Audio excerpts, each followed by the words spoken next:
Recorded Books presents 1984 by George Orwell, narrated by Frank Muller. This work is copyrighted 1949 by the estate of Sonia Brownell Orwell. This recording is copyrighted 1986 by Recorded Books Incorporated. George Orwell wrote 1984 in 1948, and by reversing the last two digits of that year, arrived at the year in which to set his nightmare vision of a world run by the totalitarian state.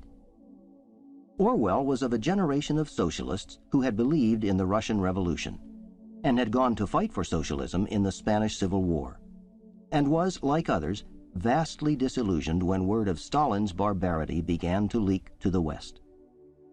Though 1984 is a denunciation of Stalinism and of Stalin's treatment of truth, that by controlling men's minds, the party controls the truth, it is also a warning to the rest of the world that it is possible to dehumanize man completely and yet for life to go on. In a society that builds machines which act like men and creates men who act like machines, it is possible that you, too, may come to love Big Brother. And now, 1984. 1. It was a bright, cold day in April, and the clocks were striking 13. Winston Smith, his chin nuzzled into his breast in an effort to escape the vile wind, slipped quickly through the glass doors of Victory Mansions, though not quickly enough to prevent a swirl of gritty dust from entering along with him. The hallway smelt of boiled cabbage and old rag mats.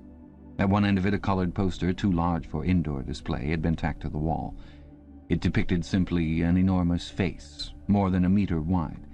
The face of a man of about 45, with a heavy black mustache and ruggedly handsome features. Winston made for the stairs. It was no use trying the lift. Even at the best of times it was seldom working, and at present the electric current was cut off during daylight hours. It was part of the economy drive in preparation for Hate Week. The flat was 7 flights up, and Winston, who was 39 and had a varicose ulcer above his right ankle, went slowly, resting several times on the way. On each landing opposite the lift shaft, the poster with the enormous face gazed from the wall.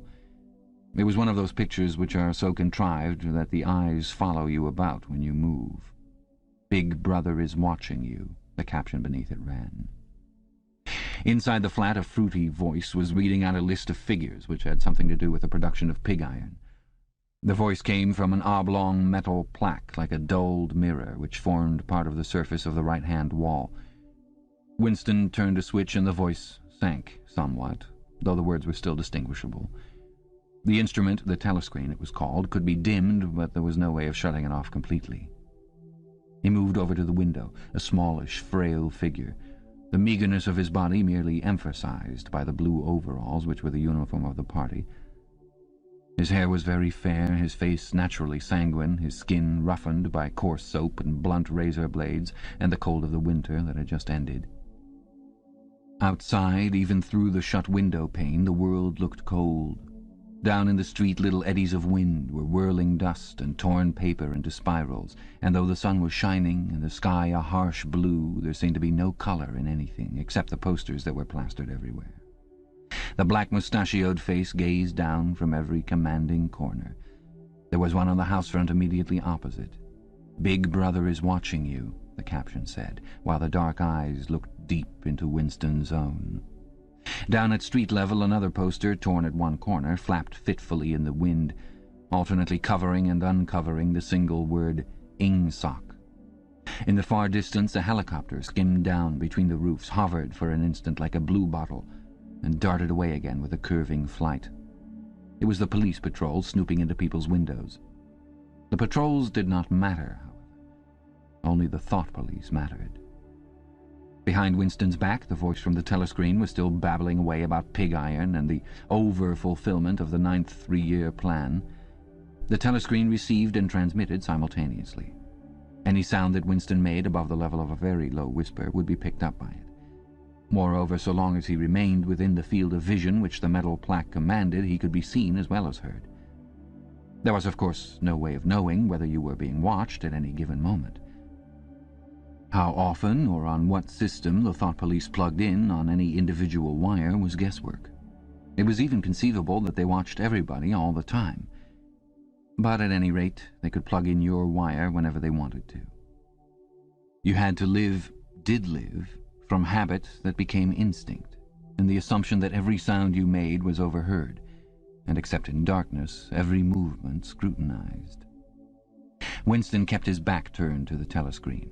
It was safer, though, as he well knew, even a back can be revealing. A kilometre away, the Ministry of Truth, his place of work, towered vast and white above the grimy landscape. This, he thought with a sort of vague distaste, this was London, chief city of Airstrip One, itself the third most populous of the provinces of Oceania. He tried to squeeze out some childhood memory that should tell him whether London had always been quite like this. Were there always these vistas of rotting 19th-century houses, their sides shored up with balks of timber, their windows patched with cardboard, and their roofs with corrugated iron, their crazy garden walls sagging in all directions? And the bombed sites, where the plaster dust swirled in the air and the willow herbs straggled over the heaps of rubble, and the places where the bombs had cleared a larger path and there had sprung up sordid colonies of wooden dwellings like chicken houses? But it was no use, he could not remember.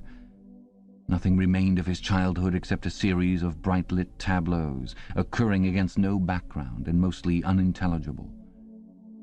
The Ministry of Truth, Mini-True in Newspeak, was startlingly different from any other object in sight. It was an enormous pyramidal structure of glittering white concrete, soaring up terrace after terrace, 300 meters into the air. From where Winston stood, it was just possible to read, picked out on its white face in elegant lettering, the three slogans of the party. War is peace, freedom is slavery, ignorance is strength. The Ministry of Truth contained, it was said, 3,000 rooms above ground level and corresponding ramifications below. Scattered about London, there were just 3 other buildings of similar appearance and size. So completely did they dwarf the surrounding architecture that from the roof of Victory Mansions you could see all 4 of them simultaneously. They were the homes of the 4 ministries between which the entire apparatus of government was divided. The Ministry of Truth, which concerned itself with news, entertainment, education, and the fine arts. The Ministry of Peace, which concerned itself with war. The Ministry of Love, which maintained law and order. And the Ministry of Plenty, which was responsible for economic affairs.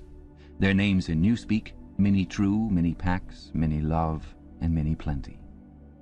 The Ministry of Love was the really frightening one. There were no windows in it at all. Winston had never been inside the Ministry of Love, nor within half a kilometre of it. It was a place impossible to enter except on official business, and then only by penetrating through a maze of barbed wire entanglements, steel doors, and hidden machine-gun nests. Even the streets leading up to its outer barriers were roamed by gorilla-faced guards in black uniforms, armed with jointed truncheons.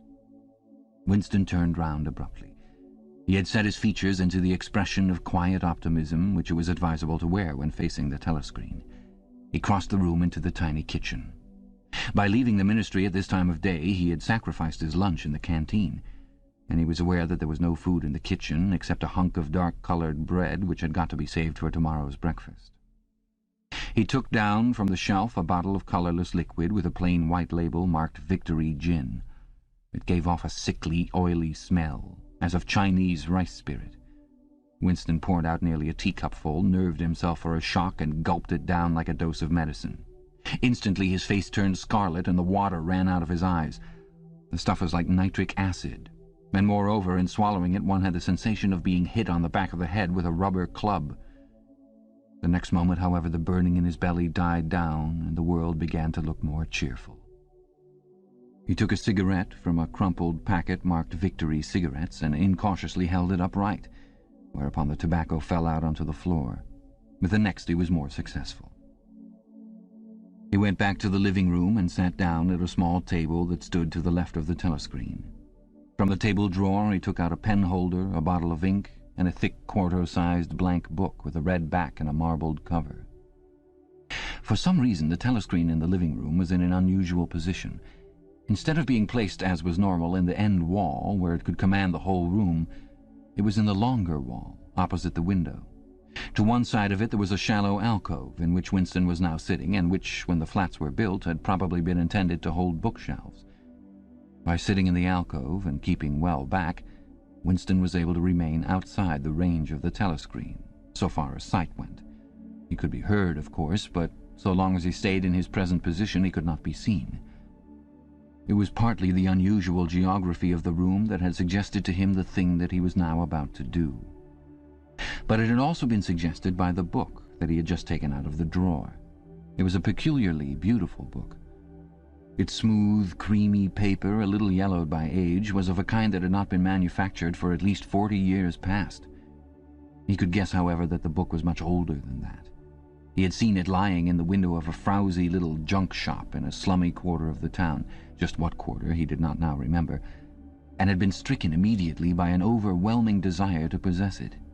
Party members were supposed not to go into ordinary shops, dealing on the free market it was called, but the rule was not strictly kept, because there were various things, such as shoelaces and razor blades, which it was impossible to get hold of in any other way. He had given a quick glance up and down the street, and then had slipped inside and bought the book for $2.50. At the time he was not conscious of wanting it for any particular purpose. He had carried it guiltily home in his briefcase. Even with nothing written in it, it was a compromising possession. The thing that he was about to do was to open a diary. This was not illegal. Nothing was illegal, since there were no longer any laws. But if detected, it was reasonably certain that it would be punished by death, or at least by 25 years in a forced labor camp. Winston fitted a nib into the pen holder and sucked it to get the grease off. The pen was an archaic instrument, seldom used even for signatures, and he had procured one, furtively and with some difficulty, simply because of a feeling that the beautiful creamy paper deserved to be written on with a real nib instead of being scratched with an ink pencil. Actually, he was not used to writing by hand. Apart from very short notes, it was usual to dictate everything into the speakwrite, which was of course impossible for his present purpose. He dipped the pen into the ink and then faltered for just a second. A tremor had gone through his bowels. To mark the paper was the decisive act. In small, clumsy letters he wrote, April 4th, 1984. He sat back. A sense of complete helplessness had descended upon him. To begin with, he did not know with any certainty that this was 1984. It must be around that date, since he was fairly sure that his age was 39, and he believed that he had been born in 1944 or 1945, but it was never possible nowadays to pin down any date within a year or two. For whom, it suddenly occurred to him to wonder, was he writing this diary? For the future, for the unborn. His mind hovered for a moment round the doubtful date on the page, and then fetched up with a bump against the newspeak word doublethink. For the first time the magnitude of what he had undertaken came home to him. How could you communicate with the future? It was, of its nature, impossible. Either the future would resemble the present, in which case it would not listen to him, or it would be different from it, and his predicament would be meaningless. For some time he sat, gazing stupidly at the paper. The telescreen had changed over to strident military music. It was curious that he seemed not merely to have lost the power of expressing himself, but even to have forgotten what it was that he had originally intended to say. For weeks past he had been making ready for this moment, and it had never crossed his mind that anything would be needed except courage. The actual writing would be easy. All he had to do was transfer to paper the interminable, restless monologue that had been running inside his head literally for years. At this moment, however, even the monologue had dried up. Moreover, his varicose ulcer had begun itching unbearably. He dared not scratch it, because if he did so, it always became inflamed. The seconds were ticking by. He was conscious of nothing except the blankness of the page in front of him, the itching of the skin above his ankle, the blaring of the music, and a slight booziness caused by the gin. Suddenly he began writing in sheer panic, only imperfectly aware of what he was setting down. His small but childish handwriting straggled up and down the page, shedding first its capital letters and then finally even its full stops. April 4th, 1984. Last night to the flicks. All war films. One very good one of a ship full of refugees being bombed somewhere in the Mediterranean. Audience much amused by shots of a great huge fat man trying to swim away with a helicopter after him. First you saw him wallowing along in the water like a porpoise, then you saw him through the helicopter's gun sights, then he was full of holes and the sea round him turned pink and he sank as suddenly as though the holes had let in the water, audience shouting with laughter when he sank. Then you saw a lifeboat full of children with a helicopter hovering over it. There was a middle-aged woman, might have been a Jewess, sitting up in the bow with a little boy about 3 years old in her arms, little boy screaming with fright and hiding his head between her breasts as if he was trying to burrow right into her, and the woman putting her arms around him and comforting him although she was blue with fright herself. All the time covering him up as much as possible as if she thought her arms could keep the bullets off him. Then the helicopter planted a 20-kilo bomb in among them, terrific flash, and the boat went all to matchwood. Then there was a wonderful shot of a child's arm going up, up, up, right up into the air. A helicopter with a camera in its nose must have followed it up, and there was a lot of applause from the party seats. But a woman down in the prole part of the house suddenly started kicking up a fuss and shouting they didn't ought to have showed it, not in front of the kids. They didn't. It ain't right, not in front of kids. It ain't. Until the police turned her out. I don't suppose anything happened to her. Nobody cares what the proles say. Typical prole reaction. They never... Winston stopped writing, partly because he was suffering from cramp. He did not know what had made him pour out this stream of rubbish. But the curious thing was that while he was doing so, a totally different memory had clarified itself in his mind, to the point where he almost felt equal to writing it down. It was, he now realized, because of this other incident that he had suddenly decided to come home and begin the diary today. It had happened that morning at the ministry, if anything so nebulous could be said to happen. It was nearly 1100, and in the records department where Winston worked, they were dragging the chairs out of the cubicles and grouping them in the center of the hall, opposite the big telescreen, in preparation for the 2 minutes hate. Winston was just taking his place in one of the middle rows when two people, whom he knew by sight but had never spoken to, came unexpectedly into the room. One of them was a girl whom he often passed in the corridors. He did not know her name, but he knew that she worked in the fiction department. Presumably, since he had sometimes seen her with oily hands and carrying a spanner, she had some mechanical job on one of the novel-writing machines. She was a bold-looking girl of about 27, with thick dark hair, a freckled face, and swift, athletic movements. A narrow scarlet sash, emblem of the Junior Anti-Sex League, was wound several times around the waist of her overalls, just tightly enough to bring out the shapeliness of her hips. Winston had disliked her from the very first moment of seeing her. He knew the reason. It was because of the atmosphere of hockey fields and cold baths and community hikes and general clean-mindedness which she managed to carry about with her. He disliked nearly all women, and especially the young and pretty ones. It was always the women, and above all the young ones, who were the most bigoted adherents of the party, the swallowers of slogans, the amateur spies and nosers out of unorthodoxy. But this particular girl gave him the impression of being more dangerous than most. Once, when they passed in the corridor, she had given him a quick, sidelong glance, which seemed to pierce right into him, and for a moment had filled him with black terror. The idea had even crossed his mind that she might be an agent of the thought police. That, it was true, was very unlikely. Still, he continued to feel a peculiar uneasiness, which had fear mixed up in it as well as hostility, whenever she was anywhere near him. The other person was a man named O'Brien, a member of the inner party and holder of some post so important and remote that Winston had only a dim idea of its nature. A momentary hush passed over the group of people round the chairs as they saw the black overalls of an inner party member approaching. O'Brien was a large, burly man with a thick neck and a coarse, humorous, brutal face. In spite of his formidable appearance, he had a certain charm of manner. He had a trick of resettling his spectacles on his nose which was curiously disarming, in some indefinable way curiously civilized. It was a gesture which, if anyone had still thought in such terms, might have recalled an 18th-century nobleman offering his snuff-box. Winston had seen O'Brien perhaps a dozen times in almost as many years. He felt deeply drawn to him, and not solely because he was intrigued by the contrast between O'Brien's urbane manner and his prize-fighter's physique. Much more it was because of a secretly held belief, or perhaps not even a belief, merely a hope, that O'Brien's political orthodoxy was not perfect. Something in his face suggested it, irresistibly. And again, perhaps it was not even unorthodoxy that was written in his face, but simply intelligence.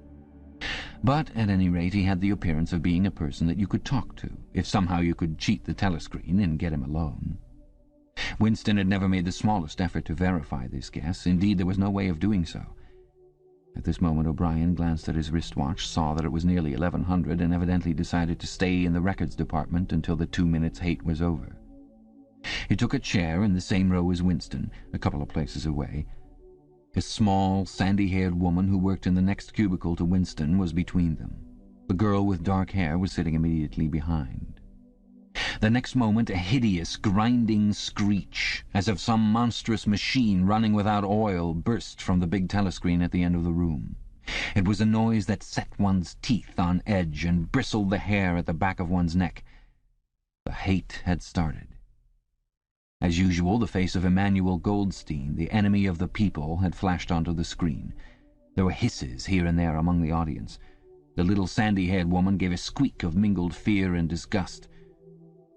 Goldstein was the renegade and backslider who once, long ago, how long ago nobody quite remembered, had been one of the leading figures of the party, almost on a level with Big Brother himself, and then had engaged in counter-revolutionary activities, had been condemned to death, and had mysteriously escaped and disappeared. The program of the 2 minutes' hate varied from day to day, but there was none in which Goldstein was not the principal figure. He was the primal traitor, the earliest defiler of the party's purity. All subsequent crimes against the party, all treacheries, acts of sabotage, heresies, deviations, sprang directly out of his teaching. Somewhere or other he was still alive and hatching his conspiracies, perhaps somewhere beyond the sea under the protection of his foreign paymasters, perhaps even, so it was occasionally rumoured, in some hiding place in Oceania itself. Winston's diaphragm was constricted. He could never see the face of Goldstein without a painful mixture of emotions. It was a lean Jewish face with a great fuzzy aureole of white hair and a small goatee beard, a clever face, and yet somehow inherently despicable, with a kind of senile silliness in the long, thin nose, near the end of which a pair of spectacles was perched. It resembled the face of a sheep, and the voice, too, had a sheep-like quality.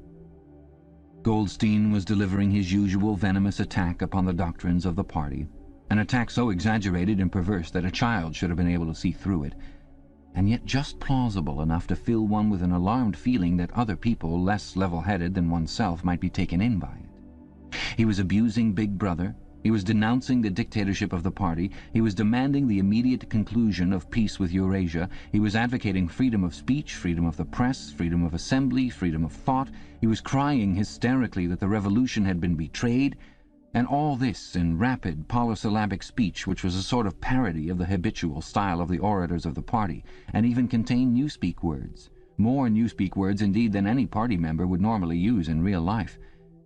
And all the while, lest one should be in any doubt as to the reality which Goldstein's specious claptrap covered, behind his head on the telescreen there marched the endless columns of the Eurasian army, row after row of solid-looking men with expressionless Asiatic faces who swam up to the surface of the screen and vanished, to be replaced by others exactly similar. The dull, rhythmic tramp of the soldiers' boots formed the background to Goldstein's bleating voice. Before the hate had proceeded for 30 seconds, uncontrollable exclamations of rage were breaking out from half the people in the room. The self-satisfied sheep-like face on the screen and the terrifying power of the Eurasian army behind it were too much to be borne. Besides, the sight or even the thought of Goldstein produced fear and anger automatically. He was an object of hatred more constant than either Eurasia or Eastasia, since when Oceania was at war with one of these powers it was generally at peace with the other. But what was strange was that although Goldstein was hated and despised by everybody, although every day and 1,000 times a day on platforms, on the telescreen, in newspapers, in books, his theories were refuted, smashed, ridiculed, held up to the general gaze for the pitiful rubbish that they were, in spite of all of this, his influence never seemed to grow less. Always there were fresh dupes waiting to be seduced by him. A day never passed when spies and saboteurs acting under his directions were not unmasked by the thought police. He was the commander of a vast, shadowy army, an underground network of conspirators dedicated to the overthrow of the state. The Brotherhood, its name was supposed to be. There were also whispered stories of a terrible book, a compendium of all the heresies of which Goldstein was the author and which circulated clandestinely here and there. It was a book without a title. People referred to it, if at all, simply as the book. But one knew of such things only through vague rumours. Neither the Brotherhood nor the book was a subject that any ordinary party member would mention if there was a way of avoiding it. In its second minute, the hate rose to a frenzy. People were leaping up and down in their places and shouting at the tops of their voices in an effort to drown the maddening, bleating voice that came from the screen. The little sandy-haired woman had turned bright pink, and her mouth was opening and shutting like that of a landed fish. Even O'Brien's heavy face was flushed. He was sitting very straight in his chair, his powerful chest swelling and quivering as though he were standing up to the assault of a wave. The dark-haired girl behind Winston had begun crying out, "Swine! Swine! Swine!" and suddenly she picked up a heavy Newspeak dictionary and flung it at the screen. It struck Goldstein's nose and bounced off. The voice continued inexorably. In a lucid moment, Winston found that he was shouting with the others and kicking his heel violently against the rung of his chair. The horrible thing about the 2 minutes' hate was not that one was obliged to act a part, but that it was impossible to avoid joining in. Within 30 seconds, any pretense was always unnecessary. A hideous ecstasy of fear and vindictiveness, a desire to kill, to torture, to smash faces in with a sledgehammer seemed to flow through the whole group of people like an electric current, turning one even against one's will into a grimacing, screaming lunatic. And yet the rage that one felt was an abstract, undirected emotion, which could be switched from one object to another like the flame of a blow-lamp. Thus, at one moment Winston's hatred was not turned against Goldstein at all, but on the contrary, against Big Brother, the party, and the thought police. And at such moments his heart went out to the lonely, derided heretic on the screen, sole guardian of truth and sanity in a world of lies. And yet the very next instant he was at one with the people about him, and all that was said of Goldstein seemed to him to be true. At those moments his secret loathing of Big Brother changed into adoration, and Big Brother seemed to tower up, an invincible, fearless protector, standing like a rock against the hordes of Asia, and Goldstein, in spite of his isolation, his helplessness, and the doubt that hung about his very existence, seemed like some sinister enchanter, capable by the mere power of his voice of wrecking the structure of civilization. It was even possible at moments to switch one's hatred this way or that by a voluntary act. Suddenly, by the sort of violent effort with which one wrenches one's head away from the pillow in a nightmare, Winston succeeded in transferring his hatred from the face on the screen to the dark-haired girl behind him. Vivid, beautiful hallucinations flashed through his mind. He would flog her to death with a rubber truncheon. He would tie her naked to a stake and shoot her full of arrows like St. Sebastian. He would ravish her and cut her throat at the moment of climax. Better than before, moreover, he realized why it was that he hated her. He hated her because she was young and pretty and sexless, because he wanted to go to bed with her and would never do so, because round her sweet, supple waist, which seemed to ask you to encircle it with your arm, there was only the odious scarlet sash, aggressive symbol of chastity. The hate rose to its climax. The voice of Goldstein had become an actual sheep's bleat, and for an instant the face changed into that of a sheep. Then the sheep face melted into the figure of a Eurasian soldier who seemed to be advancing, huge and terrible, his submachine gun roaring and seeming to spring out of the surface of the screen, so that some of the people in the front row actually flinched backwards in their seats. But in the same moment, drawing a deep sigh of relief from everybody, the hostile figure melted into the face of Big Brother. Black-haired, black-mustachioed, full of power and mysterious calm, and so vast that it almost filled up the screen. Nobody heard what Big Brother was saying. It was merely a few words of encouragement, the sort of words that are uttered in the din of battle, not distinguishable individually, but restoring confidence by the fact of being spoken. Then the face of Big Brother faded away again, and instead the 3 slogans of the party stood out in bold capitals. War is peace. Freedom is slavery, ignorance is strength. But the face of Big Brother seemed to persist for several seconds on the screen, as though the impact that it had made on everyone's eyeballs were too vivid to wear off immediately. The little sandy-haired woman had flung herself forward over the back of the chair in front of her. With a tremulous murmur that sounded like "My Saviour," she extended her arms toward the screen. Then she buried her face in her hands. It was apparent that she was uttering a prayer. At this moment, the entire group of people broke into a deep, slow, rhythmical chant of B, B, B, B, B, B, over and over again, very slowly, with a long pause between the first B and the second, a heavy, murmurous sound, somehow curiously savage, in the background of which one seemed to hear a stamp of naked feet and the throbbing of tom-toms. For perhaps as much as 30 seconds they kept it up. It was a refrain that was often heard in moments of overwhelming emotion. Partly it was a sort of hymn to the wisdom and majesty of Big Brother, but still more it was an act of self-hypnosis, a deliberate drowning of consciousness by means of rhythmic noise. Winston's entrails seemed to grow cold. In the 2 minutes' hate he could not help sharing in the general delirium. But this subhuman chanting of B, B, B, B always filled him with horror. Of course, he chanted with the rest. It was impossible to do otherwise. To dissemble your feelings, to control your face, to do what everyone else was doing was an instinctive reaction. But there was a space of a couple of seconds during which the expression in his eyes might conceivably have betrayed him. And it was exactly at this moment that the significant thing happened. If indeed it did happen. Momentarily he caught O'Brien's eye. O'Brien had stood up. He had taken off his spectacles and was in the act of resettling them on his nose with his characteristic gesture. But there was a fraction of a second when their eyes met. And for as long as it took to happen, Winston knew, yes, he knew, that O'Brien was thinking the same thing as himself. An unmistakable message had passed. It was as though their two minds had opened and the thoughts were flowing from one into the other through their eyes. "I am with you," O'Brien seemed to be saying to him. "I know precisely what you are feeling. I know all about your contempt, your hatred, your disgust. But don't worry. I am on your side." And then the flash of intelligence was gone, and O'Brien's face was as inscrutable as everybody else's. That was all. And he was already uncertain whether it had happened. Such incidents never had any sequel. All that they did was to keep alive in him the belief or hope that others beside himself were the enemies of the party. Perhaps the rumors of vast underground conspiracies were true after all. Perhaps the Brotherhood really existed. It was impossible, in spite of the endless arrests and confessions and executions, to be sure that the Brotherhood was not simply a myth. Some days he believed in it, some days not. There was no evidence, only fleeting glimpses that might mean anything or nothing. Snatches of overheard conversation, faint scribbles on lavatory walls, once even, when two strangers met, a small movement of the hands, which had looked as though it might be a signal of recognition. It was all guesswork.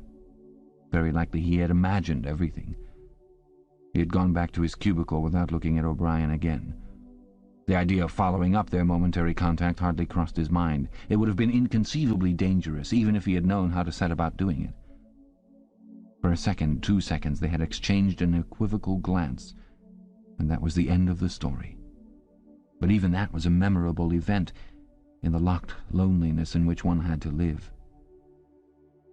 Winston roused himself and sat up straighter. He let out a belch. The gin was rising from his stomach. His eyes refocused on the page.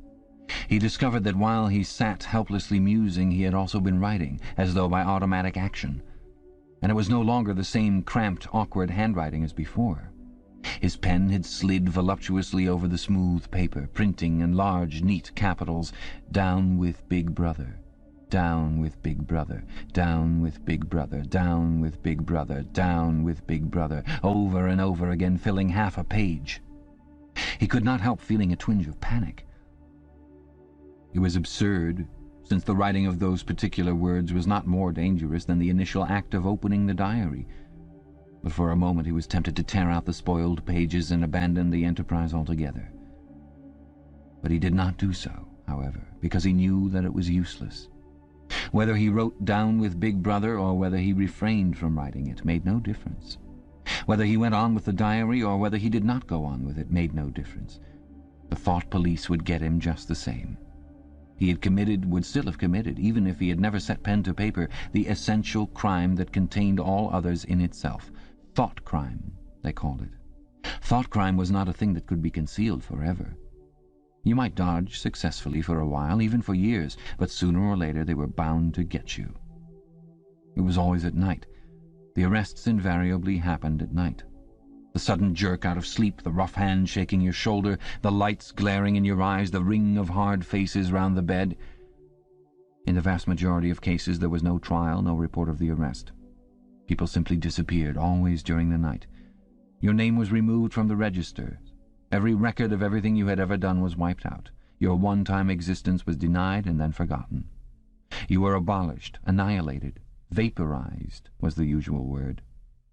For a moment he was seized by a kind of hysteria. He began writing in a hurried, untidy scrawl. "They'll shoot me, I don't care. They'll shoot me in the back of the neck, I don't care. Down with Big Brother. They always shoot you in the back of the neck, I don't care. Down with Big Brother." He sat back in his chair, slightly ashamed of himself, and laid down his pen. The next moment he started violently. There was a knocking at his door. Already! He sat as still as a mouse in the futile hope that whoever it was might go away after a single attempt. But no, the knocking was repeated. The worst thing of all would be to delay. His heart was thumping like a drum, but his face, from long habit, was probably expressionless. He got up and moved heavily toward the door. Chapter 2. As he put his hand to the doorknob, Winston saw that he had left the diary open on the table. "Down with Big Brother" was written all over it, in letters almost big enough to be legible across the room. It was an inconceivably stupid thing to have done. But he realized even in his panic he had not wanted to smudge the creamy paper by shutting the book while the ink was wet. He drew in his breath and opened the door. Instantly a warm wave of relief flowed through him. A colourless, crushed-looking woman with wispy hair and a lined face was standing outside. "Oh, comrade," she began in a dreary, whining sort of voice, "I thought I heard you come in. Do you think you could come across and have a look at our kitchen sink? It's got blocked up and—" It was Mrs. Parsons, the wife of a neighbour on the same floor. Mrs. was a word somewhat discountenanced by the party who were supposed to call everyone comrade, but with some women one used it instinctively. She was a woman of about 30, but looking much older. One had the impression that there was dust in the creases of her face. Winston followed her down the passage. These amateur repair jobs were an almost daily irritation. Victory mansions were old flats, built in 1930 or thereabouts, and were falling to pieces. The plaster flaked constantly from ceilings and walls, the pipes burst in every hard frost. The roof leaked whenever there was snow, the heating system was usually running at half steam when it was not closed down altogether for motives of economy. Repairs, except what you could do yourself, had to be sanctioned by remote committees, which were liable to hold up even the mending of a window pane for 2 years. "Of course, it's only because Tom isn't home," said Mrs. Parsons vaguely.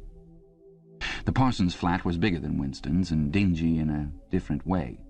Everything had a battered, trampled-on look, as though the place had just been visited by some large, violent animal. Games impedimenta, hockey sticks, boxing gloves, a burst football, a pair of sweaty shorts turned inside out lay all over the floor, and on the table there was a litter of dirty dishes and dog-eared exercise books. On the walls were scarlet banners of the Youth League and the Spies, and a full-sized poster of Big Brother. There was the usual boiled cabbage smell, common to the whole building, but it was shot through by a sharper reek of sweat, which, one knew this at the first sniff, though it was hard to say how, was the sweat of some person not present at the moment. In another room, someone with a comb and a piece of toilet paper was trying to keep tune with the military music, which was still issuing from the telescreen. "It's the children," said Mrs. Parsons, casting a half-apprehensive glance at the door. "They haven't been out today.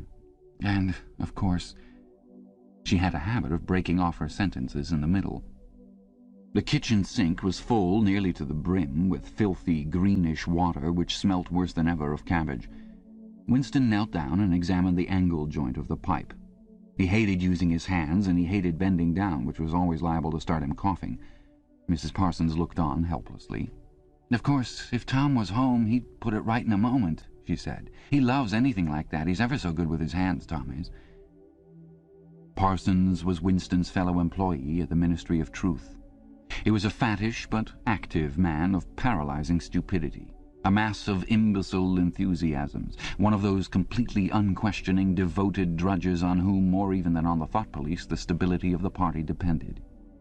At 35 he had just been unwillingly evicted from the Youth League, and before graduating into the Youth League he had managed to stay on in the Spies for a year beyond the statutory age.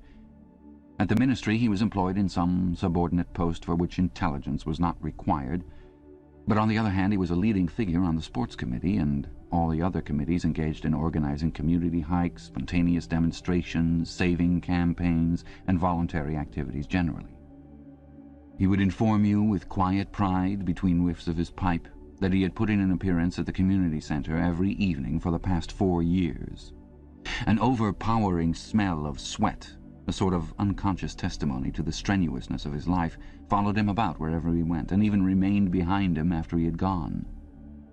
"Have you got a spanner?" said Winston, fiddling with the nut on the angle joint. "A spanner," said Mrs. Parsons, immediately becoming invertebrate. "I don't know, I'm sure.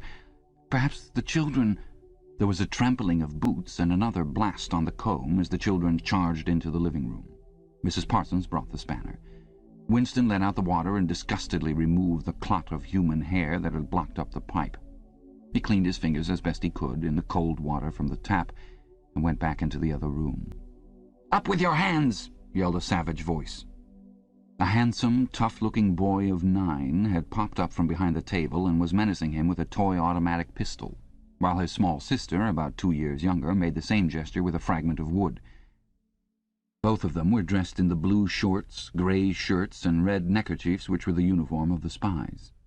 Winston raised his hands above his head, but with an uneasy feeling. So vicious was the boy's demeanour that it was not altogether a game. "You're a traitor!" yelled the boy. "You're a thought criminal! You're a Eurasian spy! I'll shoot you! I'll vaporize you! I'll send you to the salt mines!" Suddenly they were both leaping around him, shouting "traitor" and "thought criminal," the little girl imitating her brother in every movement. It was somehow slightly frightening, like the gambolling of tiger cubs which will soon grow up into man-eaters. There was a sort of calculating ferocity in the boy's eye, a quite evident desire to hit or kick Winston, and a consciousness of being very nearly big enough to do so. It was a good job it was not a real pistol he was holding, Winston thought. Mrs. Parsons' eyes flitted nervously from Winston to the children and back again. In the better light of the living room he noticed with interest that there actually was dust in the creases of her face. "They do get so noisy," she said. "They're disappointed because they couldn't go to see the hanging, that's what it is. I'm too busy to take them, and Tom won't be back from work in time." "Why can't we go and see the hanging?" roared the boy in his huge voice. "Want to see the hanging, want to see the hanging," chanted the little girl, still capering around. Some Eurasian prisoners guilty of war crimes were to be hanged in the park that evening, Winston remembered. This happened about once a month, and it was a popular spectacle. Children always clamoured to be taken to see it. He took his leave of Mrs. Parsons and made for the door. But he had not gone 6 steps down the passage when something hit the back of his neck, an agonizingly painful blow. It was as though a red-hot wire had been jabbed into him. He spun round just in time to see Mrs. Parsons dragging her son back into the doorway while the boy pocketed a catapult. "Goldstein!" bellowed the boy as the door closed on him. But what most struck Winston was the look of helpless fright on the woman's greyish face. Back in the flat he stepped quickly past the telescreen and sat down at the table again, still rubbing his neck. The music from the telescreen had stopped. Instead, a clipped military voice was reading out with a sort of brutal relish a description of the armaments of the new floating fortress which had just been anchored between Iceland and the Faroe Islands. With those children, he thought, that wretched woman must lead a life of terror. Another year, 2 years, and they would be watching her night and day for symptoms of unorthodoxy. Nearly all children nowadays were horrible. What was worst of all was that by means of such organizations as the Spies they were systematically turned into ungovernable little savages, and yet this produced in them no tendency whatever to rebel against the discipline of the party. On the contrary, they adored the party and everything connected with it. The songs, the processions, the banners, the hiking, the drilling with dummy rifles, the yelling of slogans, the worship of Big Brother. It was all a sort of glorious game to them. All their ferocity was turned outwards, against the enemies of the state, against foreigners, traitors, saboteurs, thought criminals. It was almost normal for people over 30 to be frightened of their own children, and with good reason, for hardly a week passed in which the Times did not carry a paragraph describing how some eavesdropping little sneak, child hero was the phrase generally used, had overheard some compromising remark and denounced his parents to the thought police. The sting of the catapult bullet had worn off. He picked up his pen half-heartedly, wondering whether he could find something more to write in the diary. Suddenly he began thinking of O'Brien again. Years ago, how long was it? 7 years, it must be. He had dreamed that he was walking through a pitch-dark room, and someone sitting to one side of him had said as he passed, "We shall meet in the place where there is no darkness." It was said very quietly, almost casually, a statement, not a command. He had walked on without pausing. What was curious was that at the time in the dream the words had not made much impression on him. It was only later and by degrees that they had seemed to take on significance. He could not now remember whether it was before or after having the dream that he had seen O'Brien for the first time, nor could he remember when he had first identified the voice as O'Brien's. But at any rate the identification existed. It was O'Brien who had spoken to him out of the dark. Winston had never been able to feel sure, even after this morning's flash of the eyes. It was still impossible to be sure whether O'Brien was a friend or an enemy. Nor did it even seem to matter greatly. There was a link of understanding between them, more important than affection or partisanship. "We shall meet in the place where there is no darkness," he had said. Winston did not know what it meant, only that in some way or another it would come true. The voice from the telescreen paused. A trumpet call, clear and beautiful, floated into the stagnant air. The voice continued raspingly. "Attention! Your attention, please. A news flash has this moment arrived from the Malabar front. Our forces in South India have won a glorious victory. I am authorized to say that the action we are now reporting may well bring the war within measurable distance of its end. Here is the news flash." Bad news coming, thought Winston. And sure enough, following on a gory description of the annihilation of a Eurasian army with stupendous figures of killed and prisoners, came the announcement that, as from next week, the chocolate ration would be reduced from 30 grams to 20. Winston belched again. The gin was wearing off, leaving a deflated feeling.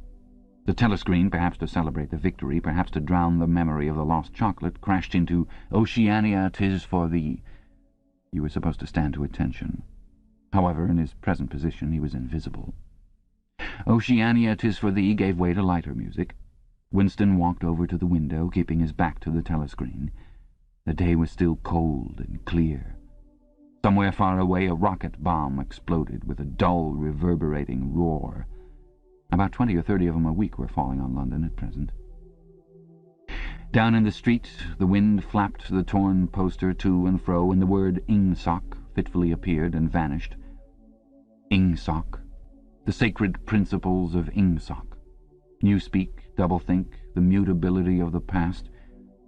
He felt as though he were wandering in the forests of the sea bottom, lost in a monstrous world where he himself was the monster. He was alone. The past was dead. The future was unimaginable. What certainty had he that a single human creature now living was on his side? And what way of knowing that the dominion of the party would not endure forever? Like an answer, the 3 slogans on the white face of the Ministry of Truth came back at him. War is peace. Freedom is slavery. Ignorance is strength. He took a 25-cent piece out of his pocket.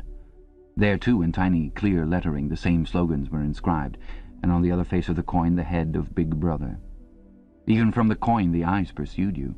On coins, on stamps, on the covers of books, on banners, on posters, and on the wrapping of a cigarette packet, everywhere. Always the eyes watching you and the voice enveloping you.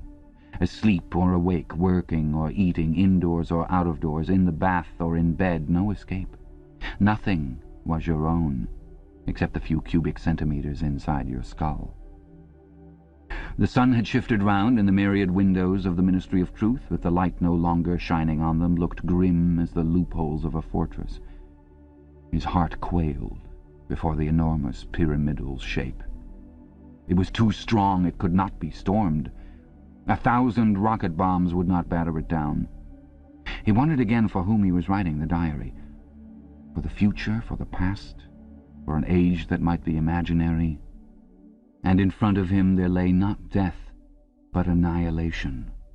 The diary would be reduced to ashes and himself to vapour. Only the thought police would read what he had written before they wiped it out of existence and out of memory. How could you make an appeal to the future when not a trace of you, not even an anonymous word scribbled on a piece of paper, could physically survive? The telescreen struck 14. He must leave in 10 minutes. He had to be back at work by 14:30. Curiously, the chiming of the hour seemed to have put new heart into him. He was a lonely ghost, uttering a truth that nobody would ever hear. But so long as he uttered it in some obscure way, the continuity was not broken. It was not by making yourself heard, but by staying sane, that you carried on the human heritage. He went back to the table, dipped his pen, and wrote, "To the future, or to the past, to a time when thought is free, when men are different from one another and do not live alone, to a time when truth exists, and what is done cannot be undone.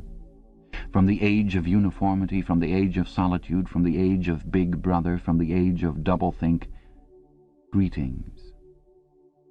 He was already dead, he reflected. It seemed to him that it was only now, when he had begun to be able to formulate his thoughts, that he had taken the decisive step. The consequences of every act are included in the act itself. He wrote, "Thought crime does not entail death. Thought crime is death." Now that he had recognized himself as a dead man, it became important to stay alive as long as possible. 2 fingers of his right hand were ink-stained. It was exactly the kind of detail that might betray you. Some nosing zealot in the ministry, a woman probably, someone like the little sandy-haired woman or the dark-haired girl from the fiction department, might start wondering why he had been writing during the lunch interval, why he had used an old-fashioned pen, what he had been writing, and then drop a hint in the appropriate quarter. He went to the bathroom and carefully scrubbed the ink away with the gritty dark-brown soap which rasped your skin like sandpaper and was therefore well adapted for this purpose. He put the diary away in the drawer. It was quite useless to think of hiding it, but he could at least make sure whether or not its existence had been discovered. A hair laid across the page ends was too obvious. With the tip of his finger he picked up an identifiable grain of whitish dust and deposited it on the corner of the cover, where it was bound to be shaken off if the book was moved. Chapter 3. Winston was dreaming of his mother. He must, he thought, have been 10 or 11 years old when his mother had disappeared. She was a tall, statuesque, rather silent woman with slow movements and magnificent fair hair. His father he remembered more vaguely as dark and thin, dressed always in neat dark clothes. Winston remembered especially the very thin soles of his father's shoes, and wearing spectacles. The 2 of them must evidently have been swallowed up in one of the first great purges of the 50s. At that moment his mother was sitting in some place deep down beneath him, with his young sister in her arms. He did not remember his sister at all, except as a tiny, feeble baby, always silent, with large, watchful eyes. Both of them were looking up at him. They were down in some subterranean place, the bottom of a well, for instance, or a very deep grave. But it was a place which, already far below him, was itself moving downwards. They were in the saloon of a sinking ship, looking up at him through the darkening water. There was still air in the saloon, they could still see him and he them, but all the while they were sinking down, down into the green waters which in another moment must hide them from sight forever. He was out in the light and air while they were being sucked down to death, and they were down there because he was up here. He knew it, and they knew it, and he could see the knowledge in their faces. There was no reproach, either in their faces or in their hearts, only the knowledge that they must die in order that he might remain alive, and that this was part of the unavoidable order of things. He could not remember what had happened, but he knew in his dream that in some way the lives of his mother and his sister had been sacrificed to his own. It was one of those dreams which, while retaining the characteristic dream scenery, are a continuation of one's intellectual life, and in which one becomes aware of facts and ideas which still seem new and valuable after one is awake. The thing that now suddenly struck Winston was that his mother's death, nearly 30 years ago, had been tragic and sorrowful in a way that was no longer possible. Tragedy, he perceived, belonged to the ancient time, to a time when there was still privacy, love, and friendship, and when the members of a family stood by one another without needing to know the reason. His mother's memory tore at his heart because she had died loving him when he was too young and selfish to love her in return, and because somehow, he did not remember how, she had sacrificed herself to a conception of loyalty that was private and unalterable. Such things, he saw, could not happen today. Today there were fear, hatred, and pain, but no dignity of emotion or deep or complex sorrows. All this he seemed to see in the large eyes of his mother and his sister, looking up at him through the green water, hundreds of fathoms down and still sinking. Suddenly he was standing on short, springy turf, on a summer evening when the slanting rays of the sun gilded the ground. The landscape that he was looking at recurred so often in his dreams that he was never fully certain whether or not he had seen it in the real world. In his waking thoughts he called it the Golden Country. It was an old, rabbit-bitten pasture, with a foot-track wandering across it, and a mole-hole here and there. In the ragged hedge on the opposite side of the field, the boughs of the elm trees were swaying very faintly in the breeze, their leaves just stirring in dense masses like woman's hair. Somewhere near at hand, though out of sight, there was a clear, slow-moving stream, where dace were swimming in the pools under the willow trees. The girl with dark hair was coming toward him across the field. With what seemed a single movement, she tore off her clothes and flung them disdainfully aside. Her body was white and smooth, but it aroused no desire in him. Indeed, he barely looked at it. What overwhelmed him in that instant was admiration for the gesture with which she had thrown her clothes aside. With its grace and carelessness, it seemed to annihilate a whole culture, a whole system of thought, as though Big Brother and the party and the thought police could all be swept into nothingness by a single splendid movement of the arm. That, too, was a gesture belonging to the ancient time. Winston woke up with the word Shakespeare on his lips. The telescreen was giving forth an ear-splitting whistle, which continued on the same note for 30 seconds.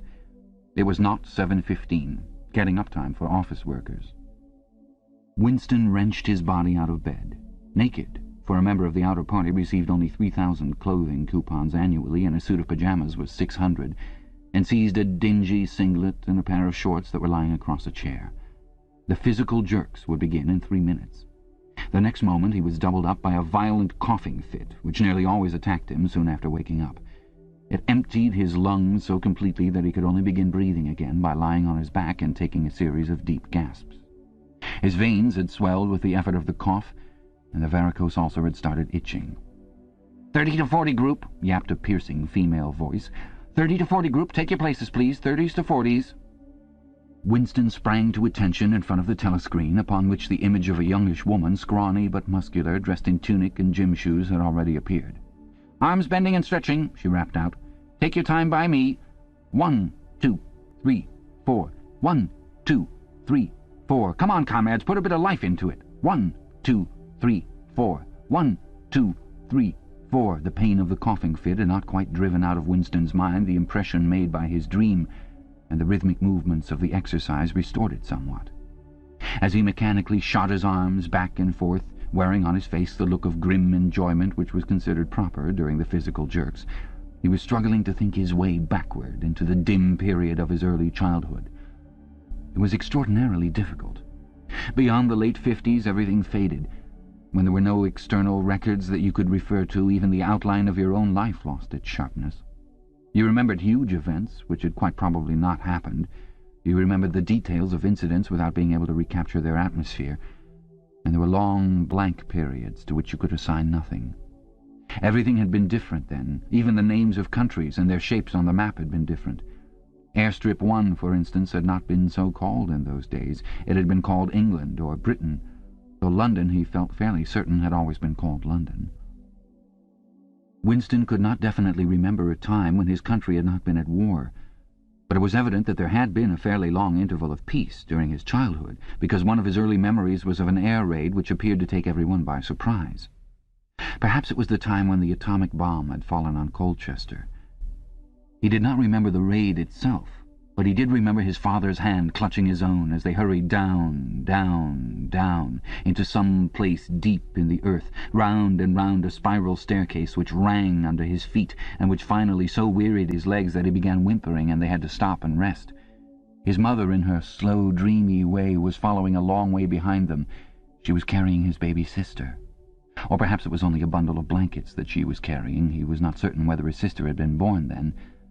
Finally they had emerged into a noisy, crowded place which he had realized to be a tube station. There were people sitting all over the stone-flagged floor, and other people, packed tightly together, were sitting on metal bunks, one above the other. Winston and his mother and father found themselves a place on the floor, and near them an old man and an old woman were sitting side by side on a bunk. The old man had on a decent dark suit and a black cloth cap pushed back from very white hair. His face was scarlet and his eyes were blue and full of tears. He reeked of gin. It seemed to breathe out of his skin in place of sweat, and one could have fancied that the others welling from his eyes were pure gin. But though slightly drunk, he was also suffering under some grief that was genuine and unbearable. In his childish way, Winston grasped that some terrible thing, something that was beyond forgiveness and could never be remedied, had just happened. It also seemed to him that he knew what it was. Someone whom the old man loved, a little granddaughter perhaps, had been killed. Every few minutes the old man kept repeating, "We didn't ought to have trusted him. I said so, Ma, didn't I? That's what come of trusting him. I said so all along. We didn't ought to have trusted the buggers."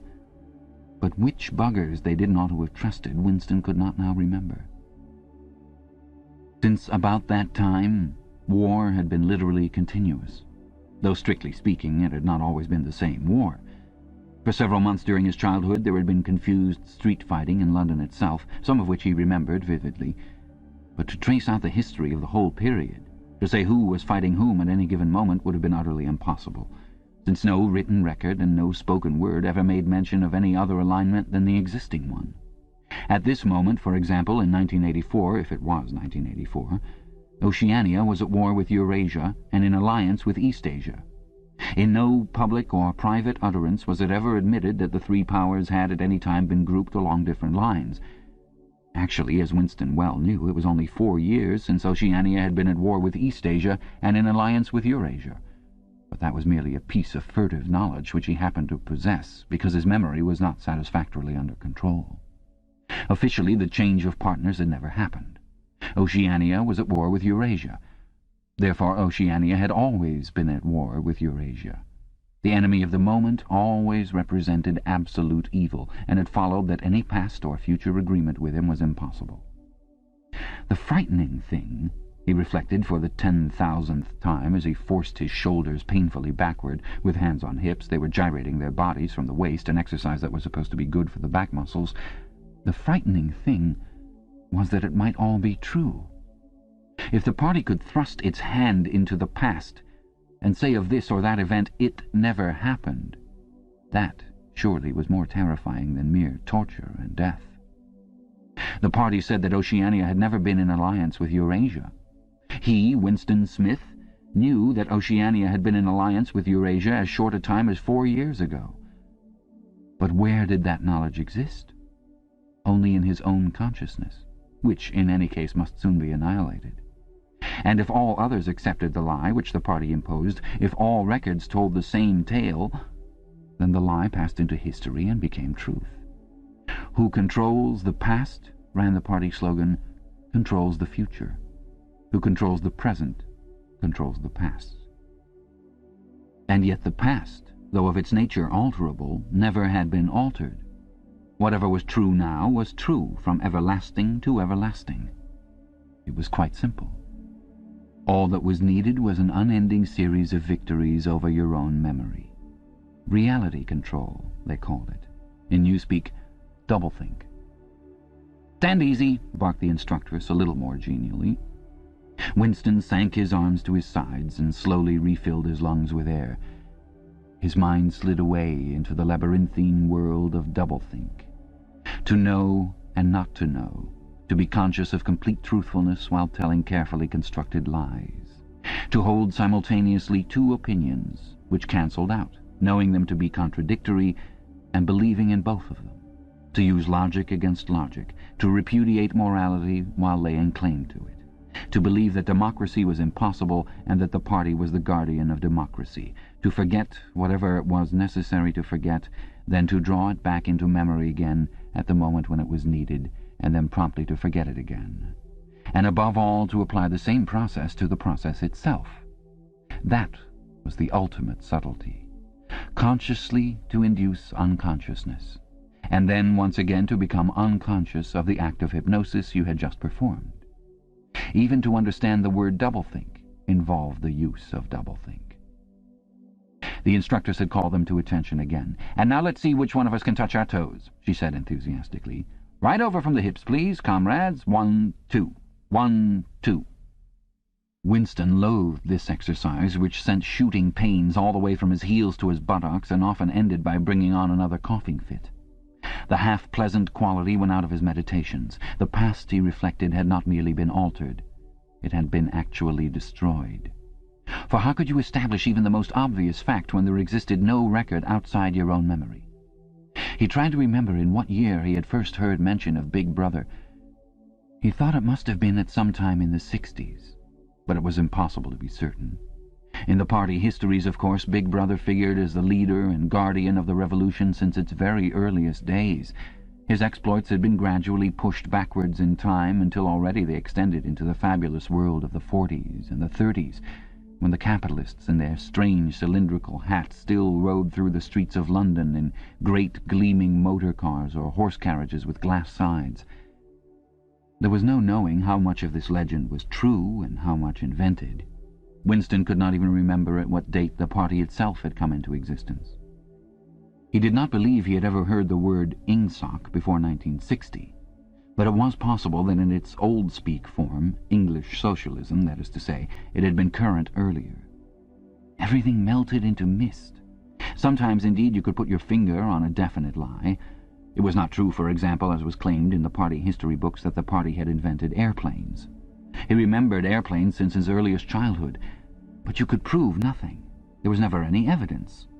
Just once in his whole life he had held in his hands unmistakable documentary proof of the falsification of a historical fact. And on that occasion, "Smith!" screamed the shrewish voice from the telescreen. 6079 Smith W. Yes, you! Bend lower, please. You can do better than that. You're not trying. Lower, please. That's better, comrade. Now stand at ease, the whole squad, and watch me. A sudden hot sweat had broken out all over Winston's body. His face remained completely inscrutable. Never show dismay. Never show resentment. A single flicker of the eyes could give you away.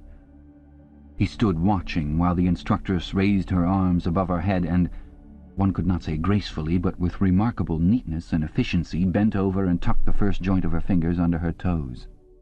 "There, comrades. That's how I want to see you doing it. Watch me again. I'm 39 and I've had 4 children. Now look." She bent over again. "You see, my knees aren't bent. You can all do it if you want to," she added as she straightened herself up. "Anyone under 45 is perfectly capable of touching his toes. We don't all have the privilege of fighting in the front line, but at least we can all keep fit. Remember our boys on the Malabar front and the sailors in the floating fortresses. Just think what they have to put up with. Now try again. That's better, comrade. That's much better," she added encouragingly as Winston, with a violent lunge, succeeded in touching his toes with knees unbent for the first time in several years. Chapter 4. With the deep, unconscious sigh which not even the nearness of the telescreen could prevent him from uttering when his day's work started, Winston pulled the speakwrite toward him, blew the dust from its mouthpiece, and put on his spectacles. Then he unrolled and clipped together 4 small cylinders of paper, which had already flopped out of the pneumatic tube on the right-hand side of his desk. In the walls of the cubicle there were 3 orifices. To the right of the speakwrite, a small pneumatic tube for written messages. To the left, a larger one for newspapers. And in the side wall, within easy reach of Winston's arm, a large oblong slit protected by a wire grating. This last was for the disposal of waste paper. Similar slits existed in thousands or tens of thousands throughout the building, not only in every room, but at short intervals in every corridor. For some reason they were nicknamed memory holes. When one knew that any document was due for destruction, or even when one saw a scrap of waste paper lying about, it was an automatic action to lift the flap of the nearest memory hole and drop it in, whereupon it would be whirled away on a current of warm air to the enormous furnaces which were hidden somewhere in the recesses of the building. Winston examined the 4 slips of paper which he had unrolled. Each contained a message of only 1 or 2 lines in the abbreviated jargon, not actually Newspeak, but consisting largely of Newspeak words, which was used in the Ministry for Internal Purposes. They ran, Times, 17/3/84. BB speech malreported Africa rectify. Times, 19/12/83. Forecasts 3 YP 4th quarter 83 misprints verify current issue. Times, 14/2/84. Mini plenty malquoted chocolate rectify. Times, 3/12/83. Reporting BB day order double plus ungood refs unpersons rewrite full wise upsub anti-filing. With a faint feeling of satisfaction, Winston laid the 4th message aside. It was an intricate and responsible job and had better be dealt with last. The other 3 were routine matters, though the second one would probably mean some tedious wading through lists of figures. Winston dialed back numbers on the telescreen and called for the appropriate issues of the Times, which slid out of the pneumatic tube after only a few minutes' delay. The messages he had received referred to articles or news items which for one reason or another it was thought necessary to alter, or as the official phrase had it, to rectify. For example, it appeared from the Times of the 17th of March that Big Brother in his speech of the previous day had predicted that the South Indian front would remain quiet, but that a Eurasian offensive would shortly be launched in North Africa. As it happened, the Eurasian Higher Command had launched its offensive in South India and left North Africa alone. It was therefore necessary to rewrite a paragraph of Big Brother's speech in such a way as to make him predict the thing that had actually happened. Or again, the Times of the 19th of December had published the official forecasts of the output of various classes of consumption goods in the 4th quarter of 1983, which was also the 6th quarter of the 9th 3-year plan. Today's issue contained a statement of the actual output, from which it appeared that the forecasts were in every instance grossly wrong. Winston's job was to rectify the original figures by making them agree with the later ones. As for the 3rd message, it referred to a very simple error which could be set right in a couple of minutes. As short a time ago as February, the Ministry of Plenty had issued a promise, a categorical pledge were the official words, that there would be no reduction of the chocolate ration during 1984. Actually, as Winston was aware, the chocolate ration was to be reduced from 30 grams to 20 at the end of the present week. All that was needed was to substitute for the original promise a warning that it would probably be necessary to reduce the ration at some time in April. As soon as Winston had dealt with each of the messages, he clipped his speak-written corrections to the appropriate copy of the Times and pushed them into the pneumatic tube. Then, with a movement which was as nearly as possible unconscious, he crumpled up the original message and any notes that he himself had made, and dropped them into the memory hole to be devoured by the flames. What happened in the unseen labyrinth to which all the pneumatic tubes led he did not know in detail, but he did know in general terms. As soon as all the corrections which happened to be necessary in any particular number of the Times had been assembled and collated, that number would be reprinted, the original copy destroyed, and the corrected copy placed on the files in its stead. This process of continuous alteration was applied not only to newspapers, but to books, periodicals, pamphlets, posters, leaflets, films, soundtracks, cartoons, photographs, to every kind of literature or documentation which might conceivably hold any political or ideological significance. Day by day and almost minute by minute the past was brought up to date. In this way, every prediction made by the party could be shown by documentary evidence to have been correct. Nor was any item of news or any expression of opinion which conflicted with the needs of the moment ever allowed to remain on record. All history was a palimpsest, scraped clean and reinscribed exactly as often as was necessary. In no case would it have been possible, once the deed was done, to prove that any falsification had taken place. The largest section of the Records Department, far larger than the one in which Winston worked, consisted simply of persons whose duty it was to track down and collect all copies of books, newspapers, and other documents which had been superseded and were due for destruction. A number of the Times which might, because of changes in political alignment or mistaken prophecies uttered by Big Brother, have been rewritten a dozen times, still stood on the files bearing its original date, and no other copy existed to contradict it. Books also were recalled and rewritten again and again, and were invariably reissued without any admission that any alteration had been made. Even the written instructions which Winston received, and which he invariably got rid of as soon as he had dealt with them, never stated or implied that an act of forgery was to be committed. Always the reference was to slips, errors, misprints, or misquotations which it was necessary to put right in the interests of accuracy. But actually, he thought as he readjusted the Ministry of Plenty's figures, it was not even forgery. It was merely the substitution of one piece of nonsense for another. Most of the material that you were dealing with had no connection with anything in the real world, not even the kind of connection that is contained in a direct lie. Statistics were just as much a fantasy in their original version as in their rectified version. A great deal of the time you were expected to make them up out of your head. For example, the Ministry of Plenty's forecast had estimated the output of boots for the quarter at 145 million pairs. The actual output was given as 62 millions. Winston, however, in rewriting the forecast, marked the figure down to 57 millions, so as to allow for the usual claim that the quota had been overfilled. In any case, 62 millions was no nearer the truth than 57 millions, or than 145 millions. Very likely, no boots had been produced at all. Likelier still, nobody knew how many had been produced, much less cared. All one knew was that every quarter astronomical numbers of boots were produced on paper, while perhaps half the population of Oceania went barefoot. And so it was with every class of recorded fact, great or small. Everything faded away into a shadow world, in which finally even the date of the year had become uncertain. Winston glanced across the hall.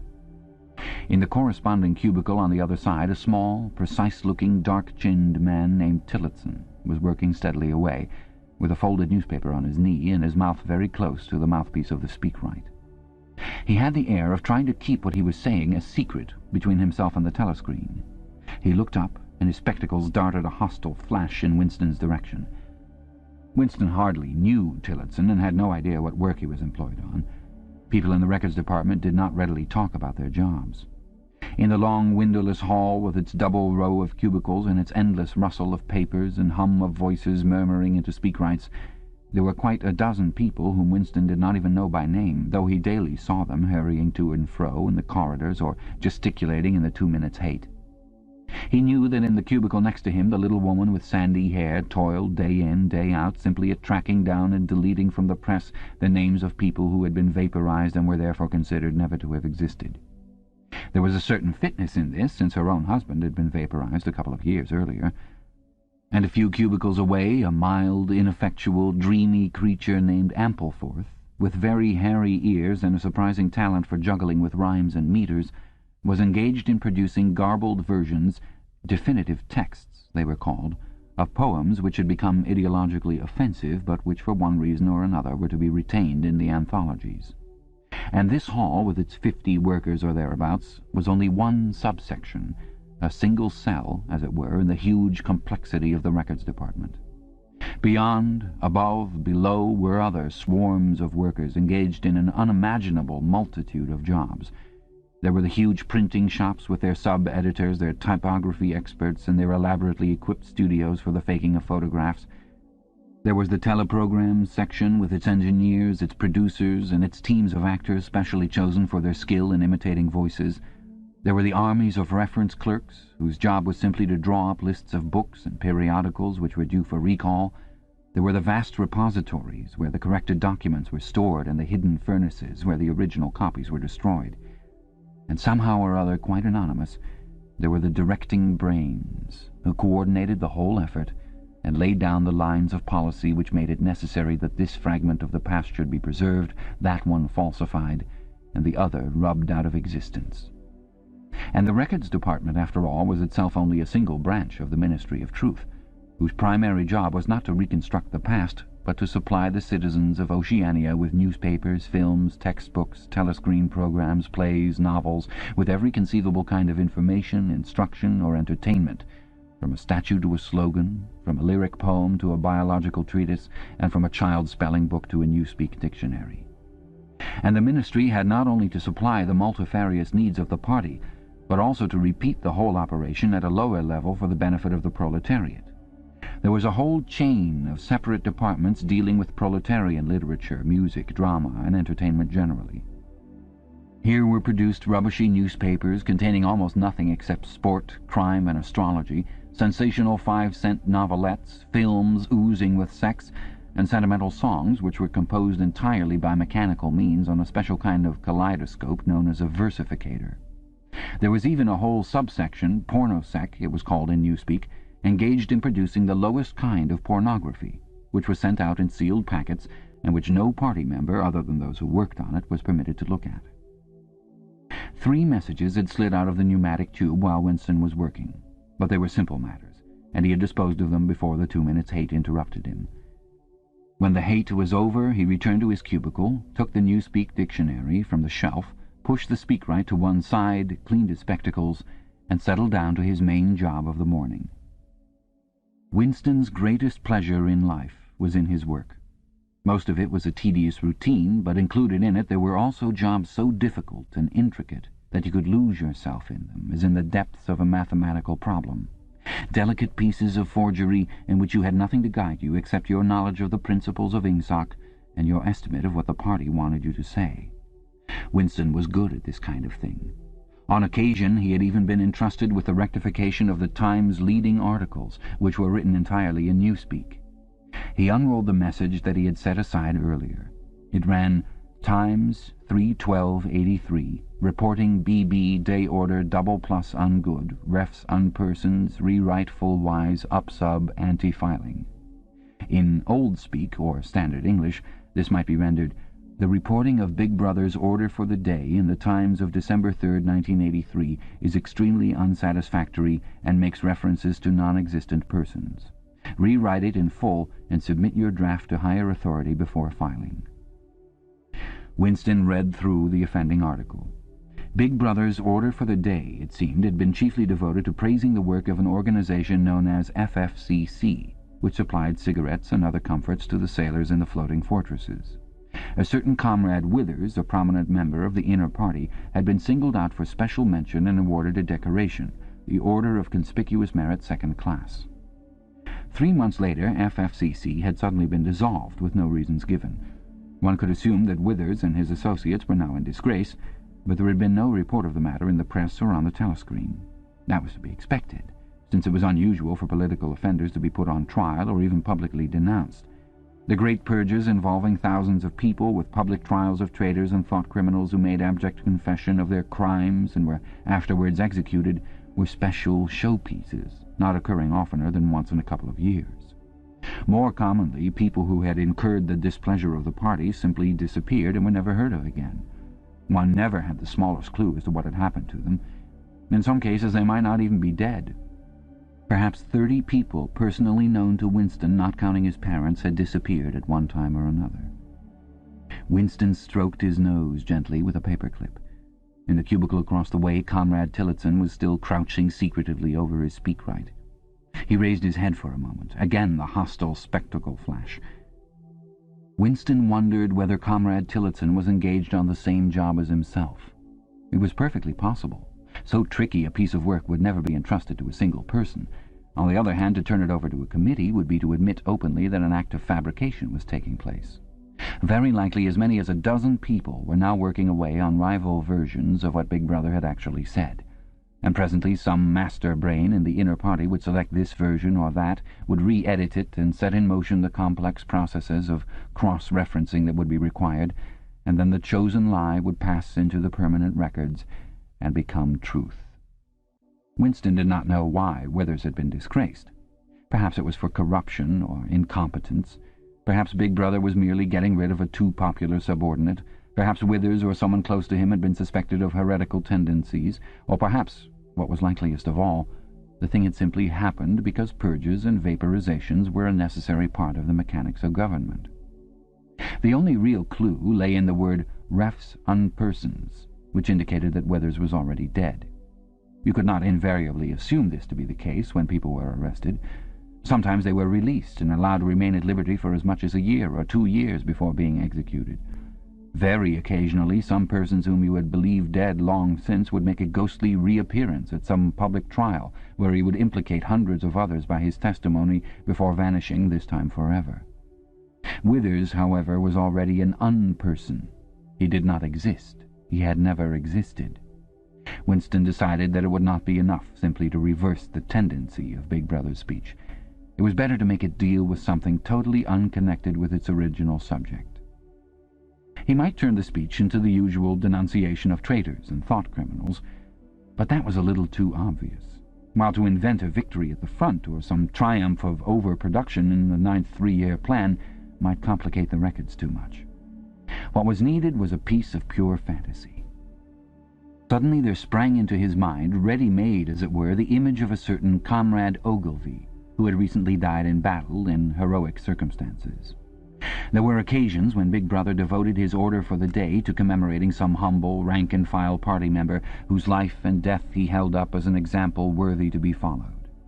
Today he should commemorate Comrade Ogilvy. It was true that there was no such person as Comrade Ogilvy, but a few lines of print and a couple of faked photographs would soon bring him into existence. Winston thought for a moment, then pulled the speakwrite toward him and began dictating in Big Brother's familiar style, a style at once military and pedantic, and because of a trick of asking questions and then promptly answering them, "What lessons do we learn from this fact, comrades? The lessons, which is also one of the fundamental principles of Ingsoc, that," etc., etc., easy to imitate. At the age of 3, Comrade Ogilvy had refused all toys, except a drum, a submachine gun, and a model helicopter. At 6, a year early by a special relaxation of the rules, he had joined the spies. At 9, he had been a troop leader. At 11, he had denounced his uncle to the thought police after overhearing a conversation which appeared to him to have criminal tendencies. At 17, he had been a district organizer of the Junior Anti-Sex League. At 19, he had designed a hand grenade which had been adopted by the Ministry of Peace and which, at its first trial, had killed 31 Eurasian prisoners in one burst. At 23, he had perished in action. Pursued by enemy jet planes while flying over the Indian Ocean with important dispatches, he had weighted his body with his machine gun and leapt out of the helicopter into deep water, dispatches and all. An end, said Big Brother, which it was impossible to contemplate without feelings of envy. Big Brother added a few remarks on the purity and single-mindedness of Comrade Ogilvy's life. He was a total abstainer and a non-smoker, had no recreations except a daily hour in the gymnasium, and had taken a vow of celibacy, believing marriage and the care of a family to be incompatible with a 24-hour-a-day devotion to duty. He had no subjects of conversation except the principles of Ingsoc, and no aim in life except the defeat of the Eurasian enemy and the hunting down of spies, saboteurs, thought criminals, and traitors generally. Winston debated with himself whether to award Comrade Ogilvy the Order of Conspicuous Merit, and in the end he decided against it because of the unnecessary cross-referencing that it would entail. Once again he glanced at his rival in the opposite cubicle. Something seemed to tell him with certainty that Tillotson was busy on the same job as himself. There was no way of knowing whose version would finally be adopted, but he felt a profound conviction that it would be his own. Comrade Ogilvy, unimagined an hour ago, was now a fact. It struck him as curious that you could create dead men but not living ones. Comrade Ogilvy, who had never existed in the present, now existed in the past, and when once the act of forgery was forgotten, he would exist just as authentically and upon the same evidence as Charlemagne or Julius Caesar. 1984, Cassette 2. Chapter 5. In the low-ceilinged canteen deep underground, the lunch queue jerked slowly forward. The room was already very full and deafeningly noisy. From the grill at the counter the steam of stew came pouring forth with a sour, metallic smell which did not quite overcome the fumes of Victory gin. On the far side of the room there was a small bar, a mere hole in the wall where gin could be bought at 10 cents the large nip. "Just the man I was looking for," said a voice at Winston's back. He turned round. It was his friend Syme, who worked in the research department. Perhaps friend was not exactly the right word. You did not have friends nowadays, you had comrades. But there were some comrades whose society was pleasanter than that of others. Syme was a philologist, a specialist in newspeak. Indeed, he was one of the enormous team of experts now engaged in compiling the 11th edition of the Newspeak Dictionary. He was a tiny creature, smaller than Winston, with dark hair and large, protuberant eyes, at once mournful and derisive, which seemed to search your face closely while he was speaking to you. "I wanted to ask whether you'd got any razor blades," he said. "Not one," said Winston, with a sort of guilty haste. "I've tried all over the place. They don't exist any longer." Everyone kept asking you for razor blades. Actually, he had 2 unused ones which he was hoarding up. There had been a famine of them for months past. At any given moment there was some necessary article which the party shops were unable to supply. Sometimes it was buttons, sometimes it was darning wool, sometimes it was shoelaces. At present it was razor blades. You could only get hold of them, if at all, by scrounging more or less furtively on the free market. "I've been using the same blade for 6 weeks," he added untruthfully. The queue gave another jerk forward. As they halted, he turned and faced Syme again. Each of them took a greasy metal tray from a pile at the edge of the counter. "Did you go and see the prisoners hanged yesterday?" said Syme. "I was working," said Winston indifferently.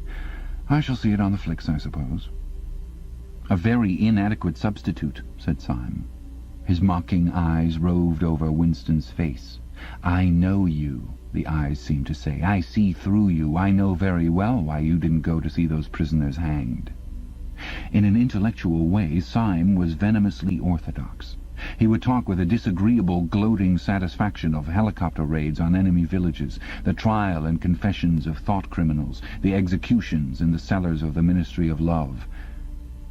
Talking to him was largely a matter of getting him away from such subjects and entangling him, if possible, in the technicalities of newspeak, on which he was authoritative and interesting.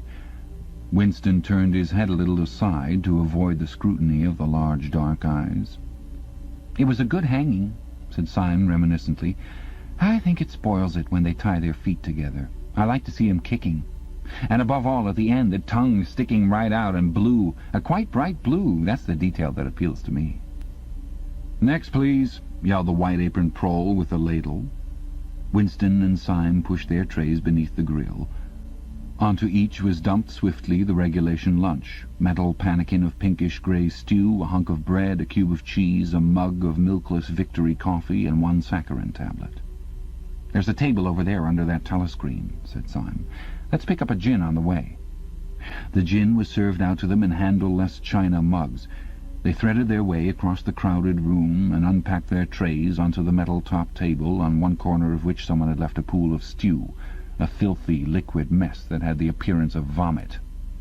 Winston took up his mug of gin, paused for an instant to collect his nerve, and gulped the oily-tasting stuff down. When he had winked the tears out of his eyes, he suddenly discovered that he was hungry. He began swallowing spoonfuls of the stew, which, in among its general sloppiness, had cubes of spongy, pinkish stuff which was probably a preparation of meat. Neither of them spoke again until they had emptied their pannikins. From the table at Winston's left, a little behind his back, someone was talking rapidly and continuously, a harsh gabble almost like the quacking of a duck, which pierced the general uproar of the room. "How's the dictionary getting on?" said Winston, raising his voice to overcome the noise. "Slowly," said Syme. "I'm on the adjectives. It's fascinating." He had brightened up immediately at the mention of newspeak. He pushed his pannikin aside, took up his hunk of bread in one delicate hand and his cheese in the other, and leaned across the table so as to be able to speak without shouting. "The 11th edition is the definitive edition," he said. "We're getting the language into its final shape, the shape it's going to have when nobody speaks anything else. When we've finished with it, people like you will have to learn it all over again. You think, I dare say, that our chief job is inventing new words, but not a bit of it. We're destroying words, scores of them, hundreds of them, every day. We're cutting the language down to the bone. The 11th edition won't contain a single word that will become obsolete before the year 2050. He bit hungrily into his bread and swallowed a couple of mouthfuls, then continued speaking with a sort of pedant's passion. His thin, dark face had become animated. His eyes had lost their mocking expression and grown almost dreamy. "It's a beautiful thing, the destruction of words. Of course, the great wastage is in the verbs and adjectives, but there are hundreds of nouns that can be got rid of as well. It isn't only the synonyms. There are also the antonyms. After all, what justification is there for a word which is simply the opposite of some other words? A word contains its opposite in itself. Take good, for instance. If you have a word like good, what need is there for a word like bad? Ungood will do just as well. Better, because it's an exact opposite, which the other is not. Or, again, if you want a stronger version of good, what sense is there in having a whole string of vague, useless words like excellent and splendid and all the rest of them? Plus good covers the meaning. Or double plus good if you want something stronger still. Of course we use those forms already, but in the final version of Newspeak there'll be nothing else. In the end, the whole notion of goodness and badness will be covered by only 6 words. In reality, only 1 word. Don't you see the beauty of that, Winston? It was BB's idea originally, of course, he added as an afterthought. A sort of vapid eagerness flitted across Winston's face at the mention of Big Brother. Nevertheless, Syme immediately detected a certain lack of enthusiasm. "You haven't a real appreciation of Newspeak, Winston," he said almost sadly. "Even when you write it, you're still thinking in old speak. I've read some of those pieces that you write in the Times occasionally. They're good enough, but they're translations. In your heart, you'd prefer to stick to old speak with all its vagueness and its useless shades of meaning. You don't grasp the beauty of the destruction of words. Do you know that Newspeak is the only language in the world whose vocabulary gets smaller every year?" Winston did know that, of course. He smiled sympathetically, he hoped, not trusting himself to speak. Syme bit off another fragment of the dark-coloured bread, chewed it briefly, and went on. "Don't you see that the whole aim of Newspeak is to narrow the range of thought? In the end we shall make thought crime literally impossible because there will be no words in which to express it. Every concept that will ever be needed will be expressed by exactly 1 word, with its meaning rigidly defined and all its subsidiary meanings rubbed out and forgotten. Already in the 11th edition we're not far from that point. But the process will still be continuing long after you and I are dead. Every year fewer and fewer words, and the range of consciousness always a little smaller. Even now, of course, there's no reason or excuse for committing thought crime. It's merely a question of self-discipline, reality control. But in the end there won't be any need even for that. The revolution will be complete when the language is perfect. Newspeak is Ingsoc, and Ingsoc is Newspeak," he added with a sort of mystical satisfaction. "Has it ever occurred to you, Winston, that by the year 2050 at the very latest, not a single human being will be alive who could understand such a conversation as we are having now?" "Except—" began Winston doubtfully, and then stopped. It had been on the tip of his tongue to say, "except the proles," but he checked himself, not feeling fully certain that this remark was not in some way unorthodox. Syme, however, had divined what he was about to say. "The proles are not human beings," he said carelessly. "By 2050, earlier probably, all real knowledge of old speak will have disappeared. The whole literature of the past will have been destroyed. Chaucer, Shakespeare, Milton, Byron. They'll exist only in Newspeak versions. Not merely changed into something different, but actually changed into something contradictory of what they used to be. Even the literature of the party will change. Even the slogans will change. How could you have a slogan like 'Freedom is slavery' when the concept of freedom has been abolished? The whole climate of thought will be different. In fact, there will be no thought as we understand it now. Orthodoxy means not thinking, not needing to think. Orthodoxy is unconsciousness." "One of these days," thought Winston with sudden deep conviction, "Syme will be vaporized. He is too intelligent.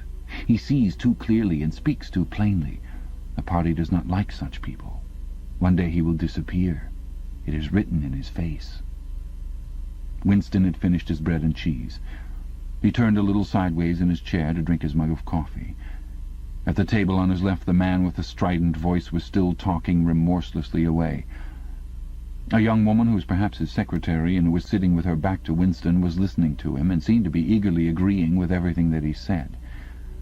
From time to time Winston caught some such remark as, "I think you're so right, I do so agree with you," uttered in a youthful and rather silly feminine voice. But the other voice never stopped for an instant, even when the girl was speaking. Winston knew the man by sight, though he knew no more about him than that he held some important post in the fiction department. He was a man of about 30, with a muscular throat and a large, mobile mouth.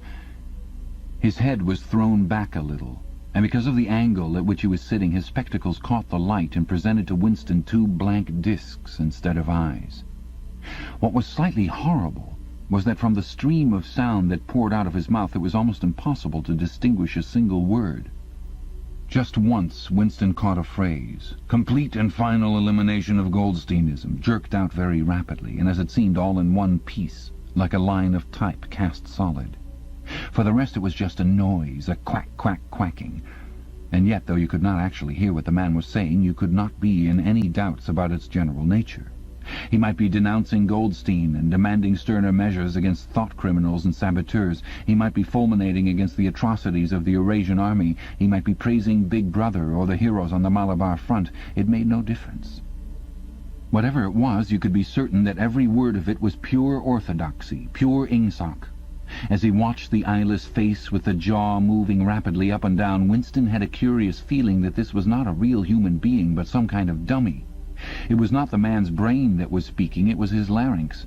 The stuff that was coming out of him consisted of words, but it was not speech in the true sense. It was a noise uttered in unconsciousness, like the quacking of a duck. Syme had fallen silent for a moment, and with the handle of his spoon was tracing patterns in the puddle of stew. The voice from the other table quacked rapidly on, easily audible in spite of the surrounding din. "There is a word in Newspeak," said Syme. "I don't know whether you know it. Duck-speak, to quack like a duck. It is one of those interesting words that have two contradictory meanings. Applied to an opponent, it is abuse. Applied to someone you agree with, it is praise." Unquestionably, Syme will be vaporized, Winston thought again. He thought it with a kind of sadness, although well knowing that Syme despised him and slightly disliked him, and was fully capable of denouncing him as a thought criminal if he saw any reason for doing so. There was something subtly wrong with Syme. There was something that he lacked. Discretion, aloofness, a sort of saving stupidity. You could not say that he was unorthodox. He believed in the principles of Ingsoc. He venerated Big Brother. He rejoiced over victories. He hated heretics, not merely with sincerity, but with a sort of restless zeal, an up-to-dateness of information which the ordinary party member did not approach. Yet a faint air of disreputability always clung to him. He said things that would have been better unsaid. He had read too many books. He frequented the Chestnut Tree Café, haunt of painters and musicians. There was no law, not even an unwritten law, against frequenting the Chestnut Tree Café, yet the place was somehow ill-omened. The old, discredited leaders of the party had been used to gather there before they were finally purged. Goldstein himself, it was said, had sometimes been seen there years and decades ago. Syme's fate was not difficult to foresee. And yet it was a fact that if Syme grasped, even for 3 seconds, the nature of his, Winston's, secret opinions, he would betray him instantly to the thought police. So would anybody else, for that matter, but Syme more than most. Zeal was not enough. Orthodoxy was unconsciousness. Syme looked up. "Here comes Parsons," he said. Something in the tone of his voice seemed to add, "that bloody fool." Parsons, Winston's fellow tenant at Victory Mansions, was in fact threading his way across the room, a tubby, middle-sized man with fair hair and a frog-like face. At 35 he was already putting on rolls of fat at neck and waistline, but his movements were brisk and boyish. His whole appearance was that of a little boy grown large, so much so that although he was wearing the regulation overalls, it was almost impossible not to think of him as being dressed in the blue shorts, grey shirt, and red neckerchief of the spies. In visualizing him, one always saw a picture of dimpled knees and sleeves rolled back from pudgy forearms. Parsons did, indeed, invariably revert to shorts when a community hike or any other physical activity gave him an excuse for doing so. He greeted them both with a cheery "Hello, hello," and sat down at the table, giving off an intense smell of sweat. Beads of moisture stood out all over his pink face. His powers of sweating were extraordinary. At the community centre you could always tell when he had been playing table tennis by the dampness of the bat handle. Syme had produced a strip of paper on which there was a long column of words and was studying it with an ink pencil between his fingers. "Look at him working away in the lunch hour," said Parsons, nudging Winston. "Keenness, eh? What's that you got there, old boy? Something a bit too brainy for me, I expect. Smith, old boy, I tell you why I'm chasing you. It's that sub you forgot to give me." "Which sub is that?" said Winston, automatically feeling for money. About a quarter of one's salary had to be earmarked for voluntary subscriptions, which were so numerous that it was difficult to keep track of them. "For Hate Week. You know, the house-by-house fund. I'm treasurer for our block. We're making an all-out effort. Going to put on a tremendous show. I tell you, it won't be my fault if old Victory Mansions doesn't have the biggest outfit of flags in the whole street. $2 you promised me." Winston found and handed over 2 creased and filthy notes, which Parsons entered in a small notebook in the neat handwriting of the illiterate. "By the way, old boy," he said, "I hear that little beggar of mine let fly at you with his catapult yesterday. I gave him a good dressing down for it. In fact, I told him I'd take the catapult away if he does it again." "I think he was a little upset at not going to the execution," said Winston. "Oh, well, what I mean to say shows the right spirit, doesn't it? Mischievous little beggars they are, both of them, but talk about keenness. All they think about is the spies, and the war, of course. Do you know what that little girl of mine did last Saturday when her troop was on a hike out Berkhamsted way?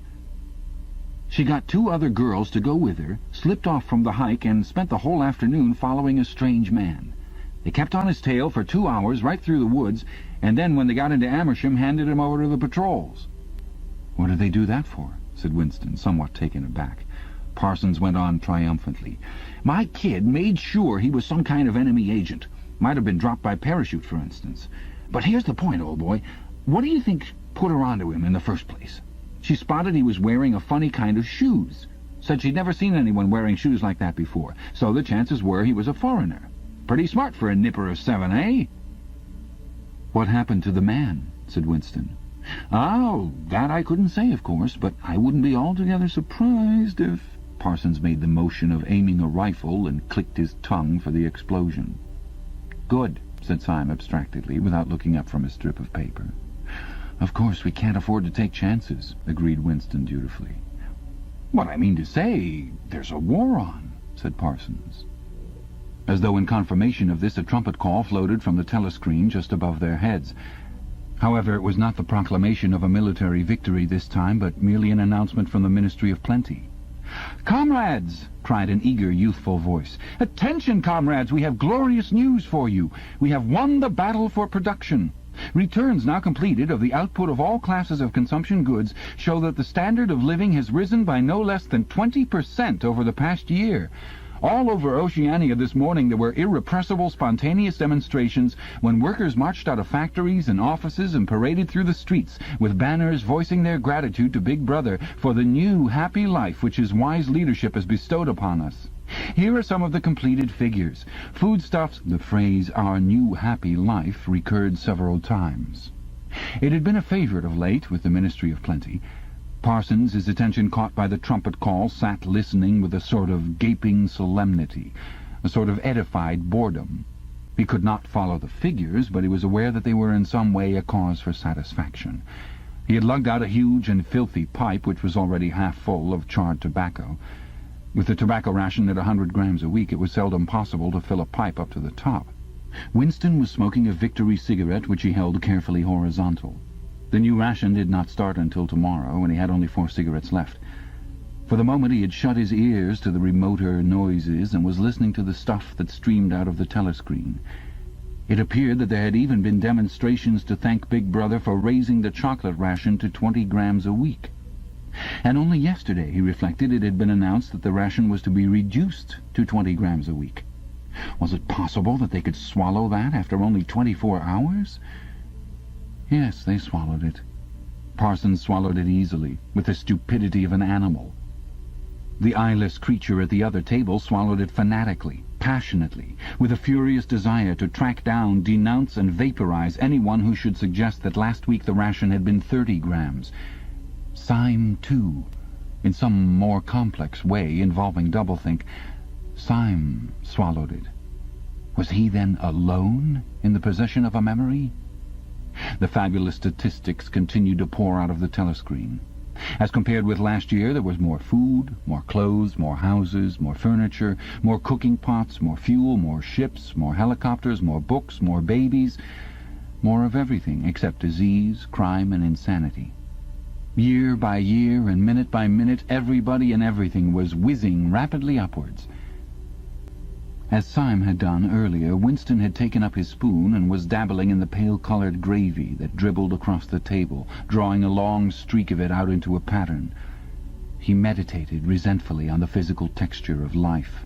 Had it always been like this? Had food always tasted like this? He looked around the canteen. A low-ceilinged, crowded room, its walls grimy from the contact of innumerable bodies, battered metal tables and chairs placed so close together that you sat with elbows touching, bent spoons, dented trays, coarse white mugs, all surfaces greasy, grime in every crack, and a sourish composite smell of bad gin and bad coffee and metallic stew and dirty clothes. Always in your stomach and in your skin there was a sort of protest, a feeling that you had been cheated of something that you had a right to. It was true that he had no memories of anything greatly different. In any time that he could accurately remember, there had never been quite enough to eat. One never had socks or underclothes that were not full of holes. Furniture had always been battered and rickety, rooms underheated, tube trains crowded, houses falling to pieces, bread dark-coloured, tea a rarity, coffee filthy tasting, cigarettes insufficient, nothing cheap and plentiful except synthetic gin. And though, of course, it grew worse as one's body aged, was it not a sign that this was not the natural order of things if one's heart sickened at the discomfort and dirt and scarcity, the interminable winters, the stickiness of one's socks, the lifts that never worked, the cold water, the gritty soap, the cigarettes that came to pieces, the food with its strange evil tastes? Why should one feel it to be intolerable unless one had some kind of ancestral memory that things had once been different? He looked round the canteen again. Nearly everyone was ugly, and would still have been ugly even if dressed otherwise than in the uniform blue overalls. On the far side of the room, sitting at a table alone, a small, curiously beetle-like man was drinking a cup of coffee, his little eyes darting suspicious glances from side to side. How easy it was, thought Winston, if you did not look about you, to believe that the physical type set up by the party as an ideal, tall, muscular youths and deep-bosomed maidens, blonde-haired, vital, sunburnt, carefree, existed and even predominated. Actually, so far as he could judge, the majority of people in Airstrip One were small, dark, and ill-favoured. It was curious how that beetle-like type proliferated in the ministries. Little dumpy men, growing stout very early in life, with short legs, swift scuttling movements, and fat, inscrutable faces with very small eyes. It was the type that seemed to flourish best under the dominion of the party. The announcement from the Ministry of Plenty ended on another trumpet call and gave way to tinny music. Parsons, stirred to vague enthusiasm by the bombardment of figures, took his pipe out of his mouth. "The Ministry of Plenty's certainly done a good job this year," he said with a knowing shake of his head. "By the way, Smith, old boy, I suppose you haven't got any razor blades you can let me have?" "Not one," said Winston. "I've been using the same blade for 6 weeks myself." "Ah, well, just thought I'd ask you, old boy." "Sorry," said Winston. The quacking voice from the next table, temporarily silenced during the ministry's announcement, had started up again, as loud as ever. For some reason, Winston suddenly found himself thinking of Mrs. Parsons, with her wispy hair and the dust in the creases of her face. Within 2 years, those children would be denouncing her to the thought police. Mrs. Parsons would be vaporized. Syme would be vaporized. Winston would be vaporized. O'Brien would be vaporized. Parsons, on the other hand, would never be vaporized. The eyeless creature with the quacking voice would never be vaporized. The little beetle-like men who scuttled so nimbly through the labyrinthine corridors of ministries, they too would never be vaporized. And the girl with dark hair, the girl from the fiction department, she would never be vaporized either. It seemed to him that he knew instinctively who would survive and who would perish, though what it was that made for survival, it was not easy to say. At this moment he was dragged out of his reverie with a violent jerk. The girl at the next table had turned partly round and was looking at him. It was the girl with dark hair. She was looking at him in a sidelong way, but with curious intensity. The instant that she caught his eye, she looked away again. The sweat started out on Winston's backbone. A horrible pang of terror went through him. It was gone almost at once, but it left a sort of nagging uneasiness behind. Why was she watching him? Why did she keep following him about? Unfortunately, he could not remember whether she had already been at the table when he arrived, or had come there afterwards. But yesterday, at any rate, during the 2 minutes' hate, she had sat immediately behind him when there was no apparent need to do so. Quite likely her real object had been to listen to him and make sure whether he was shouting loudly enough. His earlier thought returned to him. Probably she was not actually a member of the thought police. But then it was precisely the amateur spy who was the greatest danger of all. He did not know how long she had been looking at him, but perhaps for as much as 5 minutes, and it was possible that his features had not been perfectly under control. It was terribly dangerous to let your thoughts wander when you were in any public place or within range of a telescreen. The smallest thing could give you away. A nervous tic, an unconscious look of anxiety, a habit of muttering to yourself, anything that carried with it the suggestion of abnormality, of having something to hide. In any case, to wear an improper expression on your face, to look incredulous when a victory was announced, for example, was itself a punishable offence. There was even a word for it in newspeak. Face crime, it was called. The girl had turned her back on him again. Perhaps, after all, she was not really following him about. Perhaps it was coincidence that she had sat so close to him 2 days running. His cigarette had gone out, and he laid it carefully on the edge of the table. He would finish smoking it after work if he could keep the tobacco in it. Quite likely the person at the next table was a spy of the thought police. Quite likely he would be in the cellars of the Ministry of Love within 3 days, but a cigarette end must not be wasted. Syme had folded up his strip of paper and stowed it away in his pocket. Parsons had begun talking again. "Did I ever tell you, old boy," he said, chuckling around the stem of his pipe, "about the time when those 2 nippers of mine set fire to the old market woman's skirt because they saw her wrapping up sausages in a poster of BB? Sneaked up behind her and set fire to it with a box of matches. Burned her quite badly, I believe, little beggars, eh? But keen as mustard. That's first-rate training they give 'em in the spies nowadays, better than in my day, even. What do you think's the latest thing they've served 'em out with? Ear trumpets, for listening through keyholes. My little girl brought one home the other night, tried it out on our sitting-room door, and reckoned she could hear twice as much as with her ear to the hole.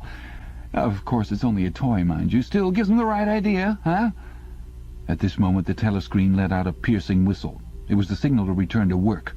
All 3 men sprang to their feet to join in the struggle round the lifts, and the remaining tobacco fell out of Winston's cigarette. Chapter 6. Winston was writing in his diary.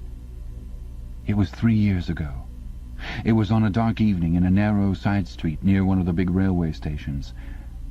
She was standing near a doorway in the wall, under a street lamp that hardly gave any light. She had a young face, painted very thick.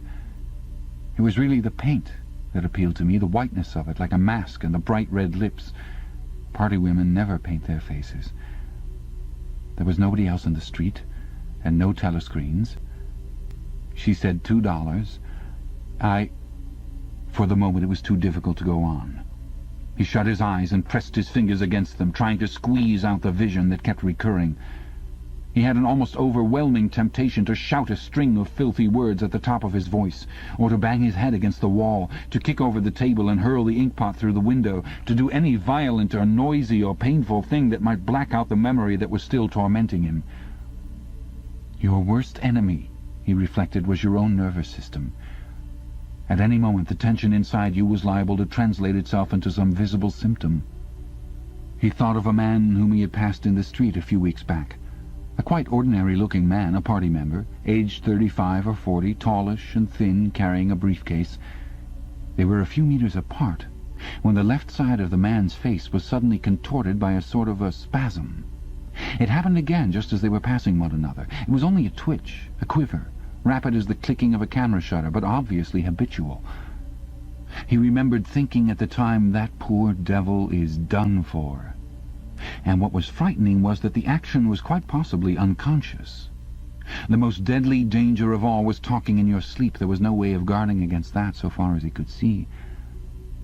He drew in his breath and went on writing. I went with her through the doorway and across a backyard into a basement kitchen. There was a bed against the wall and a lamp on the table, turned down very low. His teeth were set on edge. He would have liked to spit. Simultaneously with the woman in the basement kitchen, he thought of Catherine, his wife. Winston was married. He had been married, at any rate, probably still was married, for so far as he knew his wife was not dead.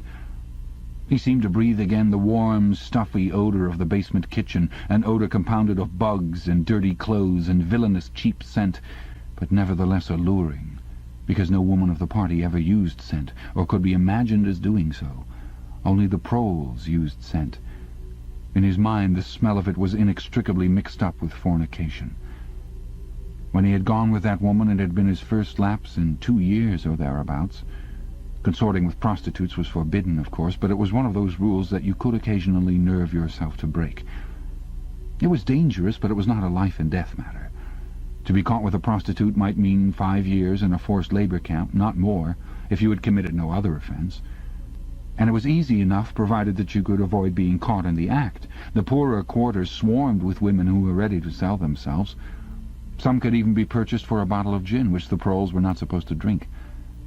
Tacitly, the party was even inclined to encourage prostitution, as an outlet for instincts which could not be altogether suppressed. Mere debauchery did not matter very much, so long as it was furtive and joyless, and only involved the women of the submerged and despised class. The unforgivable crime was promiscuity between party members. But though this was one of the crimes that the accused in the great purges invariably confessed to, it was difficult to imagine any such thing actually happening. The aim of the party was not merely to prevent men and women from forming loyalties which it might not be able to control. Its real, undeclared purpose was to remove all pleasure from the sexual act. Not love so much as eroticism was the enemy, inside marriage as well as outside it. All marriages between party members had to be approved by a committee appointed for the purpose, and, though the principle was never clearly stated, permission was always refused if the couple concerned gave the impression of being physically attracted to one another. The only recognized purpose of marriage was to beget children for the service of the party. Sexual intercourse was to be looked on as a slightly disgusting minor operation, like having an enema. This again was never put into plain words, but in an indirect way it was rubbed into every party member from childhood onwards. There were even organizations such as the Junior Anti-Sex League, which advocated complete celibacy for both sexes. All children were to be begotten by artificial insemination, artsem it was called in newspeak, and brought up in public institutions. This, Winston was aware, was not meant altogether seriously, but somehow it fitted in with the general ideology of the party. The party was trying to kill the sex instinct, or if it could not be killed, then to distort it and dirty it. He did not know why this was so, but it seemed natural that it should be so, and so far as the women were concerned, the party's efforts were largely successful. He thought again of Catherine. It must be 9, 10, nearly 11 years since they had parted. He was curious how seldom he thought of her. For days at a time he was capable of forgetting that he had ever been married. They had only been together for about 15 months. The party did not permit divorce, but it rather encouraged separation in cases where there were no children. Catherine was a tall, fair-haired girl, very straight, with splendid movements. She had a bold, aquiline face, a face that one might have called noble until one discovered that there was as nearly as possible nothing behind it.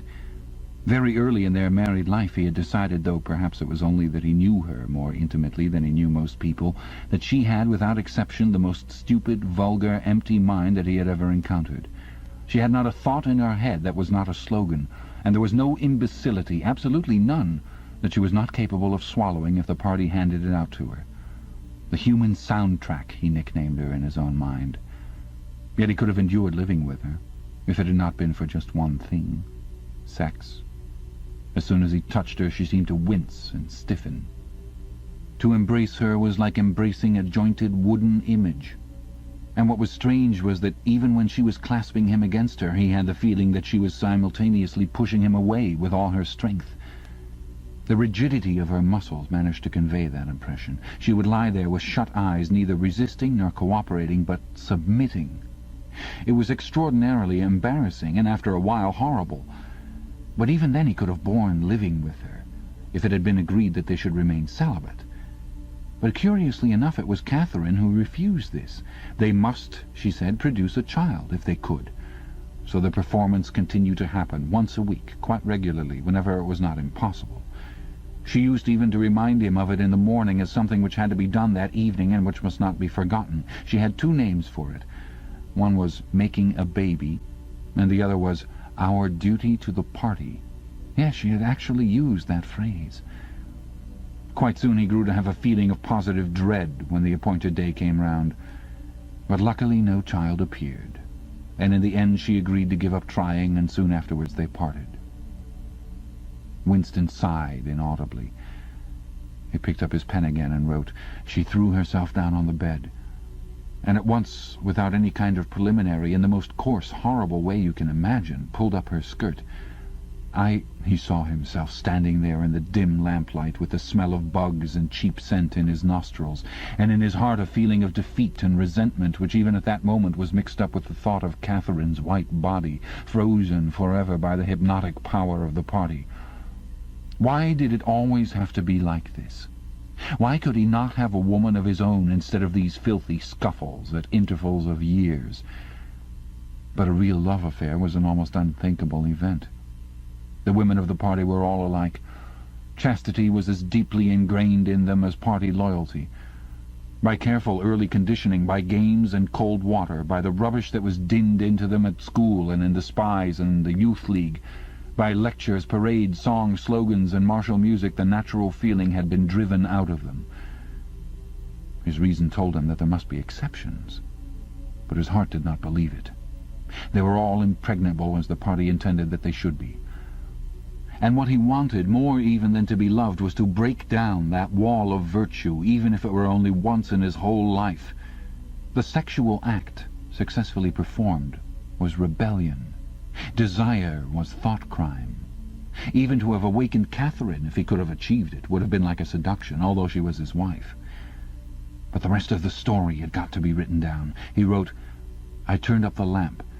When I saw her in the light—" After the darkness, the feeble light of the paraffin lamp had seemed very bright. For the first time he could see the woman properly. He had taken a step toward her and then halted, full of lust and terror. He was painfully conscious of the risk he had taken in coming here. It was perfectly possible that the patrols would catch him on the way out. For that matter, they might be waiting outside the door at this moment. If he went away without even doing what he had come here to do, it had got to be written down. It had got to be confessed. What he had suddenly seen in the lamplight was that the woman was old. The paint was plastered so thick on her face that it looked as though it might crack like a cardboard mask.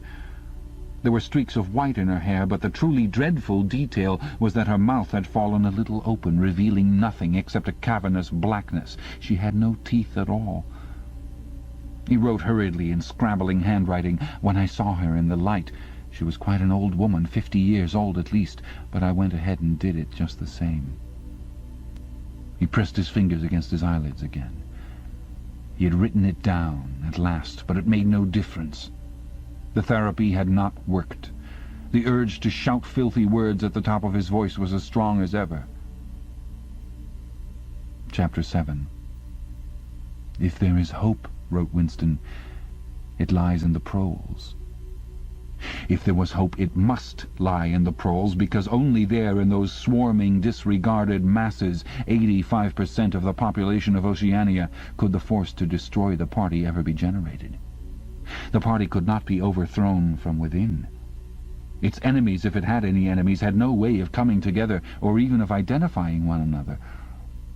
Even if the legendary Brotherhood existed, as just possibly it might, it was inconceivable that its members could ever assemble in larger numbers than 2s and 3s. Rebellion meant a look in the eyes, an inflection of the voice, at the most an occasional whispered word. But the proles, if only they could somehow become conscious of their own strength, would have no need to conspire. They needed only to rise up and shake themselves like a horse shaking off flies. If they chose, they could blow the party to pieces tomorrow morning. Surely, sooner or later, it must occur to them to do it. And yet, he remembered how once he had been walking down a crowded street when a tremendous shout of hundreds of voices, women's voices, had burst from a side street a little way ahead. It was a great, formidable cry of anger and despair, a deep, loud "ooh" that went humming on like the reverberation of a bell. His heart had leapt. It started, he had thought, a riot. The proles are breaking loose at last. When he had reached the spot, it was to see a mob of 200 or 300 women crowding around the stalls of a street market, with faces as tragic as though they had been the doomed passengers on a sinking ship. But at this moment the general despair broke down into a multitude of individual quarrels. It appeared that one of the stalls had been selling tin saucepans. They were wretched, flimsy things, but cooking pots of any kind were always difficult to get. Now the supply had unexpectedly given out.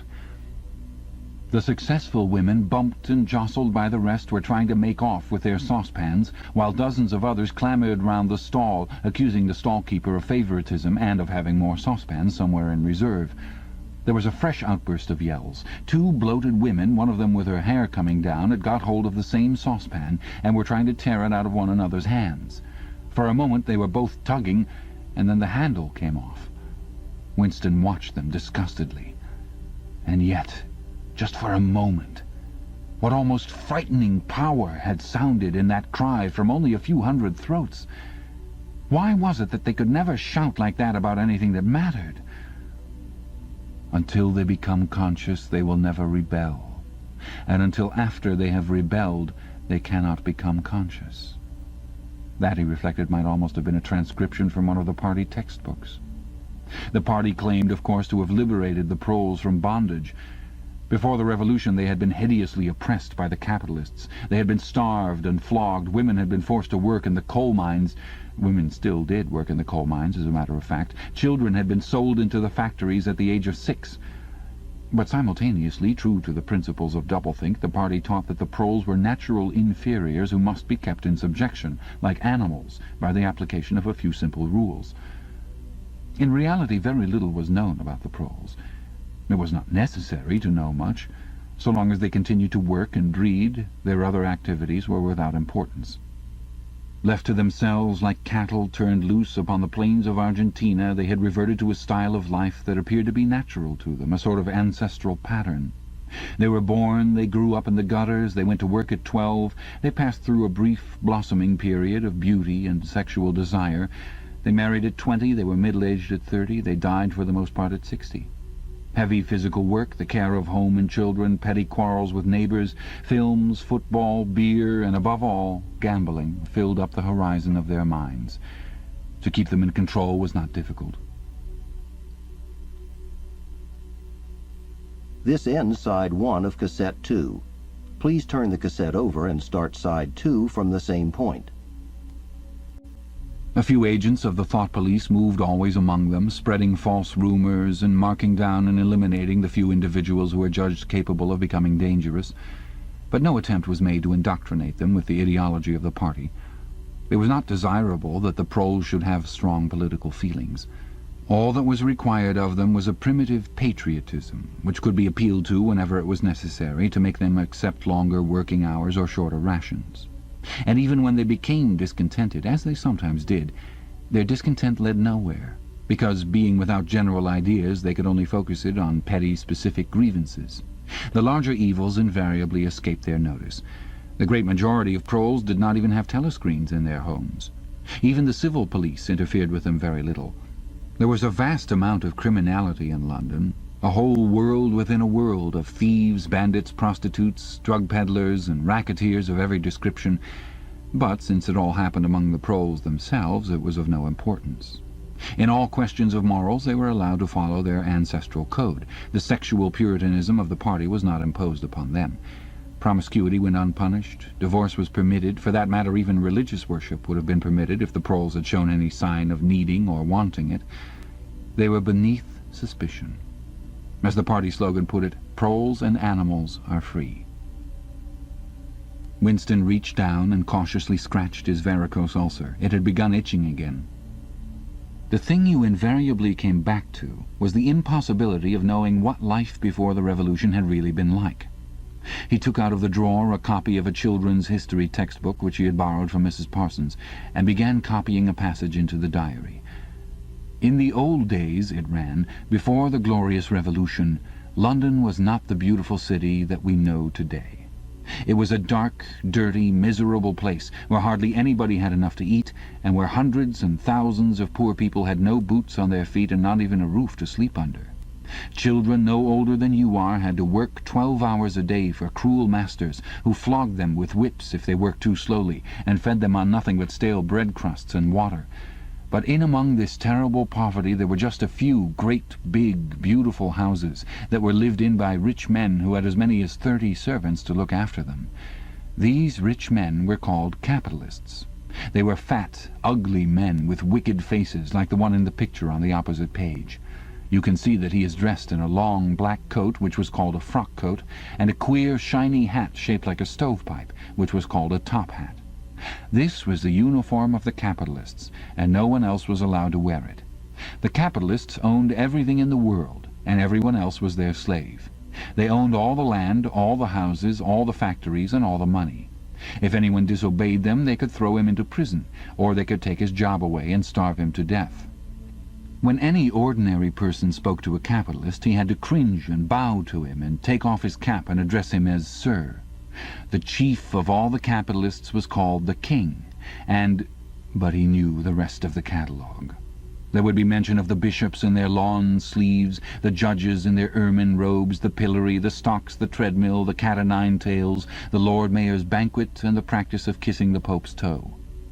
There was also something called the jus primae noctis, which would probably not be mentioned in a textbook for children.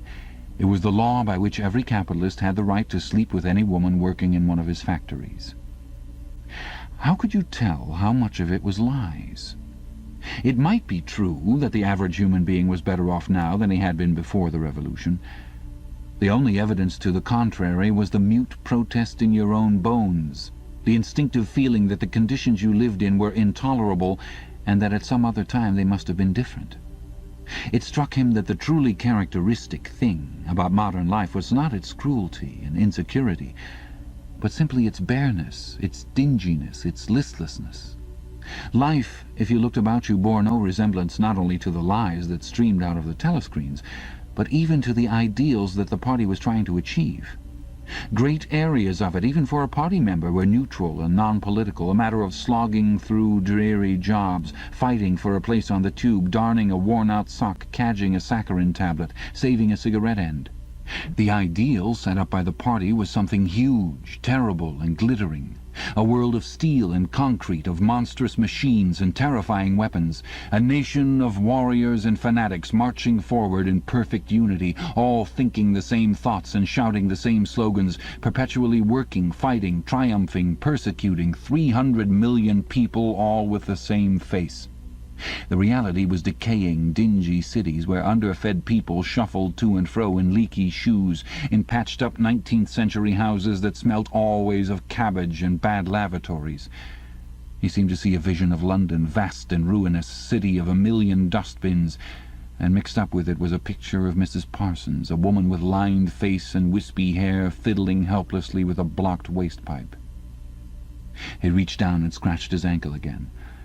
Day and night the telescreens bruised your ears with statistics proving that people today had more food, more clothes, better houses, better recreations, that they lived longer, worked shorter hours, were bigger, healthier, stronger, happier, more intelligent, better educated than the people of 50 years ago. Not a word of it could ever be proved or disproved. The party claimed, for example, that today 40% of adult proles were literate. Before the revolution, it was said, the number had only been 15%.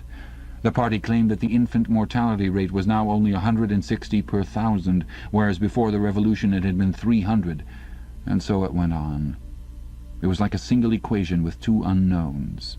It might very well be that literally every word in the history books, even the things that one accepted without question, was pure fantasy. For all he knew, there might never have been any such law as the jus primae noctis, or any such creature as a capitalist, or any such garment as a top hat. Everything faded into mist. The past was erased, the erasure was forgotten, the lie became truth. Just once in his life he had possessed, after the event, that was what counted, concrete, unmistakable evidence of an act of falsification. He had held it between his fingers for as long as 30 seconds. In 1973, it must have been. At any rate, it was at about the time when he and Catherine had parted. But the really relevant date was 7 or 8 years earlier. The story really began in the middle 60s, the period of the great purges in which the original leaders of the revolution were wiped out once and for all. By 1970, none of them was left except Big Brother himself. All the rest had by that time been exposed as traitors and counter-revolutionaries. Goldstein had fled and was hiding, no one knew where, and of the others a few had simply disappeared, while the majority had been executed after spectacular public trials at which they had made confession of their crimes. Among the last survivors were 3 men named Jones, Aronson, and Rutherford. It must have been in 1965 that these three had been arrested. As often happened, they had vanished for a year or more, so that one did not know whether they were alive or dead, and then had suddenly been brought forth to incriminate themselves in the usual way. They had confessed to intelligence with the enemy at that date, too. The enemy was Eurasia, embezzlement of public funds, the murder of various trusted party members, intrigues against the leadership of Big Brother, which had started long before the revolution happened, and acts of sabotage causing the death of hundreds of thousands of people. After confessing to these things, they had been pardoned, reinstated in the party, and given posts, which were in fact sinecures, but which sounded important. All three had written long, abject articles in the Times, analyzing the reasons for their defection and promising to make amends. Some time after their release, Winston had actually seen all three of them in the Chestnut Tree Cafe. He remembered the sort of terrified fascination with which he had watched them out of the corner of his eye. They were men far older than himself, relics of the ancient world, almost the last great figures left over from the heroic early days of the party. The glamour of the underground struggle and the Civil War still faintly clung to them. He had the feeling, though already at that time facts and dates were growing blurry, that he had known their names earlier than he had known that of Big Brother. But also they were outlaws, enemies, untouchables, doomed with absolute certainty to extinction within a year or two. No one who had once fallen into the hands of the thought police ever escaped in the end. They were corpses waiting to be sent back to the grave. There was no one at any of the tables nearest to them. It was not wise even to be seen in the neighbourhood of such people. They were sitting in silence before glasses of the gin flavoured with cloves, which was the specialty of the cafe. Of the three, it was Rutherford whose appearance had most impressed Winston. Rutherford had once been a famous caricaturist, whose brutal cartoons had helped to inflame popular opinion before and during the Revolution. Even now, at long intervals, his cartoons were appearing in the Times. They were simply an imitation of his earlier manner, and curiously lifeless and unconvincing. Always they were a rehashing of the ancient themes: slum tenements, starving children, street battles, capitalists and top hats. Even on the barricades the capitalists still seemed to cling to their top hats, an endless, hopeless effort to get back into the past. He was a monstrous man, with a mane of greasy grey hair, his face pouched and seamed with protuberant lips. At one time he must have been immensely strong. Now his great body was sagging, sloping, bulging, falling away in every direction. He seemed to be breaking up before one's eyes, like a mountain crumbling. It was the lonely hour of 15. Winston could not now remember how he had come to be in the cafe at such a time. The place was almost empty. A tinny music was trickling from the telescreens. The three men sat in their corner almost motionless, never speaking. Uncommanded, the waiter brought fresh glasses of gin. There was a chessboard on the table beside them with the pieces set out, but no game started. And then, for perhaps half a minute in all, something happened to the telescreens. The tune that they were playing changed, and the tone of the music changed too. There came into it, but it was something hard to describe. It was a peculiar, cracked, braying, jeering note. In his mind, Winston called it a yellow note.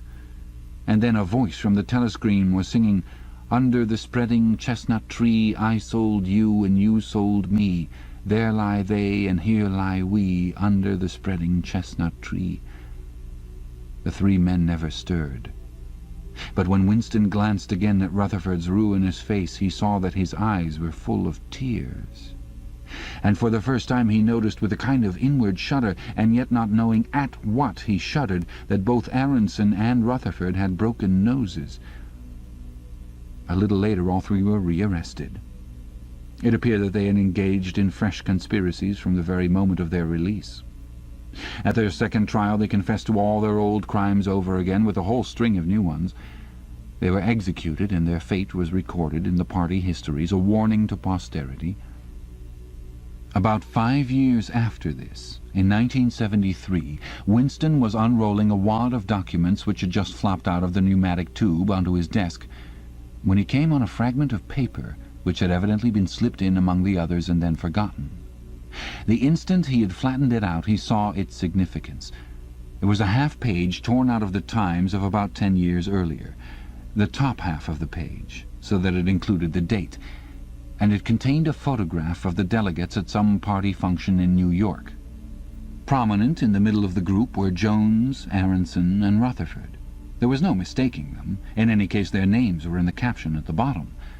The point was that at both trials, all three men had confessed that on that date they had been on Eurasian soil. They had flown from a secret airfield in Canada to a rendezvous somewhere in Siberia, and had conferred with members of the Eurasian General Staff, to whom they had betrayed important military secrets. The date had stuck in Winston's memory because it chanced to be Midsummer Day. But the whole story must be on record in countless other places as well. There was only one possible conclusion. The confessions were lies. Of course, this was not in itself a discovery. Even at that time, Winston had not imagined that the people who were wiped out in the purges had actually committed the crimes that they were accused of.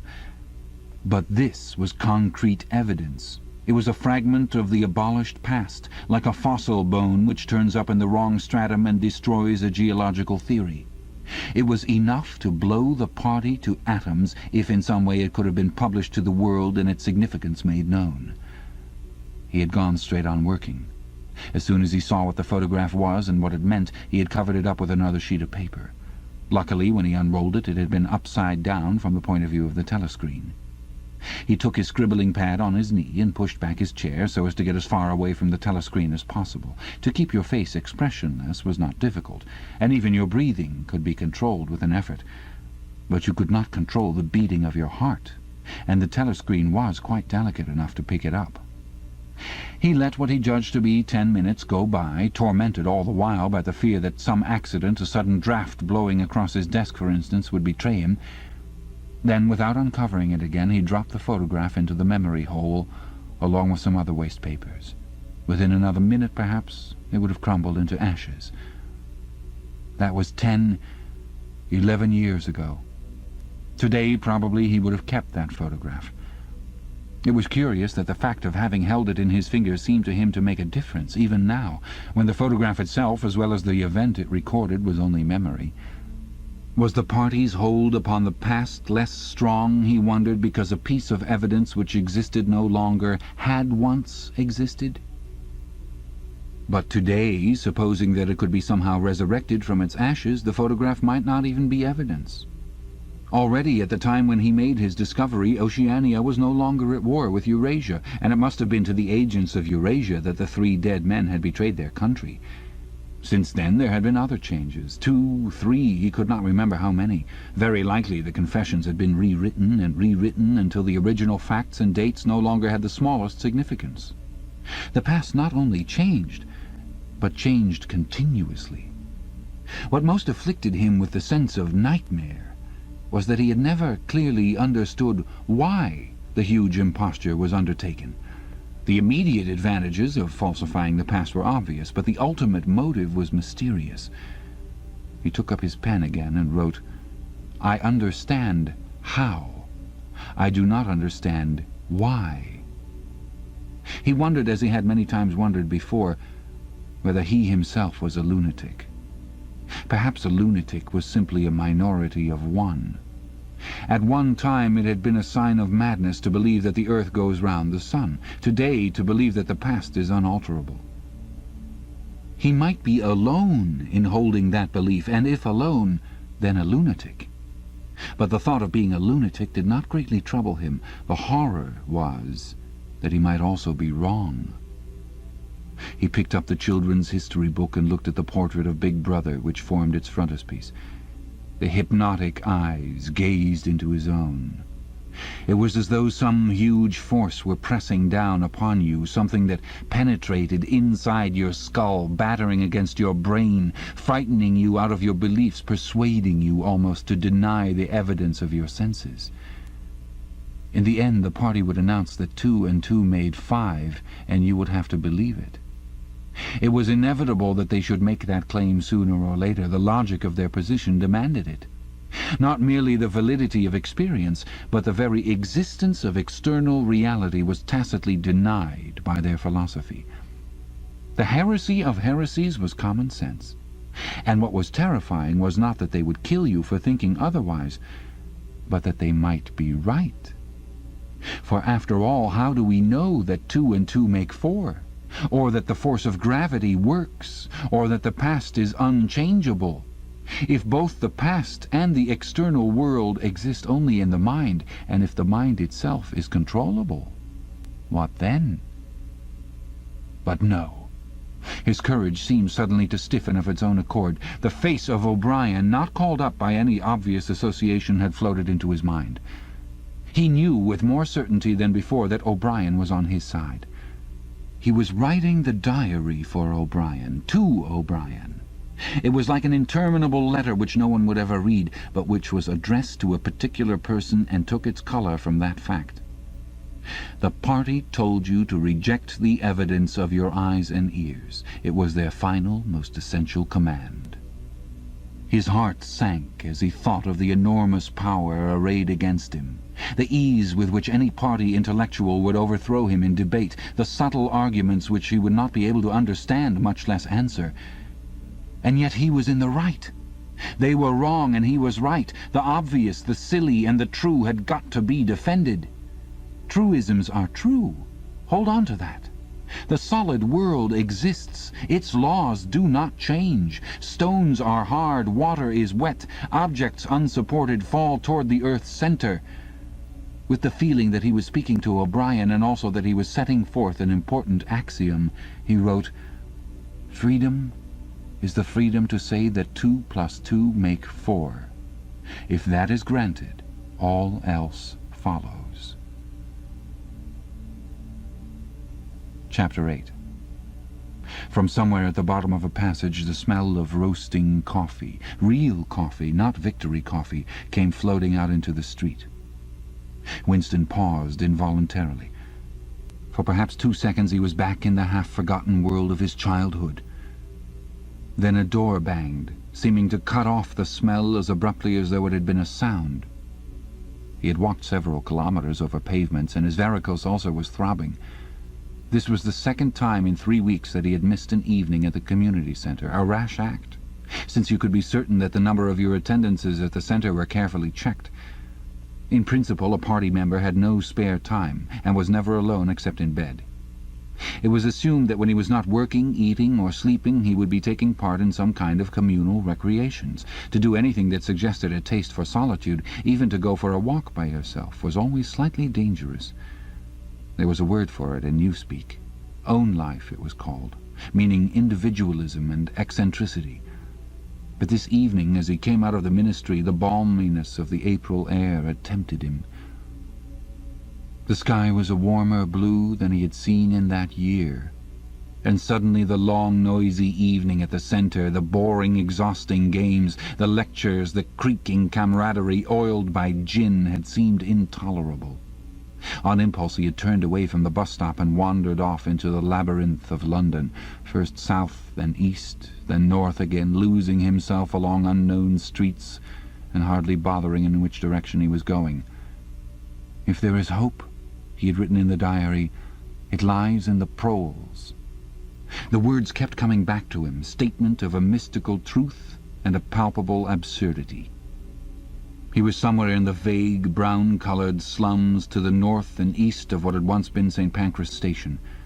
He was walking up a cobbled street of little 2-story houses with battered doorways which gave straight onto the pavement and which were somehow curiously suggestive of rat-holes. There were puddles of filthy water here and there among the cobbles.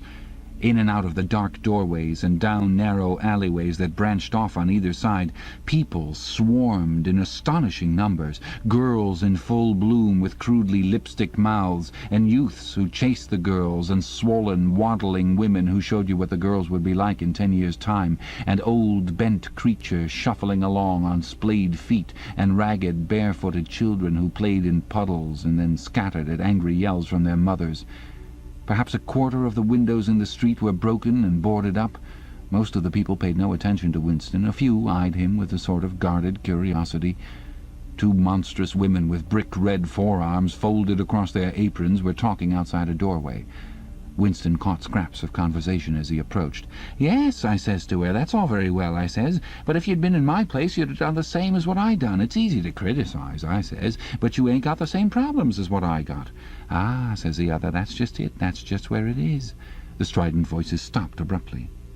The women studied him in hostile silence as he went past. But it was not hostility, exactly. Merely a kind of wariness, a momentary stiffening, as at the passing of some unfamiliar animal. The blue overalls of the party could not be a common sight in a street like this. Indeed, it was unwise to be seen in such places, unless you had definite business there. The patrols might stop you if you happened to run into them. "May I see your papers, comrade? What are you doing here? What time did you leave work? Is this your usual way home?" and so on and so forth. Not that there was any rule against walking home by an unusual route, but it was enough to draw attention to you if the thought police heard about it. Suddenly the whole street was in commotion. There were yells of warning from all sides. People were shooting into the doorways like rabbits. A young woman leapt out of a doorway a little ahead of Winston, grabbed up a tiny child playing in a puddle, whipped her apron about it, and leapt back again, all in one movement. At the same instant a man in a concertina-like black suit, who had emerged from a side alley, ran toward Winston, pointing excitedly to the sky. "Steamer!" he yelled. "Look out, governor! Bang overhead! Lay down, quick!" Steamer was a nickname which for some reason the proles applied to rocket bombs. Winston promptly flung himself on his face. The proles were nearly always right when they gave you a warning of this kind. They seemed to possess some kind of instinct which told them several seconds in advance when a rocket was coming, although the rocket supposedly travelled faster than sound. Winston clasped his forearms about his head. There was a roar that seemed to make the pavement heave. A shower of light objects pattered onto his back. When he stood up, he found that he was covered with fragments of glass from the nearest window. He walked on. The bomb had demolished a group of houses 200 meters up the street. A black plume of smoke hung in the sky, and below it a cloud of plaster dust, in which a crowd was already forming round the ruins. There was a little pile of plaster lying on the pavement ahead of him, and in the middle of it he could see a bright red streak. When he got up to it, he saw that it was a human hand, severed at the wrist. Apart from the bloody stump, the hand was so completely whitened as to resemble a plaster cast. He kicked the thing into the gutter, and then, to avoid the crowd, turned down a side street to the right. Within 3 or 4 minutes he was out of the area which the bomb had affected, and the sordid, swarming life of the streets was going on as though nothing had happened. It was nearly 20 hours, and the drinking shops which the proles frequented, pubs they called them, were choked with customers. From their grimy swing doors, endlessly opening and shutting, there came forth a smell of urine, sawdust, and sour beer. In an angle formed by a projecting house front, 3 men were standing very close together, the middle one of them holding a folded-up newspaper which the other 2 were studying over his shoulders. Even before he was near enough to make out the expression on their faces, Winston could see absorption in every line of their bodies. It was obviously some serious piece of news that they were reading. He was a few paces away from them when suddenly the group broke up, and 2 of the men were in a violent altercation. For a moment they seemed almost on the point of blows. "Can't you bleeding well listen to what I say? I tell you no number ending in 7 ain't won for over 14 months. "Yes, it has, then." "No, it has not. Back home I got the whole lot of 'em for over 2 years wrote down on a piece of paper. I takes 'em down, regular as the clock, and I tell you no number ending in 7. Yes, a 7 has one.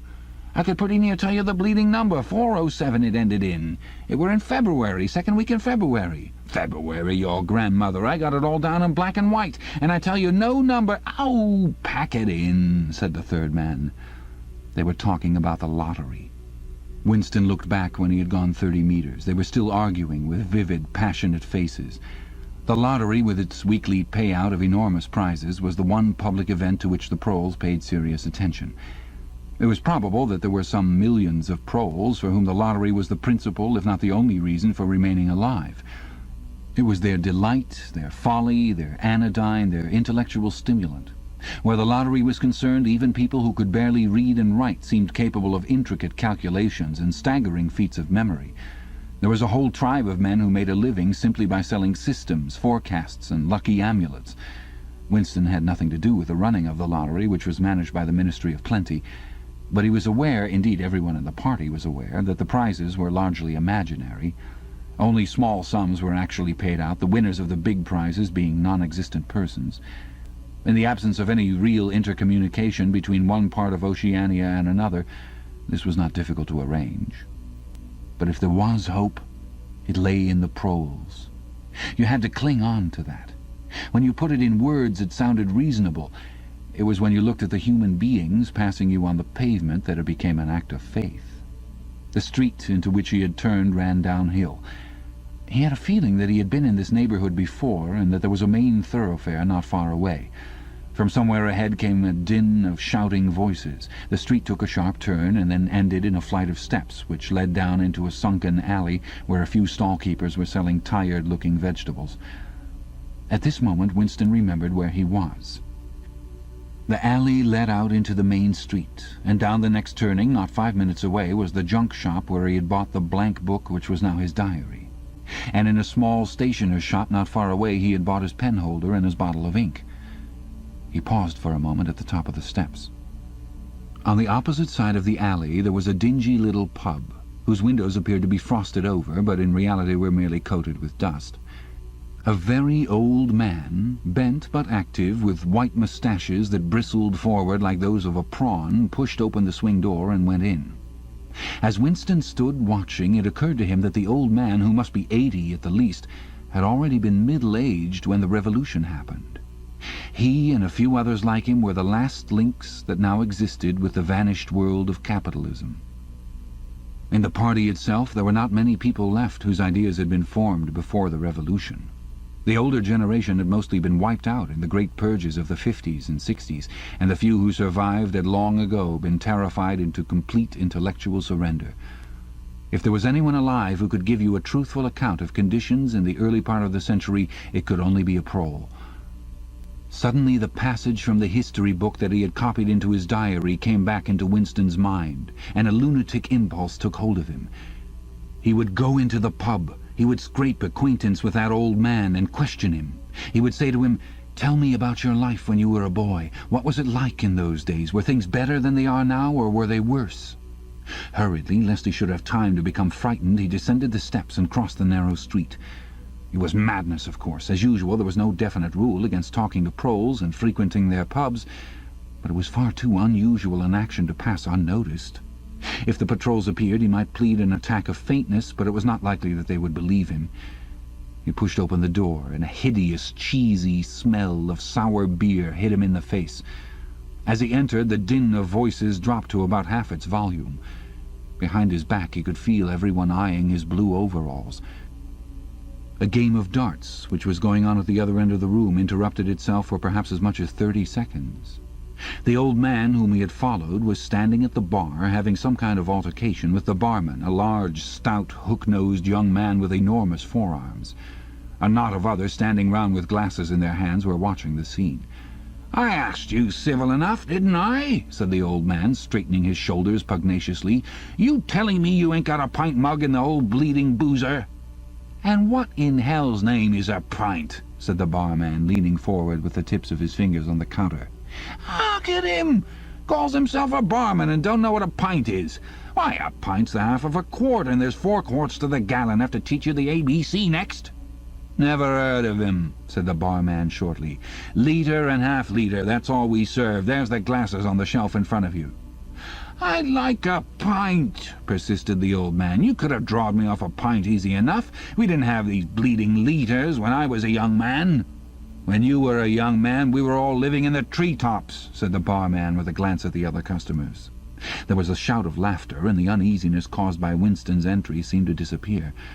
The old man's white-stubbled face had flushed pink. He was turned away, muttering to himself, and bumped into Winston. Winston caught him gently by the arm. "May I offer you a drink?" he said. "You're a gent," said the other, straightening his shoulders again. He appeared not to have noticed Winston's blue overalls. "Pint," he added aggressively to the barman. "Pint or wallop." The barman swished 2 half-litres of dark brown beer into thick glasses which he had rinsed in a bucket under the counter. Beer was the only drink you could get in prole pubs. The proles were not supposed to drink gin, though in practice they could get hold of it easily enough. The game of darts was in full swing again, and the knot of men at the bar had begun talking about lottery tickets. Winston's presence was forgotten for a moment. There was a deal table under the window where he and the old man could talk without fear of being overheard. It was horribly dangerous. But at any rate there was no telescreen in the room, a point he had made sure of as soon as he came in. "He could have drawed me off a pint," grumbled the old man as he settled down behind his glass. "A half-litre ain't enough. It don't satisfy, and a whole litre's too much. It starts my bladder running, let alone the price." "You must have seen great changes since you were a young man," said Winston tentatively. The old man's pale blue eyes moved from the darts board to the bar and from the bar to the door of the gents, as though it were in the bar-room that he expected the changes to have occurred. "The beer was better," he said finally, "and cheaper. When I was a young man, mild beer, wallop we used to call it, was 4p a pint. That was before the war, of course." "Which war was that?" said Winston. "It's all wars," said the old man vaguely. He took up his glass and his shoulders straightened again. "Here's wishing you the very best of health." In his lean throat the sharp-pointed Adam's apple made a surprisingly rapid up-and-down movement, and the beer vanished. Winston went to the bar and came back with 2 more half-litres. The old man appeared to have forgotten his prejudice against drinking a full litre. "You are very much older than I am," said Winston. "You must have been a grown man before I was born. You can remember what it was like in the old days, before the Revolution. People of my age don't really know anything about those times. We can only read about them in books, and what it says in the books may not be true. I should like your opinion on that. The history books say that life before the Revolution was completely different from what it is now. There was the most terrible oppression, injustice, poverty, worse than anything we can imagine. Here in London the great mass of the people never had enough to eat from birth to death. Half of them hadn't even boots on their feet. They worked 12 hours a day, they left school at 9, they slept 10 in a room, and at the same time there were only a very few people, only a few thousands, the capitalists they were called, who were rich and powerful. They owned everything that there was to own. They lived in great gorgeous houses with 30 servants. They rode about in motor cars and 4-horse carriages. They drank champagne. They wore top hats. The old man brightened suddenly. "Top hats," he said. "Funny you should mention 'em. The same thing come into my head only yesterday. I don't know why, I was just thinking I ain't seen a top hat in years. Gone right out, they have. The last time I worn one was at my sister-in-law's funeral. And that was, well, I couldn't give you the date, but it must have been 50 years ago. Of course, it was only hired for the occasion, you understand." It isn't very important about the top hats," said Winston patiently. "The point is, these capitalists, they and a few lawyers and priests and so forth who lived on them, were the lords of the earth. Everything existed for their benefit. You, the ordinary people, the workers, were their slaves. They could do what they liked with you. They could ship you off to Canada like cattle. They could sleep with your daughters if they chose. They could order you to be flogged with something called a cat-o'-nine-tails. You had to take your cap off when you passed them. Every capitalist went about with a gang of lackeys who—" The old man brightened again. "Lackeys," he said. "Now there's a word I ain't heard ever since so long. Lackeys. That regular takes me back, that does. I recollect, donkeys years ago, I used to sometimes go to Hyde Park of a Sunday afternoon to hear the blokes making speeches. Salvation Army, Roman Catholics, Jews, Indians, all sorts there was. And there was one bloke— well, I couldn't give you his name, but a real powerful speaker he was. He didn't half give it to him. 'Lackeys,' he says, 'lackeys of the bourgeoisie, flunkies of the ruling class, parasites,' that was another of them, and hyenas. He definitely called them hyenas. Of course, he was referring to the Labour Party, you understand." Winston had the feeling that they were talking at cross purposes. "What I really wanted to know was this," he said. "Do you feel that you have more freedom now than you had in those days? Are you treated more like a human being? In the old days, the rich people, the people at the top—" "The House of Lords," put in the old man reminiscently.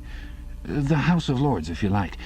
What I'm asking is, were these people able to treat you as an inferior simply because they were rich and you were poor? Is it a fact, for instance, that you had to call them sir and take off your cap when you passed them?" The old man appeared to think deeply. He drank off about a quarter of his beer before answering. "Yes," he said. "They liked you to touch your cap to 'em. It showed respect like. I didn't agree with it myself, but I done it often enough. Had to, as you might say." "And was it usual I'm only quoting what I've read in history books. Was it usual for these people and their servants to push you off the pavement into the gutter?" "One of 'em pushed me once," said the old man. "I recollect it as if it were yesterday. It was boat race night. Terrible rowdy they used to get on boat race night, and I bumps into a young bloke on Shaftesbury Avenue. Quite the gent he was, dress shirt, top hat, black overcoat. He was kind of zigzagging across the pavement, and I bumps into him accidental-like. He says, 'Why can't you look where you're going?' he says. I says, 'D'you think you bought the bleeding pavement?' He says, 'I'd twist your bloody head off if you get fresh with me.' I says, 'You're drunk. I'll give you in charge in half a minute,' I says. And if you'll believe me, he puts his hand on my chest and gives me a shove as pretty near sent me under the wheels of a bus. Well, I was young in them days, and I was going to have fetched him one, only—" A sense of helplessness took hold of Winston. The old man's memory was nothing but a rubbish heap of details. One could question him all day without getting any real information. The party histories might still be true after a fashion. They might even be completely true. He made a last attempt. "Perhaps I have not made myself clear," he said. "What I'm trying to say is this. You have been alive a very long time. You lived half your life before the Revolution. In 1925, for instance, you were already grown up. Would you say, from what you can remember, that life in 1925 was better than it is now, or worse? If you could choose, would you prefer to live then or now?" The old man looked meditatively at the darts board. He finished up his beer more slowly than before. When he spoke, it was with a tolerant, philosophic air, as though the beer had mellowed him. "I know what you'd expect me to say," he said. "You expect me to say as I'd sooner be young again. Most people'd say they'd sooner be young if you asked 'em. You got your health and strength when you're young. When you get to my time of life, you ain't never well. I suffer something wicked from my feet, and my bladder's just terrible. 6 and 7 times a night it has me out of bed. On the other hand, there's great advantages in being an old man. You ain't got the same worries. No truck with women, and that's a great thing. I ain't had a woman for near on 30 year, if you'd credit me, nor wanted to, what's more." Winston sat back against the windowsill. There was no use going on. He was about to buy some more beer when the old man suddenly got up and shuffled rapidly into the stinking urinal at the side of the room. The extra half-liter was already working on him. Winston sat for a minute or two gazing at his empty glass, and hardly noticed when his feet carried him out into the street again. Within 20 years at the most, he reflected, the huge and simple question, was life better before the Revolution than it is now, would have ceased once and for all to be answerable. But in effect it was unanswerable even now, since the few scattered survivors from the ancient world were incapable of comparing one age with another. They remembered a million useless things, a quarrel with a workmate, a hunt for a lost bicycle pump, the expression on a long-dead sister's face, the swirls of dust on a windy morning 70 years ago. But all the relevant facts were outside the range of their vision. They were like the ant, which can see small objects but not large ones. And when memory failed and written records were falsified, when that happened, the claim of the party to have improved the conditions of human life had got to be accepted, because there did not exist, and never again could exist, any standard against which it could be tested. At this moment his train of thought stopped abruptly. He halted and looked up. It was in a narrow street with a few dark little shops interspersed among dwelling houses. Immediately above his head there hung 3 discoloured metal balls, which looked as if they had once been gilded. He seemed to know the place. Of course! He was standing outside the junk shop where he had bought the diary. A twinge of fear went through him. It had been a sufficiently rash act to buy the book in the beginning, and he had sworn never to come near the place again. And yet the instant that he allowed his thoughts to wander, his feet had brought him back here of their own accord. It was precisely against suicidal impulses of this kind that he had hoped to guard himself by opening the diary. At the same time, he noticed that although it was nearly 21 hours, the shop was still open. With the feeling that he would be less conspicuous inside than hanging about on the pavement, he stepped through the doorway. If questioned, he could plausibly say that he was trying to buy razor blades. This ends Side 2 of Cassette 2. Please stop the tape before fast-forwarding to the end and loading cassette 3. The proprietor had just lighted a hanging oil lamp which gave off an unclean but friendly smell. He was a man of perhaps 60, frail and bowed, with a long, benevolent nose and mild eyes distorted by thick spectacles. His hair was almost white, but his eyebrows were bushy and still black. His spectacles, his gentle, fussy movements, and the fact that he was wearing an aged jacket of black velvet gave him a vague air of intellectuality, as though he had been some kind of literary man, or perhaps a musician. His voice was soft, as though faded, and his accent less debased than that of the majority of proles. "I recognized you on the pavement," he said immediately. "You're the gentleman that bought the young lady's keepsake album. That was a beautiful bit of paper, that was. Cream laid, it used to be called. There's been no paper like that made for, I dare say 50 years. He peered at Winston over the top of his spectacles. "Is there anything special I can do for you, or did you just want to look around?" "I was passing," said Winston vaguely. "I just looked in. I don't want anything in particular." "It's just as well," said the other, "because I don't suppose I could have satisfied you." He made an apologetic gesture with his soft-palmed hand. "You see how it is. An empty shop, you might say. Between you and me, the antique trade's just about finished. No demand any longer, and no stock either. Furniture, china, glass, it's all been broken up by degrees. And, of course, the metal stuff's mostly been melted down. I haven't seen a brass candlestick in years." The tiny interior of the shop was in fact uncomfortably full, but there was almost nothing in it of the slightest value. The floor space was very restricted, because all round the walls were stacked innumerable dusty picture frames.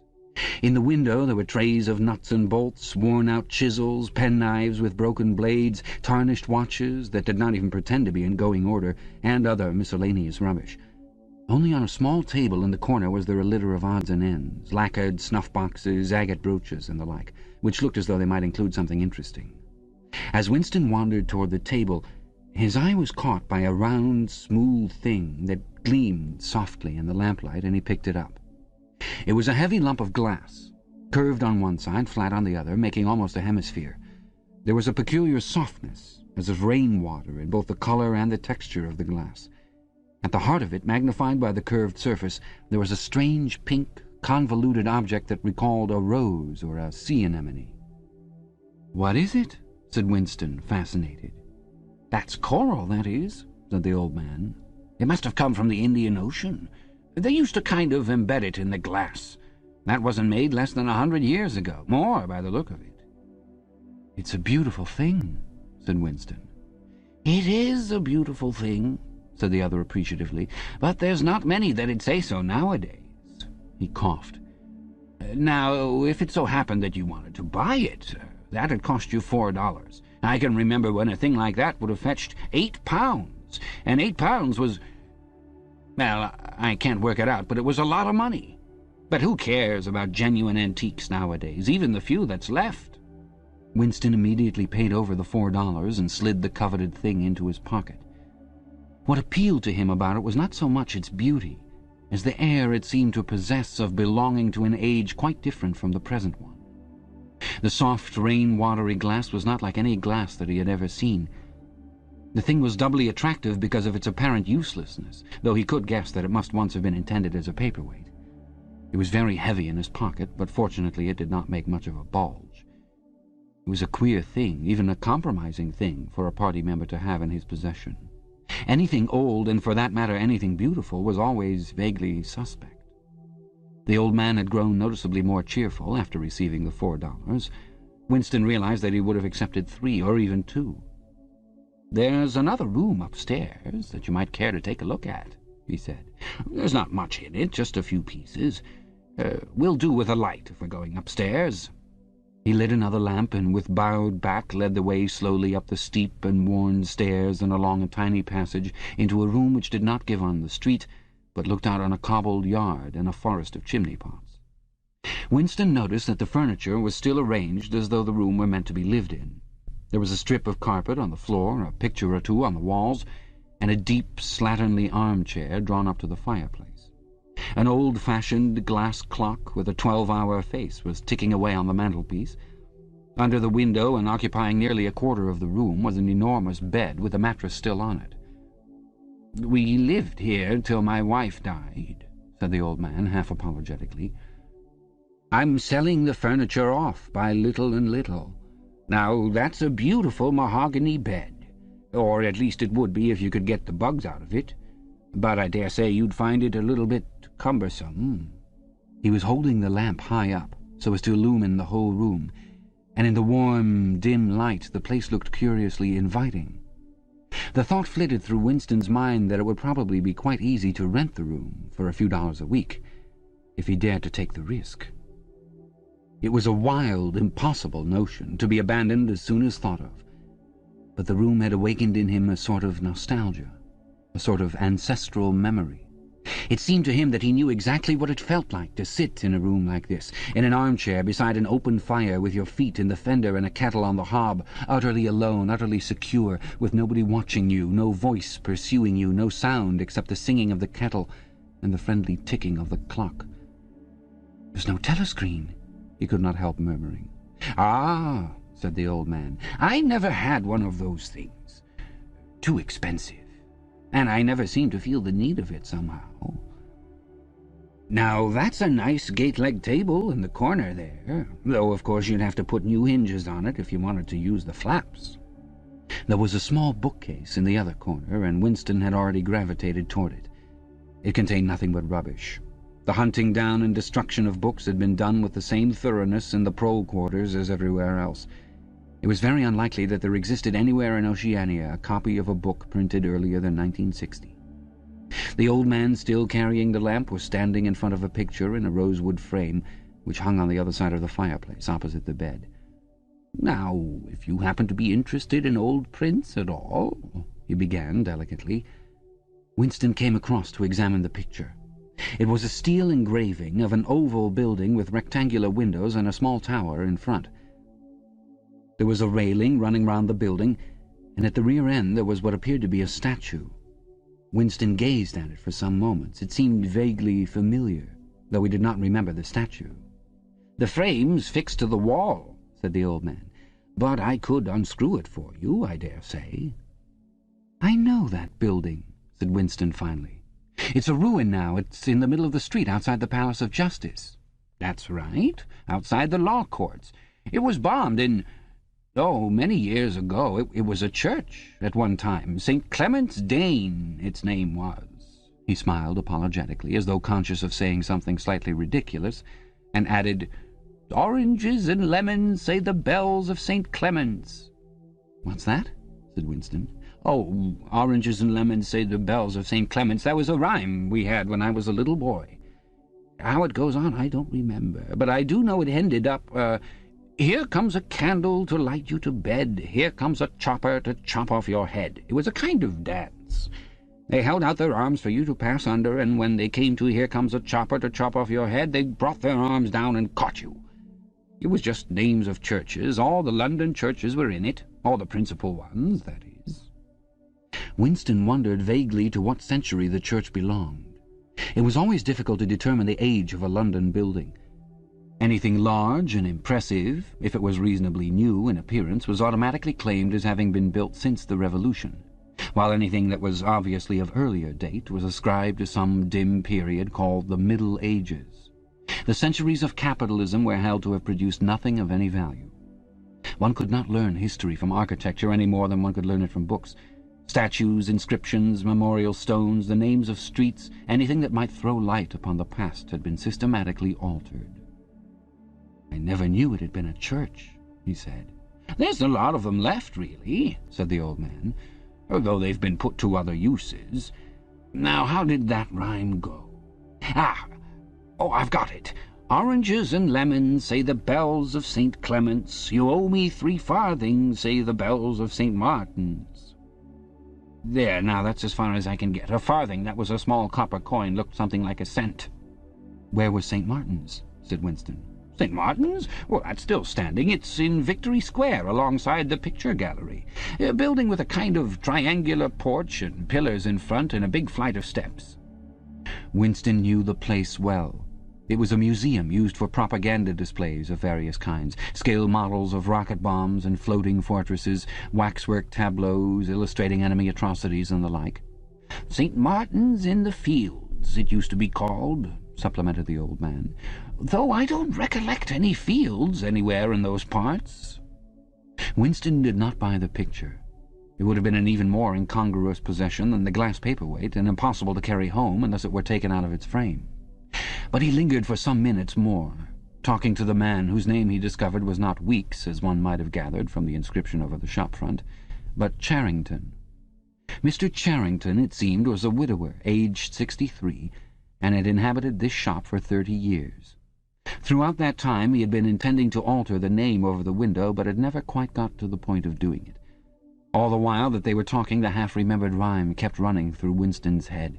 "Oranges and lemons, say the bells of St. Clement's. You owe me 3 farthings, say the bells of St. Martin's." It was curious, but when you said it to yourself, you had the illusion of actually hearing bells, the bells of a lost London that still existed somewhere or other, disguised and forgotten. From one ghostly steeple after another he seemed to hear them pealing forth. Yet so far as he could remember, he had never in real life heard church bells ringing. He got away from Mr. Charrington and went down the stairs alone, so as not to let the old man see him reconnoitring the street before stepping out of the door. He had already made up his mind that after a suitable interval, a month say, he would take the risk of visiting the shop again. It was perhaps not more dangerous than shirking an evening at the centre. The serious piece of folly had been to come back here in the first place, after buying the diary, and without knowing whether the proprietor of the shop could be trusted. However, yes, he thought again, he would come back. He would buy further scraps of beautiful rubbish. He would buy the engraving of St. Clement's Dane, take it out of its frame and carry it home concealed under the jacket of his overalls. He would drag the rest of that poem out of Mr. Charrington's memory. Even the lunatic project of renting the room upstairs flashed momentarily through his mind again. For perhaps 5 seconds, exaltation made him careless, and he stepped out onto the pavement without so much as a preliminary glance through the window. He had even started humming to an improvised tune. "Oranges and lemons, say the bells of St. Clement's. You owe me 3 farthings, say the—" Suddenly his heart seemed to turn to ice and his bowels to water. A figure in blue overalls was coming down the pavement, not 10 meters away. It was the girl from the fiction department, the girl with dark hair. The light was failing, but there was no difficulty in recognizing her. She looked him straight in the face, then walked quickly on as though she had not seen him. For a few seconds Winston was too paralyzed to move. Then he turned to the right and walked heavily away, not noticing for the moment that he was going in the wrong direction. At any rate, one question was settled. There was no doubting any longer that the girl was spying on him. She must have followed him here, because it was not credible that by pure chance she should have happened to be walking on the same evening up the same obscure back street, kilometers distant from any quarter where party members lived. It was too great a coincidence.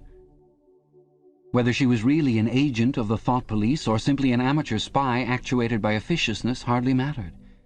It was enough that she was watching him. Probably she had seen him go into the pub as well.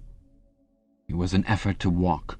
The lump of glass in his pocket banged against his thigh at each step, and he was half-minded to take it out and throw it away. The worst thing was the pain in his belly. For a couple of minutes he had the feeling that he would die if he did not reach a lavatory soon. But there would be no public lavatories in a quarter like this. Then the spasm passed, leaving a dull ache behind. The street was a blind alley. Winston halted, stood for several seconds, wondering vaguely what to do, then turned round and began to retrace his steps. As he turned, it occurred to him that the girl had only passed him 3 minutes ago, and that by running he could probably catch up with her. He could keep on her track till they were in some quiet place, and then smash her skull in with a cobblestone. The piece of glass in his pocket would be heavy enough for the job. But he abandoned the idea immediately, because even the thought of making any physical effort was unbearable. He could not run, he could not strike a blow. Besides, she was young and lusty and would defend herself.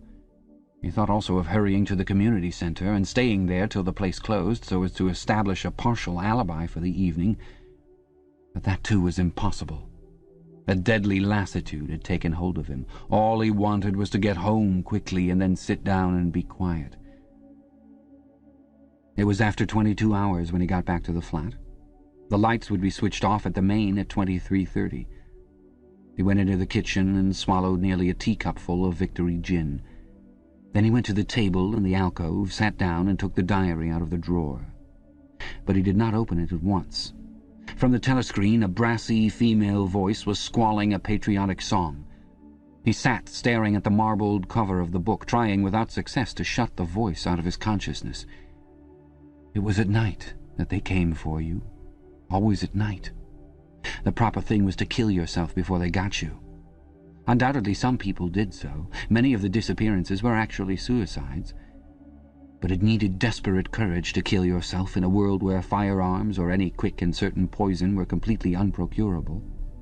He thought with a kind of astonishment of the biological uselessness of pain and fear, the treachery of the human body which always freezes into inertia at exactly the moment when a special effort is needed. He might have silenced the dark-haired girl if only he had acted quickly enough, but precisely because of the extremity of his danger he had lost the power to act. It struck him that in moments of crisis one is never fighting against an external enemy, but always against one's own body. Even now, in spite of the gin, the dull ache in his belly made consecutive thought impossible. And it is the same, he perceived, in all seemingly heroic or tragic situations. On the battlefield, in the torture chamber, on a sinking ship, the issues that you are fighting for are always forgotten, because the body swells up until it fills the universe, and even when you are not paralyzed by fright or screaming with pain, life is a moment-to-moment struggle against hunger or cold or sleeplessness, against a sour stomach or an aching tooth. He opened the diary. It was important to write something down. The woman on the telescreen had started a new song. Her voice seemed to stick into his brain like jagged splinters of glass.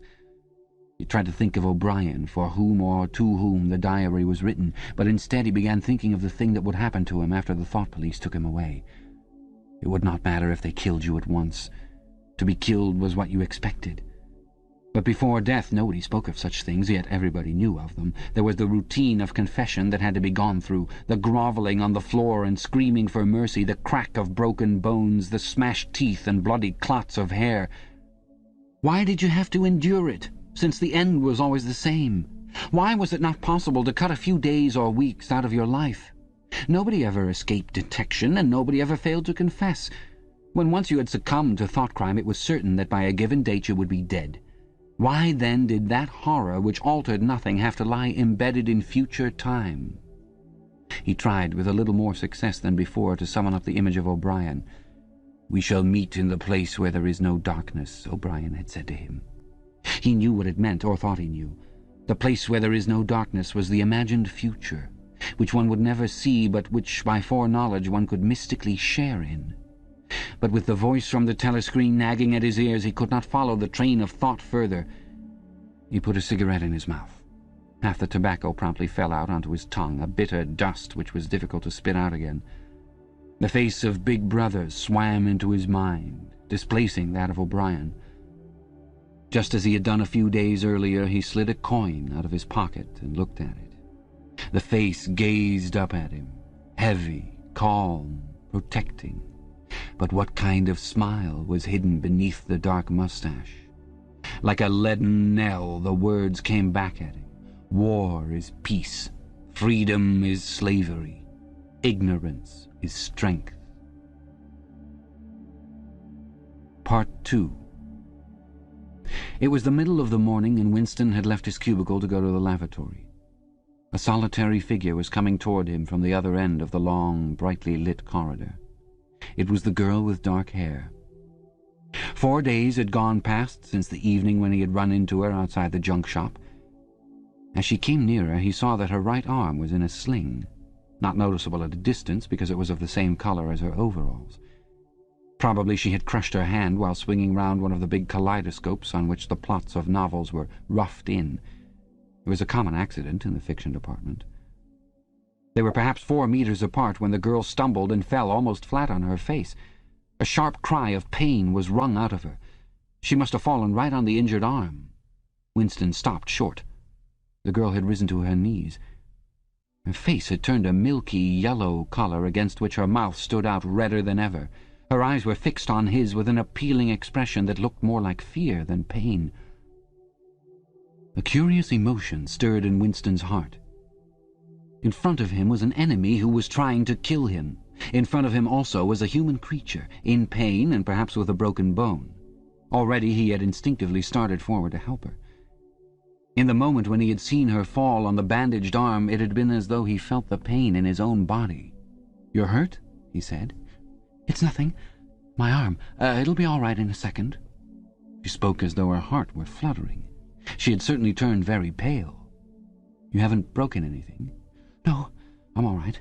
It hurt for a moment, that's all." She held out her free hand to him, and he helped her up. She had regained some of her colour and appeared very much better. "It's nothing," she repeated shortly. "I only gave my wrist a bit of a bang. Thanks, comrade." And with that she walked on in the direction in which she had been going as briskly as though it had really been nothing. The whole incident could not have taken as much as half a minute. Not to let one's feelings appear in one's face was a habit that had acquired the status of an instinct. And in any case they had been standing straight in front of a telescreen when the thing happened.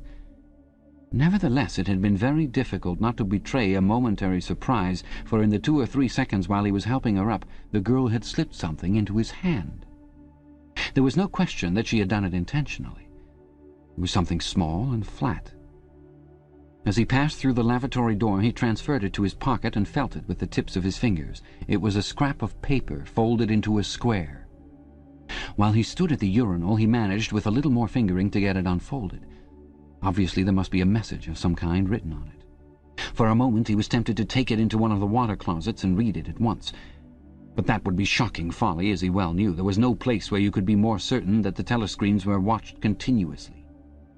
He went back to his cubicle, sat down, threw the fragment of paper casually among the other papers on the desk, put on his spectacles, and hitched the speakwrite toward him. 5 minutes, he told himself, 5 minutes at the very least. His heart bumped in his breast with frightening loudness. Fortunately, the piece of work he was engaged on was mere routine, the rectification of a long list of figures not needing close attention. Whatever was written on the paper, it must have some kind of political meaning. So far as he could see, there were 2 possibilities. One, much the more likely, was that the girl was an agent of the thought police, just as he had feared.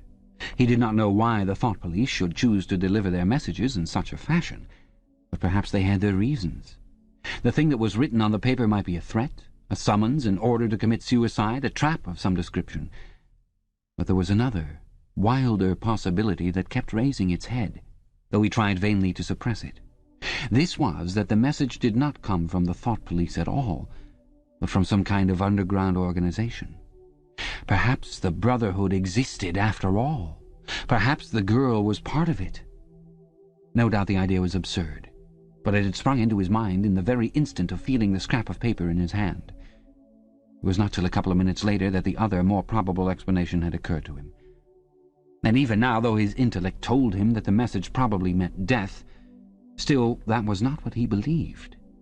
And the unreasonable hope persisted, and his heart banged, and it was with difficulty that it kept his voice from trembling as he murmured his figures into the speakwrite. He rolled up the completed bundle of work and slid it into the pneumatic tube. 8 minutes had gone by. He readjusted his spectacles on his nose, sighed, and drew the next batch of work toward him with the scrap of paper on top of it. He flattened it out.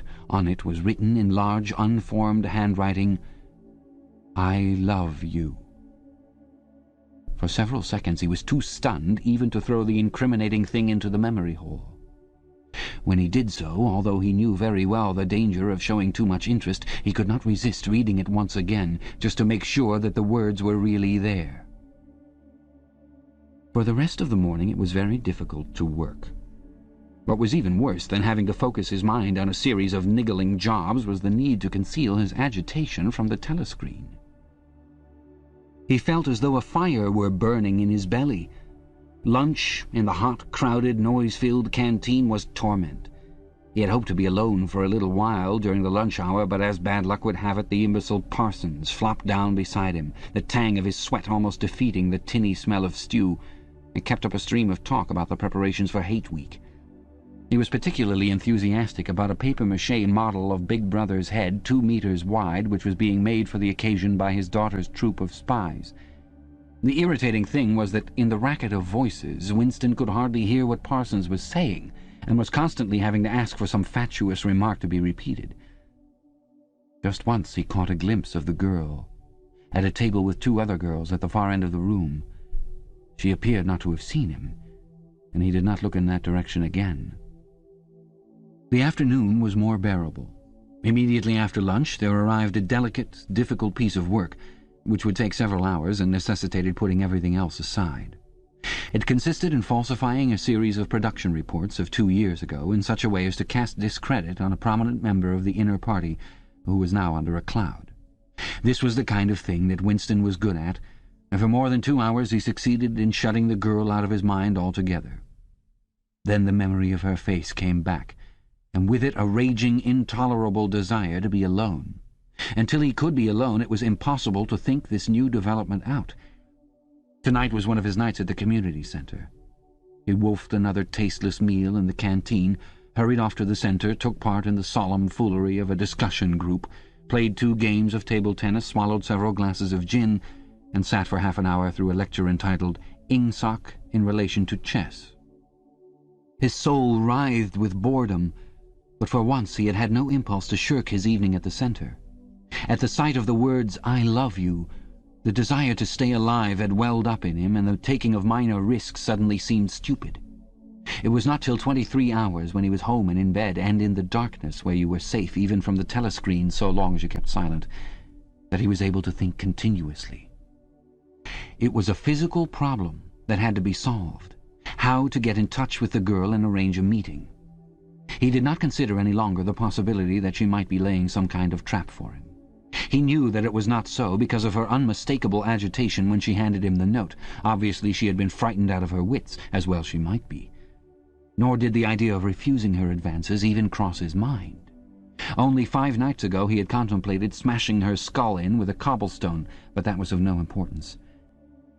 He thought of her naked, youthful body as he had seen it in his dream. He had imagined her a fool like all the rest of them, her head stuffed with lies and hatred, her belly full of ice. A kind of fever seized him at the thought that he might lose her. The white, youthful body might slip away from him. What he feared more than anything else was that she would simply change her mind if he did not get in touch with her quickly. But the physical difficulty of meeting was enormous. It was like trying to make a move at chess when you were already mated. Whichever way you turned, the telescreen faced you. Actually, all the possible ways of communicating with her had occurred to him within 5 minutes of reading the note, but now, with time to think, he went over them one by one, as though laying out a row of instruments on a table. Obviously, the kind of encounter that had happened this morning could not be repeated. If she had worked in the records department, it might have been comparatively simple, but he had only a very dim idea whereabouts in the building the fiction department lay, and he had no pretext for going there. If he had known where she lived, and at what time she left work, he could have contrived to meet her somewhere on her way home. But to try to follow her home was not safe, because it would mean loitering about outside the ministry, which was bound to be noticed. As for sending a letter through the mails, it was out of the question. By a routine that was not even secret, all letters were opened in transit. Actually, few people ever wrote letters. For the message that it was occasionally necessary to send, there were printed postcards with long lists of phrases, and you struck out the ones that were inapplicable. In any case, he did not know the girl's name, let alone her address. Finally, he decided that the safest place was the canteen. If he could get her at a table by herself, somewhere in the middle of the room, not too near the telescreens, and with a sufficient buzz of conversation all round, if these conditions endured for, say, 30 seconds, it might be possible to exchange a few words. For a week after this, life was like a restless dream. On the next day she did not appear in the canteen until he was leaving it, the whistle having already blown. Presumably she had been changed onto a later shift. They passed each other without a glance. On the day after that she was in the canteen at the usual time, but with 3 other girls and immediately under a telescreen. Then for 3 dreadful days she did not appear at all. His whole mind and body seemed to be afflicted with an unbearable sensitivity, a sort of transparency, which made every movement, every sound, every contact, every word that he had to speak or listen to an agony. Even in his sleep he could not altogether escape from her image. He did not touch the diary during those days. If there was any relief, it was in his work, in which he could sometimes forget himself for 10 minutes at a stretch. He had absolutely no clue as to what had happened to her. There was no inquiry he could make. She might have been vaporized. She might have committed suicide. She might have been transferred to the other end of Oceania. Worst and likeliest of all, she might simply have changed her mind and decided to avoid him. The next day she reappeared. Her arm was out of the sling, and she had a band of sticking plaster around her wrist. The relief of seeing her was so great that he could not resist staring directly at her for several seconds. On the following day he very nearly succeeded in speaking to her. When he came into the canteen, she was sitting at a table well out from the wall and was quite alone. It was early, and the place was not very full. The queue edged forward till Winston was almost at the counter, then was held up for 2 minutes because someone in front was complaining that he had not received his tablet of saccharin. But the girl was still alone when Winston secured his tray and began to make for her table. He walked casually toward her, his eyes searching for a place at some table beyond her. She was perhaps 3 meters away from him. Another 2 seconds would do it. Then a voice behind him called, "Smith!" He pretended not to hear. "Smith!" repeated the voice more loudly. It was no use. He turned round. A blonde-headed, silly-faced young man named Wilshire, whom he barely knew, was inviting him with a smile to a vacant place at his table. It was not safe to refuse. After having been recognized, he could not go and sit at a table with an unattended girl. It was too noticeable. He sat down with a friendly smile. The silly blonde face beamed into his. Winston had a hallucination of himself smashing a pickaxe right into the middle of it. The girl's table filled up a few minutes later. But she must have seen him coming toward her, and perhaps she would take the hint. Next day he took care to arrive early. Sure enough, she was at a table in about the same place, and again alone. The person immediately ahead of him in the queue was a small, swiftly moving, beetle-like man with a flat face and tiny, suspicious eyes. As Winston turned away from the counter with his tray, he saw that the little man was making straight for the girl's table. His hopes sank again. There was a vacant place at a table farther away, but something in the little man's appearance suggested that he would be sufficiently attentive to his own comfort to choose the emptiest table. With ice at his heart, Winston followed. It was no use unless he could get the girl alone. At this moment there was a tremendous crash. The little man was sprawling on all fours. His tray had gone flying. 2 streams of soup and coffee were flowing across the floor. He started to his feet with a malignant glance at Winston, whom he evidently suspected of having tripped him up. But it was all right. 5 seconds later, with a thundering heart, Winston was sitting at the girl's table. He did not look at her. He unpacked his tray and promptly began eating. It was all important to speak at once before anyone else came, but now a terrible fear had taken possession of him. A week had gone by since she had first approached. She would have changed her mind. She must have changed her mind. It was impossible that this affair should end successfully. Such things did not happen in real life. He might have flinched altogether from speaking if at this moment he had not seen Ampleforth, the hairy-eared poet, wandering limply round the room with a tray looking for a place to sit down. In his vague way, Ampleforth was attached to Winston and would certainly sit down at his table if he caught sight of him. There was perhaps a minute in which to act. Both Winston and the girl were eating steadily. The stuff they were eating was a thin stew, actually a soup of haricot beans. In a low murmur, Winston began speaking. Neither of them looked up. Steadily they spooned the watery stuff into their mouths, and between spoonfuls exchanged the few necessary words in low, expressionless voices. "What time do you leave work?" 18:30. "Where can we meet?" "Victory Square, near the monument. It's full of telescreens. It doesn't matter if there's a crowd." "Any signal?" "No. Don't come up to me until you see me among a lot of people. And don't look at me, just keep somewhere near me." "What time?" 19 hours. "All right." Ampleforth failed to see Winston and sat down at another table. The girl finished her lunch quickly and made off, while Winston stayed to smoke a cigarette. They did not speak again, and so far as it was possible for 2 people sitting on opposite sides of the same table, they did not look at one another. Winston was in Victory Square before the appointed time. He wandered around the base of the enormous fluted column, at the top of which Big Brother's statue gazed southward toward the skies where he had vanquished the Eurasian airplanes, the East Asian airplanes it had been a few years ago, in the Battle of Airstrip One. In the street in front of it there was a statue of a man on horseback, which was supposed to represent Oliver Cromwell. At 5 minutes past the hour, the girl still had not appeared. Again the terrible fear seized upon Winston. She was not coming. She had changed her mind. He walked slowly up to the north side of the square and got a sort of pale-coloured pleasure from identifying St. Martin's Church, whose bells, when it had bells, had chimed, "You owe me 3 farthings." Then he saw the girl, standing at the base of the monument, reading or pretending to read a poster which ran spirally up the column. It was not safe to go near her until some more people had accumulated. There were telescreens all around the pediment. But at this moment there was a din of shouting and a zoom of heavy vehicles from somewhere to the left. Suddenly everyone seemed to be running across the square. The girl nipped nimbly round the lions at the base of the monument and joined in the rush. Winston followed. As he ran, he gathered from some shouted remarks that a convoy of Eurasian prisoners was passing.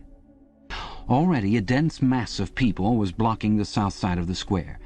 Winston, at normal times the kind of person who gravitates to the outer edge of any kind of scrimmage, shoved, butted, squirmed his way forward into the heart of the crowd.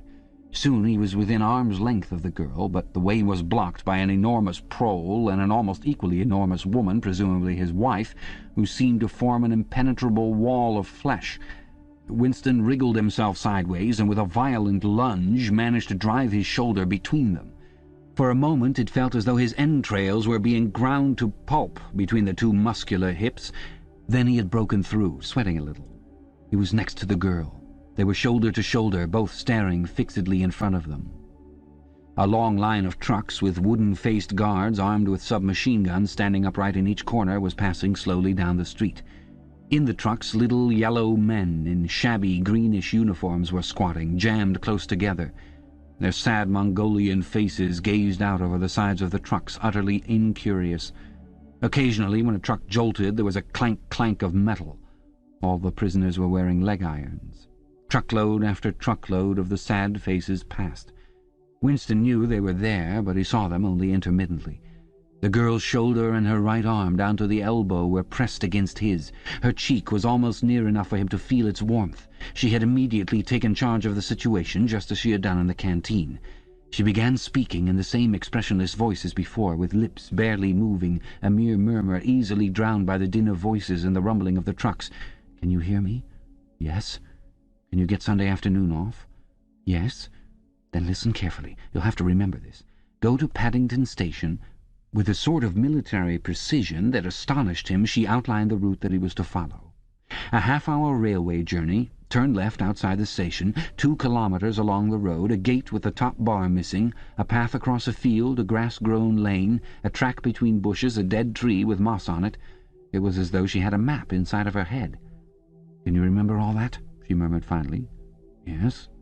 "You turn left, then right, then left again, and the gate's got no top bar." "Yes." "What time?" "About 15. You may have to wait. I'll get there by another way. Are you sure you remember everything?" "Yes." "Get away from me as quick as you can." She need not have told him that, but for the moment they could not extricate themselves from the crowd. The trucks were still filing past, the people still insatiably gaping.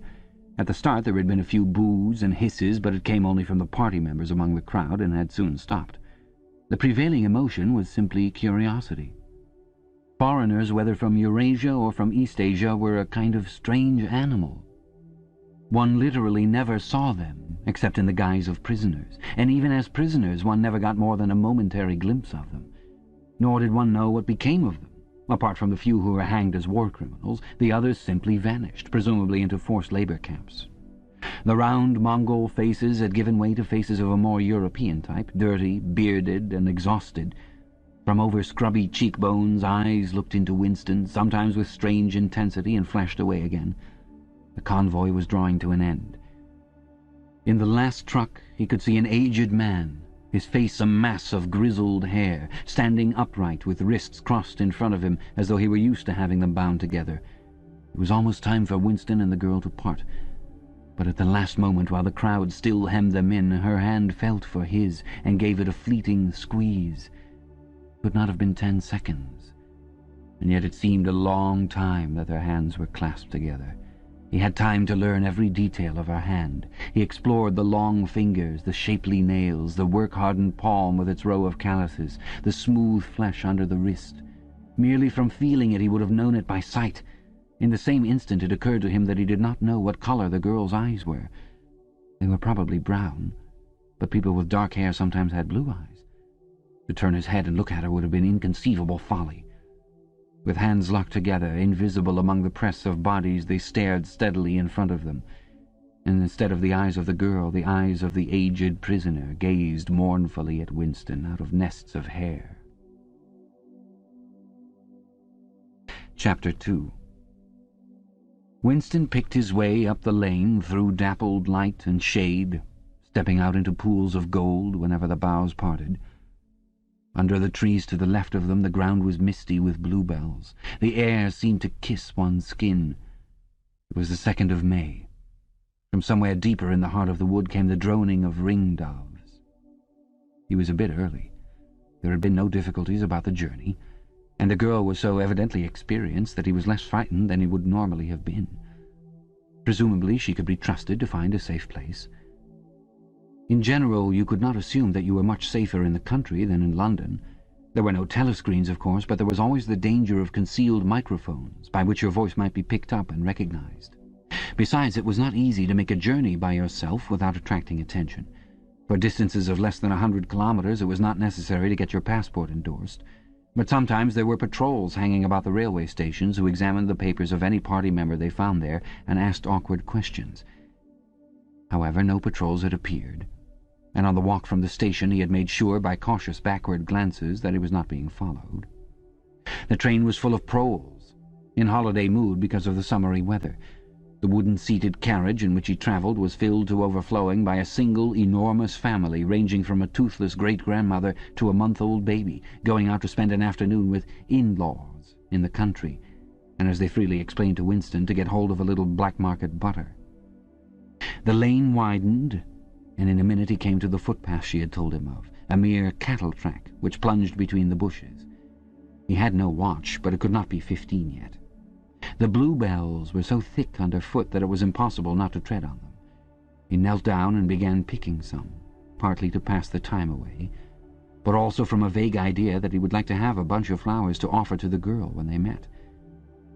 He had got together a big bunch and was smelling their faint, sickly scent, and a sound at his back froze him, the unmistakable crackle of a foot on twigs. He went on picking bluebells. It was the best thing to do. It might be the girl, or he might have been followed after all. To look round was to show guilt. He picked another, and another. A hand fell lightly on his shoulder. He looked up. It was the girl. She shook her head, evidently as a warning that he must keep silent, then parted the bushes and quickly led the way along the narrow track into the wood. Obviously she had been that way before, for she dodged the boggy pits as though by habit. Winston followed, still clasping his bunch of flowers. His first feeling was relief, but as he watched the strong, slender body moving in front of him, with the scarlet sash that was just tight enough to bring out the curve of her hips, the sense of his own inferiority was heavy upon him. Even now it seemed quite likely that when she turned round and looked at him, she would draw back after all. The sweetness of the air and the greenness of the leaves daunted him. Already on the walk from the station the May sunshine had made him feel dirty and etiolated, a creature of indoors with the sooty dust of London in the pores of his skin. It occurred to him that till now she had probably never seen him in broad daylight in the open. They came to the fallen tree that she had spoken of. The girl hopped over and forced apart the bushes, in which there did not seem to be an opening.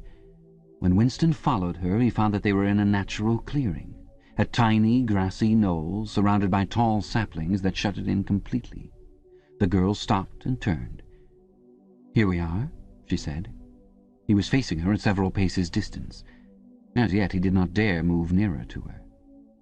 "I didn't want to say anything in the lane," she went on, "in case there's a mic hidden there. I don't suppose there is, but there could be. There's always the chance of one of those swine recognizing your voice. We're all right here." He still had not the courage to approach her. "We're all right here?" he repeated stupidly. "Yes, look at the trees."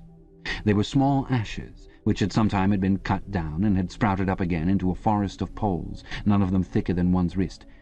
"There's nothing big enough to hide a mic in. Besides, I've been here before." They were only making conversation. He had managed to move closer to her now. She She stood before him very upright, with a smile on her face that looked faintly ironical, as though she were wondering why he was so slow to act. The bluebells had cascaded onto the ground. They seemed to have fallen of their own accord. He took her hand. "Would you believe," he said, "that till this moment I didn't know what colour your eyes were?" They were brown, he noted, a rather light shade of brown, with dark lashes. "Now that you've seen what I'm really like, can you still bear to look at me?" "Yes, easily. I'm 39 years old, I've got a wife that I can't get rid of. I've got varicose veins, I've got 5 false teeth." "I couldn't care less," said the girl. The next moment, it was hard to say by whose act, she was in his arms. At the beginning he had no feeling except sheer incredulity. The youthful body was strained against his own, the mass of dark hair was against his face, and yes, actually she had turned her face up and he was kissing the wide red mouth. She had clasped her arms about his neck, she was calling him darling, precious one, loved one. He had pulled her down to the ground, she was utterly unresisting, he could do what he liked with her. But the truth was that he had no physical sensation except that of mere contact. All he felt was incredulity and pride. He was glad that this was happening, but he had no physical desire. It was too soon. Her youth and prettiness had frightened him. He was too much used to living without women, he did not know the reason. The girl picked herself up and pulled a bluebell out of her hair. She sat against him, putting her arm round his waist. "Never mind, dear. There's no hurry. We've got the whole afternoon. Isn't this a splendid hideout? I found it when I got lost once on a community hike. If anyone was coming, you could hear them 100 meters away." "What is your name?" said Winston. "Julia. I know yours. It's Winston. Winston Smith. How did you find that out?" "I expect I'm better at finding things out than you are, dear. Tell me, what did you think of me before that day I gave you the note?" He did not feel any temptation to tell lies to her. It was even a sort of love-offering to start off by telling the worst. "I hated the sight of you," he said. "I wanted to rape you and then murder you afterwards. 2 weeks ago I thought seriously of smashing your head in with a cobblestone. If you really want to know, I imagined that you had something to do with the thought police." The girl laughed delightedly, evidently taking this as a tribute to the excellence of her disguise. "Not the thought police? You didn't honestly think that?"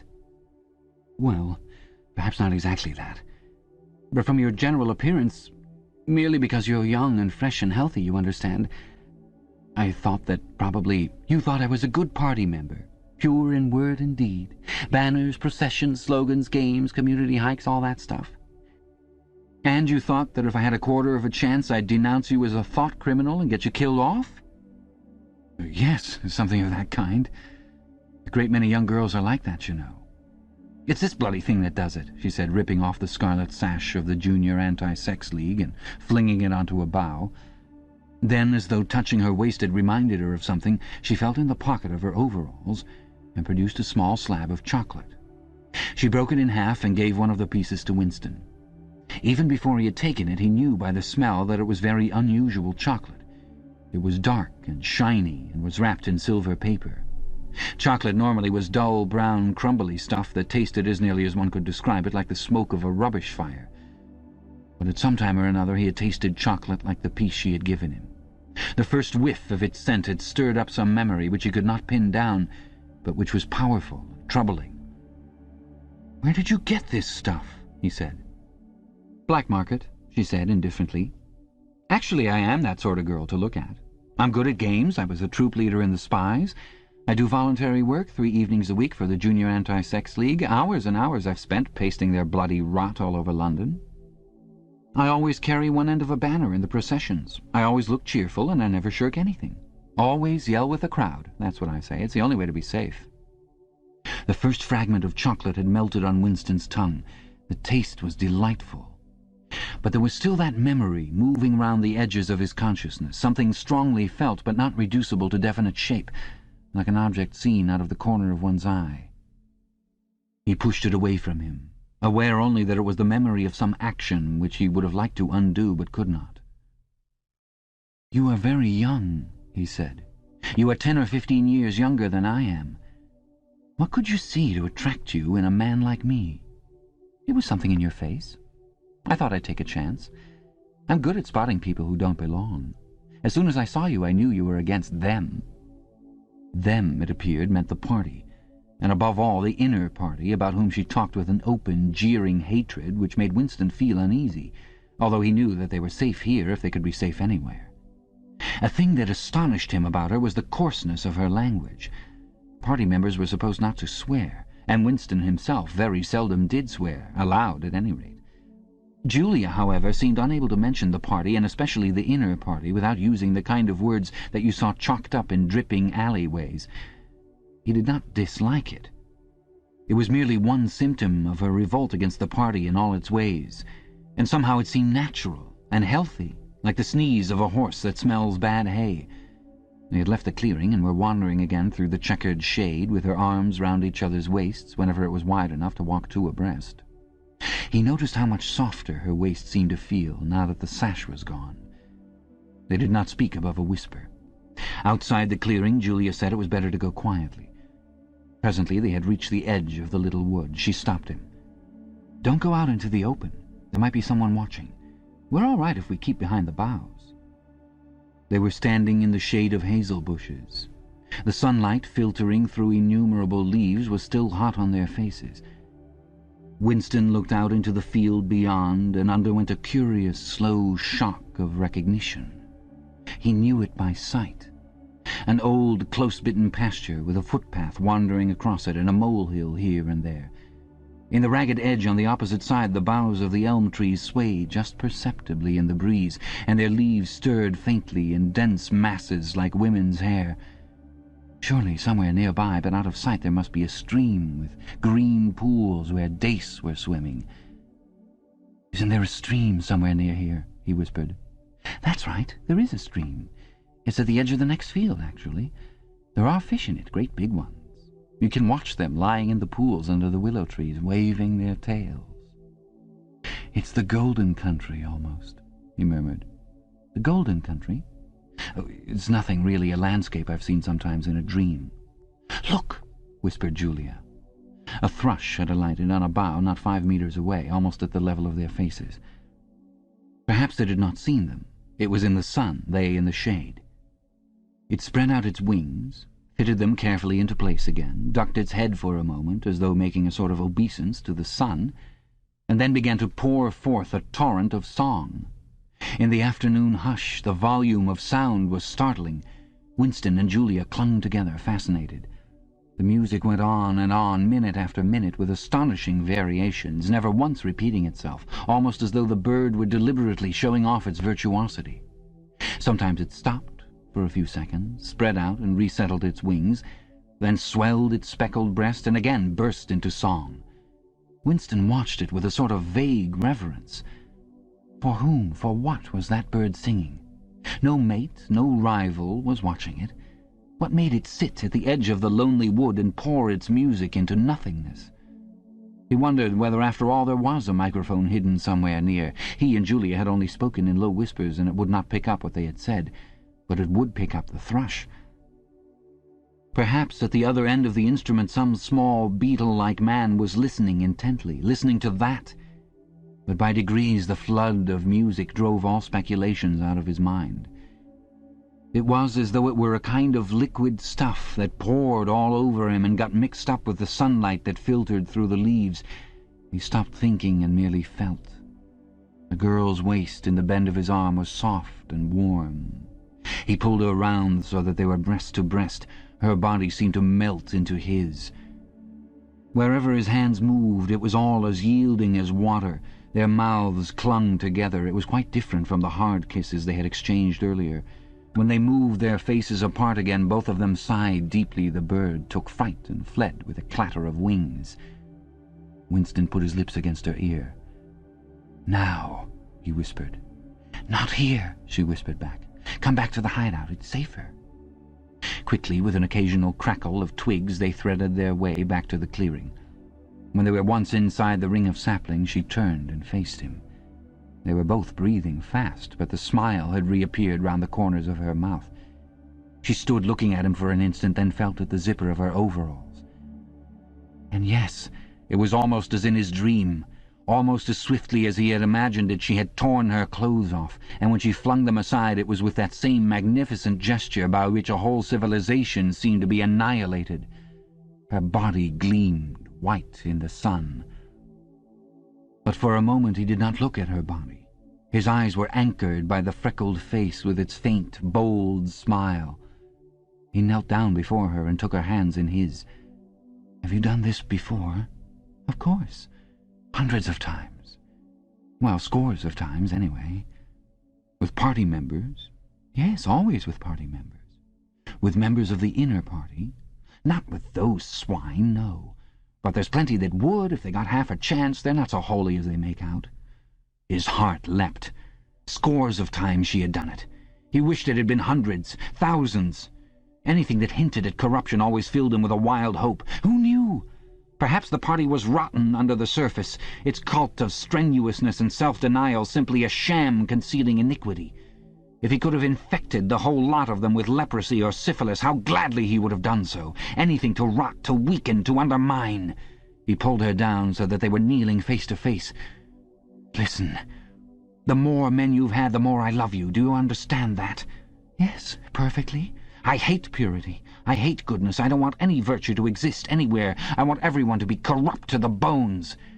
"Well, then, I ought to suit you, dear. I'm corrupt to the bones. You like doing this? I don't mean simply me. I mean the thing in itself." "I adore it." That was above all what he wanted to hear. Not merely the love of one person, but the animal instinct, the simple, undifferentiated desire. That was the force that would tear the party to pieces. He pressed her down upon the grass among the fallen bluebells. This time there was no difficulty.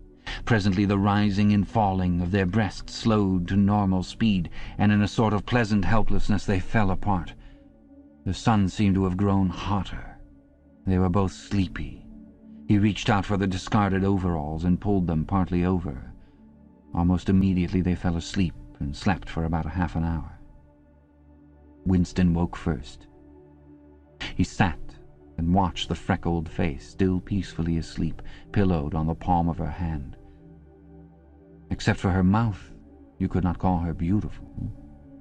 There was a line or two round the eyes if you looked closely. The short, dark hair was extraordinarily thick and soft. It occurred to him that he still did not know her surname or where she lived. The young, strong body, now helpless in sleep, awoke in him a pitying, protecting feeling. But the mindless tenderness that he had felt under the hazel tree while the thrush was singing had not quite come back. He pulled the overalls aside and studied her smooth white flank. In the old days, he thought, a man looked at a girl's body and saw that it was desirable, and that was the end of the story. But you could not have pure love or pure lust nowadays. No emotion was pure, because everything was mixed up with fear and hatred. Their embrace had been a battle, the climax of victory. It was a blow struck against the party. It was a political act. Chapter 3. "We can come here once again," said Julia. "It's generally safe to use any hideout twice, but not for another month or two, of course." As soon as she woke up, her demeanour had changed. She became alert and businesslike, put her clothes on, knotted the scarlet sash about her waist, and began arranging the details of the journey home. It seemed natural to leave this to her. She obviously had a practical cunning which Winston lacked, and she seemed also to have an exhaustive knowledge of the countryside round London, stored away from innumerable community hikes. The route she gave him was quite different from the one by which he had come, and brought him out at a different railway station. "Never go home the same way as you went out," she said, as though enunciating an important general principle. She would leave first, and Winston was to wait half an hour before following her. She had named the place where they could meet after work 4 evenings hence. It was a street in one of the poorer quarters, where there was an open market which was generally crowded and noisy. She would be hanging about among the stalls, pretending to be in search of the shoelaces or sewing thread. If she judged that the coast was clear, she would blow her nose when he approached. Otherwise he was to walk past her without recognition. But with luck, in the middle of the crowd, it would be safe to talk for a quarter of an hour and arrange another meeting. "And now I must go," she said, as soon as he had mastered his instructions. I'm due back at 19:30. I've got to put in 2 hours for the Junior Anti-Sex League, handing out leaflets or something. Isn't it bloody? Give me a brush down, would you? Have I got any twigs in my hair? You sure? And goodbye, my love. Goodbye." She flung herself into his arms, kissed him almost violently, and a moment later pushed her way through the saplings and disappeared into the wood with very little noise. Even now he had not found out her surname or her address. However, it made no difference, for it was inconceivable that they could ever meet indoors or exchange any kind of written communication. As it happened, they never went back to the clearing in the wood. During the month of May there was only one further occasion on which they actually succeeded in making love. That was in another hiding-place known to Julia, the belfry of a ruined church in an almost deserted stretch of country where an atomic bomb had fallen 30 years earlier. It was a good hiding-place when once you got there, but the getting there was very dangerous. For the rest, they could only meet in the streets, in a different place every evening, and never for more than half an hour at a time. In the street it was usually possible to talk, after a fashion. As they drifted down the crowded pavements, not quite abreast and never looking at one another, they carried on a curious, intermittent conversation which flicked on and off like the beams of a lighthouse, suddenly nipped into silence by the approach of a party uniform or the proximity of a telescreen, then taken up again minutes later in the middle of a sentence, then abruptly cut short as they parted at the agreed spot, then continued almost without introduction on the following day. Julia appeared to be quite used to this kind of conversation, which she called talking by installments. She was also surprisingly adept at speaking without moving her lips. Just once in almost a month of nightly meetings they managed to exchange a kiss. They were passing in silence down a side street. Julia would never speak when they were away from the main streets. When there was a deafening roar, the earth heaved and the air darkened, and Winston found himself lying on his side, bruised and terrified. A rocket bomb must have dropped quite near at hand. Suddenly he became aware of Julia's face, a few centimetres from his own, deathly white as chalk. Even her lips were white. She was dead. He clasped her against him, and found that he was kissing a live, warm face, but there was some powdery stuff that got in the way of his lips. Both of their faces were thickly coated with plaster.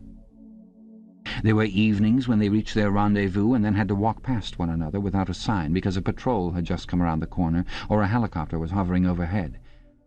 Even if it had been less dangerous, it would still have been difficult to find time to meet. Winston's working week was 60 hours, Julia's was even longer, and their free days varied according to the pressure of work and did not often coincide. Julia, in any case, seldom had an evening completely free. She spent an astonishing amount of time in attending lectures and demonstrations, distributing literature for the Junior Anti-Sex League, preparing banners for Hate Week, making collections for the Savings Campaign and such-like activities. It paid, she said. It was camouflage. If you kept the small rules, you could break the big ones. She even induced Winston to mortgage yet another of his evenings by enrolling himself for the part-time munition work, which was done voluntarily by zealous party members. So, one evening every week, Winston spent 4 hours of paralyzing boredom screwing together small bits of metal, which were probably parts of bomb fuses, in a drafty, ill-lit workshop where the knocking of hammers mingled drearily with the music of the telescreens. When they met in the church tower, the gaps in their fragmentary conversation were filled up. It was a blazing afternoon. The air in the little square chamber above the bells was hot and stagnant and smelt overpoweringly of pigeon dung.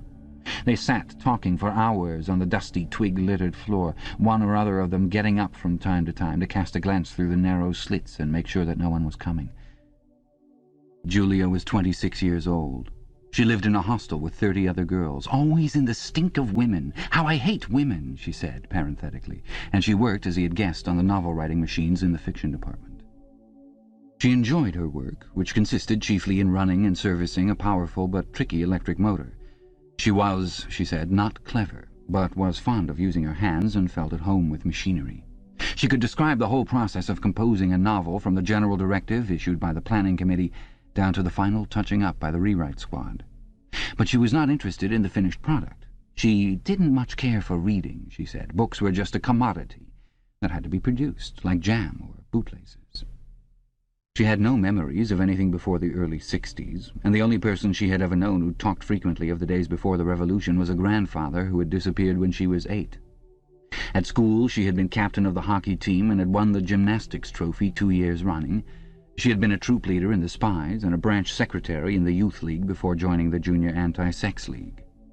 She had always borne an excellent character. She had, even an infallible mark of good reputation, been picked out to work in pornosec, the subsection of the fiction department which turned out cheap pornography for distribution among the proles.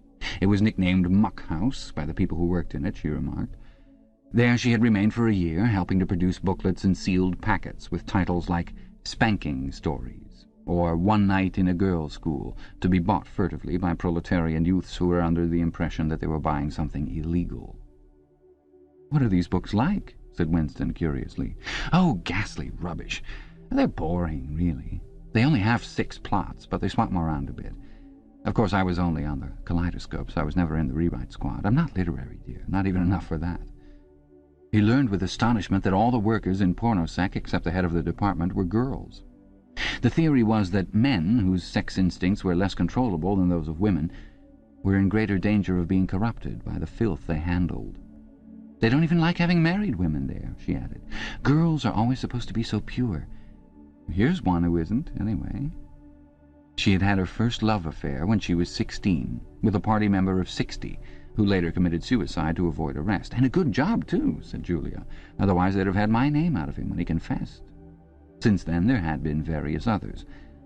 Life, as she saw it, was quite simple. You wanted a good time. They, meaning the party, wanted to stop you having it. You broke the rules as best you could. She seemed to think it just as natural that they should want to rob you of your pleasures as that you should want to avoid being caught. She hated the party, and said so in the crudest words, but she made no general criticism of it. Except where it touched upon her own life, she had no interest in party doctrine. He noticed that she never used newspeak words except the ones that had passed into everyday use. She had never heard of the Brotherhood and refused to believe in its existence. Any kind of organized revolt against the party, which was bound to be a failure, struck her as stupid. The clever thing was to break the rules and stay alive all the same. He wondered vaguely how many others like her there might be in the younger generation. People who had grown up in the world of the revolution, knowing nothing else, accepting the party as something unalterable, like the sky, not rebelling against its authority, but simply evading it, as a rabbit dodges a dog. They did not discuss the possibility of getting married.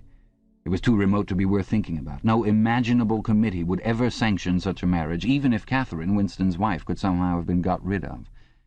It was hopeless even as a daydream. "What was she like, your wife?" said Julia. "She was... Do you know the newspeak word good-thinkful, meaning naturally orthodox, incapable of thinking a bad thought?" "No, I didn't know the word, but I know the kind of person right enough." He began telling her the story of his married life. But curiously enough, she appeared to know the essential parts of it already. She described to him, almost as though she had seen or felt it, the stiffening of Catherine's body as soon as he touched her, the way in which she still seemed to be pushing him from her with all her strength, even when her arms were clasped tightly around him. With Julia he felt no difficulty in talking about such things. Catherine, in any case, had long ceased to be a painful memory and become merely a distasteful one. "I could have stood it if it hadn't been for one thing," he said. He told her about the frigid little ceremony that Catherine had forced him to go through on the same night every week. She hated it, but nothing would make her stop doing it. She used to call it... But you'll never guess. "Our duty to the party," said Julia promptly. "How did you know that?" "I've been at school too, dear. Sex talks once a month for the over-16s, and in the youth movement. They rub it into you for years. I dare say it works in a lot of cases. But of course you can never tell, people are such hypocrites." She began to enlarge upon the subject. With Julia, everything came back to her own sexuality. As soon as this was touched upon in any way, she was capable of great acuteness. Unlike Winston, she had grasped the inner meaning of the party's sexual puritanism. It was not merely that the sex instinct created a world of its own which was outside the party's control, and which therefore had to be destroyed if possible. What was more important was that sexual privation induced hysteria, which was desirable because it could be transformed into war fever and leader worship. The way she put it was, when you make love, you're using up energy, and afterwards you feel happy and don't give a damn for anything. They can't bear you to feel like that. They want you to be bursting with energy all the time. All this marching up and down and cheering and waving flags is simply sex gone sour. If you're happy inside yourself, why should you get excited about Big Brother and the 3-year plans and the 2 minutes hate and all the rest of their bloody rot? That was very true, he thought. There was a direct, intimate connection between chastity and political orthodoxy. For how could the fear, the hatred, and the lunatic credulity which the party needed in its members be kept at the right pitch, except by bottling down some powerful instinct and using it as a driving force? The sex impulse was dangerous to the party, and the party had turned it to account. They had played a similar trick with the instinct of parenthood. The family could not actually be abolished, and indeed people were encouraged to be fond of their children in almost the old-fashioned way. The children, on the other hand, were systematically turned against their parents, and taught to spy on them and report their deviations. The family had become, in effect, an extension of the thought police. It was a device by means of which everyone could be surrounded night and day by informers who knew him intimately. Abruptly his mind went back to Catherine. Catherine would unquestionably have denounced him to the thought police if she had not happened to be too stupid to detect the unorthodoxy of his opinions. But what really recalled her to him at this moment was the stifling heat of the afternoon, which had brought the sweat out on his forehead. He began telling Julia of something that had happened, or rather had failed to happen, on another sweltering summer afternoon 11 years ago. It was 3 or 4 months after they were married. They had lost their way on a community hike somewhere in Kent. They had only lagged behind the others for a couple of minutes, but they took the wrong turning, and presently found themselves pulled up short by the edge of an old chalk quarry. It was a sheer drop of 10 or 20 metres, with boulders at the bottom. There was nobody of whom they could ask the way. As soon as she realized that they were lost, Catherine became very uneasy. To be away from the noisy mob of hikers even for a moment gave her a feeling of wrongdoing. She wanted to hurry back by the way they had come and start searching in the other direction. But at this moment Winston noticed some tufts of loosestrife growing in the cracks of the cliff beneath them. One tuft was of 2 colours, magenta and brick red, apparently growing on the same root. He had never seen anything of the kind before, and he called to Catherine to come and look at it. "Look, Catherine, look at those flowers. That clump down near the bottom, do you see they're 2 different colours?" She had already turned to go, but she did rather fretfully come back for a moment. She even leaned out over the cliff face to see where he was pointing. He was standing a little behind her, and he put his hand on her waist to steady her. At this moment it suddenly occurred to him how completely alone they were. There was not a human creature anywhere, not a leaf stirring, not even a bird awake. In a place like this, the danger that there would be a hidden microphone was very small. And even if there was a microphone, it would only pick up sounds. It was the hottest, sleepiest hour of the afternoon. The sun blazed down upon them, the sweat tickled his face, and the thought struck him, "Why didn't you give her a good shove?" said Julia. "I would have." "Yes, dear, you would have. I would have if I'd been the same person then as I am now. Or perhaps I would. I'm not certain. Are you sorry you didn't?" "Yes, on the whole, I'm sorry I didn't." They were sitting side by side on the dusty floor. He pulled her closer against him. Her head rested on his shoulder, the pleasant smell of her hair conquering the pigeon dung. She was very young, he thought. She still expected something from life. She did not understand that to push an inconvenient person over a cliff solves nothing. "Actually, it would have made no difference," he said. "Then why are you sorry you didn't do it?" "Only because I prefer a positive to a negative. In this game that we're playing, we can't win. Some kinds of failure are better than other kinds, that's all." He felt her shoulders give a wriggle of dissent. She always contradicted him when he said anything of this kind. She would not accept it as a law of nature that the individual is always defeated. In a way she realized that she herself was doomed, that sooner or later the thought police would catch her and kill her, but with another part of her mind she believed that it was somehow possible to construct a secret world in which you could live as you chose. All you needed was luck and cunning and boldness. She did not understand that there was no such thing as happiness, that the only victory lay in the far future, long after you were dead, that from the moment of declaring war on the party it was better to think of yourself as a corpse. "We are the dead," he said. "We're not dead yet," said Julia prosaically. "Not physically. 6 months, a year, 5 years, conceivably. I am afraid of death. You are young, so presumably you are more afraid of it than I am. Obviously we shall put it off as long as we can, but it makes very little difference. So long as human beings stay human, death and life are the same thing." "Oh, rubbish! Which would you sooner sleep with, me or a skeleton? Don't you enjoy being alive? Don't you like feeling? This is me, this is my hand, this is my leg. I'm real, I'm solid, I'm alive. Don't you like this?" She twisted herself round and pressed her bosom against him. He could feel her breasts, ripe yet firm, through her overalls. Her body seemed to be pouring some of its youth and vigour into his. "Yes, I like that," he said. "Then stop talking about dying. And now, listen, dear. We've got to fix up about the next time we meet. We may as well go back to the place in the wood. We've given it a good long rest. But you must get there by a different way this time. I've got it all planned out. You take the train. But look, I'll draw it out for you." And in her practical way she scraped together a small square of dust, and with a twig from a pigeon's nest began drawing a map on the floor. Chapter 4. Winston looked round the shabby little room above Mr. Charrington's shop. Beside the window the enormous bed was made up, with ragged blankets and a coverless bolster.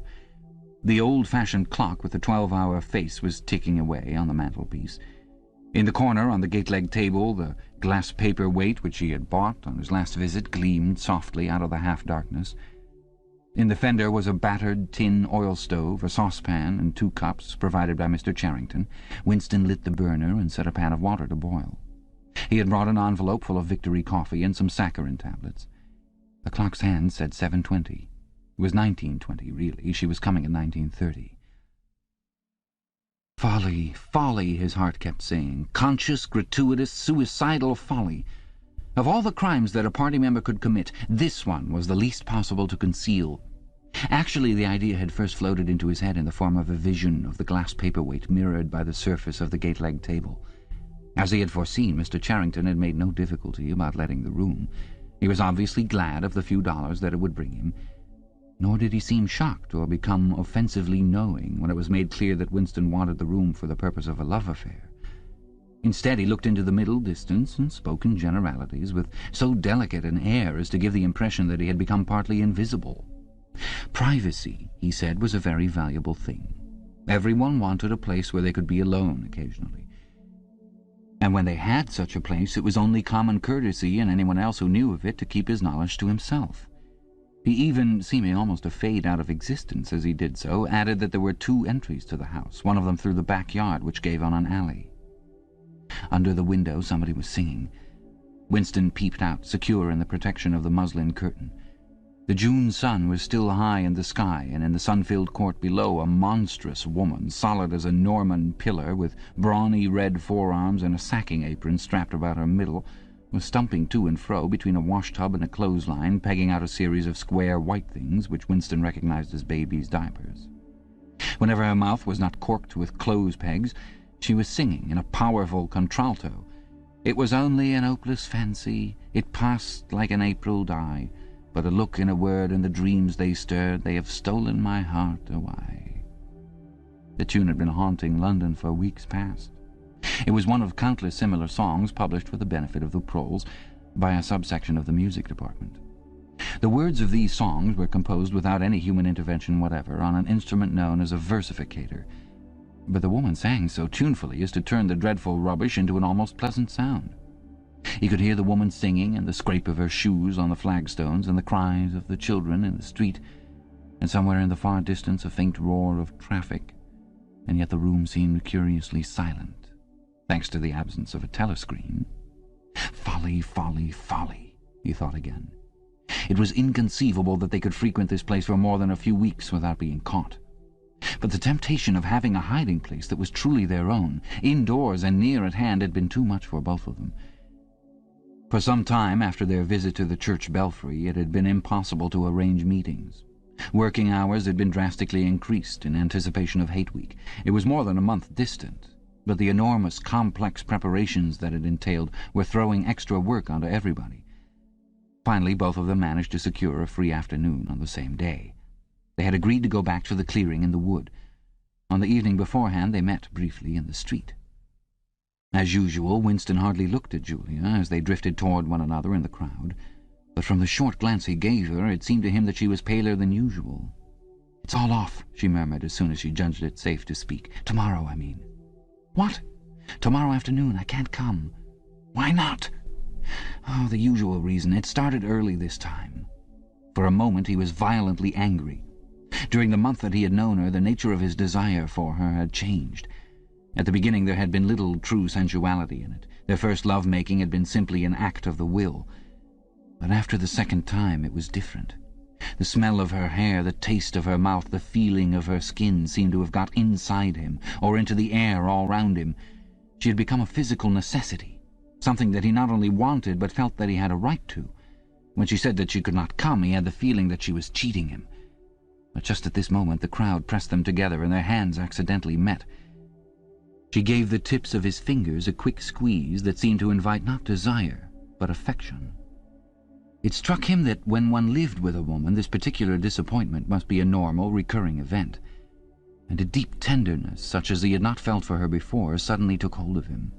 He wished that they were a married couple of 10 years' standing. He wished that he were walking through the streets with her just as they were doing now, but openly and without fear, talking of trivialities and buying odds and ends for the household. He wished above all that they had some place where they could be alone together without feeling the obligation to make love every time they met. It was not actually at that moment, but at some time on the following day, that the idea of renting Mr. Charrington's room had occurred to him. When he suggested it to Julia, she had agreed with unexpected readiness. Both of them knew that it was lunacy. It was as though they were intentionally stepping nearer to their graves. As he sat waiting on the edge of the bed, he thought again of the cellars of the Ministry of Love. It was curious how that predestined horror moved in and out of one's consciousness. There it lay, fixed in future time, preceding death as surely as 99 precedes 100. One could not avoid it, but one could perhaps postpone it.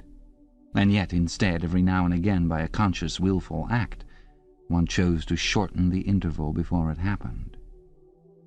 At this moment there was a quick step on the stairs. Julia burst into the room. She was carrying a tool bag of coarse brown canvas, such as he had sometimes seen her carrying to and fro at the ministry. He started forward to take her in his arms, but she disengaged herself rather hurriedly, partly because she was still holding the tool bag. "Half a second," she said. "Just let me show you what I've brought. Did you bring some of that filthy Victory coffee? I thought you would. You can chuck it away again, because we shan't be needing it.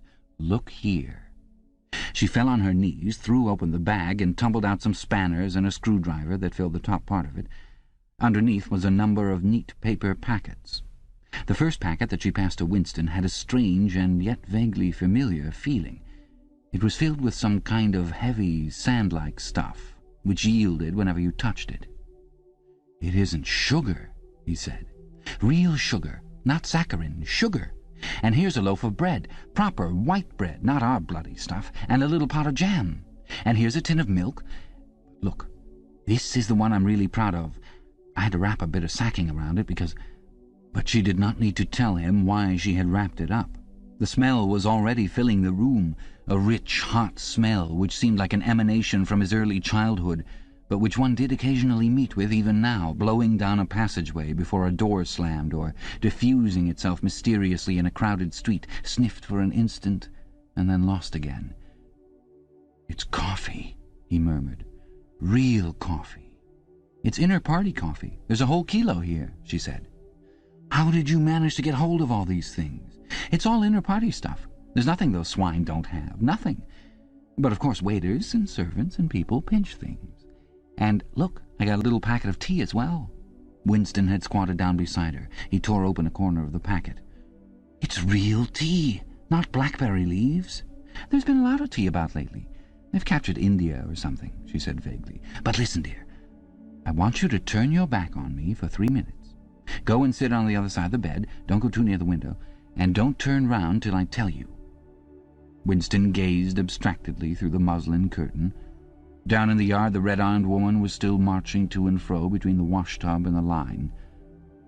She took 2 more pegs out of her mouth and sang with deep feeling. "They say that time heals all things. They say you can always forget. But the smiles and the tears across the years, they twist my heartstrings yet." She knew the whole drivelling song by heart, it seemed. Her voice floated upward with a sweet summer air, very tuneful, charged with a sort of happy melancholy. One had the feeling that she would have been perfectly content if the June evening had been endless and the supply of clothes exhaustible, to remain there for 1,000 years, pegging out diapers and singing rubbish. It struck him as a curious fact that he had never heard a member of the party singing alone and spontaneously. It would even have seemed slightly unorthodox, a dangerous eccentricity, like talking to oneself. Perhaps it was only when people were somewhere near the starvation level that they had anything to sing about. "You can turn round now," said Julia. He turned round, and for a second almost failed to recognize her. What he had actually expected was to see her naked, but she was not naked. The transformation that had happened was much more surprising than that. She had painted her face. She must have slipped into some shop in the proletarian quarters and bought herself a complete set of makeup materials. Her lips were deeply reddened, her cheeks rouged, her nose powdered. There was even a touch of something under the eyes to make them brighter. It was not very skillfully done, but Winston's standards in such matters were not high.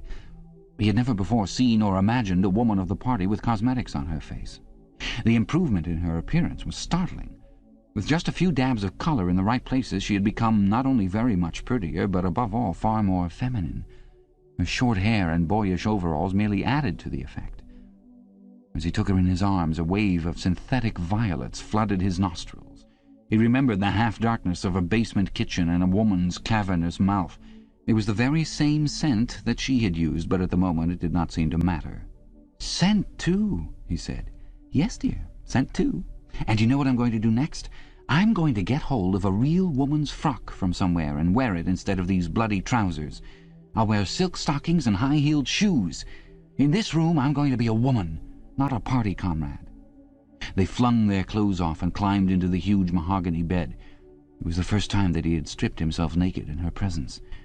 Until now he had been too much ashamed of his pale and meagre body, with a varicose vein standing out on his calves and the discoloured patch over his ankle. There were no sheets, but the blanket they lay on was threadbare and smooth, and the size and springiness of the bed astonished both of them. "It's sure to be full of bugs, but who cares?" said Julia. One never saw a double bed nowadays, except in the homes of the proles. Winston had occasionally slept in one in his boyhood. Julia had never been in one before, so far as she could remember. Presently they fell asleep for a little while. When Winston woke up, the hands of the clock had crept round to nearly 9. He did not stir because Julia was sleeping with her head in the crook of his arm. Most of her makeup had transferred itself to his own face or the bolster, but a light stain of rouge still brought out the beauty of her cheekbone. A yellow ray from the sinking sun fell across the foot of the bed and lighted up the fireplace, where the water in the pan was boiling fast. Down in the yard the woman had stopped singing, but the faint shouts of children floated in from the street. He wondered vaguely whether in the abolished past it had been normal experience to lie in bed like this, in the cool of a summer evening, a man and a woman with no clothes on, making love when they chose, talking of what they chose, not feeling any compulsion to get up, simply lying there and listening to peaceful sounds outside. Surely there could never have been a time when that seemed ordinary. Julia woke up, rubbed her eyes, and raised herself on her elbow to look at the oil stove. "Half that water's boiled away," she said. "I'll get up and make some coffee in another moment. We've got an hour. What time do they cut the lights off at your flats?" 23:30. "It's 23 at the hostel. But you have to get in earlier than that because—" "Hey! Get out, you filthy brute!" She suddenly twisted herself over in the bed, seized a shoe from the floor, and sent it hurtling into the corner with a boyish jerk of her arm, exactly as he had seen her fling the dictionary at Goldstein that morning during the 2 minutes hate. "What was it?" he said in surprise. "A rat! I saw him stick his beastly nose out of the wainscoting. There's a hole down there. I gave him a good fright anyway." "Rats!" murmured Winston. "In this room?" "They're all over the place," said Julia indifferently as she lay down again. "We've even got them in the kitchen at the hostel. Some parts of London are swarming with them. Did you know they attack children?" "Yes, they do. In some of these streets a woman daren't leave a baby alone for 2 minutes. It's the great huge brown ones that do it. And the nasty thing is that the brutes always—" "Don't go on," said Winston with his eyes tightly shut. "Dearest, you've gone quite pale. What's the matter? Do they make you feel sick?" "Of all the horrors in the world, a rat!" She pressed herself against him and wound her limbs round him as though to reassure him with the warmth of her body. He did not reopen his eyes immediately.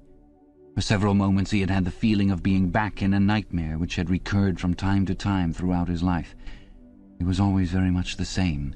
He was standing in front of a wall of darkness, and on the other side of it there was something unendurable, something too dreadful to be faced. In the dream his deepest feeling was always one of self-deception, because he did in fact know what was behind the wall of darkness.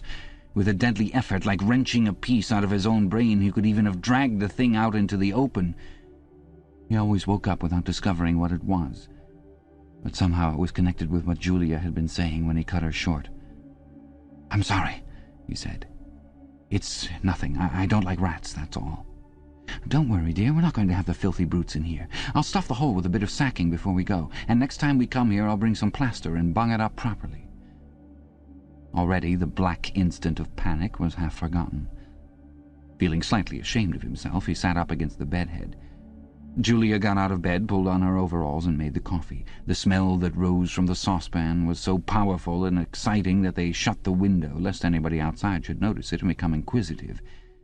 What was even better than the taste of the coffee was the silky texture given to it by the sugar, a thing Winston had almost forgotten after years of saccharin. With one hand in her pocket and a piece of bread and jam in the other, Julia wandered about the room, glancing indifferently at the bookcase, pointing out the best way of repairing the gate-leg table, plumping herself down in the ragged armchair to see if it was comfortable, and examining the absurd 12-hour clock with a sort of tolerant amusement. She brought the glass paperweight over to the bed to have a look at it in better light. He took it out of her hand, fascinated as always by the soft, rain-watery appearance of the glass. "What is it, do you think?" said Julia. "I don't think it's anything. I don't think it was ever put to any use. That's what I like about it. It's a little chunk of history that they've forgotten to alter. It's a message from 100 years ago, if one knew how to read it.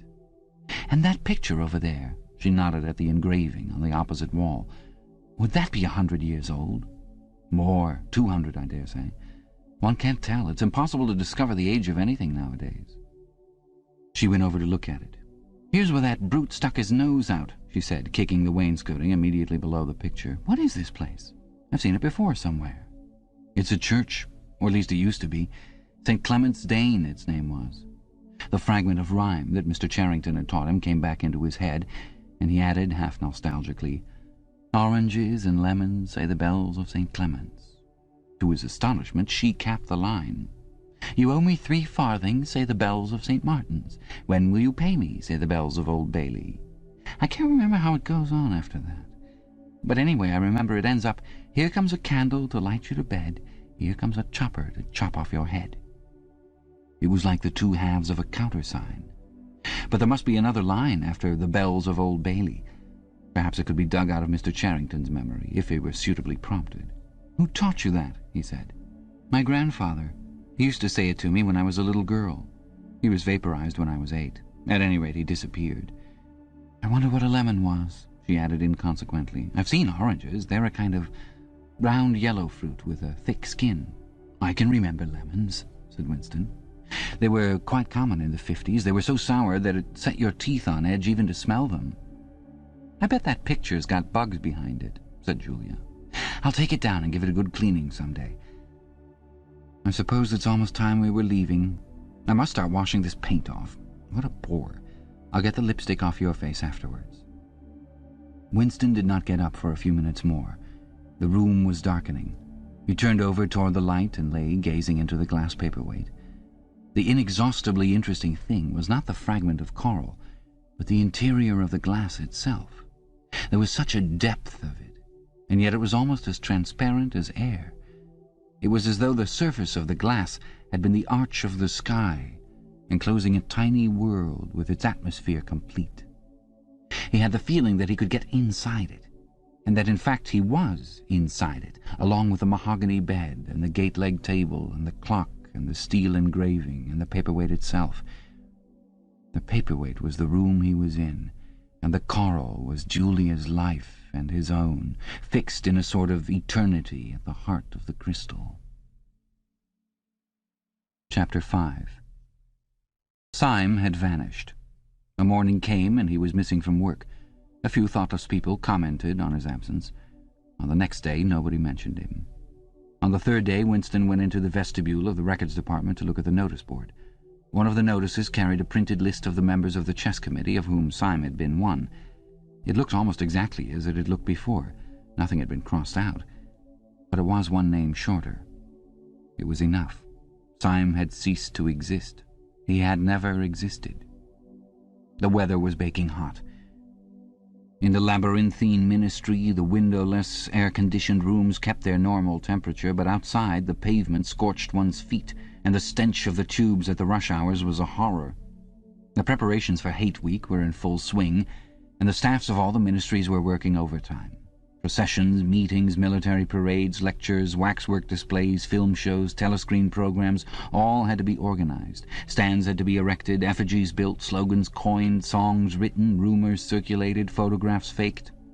Julia's unit in the fiction department had been taken off the production of novels and was rushing out a series of atrocity pamphlets. Winston, in addition to his regular work, spent long periods every day in going through back files of the Times and altering and embellishing news items which were to be quoted in speeches. Late at night, when crowds of rowdy proles roamed the streets, the town had a curiously febrile air. The rocket bombs crashed oftener than ever, and sometimes in the far distance there were enormous explosions which no one could explain and about which there were wild rumors. The new tune, which was to be the theme song of Hate Week, the Hate Song it was called, had already been composed and was being endlessly plugged on the telescreens. It had a savage, barking rhythm which could not exactly be called music, but resembled the beating of a drum. Roared out by hundreds of voices to the tramp of marching feet, it was terrifying. The proles had taken a fancy to it, and in the midnight streets it competed with the still popular "It Was Only a Hopeless Fancy." The parson's children played it at all hours of the night and day, unbearably on a comb and a piece of toilet paper. Winston's evenings were fuller than ever. Squads of volunteers, organized by parsons, were preparing the street for Hate Week, stitching banners, painting posters, erecting flagstaffs on the roofs, and perilously slinging wires across the street for the reception of streamers. Parsons boasted that Victory Mansions alone would display 400 meters of bunting. He was in his native element and as happy as a lark. The heat and the manual work had even given him a pretext for reverting to shorts and an open shirt in the evenings. He was everywhere at once, pushing, pulling, sawing, hammering, improvising, jollying everyone along with comradely exhortations, and giving out from every fold of his body what seemed an inexhaustible supply of acrid-smelling sweat. A new poster had suddenly appeared all over London. It had no caption and represented simply the monstrous figure of a Eurasian soldier 3 or 4 meters high, striding forward with expressionless Mongolian face and enormous boots, a submachine gun pointed from his hip. From whatever angle you looked at the poster, the muzzle of the gun, magnified by the foreshortening, seemed to be pointed straight at you. The thing had been plastered on every blank space, on every wall, even outnumbering the portraits of Big Brother. The proles, normally apathetic about the war, were being lashed into one of their periodical frenzies of patriotism. As though to harmonize with the general mood, the rocket bombs had been killing larger numbers of people than usual. One fell on a crowded film theatre in Stepney, burying several hundred victims among the ruins. The whole population of the neighbourhood turned out for a long, trailing funeral which went on for hours and was in effect an indignation meeting. Another bomb fell on a piece of waste ground which was used as a playground, and several dozen children were blown to pieces. There were further angry demonstrations. Goldstein was burned in effigy. Hundreds of copies of the poster of the Eurasian soldier were torn down and added to the flames, and a number of shops were looted in the turmoil. Then a rumour flew round that spies were directing the rocket bombs by means of wireless waves, and an old couple who were suspected of being of foreign extraction had their house set on fire and perished of suffocation. In the room over Mr. Charrington's shop, when they could get there, Julia and Winston lay side by side on a stripped bed under the open window, naked for the sake of coolness. The rat had never come back, but the bugs had multiplied hideously in the heat. It did not seem to matter. Dirty or clean, the room was paradise. As soon as they arrived, they would sprinkle everything with pepper, bought on the black market, tear off their clothes and make love with sweating bodies, then fall asleep and wake to find that the bugs had rallied and were massing for the counterattack. 4, 5, 6, 7 times they met during the month of June. Winston had dropped his habit of drinking gin at all hours. He seemed to have lost the need for it. He had grown fatter. His varicose ulcer had subsided, leaving only a brown stain on the skin above his ankle. His fits of coughing in the early morning had stopped. The process of life had ceased to be intolerable. He had no longer any impulse to make faces at the telescreen or shout curses at the top of his voice. Now that they had a secure hiding place, almost a home, it did not even seem a hardship that they could only meet infrequently and for a couple of hours at a time. What mattered was that the room over the junk shop should exist.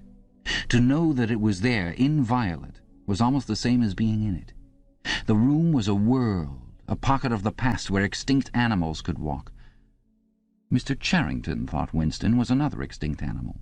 He usually stopped to talk with Mr. Charrington for a few minutes on his way upstairs. The old man seemed seldom or never to go out of doors, and on the other hand to have almost no customers.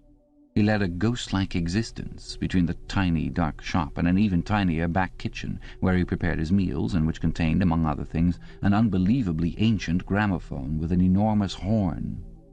He seemed glad of the opportunity to talk. Wandering about among his worthless stock, with his long nose and thick spectacles and his bowed shoulders in the velvet jacket, he had always vaguely the air of being a collector rather than a tradesman.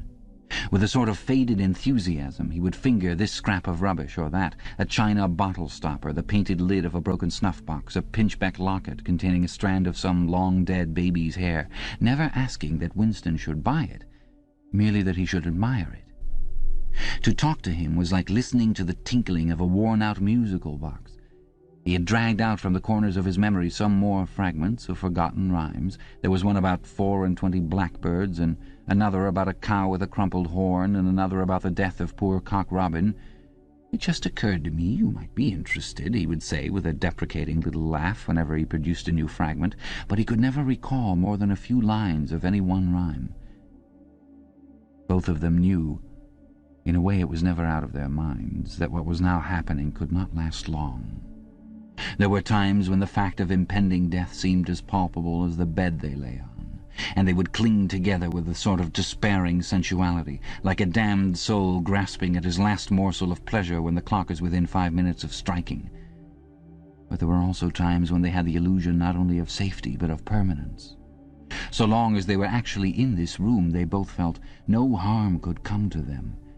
Getting there was difficult and dangerous, but the room itself was a sanctuary.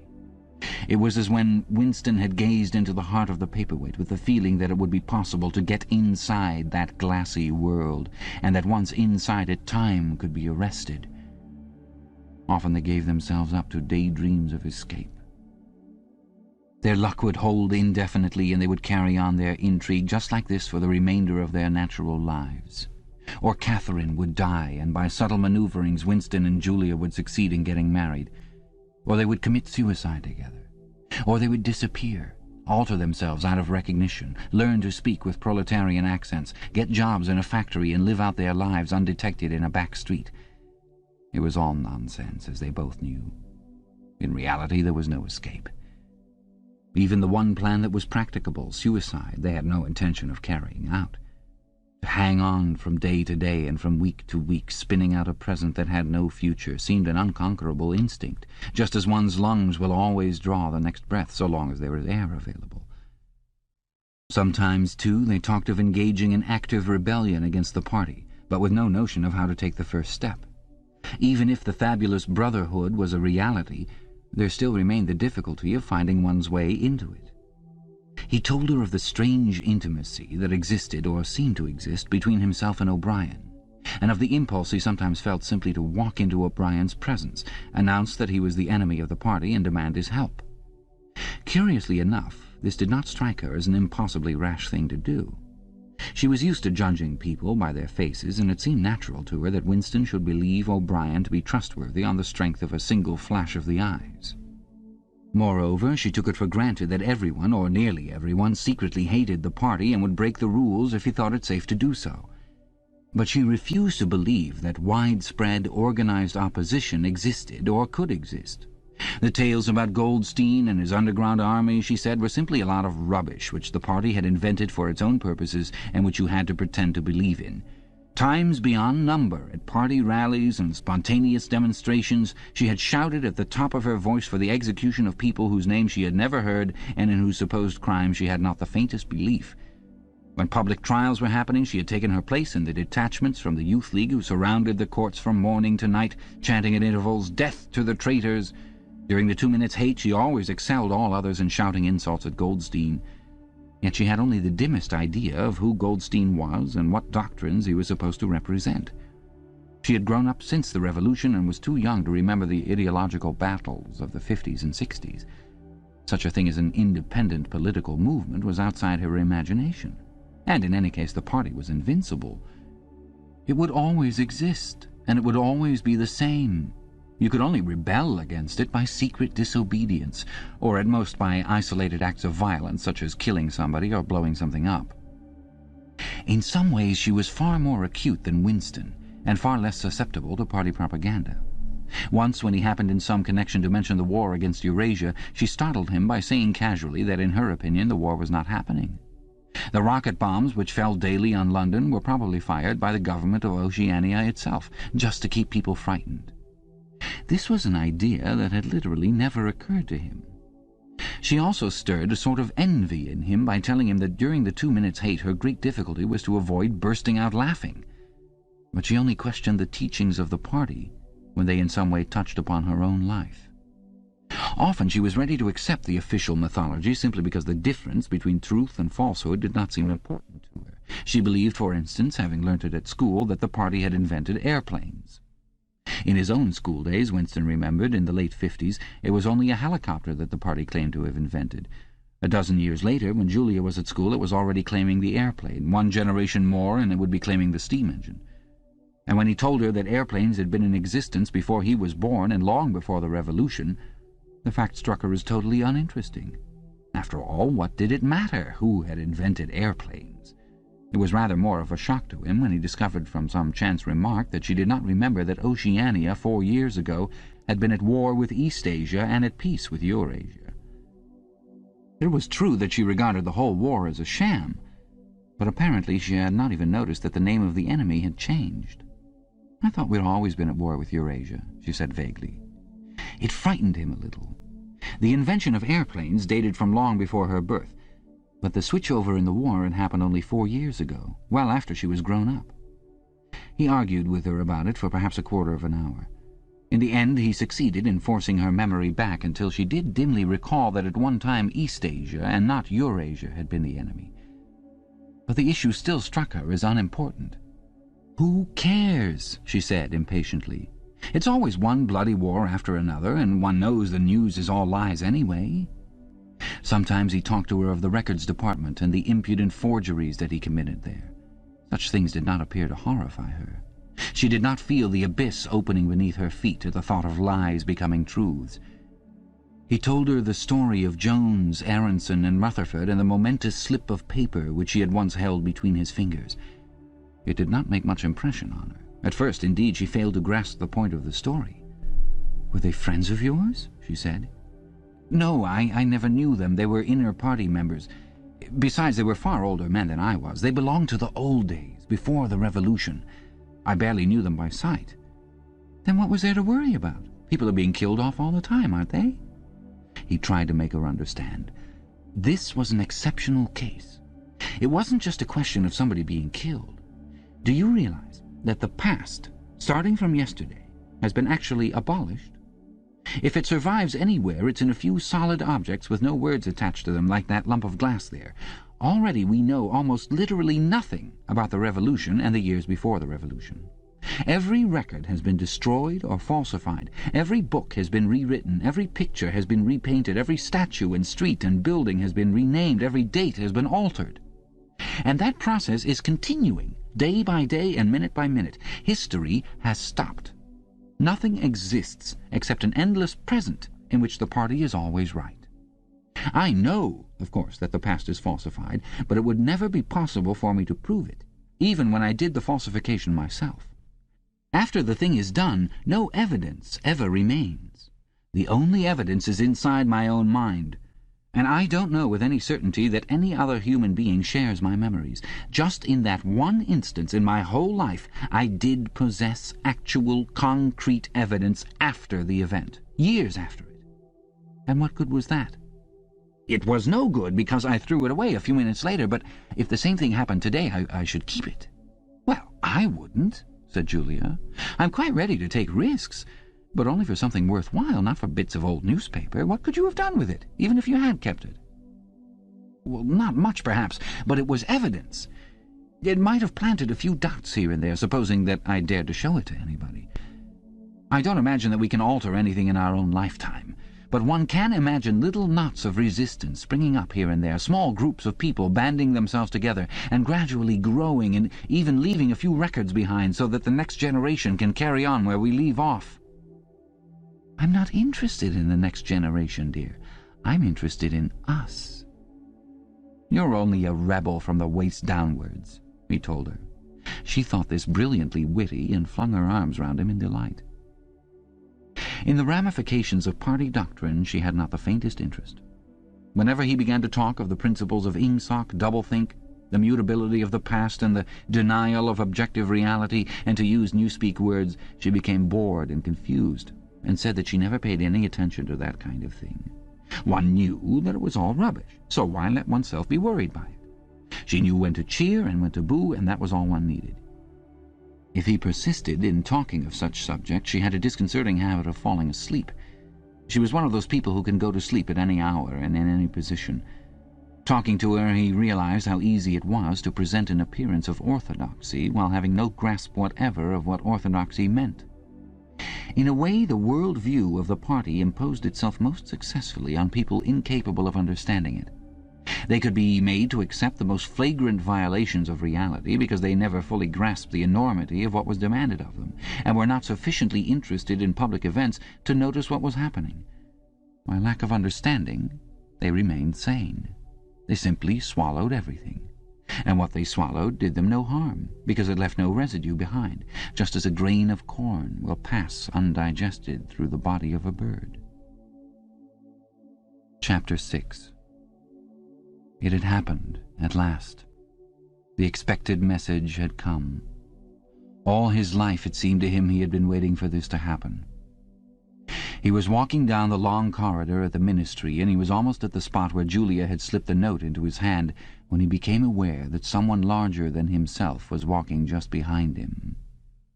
The person, whoever it was, gave a small cough, evidently as a prelude to speaking. Winston stopped abruptly and turned.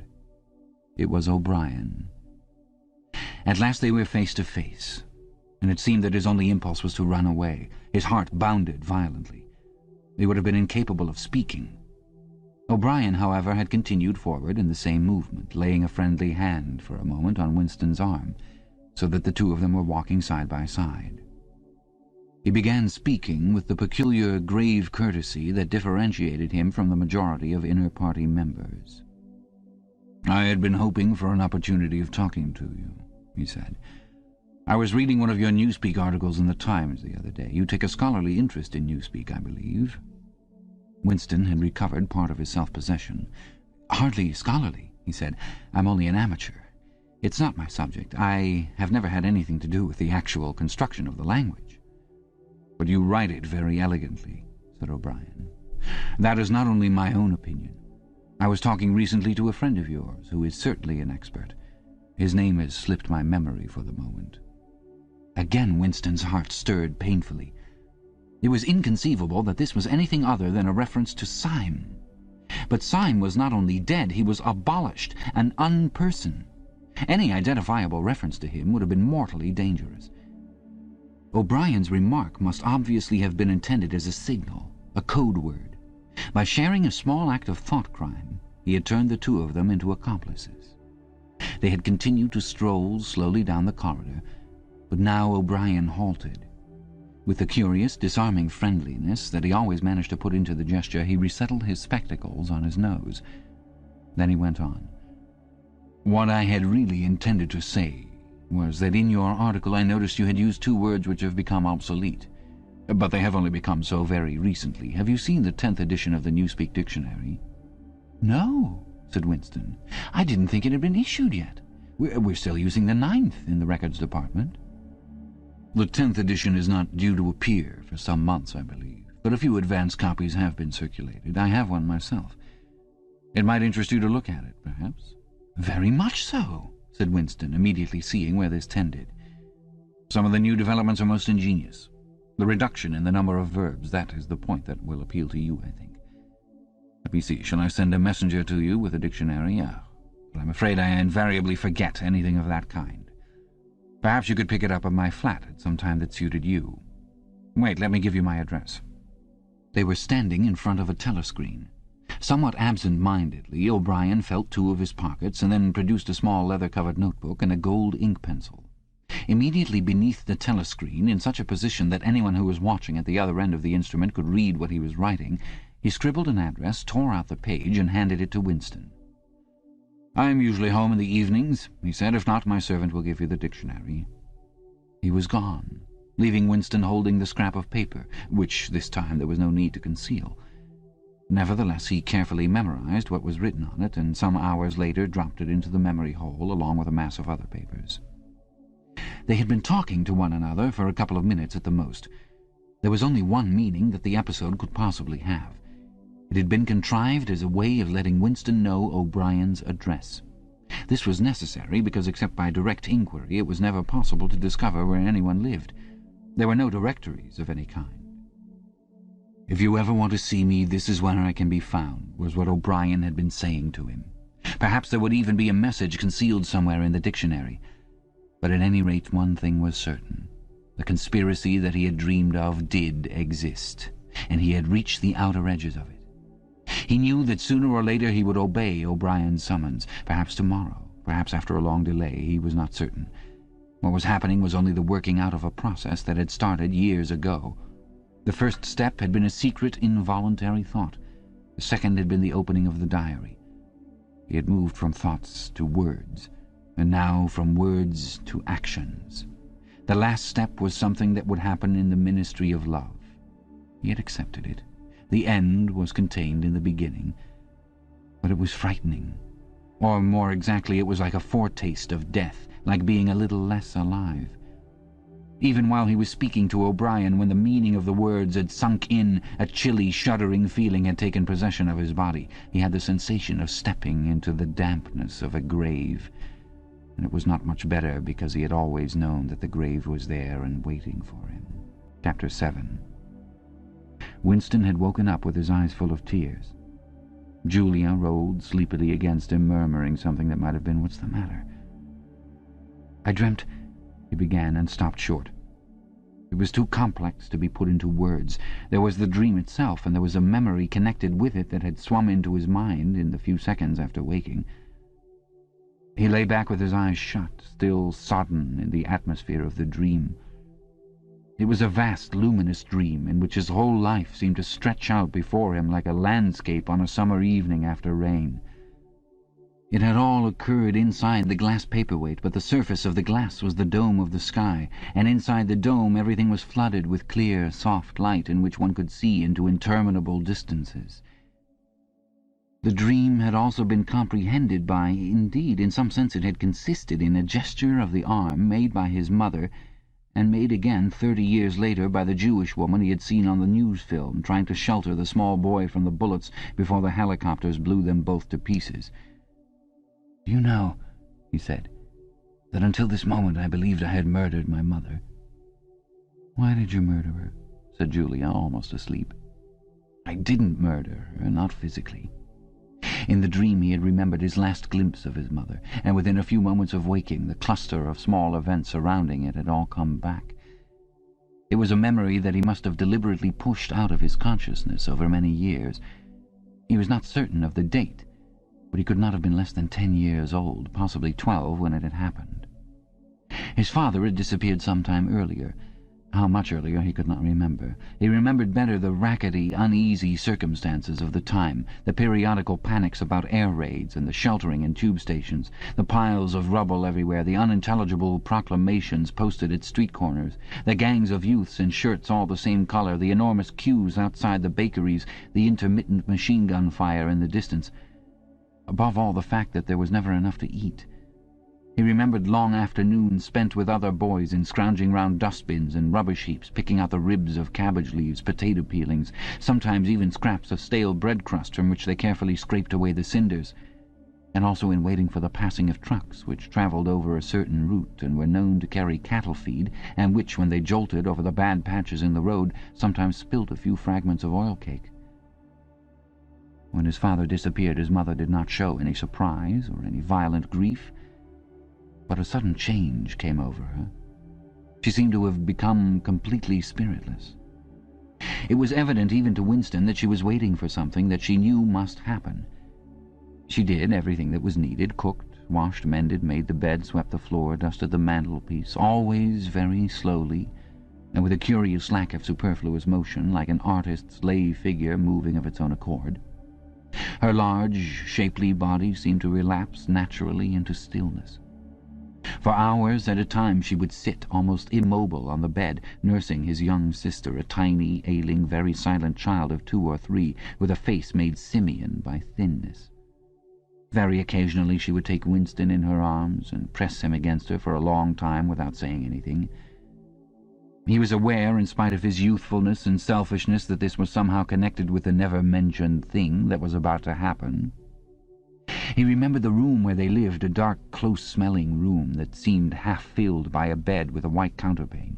There was a gas ring in the fender, and a shelf where food was kept, and on the landing outside there was a brown earthenware sink, common to several rooms. He remembered his mother's statuesque body bending over the gas ring to stir at something in a saucepan. Above all, he remembered his continuous hunger and the fierce, sordid battles at meal-times.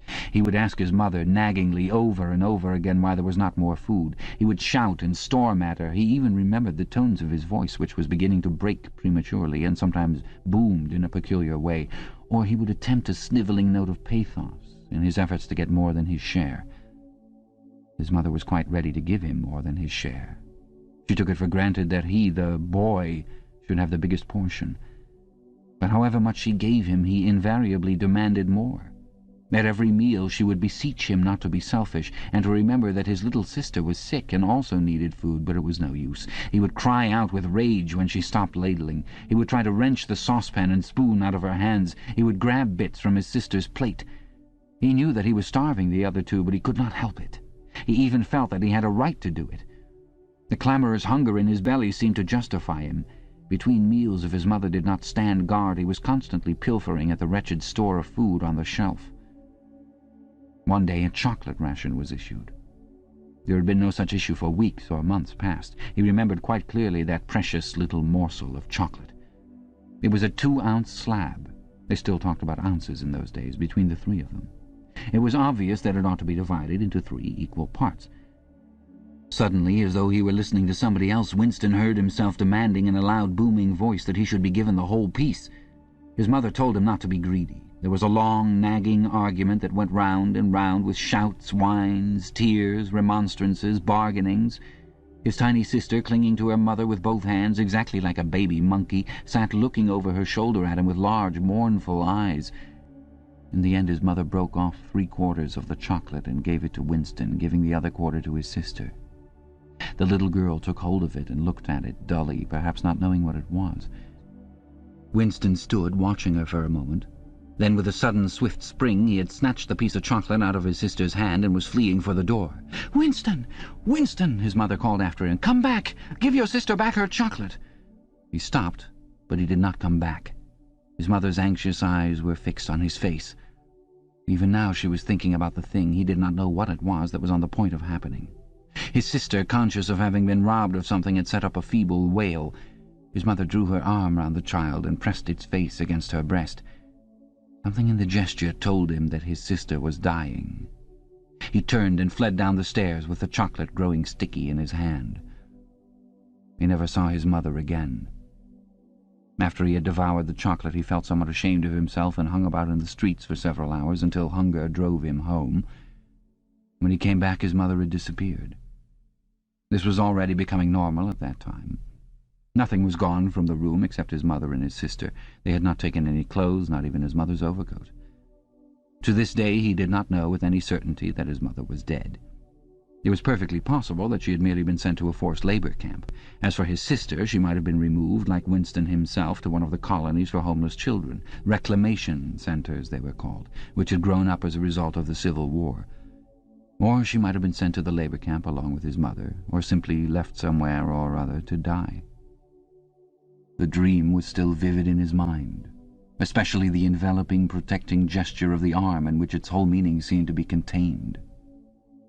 His mind went back to another dream of 2 months ago, exactly as his mother had sat on the dingy, white-quilted bed with the child clinging to her, so she had sat in the sunken ship, far underneath him and drowning deeper every minute, but still looking up at him through the darkening water. He told Julia the story of his mother's disappearance. Without opening her eyes, she rolled over and settled herself into a more comfortable position. "I expect you were a beastly little swine in those days," she said indistinctly. "All children are swine." "Yes, but the real point of this story—" From her breathing, it was evident that she was going off to sleep again. He would have liked to continue talking about his mother. He did not suppose, from what he could remember of her, that she had been an unusual woman, still less an intelligent one. And yet she had possessed a kind of nobility, a kind of purity, simply because the standards that she obeyed were private ones. Her feelings were her own, and could not be altered from outside. It would not have occurred to her that an action which is ineffectual thereby becomes meaningless. If you loved someone, you loved him, and when you had nothing else to give, you still gave him love. When the last of the chocolate was gone, his mother had clasped the child in her arms. It was no use. It changed nothing. It did not produce more chocolate. It did not avert the child's death, or her own. But it seemed natural to her to do it. The refugee woman in the boat had also covered the little boy with her arm, which was no more use against the bullets than a sheet of paper. The terrible thing that the party had done was to persuade you that mere impulses, mere feelings, were of no account, while at the same time robbing you of all power over the material world. When once you were in the grip of the party, what you felt or did not feel, what you did or refrained from doing, made literally no difference. Whatever happened, you vanished, and neither you nor your actions were ever heard of again. You were lifted clean out of the stream of history. And yet to the people of only 2 generations ago this would not have seemed all important, because they were not attempting to alter history. They were governed by private loyalties, which they did not question. What mattered were individual relationships, and a completely helpless gesture, an embrace, a tear, a word spoken to a dying man could have value in itself. The proles, it suddenly occurred to him, had remained in this condition. They were not loyal to a party or a country or an idea. They were loyal to one another. For the first time in his life, he did not despise the proles, or think of them merely as an inert force which would one day spring to life and regenerate the world. The proles had stayed human. They had not become hardened inside. They had held on to the primitive emotions which he himself had to relearn by conscious effort. And in thinking this, he remembered, without apparent relevance, how a few weeks ago he had seen a severed hand lying on the pavement and had kicked it into the gutter as though it had been a cabbage stalk. "Proles are human beings," he said aloud. "We are not human." "Why not?" said Julia, who had woken up again. He thought for a little while. "Has it ever occurred to you," he said, "that the best thing for us to do would be to simply walk out of here before it's too late and never see each other again?" "Yes, dear, it has occurred to me several times. But I'm not going to do it all the same." "We've been lucky," he said, "but it can't last much longer. You're young, you look normal and innocent. If you keep clear of people like me, you might stay alive for another 50 years. No, I thought it all out. What you do, I'm going to do, and don't be too downhearted. I'm rather good at staying alive. We may be together for another 6 months, a year, there's no knowing. At the end, we're certain to be apart. Do you realize how utterly alone we shall be? When once they get a hold of us, there will be nothing, literally nothing, that either of us can do for the other. If I confess, they'll shoot you. And if I refuse to confess, they'll shoot you just the same.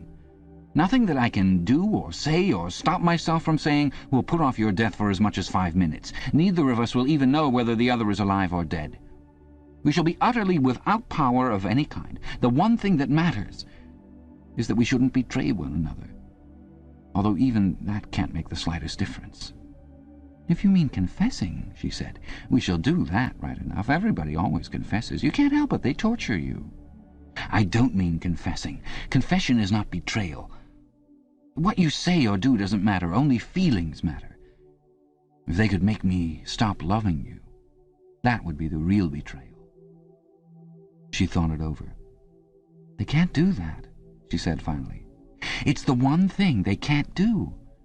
They can make you say anything, but they can't make you believe it. They can't get inside you. No, he said a little more hopefully. No, that's quite true. They can't get inside you. If you can feel that staying human is worthwhile, even when it can't have any result whatever, you've beaten them. He thought of the telescreen with its never-sleeping ear. They could spy upon you night and day, but if you kept your head, you could still outwit them. With all their cleverness, they had never mastered the secret of finding out what another human being was thinking. Perhaps that was less true when you were actually in their hands. One did not know what happened inside the Ministry of Love, but it was possible to guess. Tortures, drugs, delicate instruments that registered your nervous reactions, gradual wearing down by sleeplessness and solitude and persistent questioning. Facts, at any rate, could not be kept hidden. They could be tracked down by inquiry. They could be squeezed out of you by torture. But if the object was not to stay alive, but to stay human, what difference did it ultimately make? They could not alter your feelings. For that matter, you could not alter them yourself, even if you wanted to. They could lay bare in the utmost detail everything that you had done or said or thought. But the inner heart, whose workings were mysterious even to yourself, remained impregnable. Chapter 8. They had done it. They had done it at last. The room they were standing in was long-shaped and softly lit. The telescreen was dimmed to a low murmur. The richness of the dark blue carpet gave one the impression of treading on velvet. At the far end of the room, O'Brien was sitting at a table under a green-shaded lamp with a mass of papers on either side of him. He had not bothered to look up when the servant showed Julia and Winston in. Winston's heart was thumping so hard that he doubted whether he would be able to speak. They had done it. They had done it at last, was all he could think. It had been a rash act to come here at all, and sheer folly to arrive together. Though it was true that they had come by different routes and only met on O'Brien's doorstep. But merely to walk into such a place needed an effort of the nerve. It was only on very rare occasions that one saw inside the dwelling places of the inner party, or even penetrated into the quarter of the town where they lived. The whole atmosphere of the huge block of flats, the richness and spaciousness of everything, the unfamiliar smells of good food and good tobacco, the silent and incredibly rapid lifts sliding up and down, the white-jacketed servants hurrying to and fro, everything was intimidating. Although he had a good pretext for coming here, he was haunted at every step by the fear that a black-uniformed guard would suddenly appear from around the corner, demand his papers, and order him to get out. O'Brien's servant, however, had admitted the two of them without demur. He was a small, dark-haired man in a white jacket with a diamond-shaped, completely expressionless face which might have been that of a Chinese. The passage down which he led them was softly carpeted, with cream-papered walls and white wainscoting, all exquisitely clean.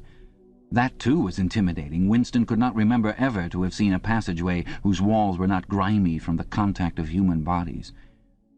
O'Brien had a slip of paper between his fingers and seemed to be studying it intently. His heavy face, bent down so that one could see the line of the nose, looked both formidable and intelligent. For perhaps 20 seconds he sat without stirring. Then he pulled the speakwrite toward him and rapped out a message in the hybrid jargon of the ministries. Items 1, 5, 7 approved full-wise. Stop. A suggestion contained item 6, double plus ridiculous verging crime think cancel. Stop. Unproceed construction-wise anti-getting plus full estimates machinery overhead. Stop. End message. He rose deliberately from his chair and came toward them across the soundless carpet.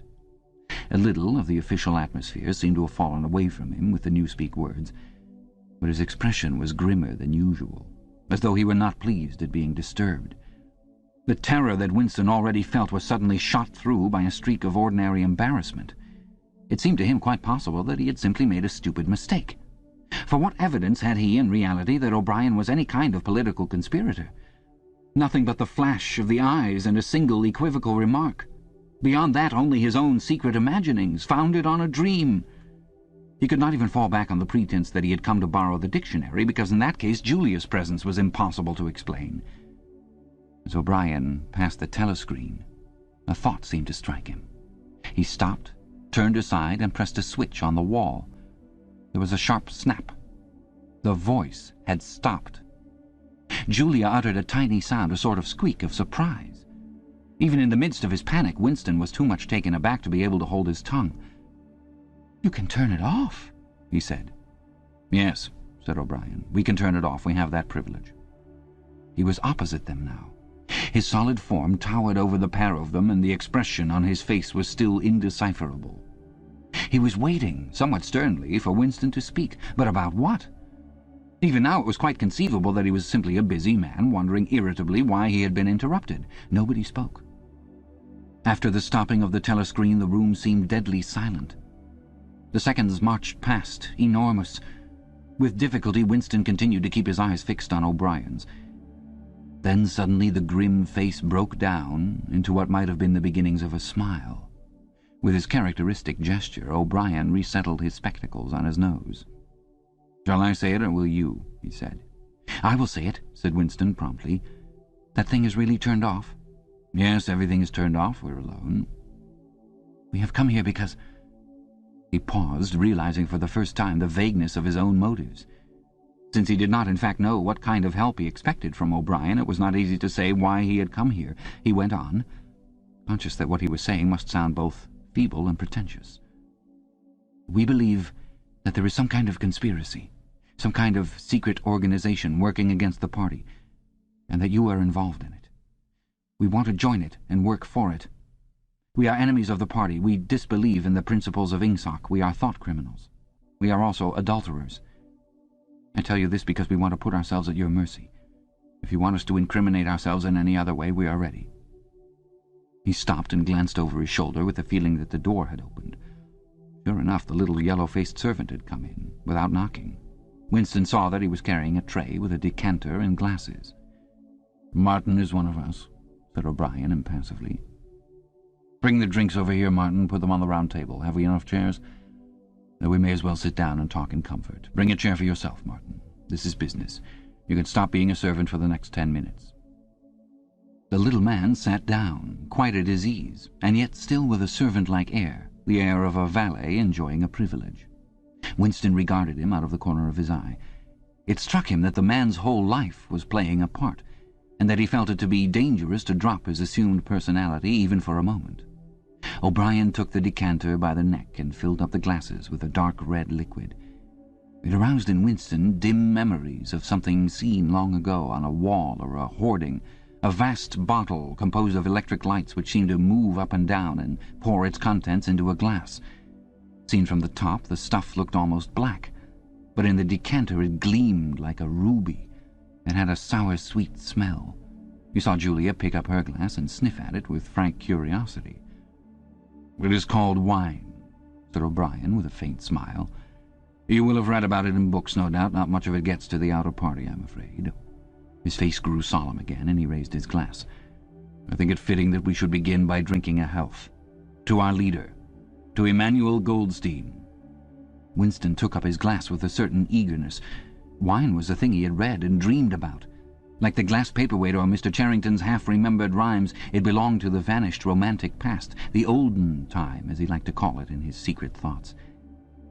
For some reason he had always thought of wine as having an intensely sweet taste, like that of blackberry jam, and an immediate intoxicating effect. Actually, when he came to swallow it, the stuff was distinctly disappointing. The truth was that after years of gin drinking he could barely taste it. He set down the empty glass. "Then there is such a person as Goldstein?" he said. "Yes, there is such a person, and he is alive. Where, I do not know." "And the conspiracy, the organization, is it real? It is not simply an invention of the thought police?" "No, it is real. The Brotherhood, we call it. You will never learn much more about the Brotherhood than that it exists and that you belong to it. I will come back to that presently." He looked at his wristwatch. "It is unwise even for members of the inner party to turn off the telescreen for more than half an hour. You ought not to have come here together, and you will have to leave separately. You, comrade," he bowed his head to Julia, "will leave first. We have about 20 minutes at our disposal. You will understand that I must start by asking you certain questions. In general terms, what are you prepared to do?" "Anything that we are capable of," said Winston. O'Brien had turned himself a little in his chair so that he was facing Winston. He almost ignored Julia, seeming to take it for granted that Winston could speak for her. For a moment the lids flitted down over his eyes. He began asking his questions in a low, expressionless voice, as though this were a routine, a sort of catechism, most of whose answers were known to him already. "You are prepared to give your lives?" "Yes."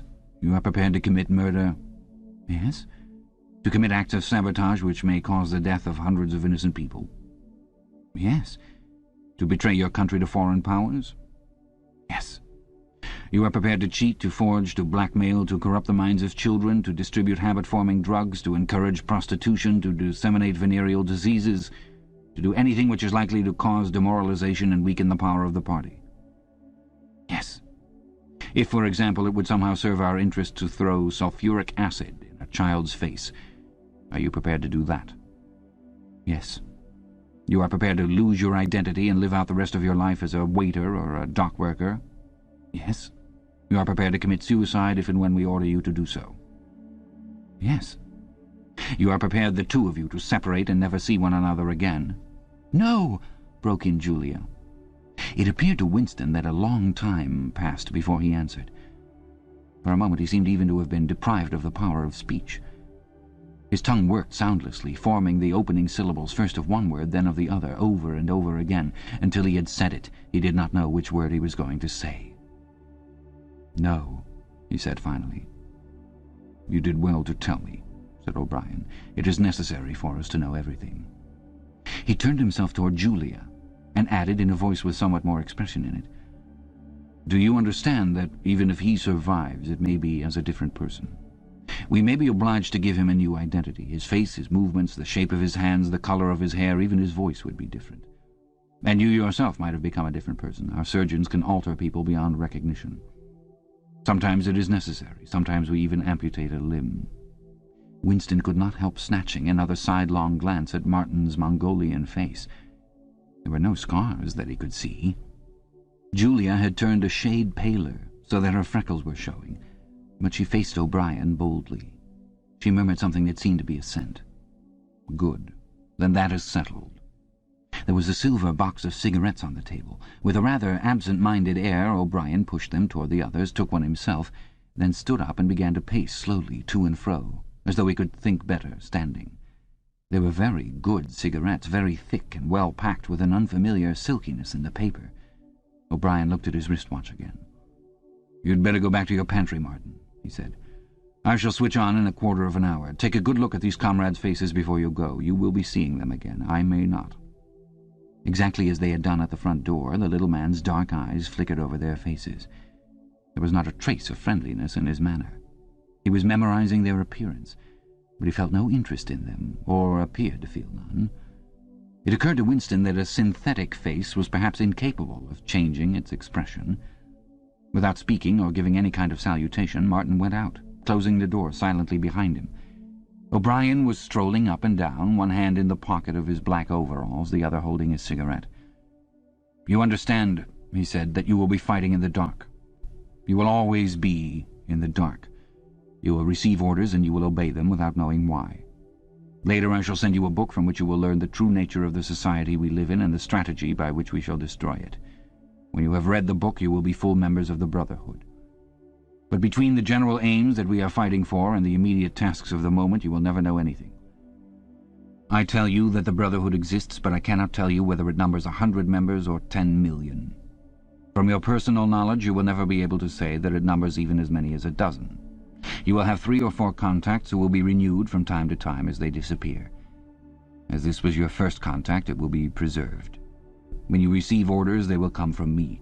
If we find it necessary to communicate with you, it will be through Martin. When you are finally caught, you will confess. That is unavoidable. But you will have very little to confess other than your own actions. You will not be able to betray more than a handful of unimportant people. Probably you will not even betray me. By that time I may be dead, or I shall have become a different person with a different face." He continued to move to and fro over the soft carpet. In spite of the bulkiness of his body, there was a remarkable grace in his movements. It came out even in the gesture with which he thrust a hand into his pocket or manipulated a cigarette. More even than of strength, he gave an impression of confidence and of an understanding tinged by irony. However much in earnest he might be, he had nothing of the single-mindedness that belongs to a fanatic. When he spoke of murder, suicide, venereal disease, amputated limbs, and altered faces, it was with a faint air of persiflage. "This is unavoidable," his voice seemed to say. "This is what we have got to do unflinchingly. But this is not what we shall be doing when life is worth living again." A wave of admiration, almost of worship, flowed out from Winston toward O'Brien. For the moment he had forgotten the shadowy figure of Goldstein. When you looked at O'Brien's powerful shoulders and his blunt-featured face, so ugly and yet so civilized, it was impossible to believe that he could be defeated. There was no stratagem that he was not equal to, no danger that he could not foresee. Even Julia seemed to be impressed.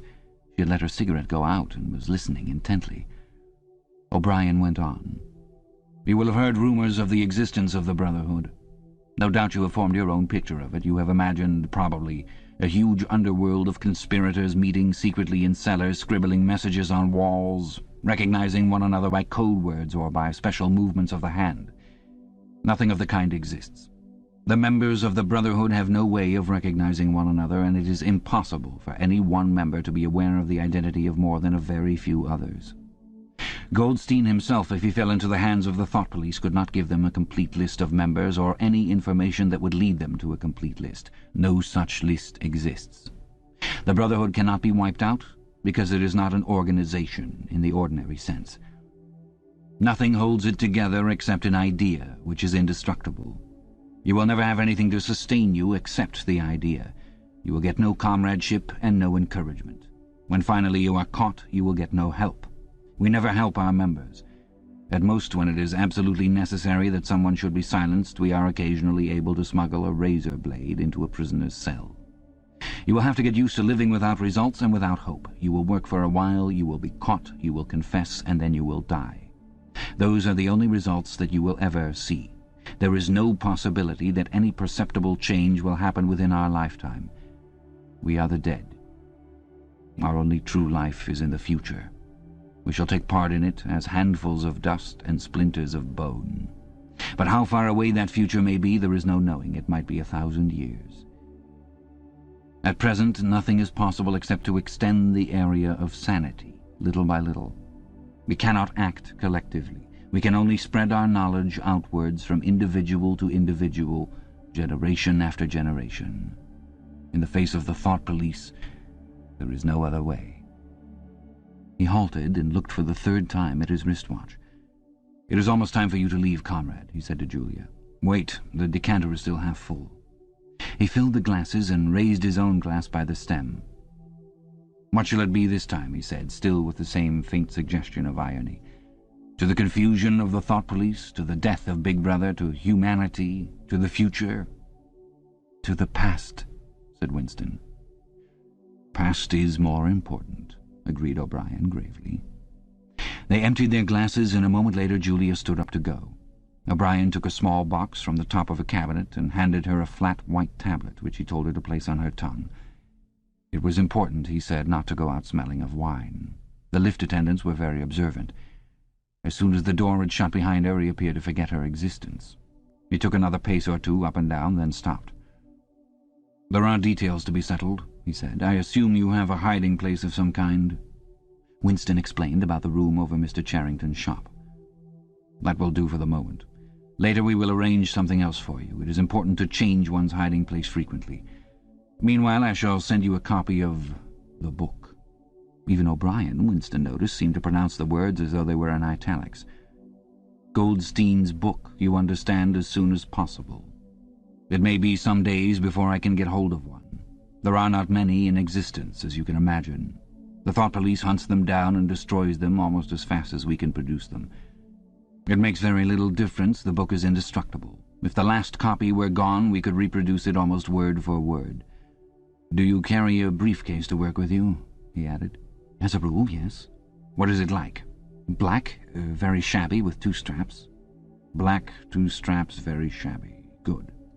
One day in the fairly near future, I cannot give a date, one of the messages among your morning's work will contain a misprinted word, and you will have to ask for a repeat. On the following day you will go to work without your briefcase.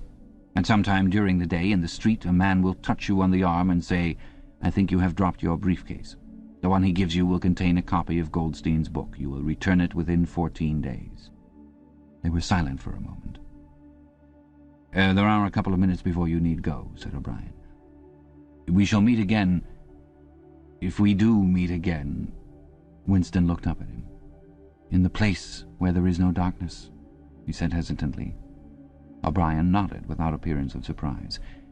"In the place where there is no darkness," he said, as though he had recognized the allusion. "And in the meantime, is there anything that you wish to say before you leave? Any message, any question?" Winston thought. There did not seem to be any further question that he wanted to ask. Still less did he feel any impulse to utter high-sounding generalities. Instead of anything directly connected with O'Brien or the Brotherhood, there came into his mind a sort of composite picture of the dark bedroom where his mother had spent her last days, and the little room over Mr. Charrington's shop, and the glass paperweight, and the steel engraving in its rosewood frame. Almost at random, he said, "Did you ever happen to hear an old rhyme that begins, 'Oranges and lemons say the bells of St. Clement's'?" Again O'Brien nodded. With a sort of grave courtesy, he completed the stanza. "Oranges and lemons, say the bells of St. Clement's. You owe me 3 farthings, say the bells of St. Martin's. When will you pay me, say the bells of Old Bailey. When I grow rich, say the bells of Shoreditch." "You knew the last line," said Winston. "Yes, I knew the last line. And now I am afraid it is time for you to go. But wait, you'd better let me give you one of these tablets." As Winston stood up, O'Brien held out a hand. His powerful grip crushed the bones of Winston's palm. At the door, Winston looked back, but O'Brien seemed already to be in process of putting him out of mind. He was waiting with his hand on the switch that controlled the telescreen. Beyond him, Winston could see the writing table, with its green-shaded lamp and the speakwrite and the wire baskets deep laden with papers. The incident was closed. Within 30 seconds, it occurred to him, O'Brien would be back at his interrupted and important work on behalf of the party. Chapter 9. Winston was gelatinous with fatigue. Gelatinous was the right word. It had come into his head spontaneously. His body seemed to have not only the weakness of a jelly, but its translucency. He felt that if he held up his hand, he would be able to see the light through it. All the blood and lymph had been drained out of him by an enormous debauch of work, leaving only a frail structure of nerves, bones, and skin. All sensations seemed to be magnified. His overalls fretted his shoulders, the pavement tickled his feet. Even the opening and closing of a hand was an effort that made his joints creak. He had worked more than 90 hours in 5 days.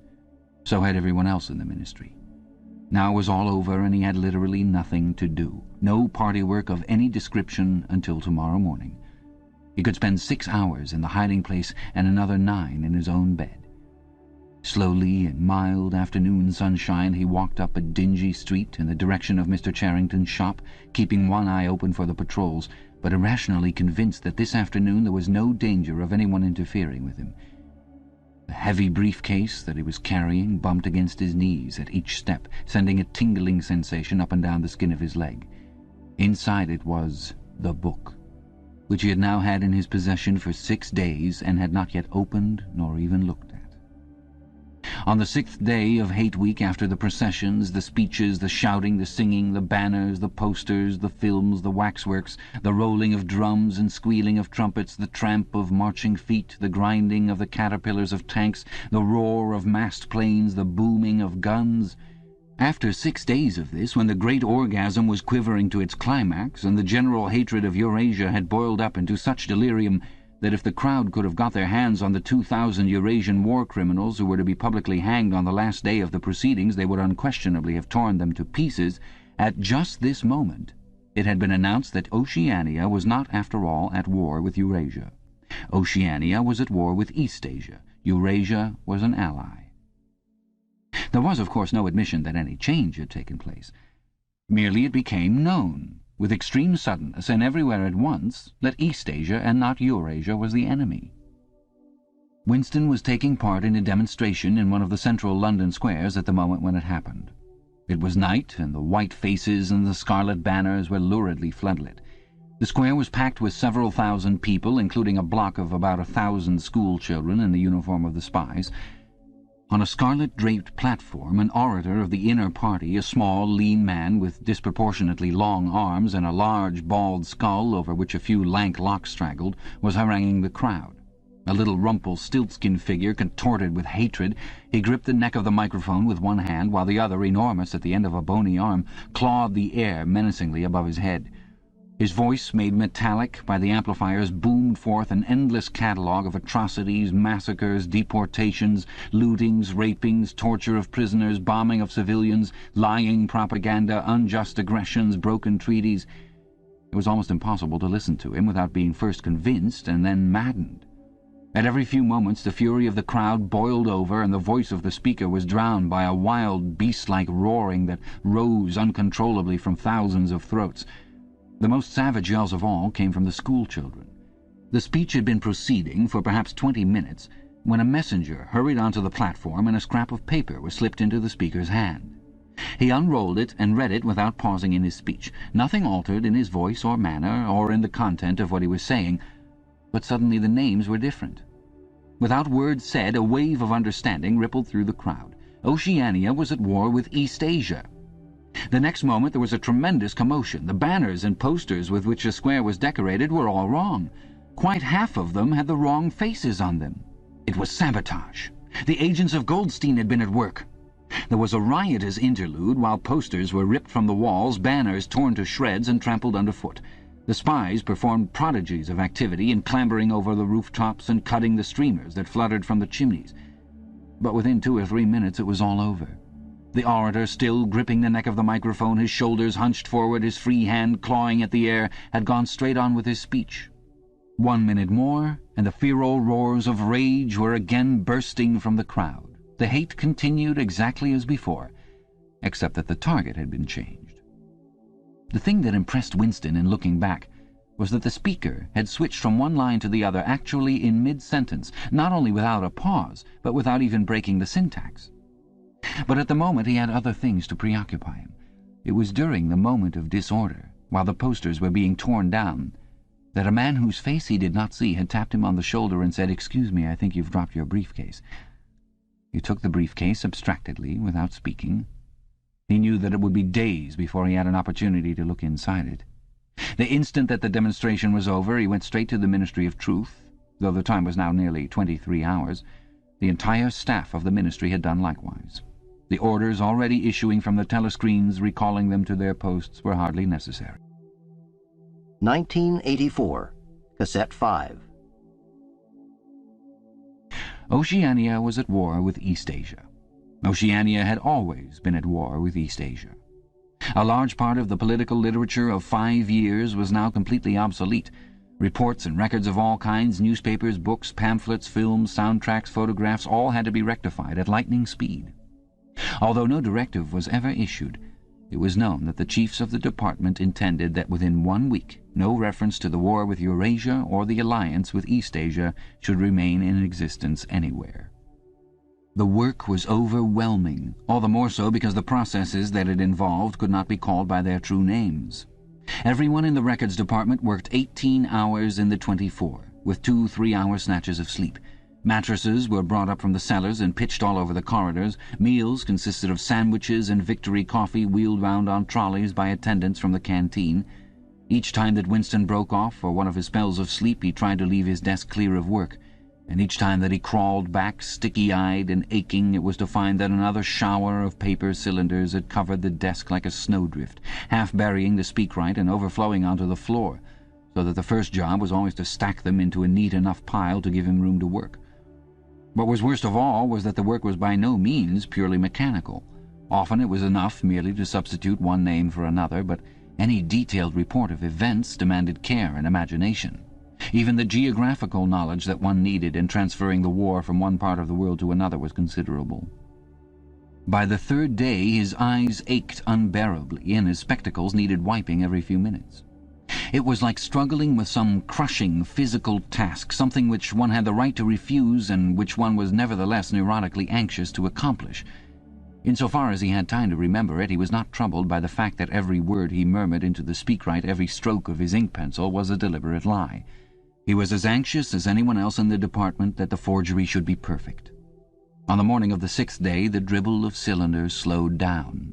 For as much as half an hour, nothing came out of the tube, then one more cylinder, then nothing. Everywhere, at about the same time, the work was easing off. A deep, and as it were secret, sigh went through the department. A mighty deed, which could never be mentioned, had been achieved. It was now impossible for any human being to prove by documentary evidence that the war with Eurasia had ever happened.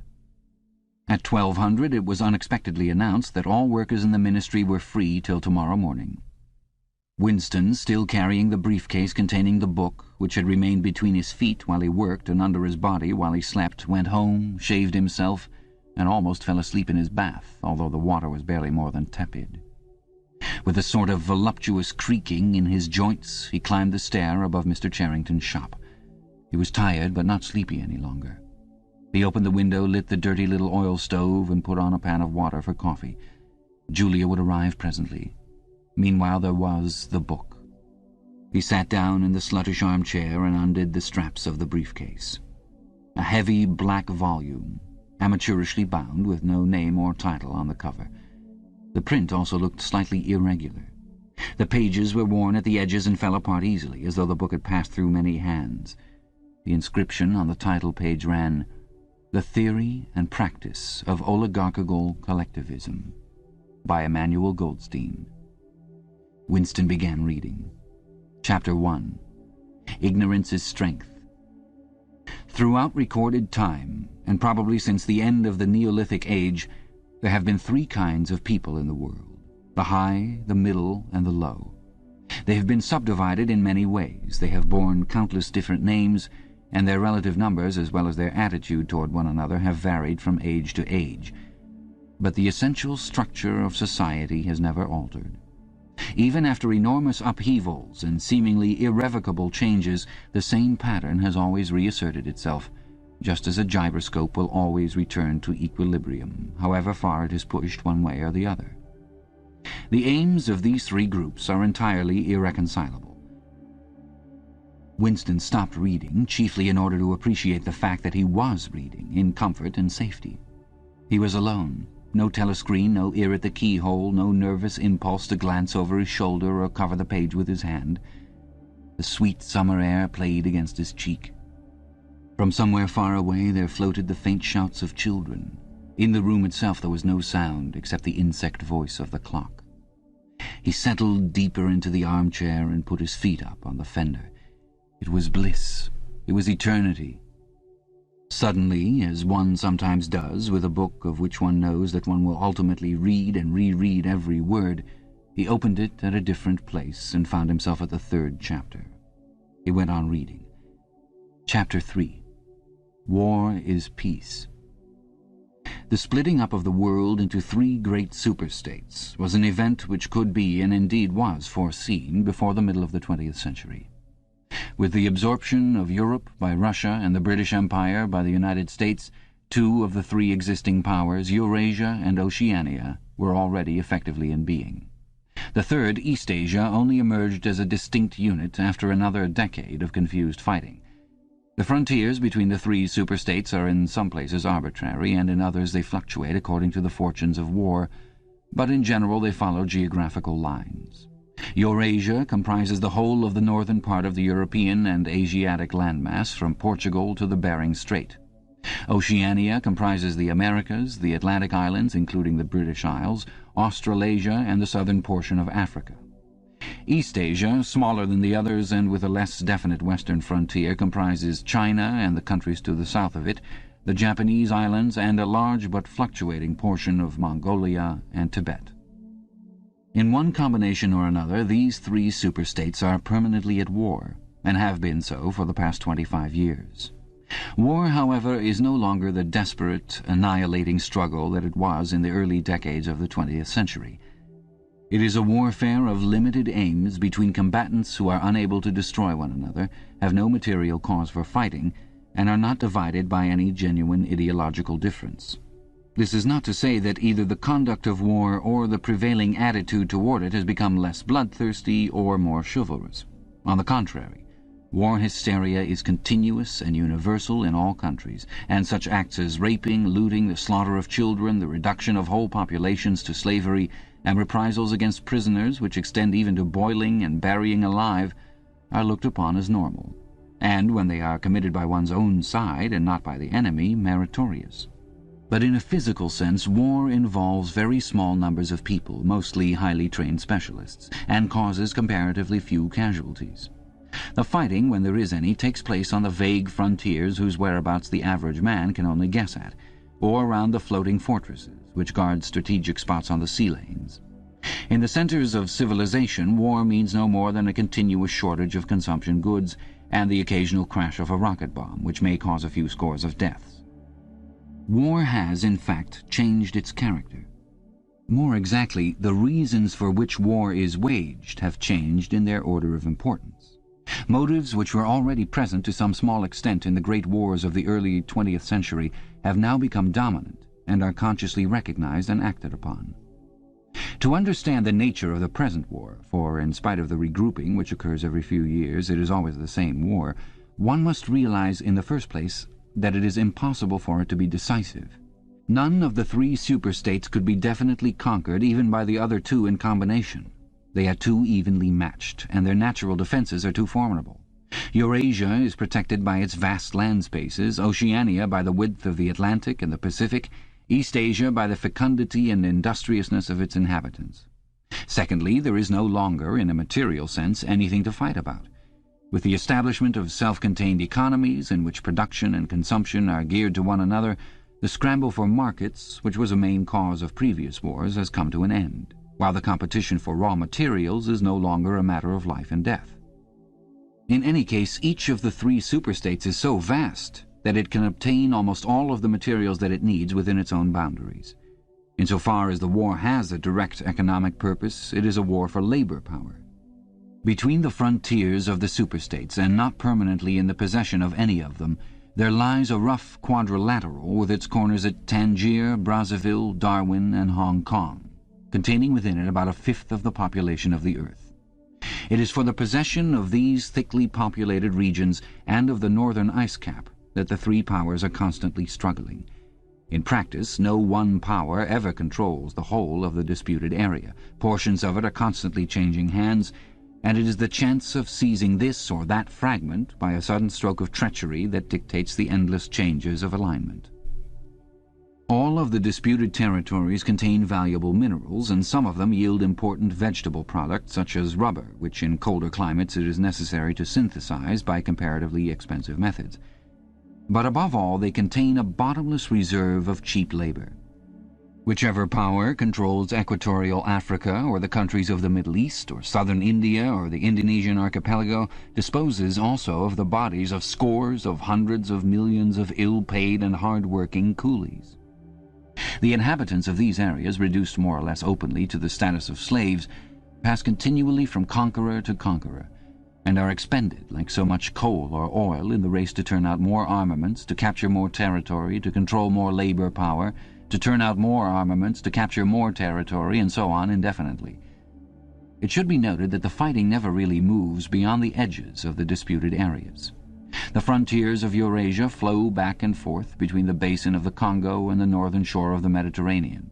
The islands of the Indian Ocean and the Pacific are constantly being captured and recaptured by Oceania or by East Asia. In Mongolia, the dividing line between Eurasia and East Asia is never stable. Round the pole, all three powers lay claim to enormous territories which in fact are largely uninhabited and unexplored. But the balance of power always remains roughly even, and the territory which forms the heartland of each superstate always remains inviolate. Moreover, the labor of the exploited peoples round the equator is not really necessary to the world's economy. They add nothing to the wealth of the world, since whatever they produce is used for purposes of war, and the object of waging a war is always to be in a better position in which to wage another war. By their labor, the slave populations allow the tempo of continuous warfare to be speeded up. But if they did not exist, the structure of world society and the process by which it maintains itself would not be essentially different. The primary aim of modern warfare, in accordance with the principles of doublethink, this aim is simultaneously recognized and not recognized by the directing brains of the inner party, is to use up the products of the machine without raising the general standard of living. Ever since the end of the 19th century, the problem of what to do with the surplus of consumption goods has been latent in industrial society. At present, when few human beings even have enough to eat, this problem is obviously not urgent, and it might not have become so even if no artificial processes of destruction had been at work. The world of today is a bare, hungry, dilapidated place compared with the world that existed before 1914, and still more so if compared with the imaginary future to which the people of that period looked forward. In the early 20th century, the vision of a future society unbelievably rich, leisured, orderly, and efficient, a glittering antiseptic world of glass and steel and snow-white concrete, was part of the consciousness of nearly every literate person. Science and technology were developing at a prodigious speed, and it seemed natural to assume that they would go on developing. This failed to happen, partly because of the impoverishment caused by a long series of wars and revolutions, partly because scientific and technical progress depended on the empirical habit of thought, which could not survive in a strictly regimented society. As a whole, the world is more primitive today than it was 50 years ago. Certain backward areas have advanced, and various devices, always in some way connected with warfare and police espionage, have been developed, but experiment and invention have largely stopped, and the ravages of the atomic war of the 1950s have never been fully repaired. Nevertheless, the dangers inherent in the machine are still there. From the moment when the machine first made its appearance, it was clear to all thinking people that the need for human drudgery, and therefore to a great extent for human inequality, had disappeared.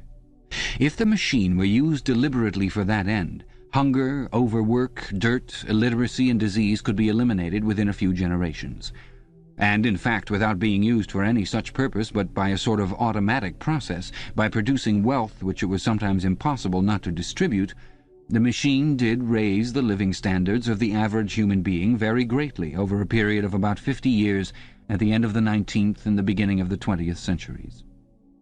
But it was also clear that an all-round increase in wealth threatened the destruction, indeed in some sense was the destruction, of a hierarchical society. In a world in which everyone worked short hours, had enough to eat, lived in a house with a bathroom and a refrigerator, and possessed a motor car or even an airplane, the most obvious and perhaps the most important form of inequality would already have disappeared. If it once became general, wealth would confer no distinction. It was possible, no doubt, to imagine a society in which wealth, in the sense of personal possessions and luxury, should be evenly distributed, while power remained in the hands of a small privileged caste. But in practice such a society could not long remain stable. For if leisure and security were enjoyed by all alike, the great mass of human beings who are normally stupefied by poverty would become literate and would learn to think for themselves. And when once they had done this, they would sooner or later realize that the privileged minority had no function, and they would sweep it away. In the long run, a hierarchical society was only possible on a basis of poverty and ignorance. To return to the agricultural past, as some thinkers about the beginning of the 20th century dreamed of doing, was not a practical solution. It conflicted with the tendency toward mechanization, which had become quasi-instinctive throughout almost the whole world, and moreover any country which remained industrially backward was helpless in a military sense, and was bound to be dominated directly or indirectly by its more advanced rivals. Nor was it a satisfactory solution to keep the masses in poverty by restricting the output of goods. This happened, to a great extent, during the final phase of capitalism, roughly between 1920 and 1940. The economy of many countries was allowed to stagnate. Land went out of cultivation, capital equipment was not added to, great blocks of the population were prevented from working and kept half alive by state charity. But this, too, entailed military weakness, and since the privations it inflicted were obviously unnecessary, it made opposition inevitable. The problem was how to keep the wheels of industry turning without increasing the real wealth of the world. Goods must be produced, but they need not be distributed. And in practice, the only way of achieving this was by continuous warfare. The essential act of war is destruction, not necessarily of human lives, but of the products of human labor. War is a way of shattering to pieces or pouring into the stratosphere or sinking in the depths of the sea materials which might otherwise be used to make the masses too comfortable and hence, in the long run, too intelligent. Even when weapons of war are not actually destroyed, their manufacture is still a convenient way of expending labor power without producing anything that can be consumed. A floating fortress, for example, has locked up in it the labor that would build several hundred cargo ships. Ultimately, it is scrapped as obsolete, never having brought any material benefit to anybody, and with further enormous labors another floating fortress is built. In principle, the war effort is always so planned as to eat up any surplus that might exist after meeting the bare needs of the population. In practice, the needs of the population are always underestimated, with the result that there is a chronic shortage of half the necessities of life. But this is looked on as an advantage. It is deliberate policy to keep even the favored groups somewhere near the brink of hardship, because a general state of scarcity increases the importance of small privileges, and thus magnifies the distinction between one group and another. By the standards of the early 20th century, even a member of the inner party lives an austere, laborious kind of life. Nevertheless, the few luxuries that he does enjoy, his large, well-appointed flat, the better texture of his clothes, the better quality of his food and drink and tobacco, his 2 or 3 servants, his private motor car or helicopter, set him in a different world from a member of the outer party. And the members of the outer party have a similar advantage in comparison with the submerged masses whom we call the proles. The social atmosphere is that of a besieged city, where the possession of a lump of horseflesh makes the difference between wealth and poverty. And at the same time, the consequences of being at war, and therefore in danger, makes the handing over of all power to a small caste seem the natural, unavoidable condition of survival. War, it will be seen, not only accomplishes the necessary destruction, but accomplishes it in a psychologically acceptable way. In principle, it would be quite simple to waste the surplus labor of the world by building temples and pyramids, by digging holes and filling them up again, or even by producing vast quantities of goods and then setting fire to them. But this would provide only the economic and not the emotional basis for a hierarchical society. What is concerned here is not the morale of the masses, whose attitude is unimportant so long as they are kept steadily at work, but the morale of the party itself. Even the humblest party member is expected to be competent, industrious, and even intelligent within narrow limits. But it is also necessary that he should be a credulous and ignorant fanatic, whose prevailing moods are fear, hatred, adulation, and orgiastic triumph. In other words, it is necessary that he should have the mentality appropriate to a state of war. It does not matter whether the war is actually happening. And since no decisive victory is possible, it does not matter whether the war is going well or badly. All that is needed is that a state of war should exist. The splitting of the intelligence which the party requires of its members, and which is more easily achieved in an atmosphere of war, is now almost universal. But the higher up the ranks one goes, the more marked it becomes. It is precisely in the inner party that war hysteria and hatred of the enemy are strongest. In his capacity as an administrator, it is often necessary for a member of the inner party to know that this or that item of war news is untruthful, and he may often be aware that the entire war is spurious and is either not happening or is being waged for purposes quite other than the declared ones. But such knowledge is easily neutralized by the technique of doublethink. Meanwhile, no inner party member wavers for an instant in his mystical belief that the war is real, and that it is bound to end victoriously with Oceania, the undisputed master of the entire world. All members of the inner party believe in this coming conquest as an article of faith. It is to be achieved either by gradually acquiring more and more territory, and so building up an overwhelming preponderance of power, or by the discovery of some new and unanswerable weapon. The search for new weapons continues unceasingly, and is one of the very few remaining activities in which the inventive or speculative type of mind can find any outlet. In Oceania at the present day, science, in the old sense, has almost ceased to exist. In newspeak there is no word for science. The empirical method of thought on which all the scientific achievements of the past were founded is opposed to the most fundamental principles of Ingsoc. And even technological progress only happens when its products can in some way be used for the diminution of human liberty. In all the useful arts, the world is either standing still or going backwards. The fields are cultivated with horse plows, while books are written by machinery. But in matters of vital importance, meaning in effect war and police espionage, the empirical approach is still encouraged, or at least tolerated. The two aims of the party are to conquer the whole surface of the earth and to extinguish once and for all the possibility of independent thought. There are therefore two great problems which the party is concerned to solve. One is how to discover against his will what another human being is thinking, and the other is how to kill several 100 million people in a few seconds without giving warning beforehand. Insofar as scientific research still continues, this is its subject matter.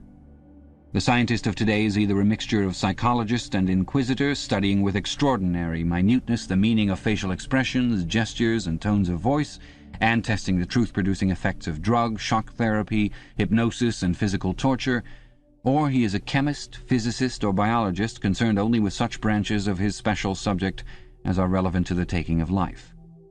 In the vast laboratories of the Ministry of Peace, and in the experimental stations hidden in the Brazilian forests or in the Australian desert or on lost islands of the Antarctic, the teams of experts are indefatigably at work.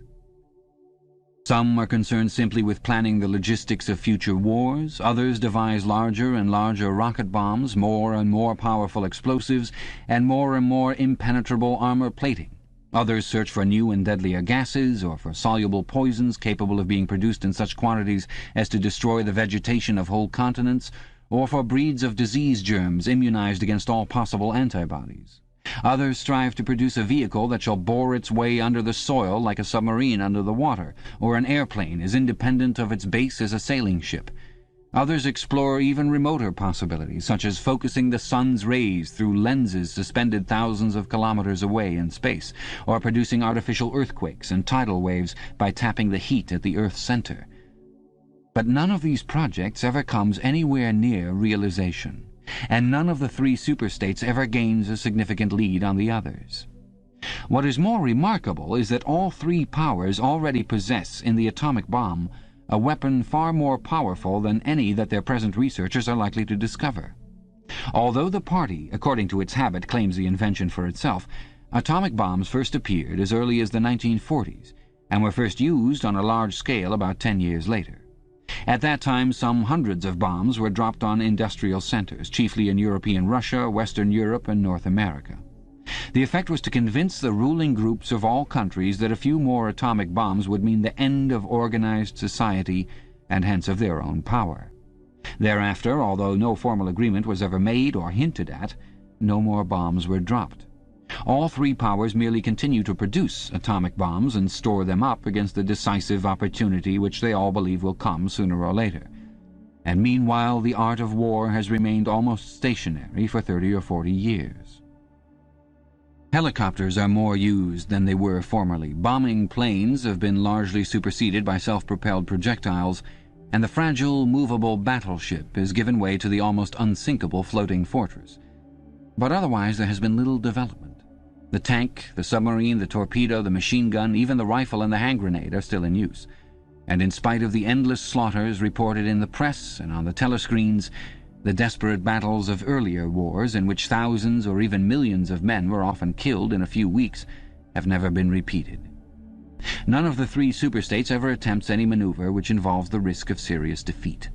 When any large operation is undertaken, it is usually a surprise attack against an ally. The strategy that all three powers are following, or pretend to themselves that they are following, is the same.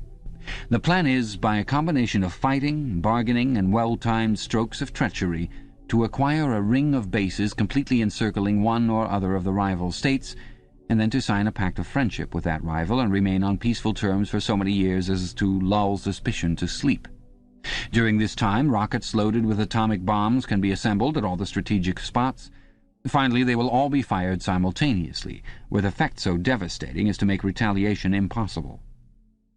It will then be time to sign a pact of friendship with the remaining world power in preparation for another attack. This scheme, it is hardly necessary to say, is a mere daydream, impossible of realization. Moreover, no fighting ever occurs except in the disputed areas round the equator and the pole. No invasion of enemy territory is ever undertaken. This explains the fact that in some places the frontiers between the superstates are arbitrary. Eurasia, for example, could easily conquer the British Isles, which are geographically part of Europe, or, on the other hand, it would be possible for Oceania to push its frontiers to the Rhine or even to the Vistula. But this would violate the principle, followed on all sides, though never formulated, of cultural integrity. If Oceania were to conquer the areas that used once to be known as France and Germany, it would be necessary either to exterminate the inhabitants, a task of great physical difficulty, or to assimilate a population of about 100 million people, who, so far as technical development goes, are roughly on the oceanic level. The problem is the same for all three superstates. It is absolutely necessary to their structure that there should be no contact with foreigners, except to a limited extent with war prisoners and colored slaves. Even the official ally of the moment is always regarded with the darkest suspicion. War prisoners apart, the average citizen of Oceania never sets eyes on a citizen of either Eurasia or Eastasia, and he is forbidden the knowledge of foreign languages. If he were allowed contact with foreigners, he would discover that they are creatures similar to himself, and that most of what he has been told about them is lies. The sealed world in which he lives would be broken, and the fear, hatred, and self-righteousness on which his morale depends might evaporate. It is therefore realized on all sides that however often Persia or Egypt or Java or Ceylon may change hands, the main frontiers must never be crossed by anything except bombs. Under this lies a fact never mentioned aloud but tacitly understood and acted upon. Namely, that the conditions of life in all three superstates are very much the same. In Oceania the prevailing philosophy is called Ingsoc.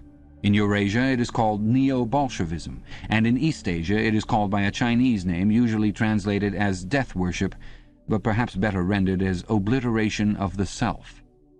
The citizen of Oceania is not allowed to know anything of the tenets of the other two philosophies, but he is taught to execrate them as barbarous outrages upon morality and common sense. Actually, the three philosophies are barely distinguishable, and the social systems which they support are not distinguishable at all. Everywhere there is the same pyramidal structure, the same worship of a semi-divine leader, the same economy existing by and for continuous warfare. It follows that the three superstates not only cannot conquer one another, but would gain no advantage by doing so. On the contrary, so long as they remain in conflict, they prop one another up, like three sheaves of corn. And, as usual, the ruling groups of all three powers are simultaneously aware and unaware of what they are doing. Their lives are dedicated to world conquest, but they also know that it is necessary that the war should continue everlastingly and without victory. Meanwhile, the fact that there is no danger of conquest makes possible the denial of reality which is the special feature of Ingsoc and its rival systems of thought. Here it is necessary to repeat what has been said earlier, that by becoming continuous, war has fundamentally changed its character. In past ages, a war, almost by definition, was something that sooner or later came to an end, usually in unmistakable victory or defeat. In the past also, war was one of the main instruments by which human societies were kept in touch with physical reality. All rulers of all ages have tried to impose a false view of the world upon their followers, but they could not afford to encourage any illusion that tended to impair military efficiency. So long as defeat meant the loss of independence, or some other result generally held to be undesirable, the precautions against defeat had to be serious. Physical facts could not be ignored. In philosophy, or religion, or ethics, or politics, 2 and 2 might make 5, but when one was designing a gun or an airplane, they had to make 4. Inefficient nations were always conquered sooner or later, and the struggle for efficiency was inimical to illusions. Moreover, to be efficient, it was necessary to be able to learn from the past, which meant having a fairly accurate idea of what had happened in the past. Newspapers and history books were, of course, always colored and biased, but falsification of the kind that is practiced today would have been impossible. War was a sure safeguard of sanity, and so far as the ruling classes were concerned, it was probably the most important of all safeguards. While wars could be won or lost, no ruling class could be completely irresponsible. But when war becomes literally continuous, it also ceases to be dangerous. When war is continuous, there is no such thing as military necessity. Technical progress can cease, and the most palpable facts can be denied or disregarded. As we have seen, researches that could be called scientific are still carried out for the purposes of war, But they are essentially a kind of daydreaming, and their failure to show results is not important. Efficiency, even military efficiency, is no longer needed. Nothing is efficient in Oceania except the thought police. Since each of the three superstates is unconquerable, each is in effect a separate universe, within which almost any perversion of thought can be safely practiced. Reality only exerts its pressure through the needs of everyday life, the need to eat and drink, to get shelter and clothing, to avoid swallowing poison or stepping out of top-story windows, and the like. Between life and death, and between physical pleasure and physical pain, there is still a distinction, but that is all.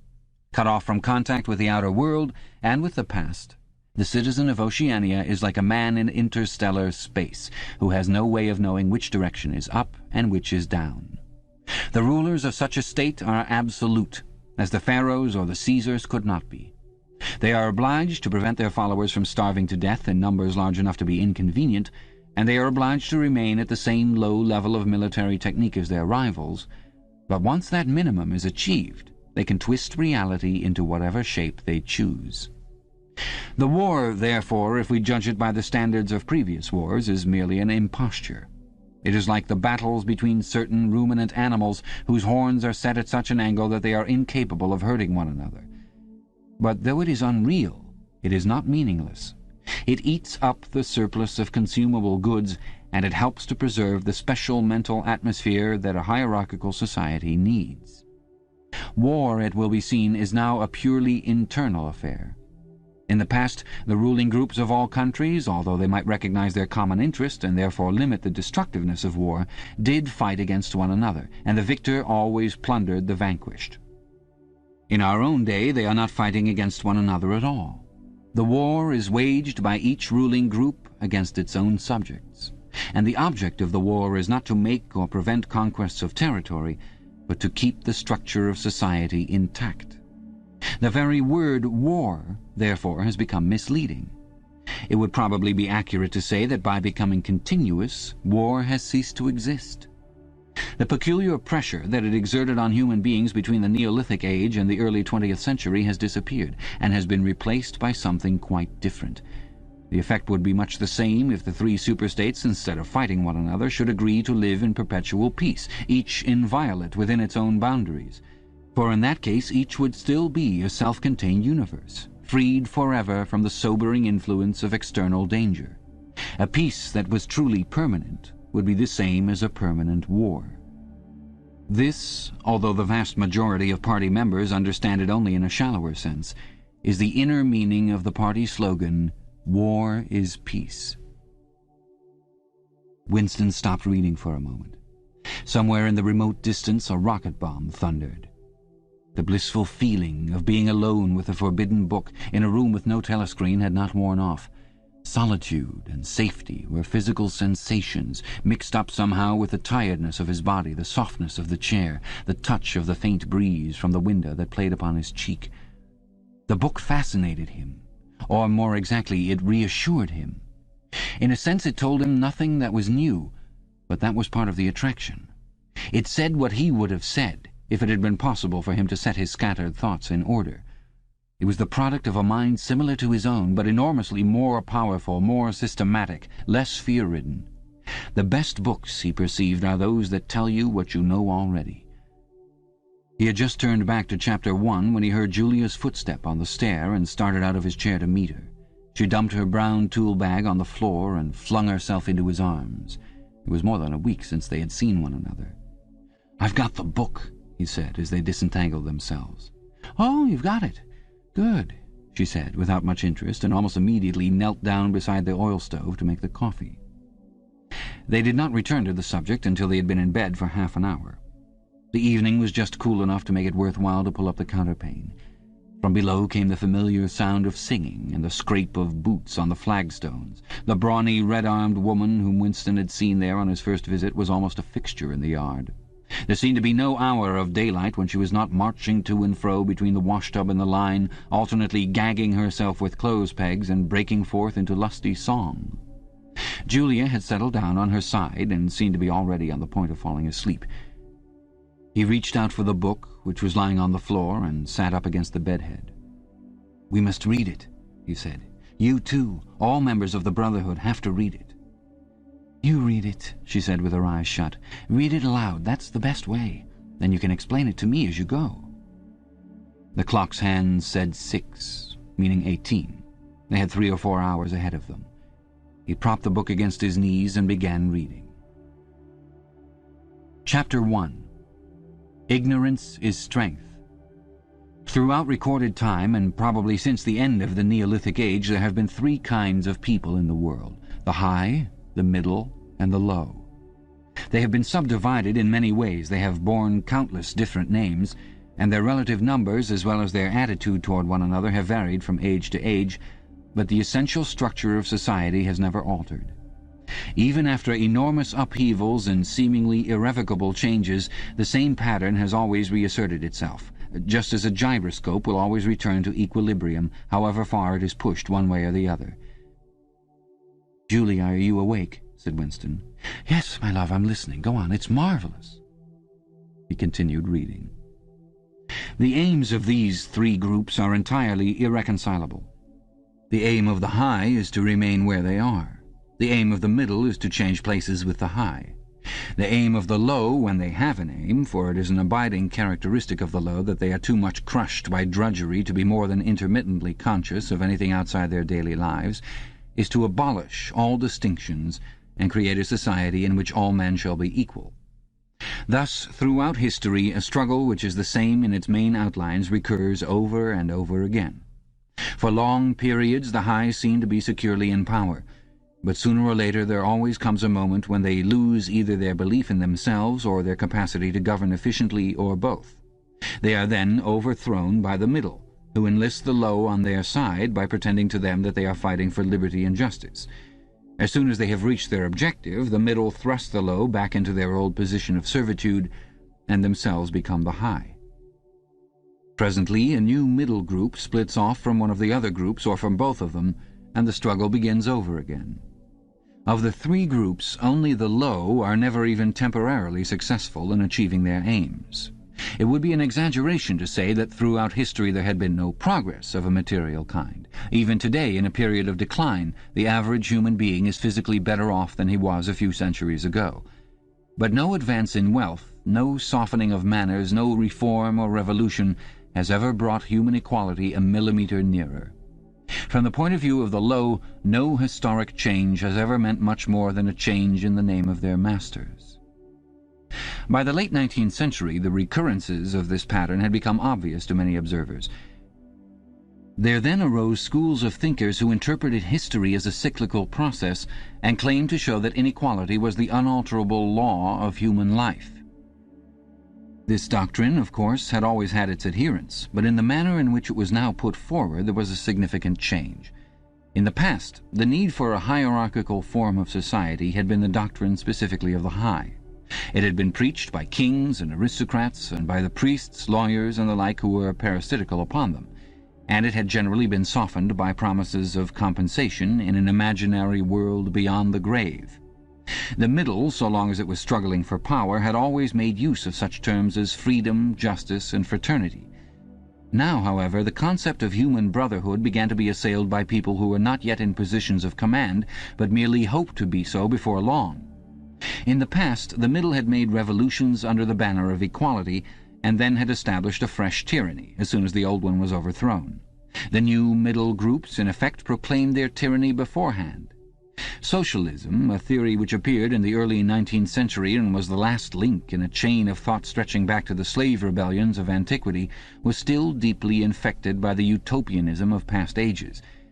But in each variant of socialism that appeared from about 1900 onwards, the aim of establishing liberty and equality was more and more openly abandoned.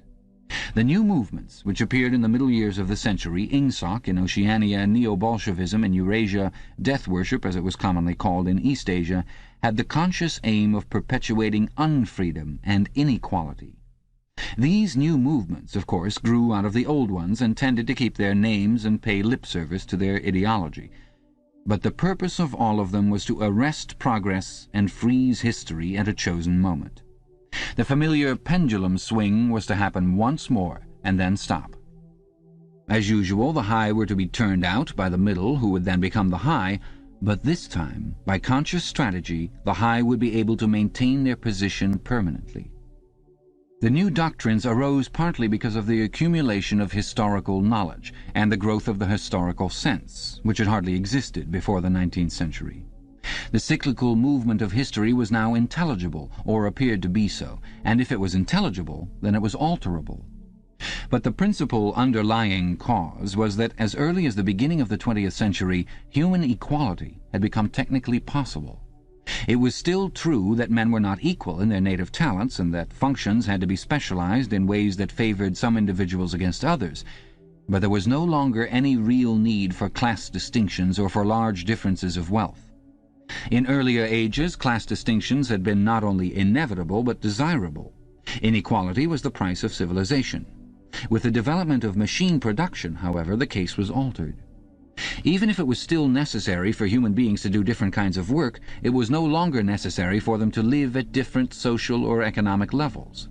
Therefore, from the point of view of the new groups who were on the point of seizing power, human equality was no longer an ideal to be striven after, but a danger to be averted. In more primitive ages, when a just and peaceful society was in fact not possible, it had been fairly easy to believe in it. The idea of an earthly paradise in which men should live together in a state of brotherhood, without laws and without brute labor, had haunted the human imagination for thousands of years, and this vision had had a certain hold even on the groups who actually profited by each historic change.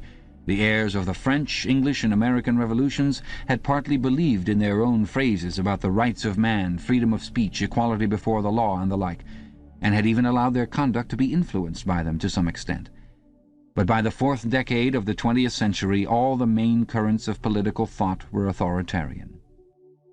The earthly paradise had been discredited at exactly the moment when it became realizable. Every new political theory, by whatever name it called itself, led back to hierarchy and regimentation. And in the general hardening of outlook that set in round about 1930, practices which had long been abandoned, in some cases for hundreds of years, imprisonment without trial, the use of war prisoners as slaves, public executions, torture to extract confessions, the use of hostages, and the deportation of whole populations, not only became common again, but were tolerated and even defended by people who considered themselves enlightened and progressive. It was only after a decade of national wars, civil wars, revolutions, and counter-revolutions in all parts of the world that Ingsoc and its rivals emerged as fully worked-out political theories. But they had been foreshadowed by the various systems generally called totalitarian which had appeared earlier in the century, and the main outlines of the world which would emerge from the prevailing chaos had long been obvious. What kind of people would control this world has been equally obvious. The new aristocracy was made up for the most part of bureaucrats, scientists, technicians, trade union organizers, publicity experts, sociologists, teachers, journalists, and professional politicians. These people, whose origins lay in the salaried middle class and the upper grades of the working class, had been shaped and brought together by the barren world of monopoly industry and centralized government. As compared with their opposite numbers in past ages, they were less avaricious, less tempted by luxury, hungrier for pure power, and above all, more conscious of what they were doing and more intent on crushing opposition. This last difference was cardinal. By comparison with that existing today, all the tyrannies of the past were half-hearted and inefficient.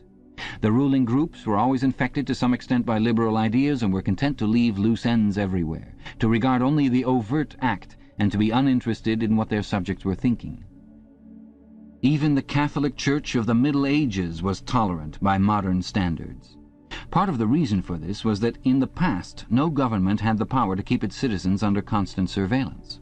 The invention of print, however, made it easier to manipulate public opinion, and the film and the radio carried the process further. With the development of television and the technical advance which made it possible to receive and transmit simultaneously on the same instrument, private life came to an end. Every citizen, or at least every citizen important enough to be worth watching, could be kept for 24 hours a day under the eyes of the police and in the sound of official propaganda, with all other channels of communication closed. The possibility of enforcing not only complete obedience to the will of the state, but complete uniformity of opinion on all subjects now existed for the first time. After the revolutionary period of the 50s and 60s, society regrouped itself, as always, into high, middle, and low. But the new high group, unlike all its forerunners, did not act upon instinct, but knew what was needed to safeguard its position. It had long been realized that the only secure basis for oligarchy is collectivism. Wealth and privilege are most easily defended when they are possessed jointly. The so-called abolition of private property, which took place in the middle years of the century, meant in effect the concentration of property in far fewer hands than before, but with this difference, that the new owners were a group instead of a mass of individuals. Individually, no member of the party owns anything except petty personal belongings. Collectively, the party owns everything in Oceania, because it controls everything and disposes of the products as it thinks fit. In the years following the revolution, it was able to step into this commanding position almost unopposed, because the whole process was represented as an act of collectivization. It had always been assumed that if the capitalist class were expropriated, socialism must follow. And, unquestionably, the capitalists had been expropriated. Factories, mines, land, houses, transport, everything had been taken away from them. And since these things were no longer private property, it followed that they must be public property. Ingsoc, which grew out of the earlier socialist movement and inherited its phraseology, has in fact carried out the main item in the socialist program, with the result, foreseen and intended beforehand, that economic inequality has been made permanent. But the problems of perpetuating a hierarchical society go deeper than this. There are only 4 ways in which a ruling group can fall from power. Either it is conquered from without, or it governs so inefficiently that the masses are stirred to revolt, or it allows a strong and discontented middle group to come into being, or it loses its own self-confidence and willingness to govern.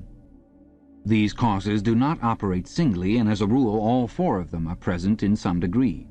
A ruling class which could guard against all of them would remain in power permanently. Ultimately, the determining factor is the mental attitude of the ruling class itself.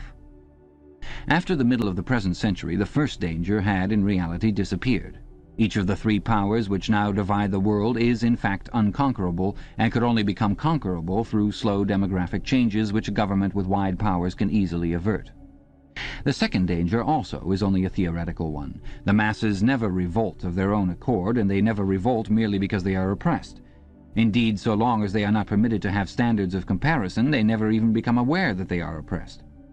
The recurrent economic crises of past times were totally unnecessary, and are not now permitted to happen. But other and equally large dislocations can and do happen without having political results, because there is no way in which discontent can become articulate. As for the problem of overproduction, which has been latent in our society since the development of machine technique, it is solved by the device of continuous warfare, see Chapter 3, which is also useful in keying up public morale to the necessary pitch. From the point of view of our present rulers, therefore, the only genuine dangers are the splitting off of a new group of able, underemployed, power-hungry people, and the growth of liberalism and skepticism in their own ranks. The problem, that is to say, is educational. It is a problem of continuously molding the consciousness both of the directing group and of the larger executive group that lies immediately below it. The consciousness of the masses needs only to be influenced in a negative way.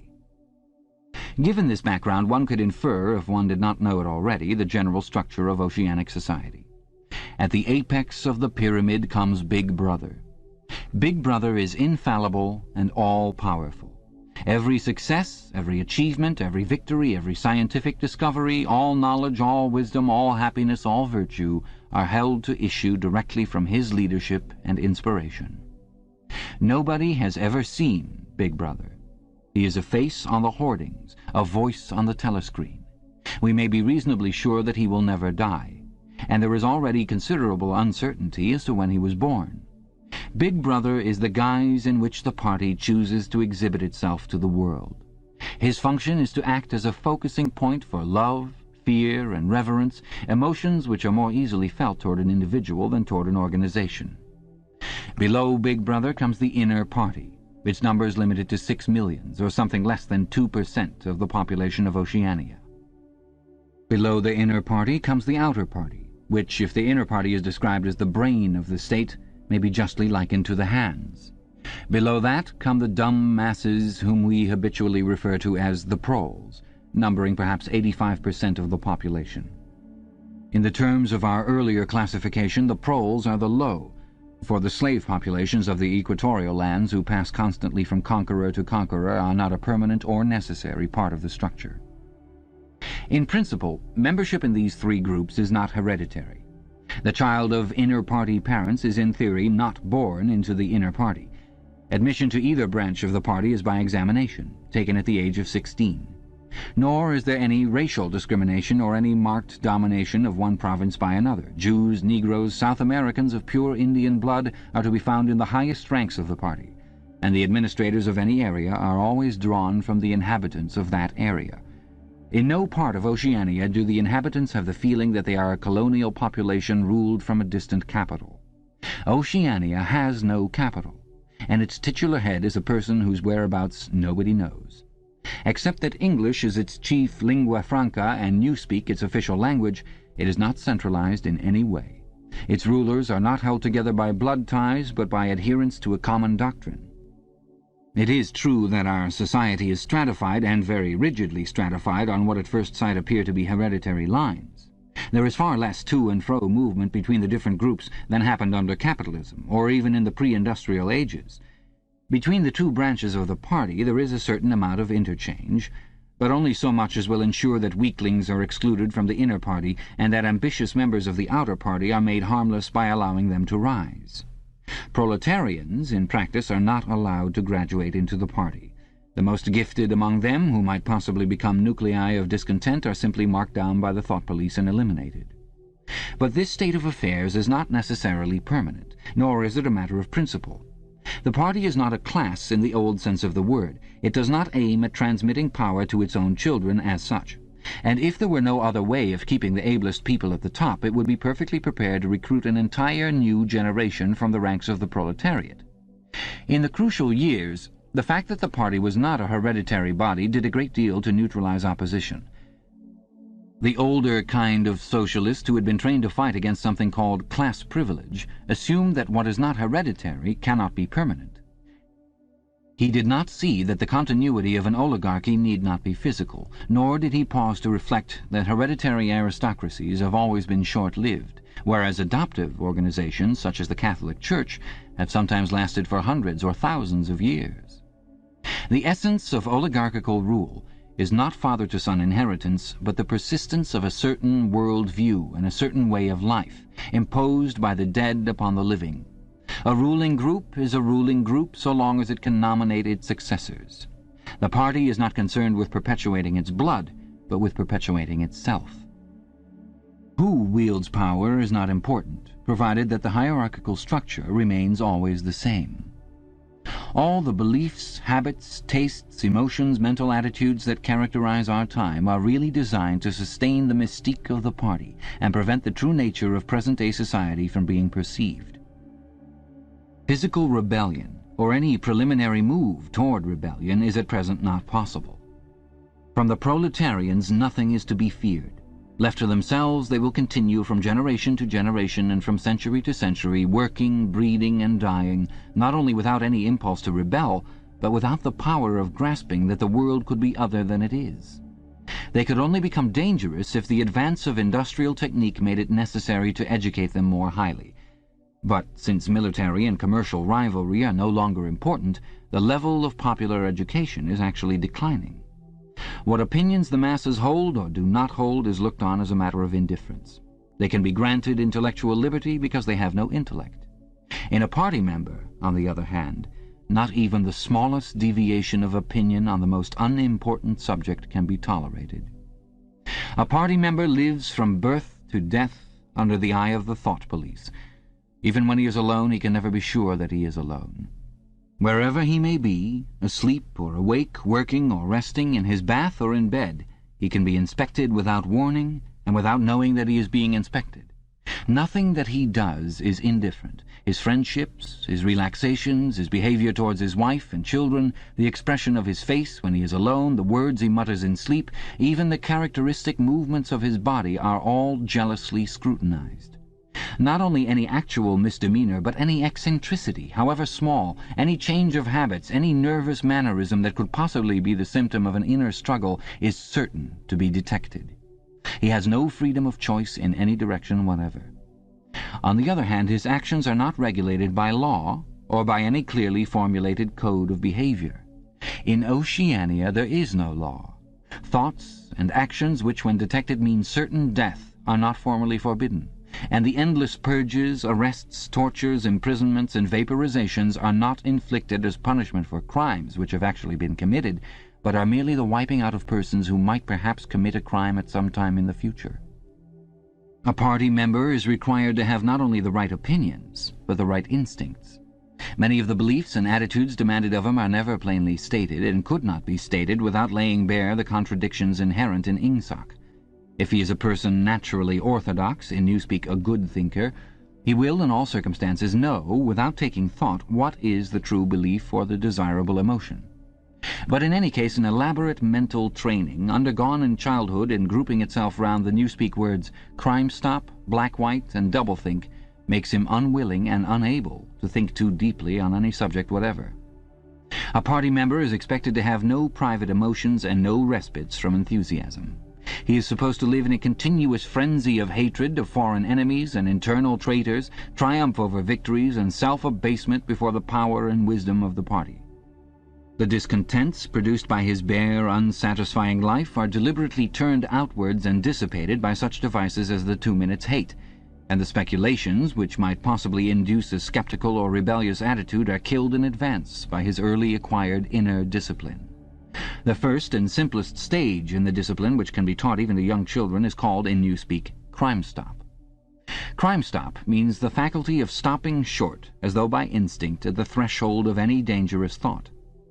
It includes the power of not grasping analogies, of failing to perceive logical errors, of misunderstanding the simplest arguments if they are inimical to Ingsoc, and of being bored or repelled by any train of thought which is capable of leading in a heretical direction. Crime stop, in short, means protective stupidity. But stupidity is not enough. On the contrary, orthodoxy, in the full sense, demands a control over one's own mental processes as complete as that of a contortionist over his body. Oceanic society rests ultimately on the belief that Big Brother is omnipotent and that the party is infallible. But since in reality Big Brother is not omnipotent and the party is not infallible, there is a need for an unwearying moment-to-moment flexibility in the treatment of facts. The key word here is black-white. Like so many newspeak words, this word has two mutually contradictory meanings. Applied to an opponent, it means the habit of impudently claiming that black is white, in contradiction of the plain facts. Applied to a party member, it means a loyal willingness to say that black is white when party discipline demands this. But it means also the ability to believe that black is white, and more, to know that black is white, and to forget that one has ever believed the contrary. This demands a continuous alteration of the past, made possible by the system of thought which really embraces all the rest, and which is known in newspeak as doublethink. The alteration of the past is necessary for two reasons, one of which is subsidiary and, so to speak, precautionary. The subsidiary reason is that the party member, like the proletarian, tolerates present-day conditions partly because he has no standards of comparison. He must be cut off from the past, just as he must be cut off from foreign countries, because it is necessary for him to believe that he is better off than his ancestors and that the average level of material comfort is constantly rising. But by far the more important reason for the readjustment of the past is the need to safeguard the infallibility of the party. It is not merely that speeches, statistics, and records of every kind must be constantly brought up to date in order to show that the predictions of the party were in all cases right. It is also that no change of doctrine or in political alignment can ever be admitted, for to change one's mind, or even one's policy, is a confession of weakness. If, for example, Eurasia or Eastasia, whichever it may be, is the enemy today, then that country must always have been the enemy. And if the facts say otherwise, then the facts must be altered. Thus history is continuously rewritten. This day-to-day falsification of the past, carried out by the Ministry of Truth, is as necessary to the stability of the regime as the work of repression and espionage carried out by the Ministry of Love. The mutability of the past is the central tenet of Ingsoc. Past events, it is argued, have no objective existence, but survive only in written records and in human memories. The past is whatever the records and the memories agree upon. And since the party is in full control of all records, and in equally full control of the minds of its members, it follows that the past is whatever the party chooses to make it. It also follows that, though the past is alterable, it never has been altered in any specific instance. For when it has been recreated in whatever shape is needed at the moment, then this new version is the past, and no different past can ever have existed. This holds good even when, as often happens, the same event has to be altered out of recognition several times in the course of a year. At all times the party is in possession of absolute truth, and clearly the absolute can never have been different from what it is now. It will be seen that the control of the past depends above all on the training of memory. To make sure that all written records agree with the orthodoxy of the moment is merely a mechanical act, but it is also necessary to remember that events happened in the desired manner. And if it is necessary to rearrange one's memories, or to tamper with written records, then it is necessary to forget that one has done so. The trick of doing this can be learned like any other mental technique. It is learned by the majority of party members, and certainly by all who are intelligent as well as orthodox. In old speak, it is called, quite frankly, reality control. In new speak, it is called doublethink, although doublethink comprises much else as well. Doublethink means the power of holding two contradictory beliefs in one's mind simultaneously and accepting both of them. The party intellectual knows in which direction his memories must be altered. He therefore knows that he is playing tricks with reality. But by the exercise of doublethink, he also satisfies himself that reality is not violated. The process has to be conscious, or it would not be carried out with sufficient precision, but it also has to be unconscious, or it would bring with it a feeling of falsity and hence of guilt. Doublethink lies at the very heart of Ingsoc, since the essential act of the party is to use conscious deception while retaining the firmness of purpose that goes with complete honesty. To tell deliberate lies while genuinely believing in them, to forget any fact that has become inconvenient, and then when it becomes necessary again to draw it back from oblivion for just so long as it is needed, to deny the existence of objective reality, and all the while to take account of the reality which one denies, all this is indispensably necessary. Even in using the word doublethink, it is necessary to exercise doublethink. For by using the word, one admits that one is tampering with reality. By a fresh act of doublethink, one erases this knowledge, and so on, indefinitely, with the lie always one leap ahead of the truth. Ultimately, it is by means of doublethink that the party has been able, and may, for all we know, continue to be able for thousands of years, to arrest the course of history. All past oligarchies have fallen from power either because they ossified or because they grew soft. Either they became stupid and arrogant, failed to adjust themselves to changing circumstances and were overthrown, or they became liberal and cowardly, made concessions when they should have used force, and once again were overthrown. They fell, that is to say, either through consciousness or through unconsciousness. It is the achievement of the party to have produced a system of thought in which both conditions can exist simultaneously. And upon no other intellectual basis could the dominion of the party be made permanent. If one is to rule, and to continue ruling, one must be able to dislocate the sense of reality. For the secret of rulership is to combine a belief in one's own infallibility with the power to learn from past mistakes. It need hardly be said that the subtlest practitioners of doublethink are those who invented doublethink, and know that it is a vast system of mental cheating. In our society, those who have the best knowledge of what is happening are also those who are furthest from seeing the world as it is. In general, the greater the understanding, the greater the delusion. The more intelligent, the less sane. One clear illustration of this is the fact that war hysteria increases in intensity as one rises in the social scale. Those whose attitude toward the war is most nearly rational are the subject peoples of the disputed territories. To these people, the war is simply a continuous calamity which sweeps to and fro over their bodies like a tidal wave. Which side is winning is a matter of complete indifference to them.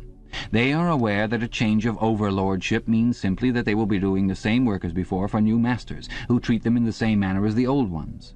The slightly more favoured workers, whom we call the proles, are only intermittently conscious of the war.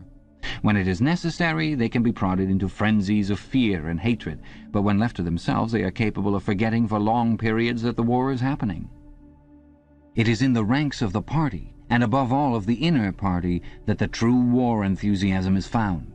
World conquest is believed in most firmly by those who know it to be impossible. This peculiar linking together of opposites, knowledge with ignorance, cynicism with fanaticism, is one of the chief distinguishing marks of oceanic society. The official ideology abounds with contradictions, even when there is no practical reason for them. Thus, the party rejects and vilifies every principle for which the socialist movement originally stood, and it chooses to do this in the name of socialism.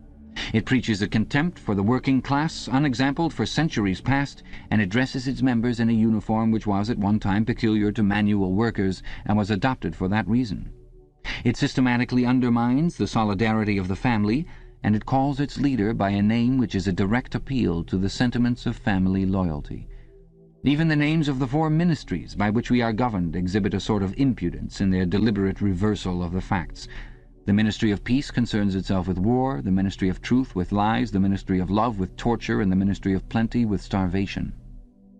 These contradictions are not accidental, nor do they result from ordinary hypocrisy. They are deliberate exercises in doublethink. For it is only by reconciling contradictions that power can be retained indefinitely.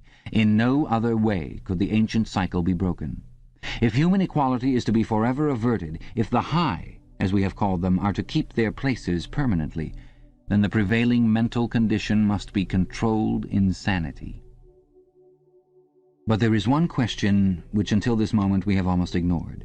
It is, why should human equality be averted? Supposing that the mechanics of the process have been rightly described, what is the motive for this huge, accurately planned effort to freeze history at a particular moment of time? Here we reach the central secret. As we have seen, the mystique of the party, and above all of the inner party, depends upon doublethink. But deeper than this lies the original motive, the never-questioned instinct that first led to the seizure of power and brought doublethink, the thought police, continuous warfare, and all the other necessary paraphernalia into existence afterwards. This motive really consists... Winston became aware of silence, as one becomes aware of a new sound. It seemed to him that Julia had been very still for some time past. She was lying on her side, naked from the waist upwards, with her cheek pillowed on her hand and one dark lock tumbling across her eyes. Her breast rose and fell slowly and regularly. "Julia." No answer. "Julia, are you awake?" No answer. She was asleep. He shut the book, put it carefully on the floor, lay down, and pulled the coverlet over both of them. He had still, he reflected, not learned the ultimate secret. He understood how. He did not understand why. Chapter 1, like Chapter 3, had not actually told him anything that he did not know. It had merely systematized the knowledge that he possessed already. But after reading it, he knew better than before that he was not mad. Being in a minority, even a minority of one, did not make you mad. There was truth, and there was untruth, and if you clung to the truth, even against the whole world, you were not mad. A yellow beam from the sinking sun slanted in through the window and fell across the pillow. He shut his eyes. The sun on his face and the girl's smooth body touching his own gave him a strong, sleepy, confident feeling. He was safe. Everything was all right. He fell asleep murmuring, "Sanity is not statistical," with the feeling that this remark contained in it a profound wisdom. Chapter 10. When he woke, it was with the sensation of having slept for a long time, but a glance at the old-fashioned clock told him that it was only 20:30. He lay dozing for a little while. Then the usual deep-lunged singing strung up from the yard below. It was only an hopeless fancy, it passed like an April dye, but a look and a word and the dreams they stirred, they have stolen my heart away. The drivelling song seemed to have kept its popularity. You still heard it all over the place. It had outlived the hate song. Julia woke at the sound, stretched herself luxuriously, and got out of bed. "I'm hungry," she said. "Let's make some more coffee." Damn, the stove's gone out and the water's cold. She picked the stove up and shook it. There's no oil in it. We can get some from old Charrington, I expect. The funny thing is, I made sure it was full. I'm going to put my clothes on, she added. It seems to have got colder. Winston also got up and dressed himself. The indefatigable voice sang on. They say that time heals all things. They say you can always forget. But the smiles and the tears across the years, they twist my heartstrings yet. As he fastened the belt of his overalls, he strolled across to the window. The sun must have gone down behind the houses. It was not shining into the yard any longer.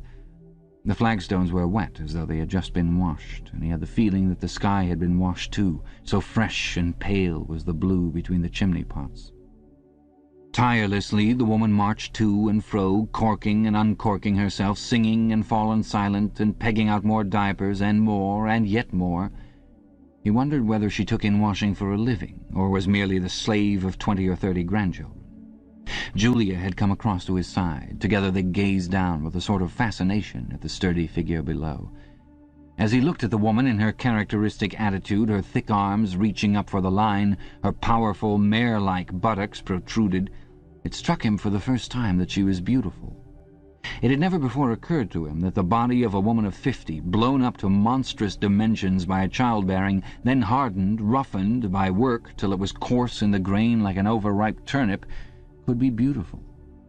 But it was so. And after all, he thought, why not? The solid, contourless body like a block of granite, and the rasping red skin, bore the same relation to the body of a girl as the rose hip to the rose. Why should the fruit be held inferior to the flower? She's beautiful, he murmured. She's a metre across the hips, easily, said Julia. That is her style of beauty, said Winston. He held Julia's supple waist, easily encircled by his arm. From the hip to the knee her flank was against his. Out of their bodies no child would ever come. That was the one thing they could never do. Only by word of mouth, from mind to mind, could they pass on the secret. The woman down there had no mind. She had only strong arms, a warm heart, and a fertile belly. He wondered how many children she had given birth to. It might easily be 15. She had had her momentary flowering, a year perhaps of wild rose beauty, and then she had suddenly swollen like a fertilized fruit and grown hard and red and coarse, and then her life had been laundering, scrubbing, darning, cooking, sweeping, polishing, mending, scrubbing, laundering, first for children, then for grandchildren, over 30 unbroken years. At the end of it she was still singing.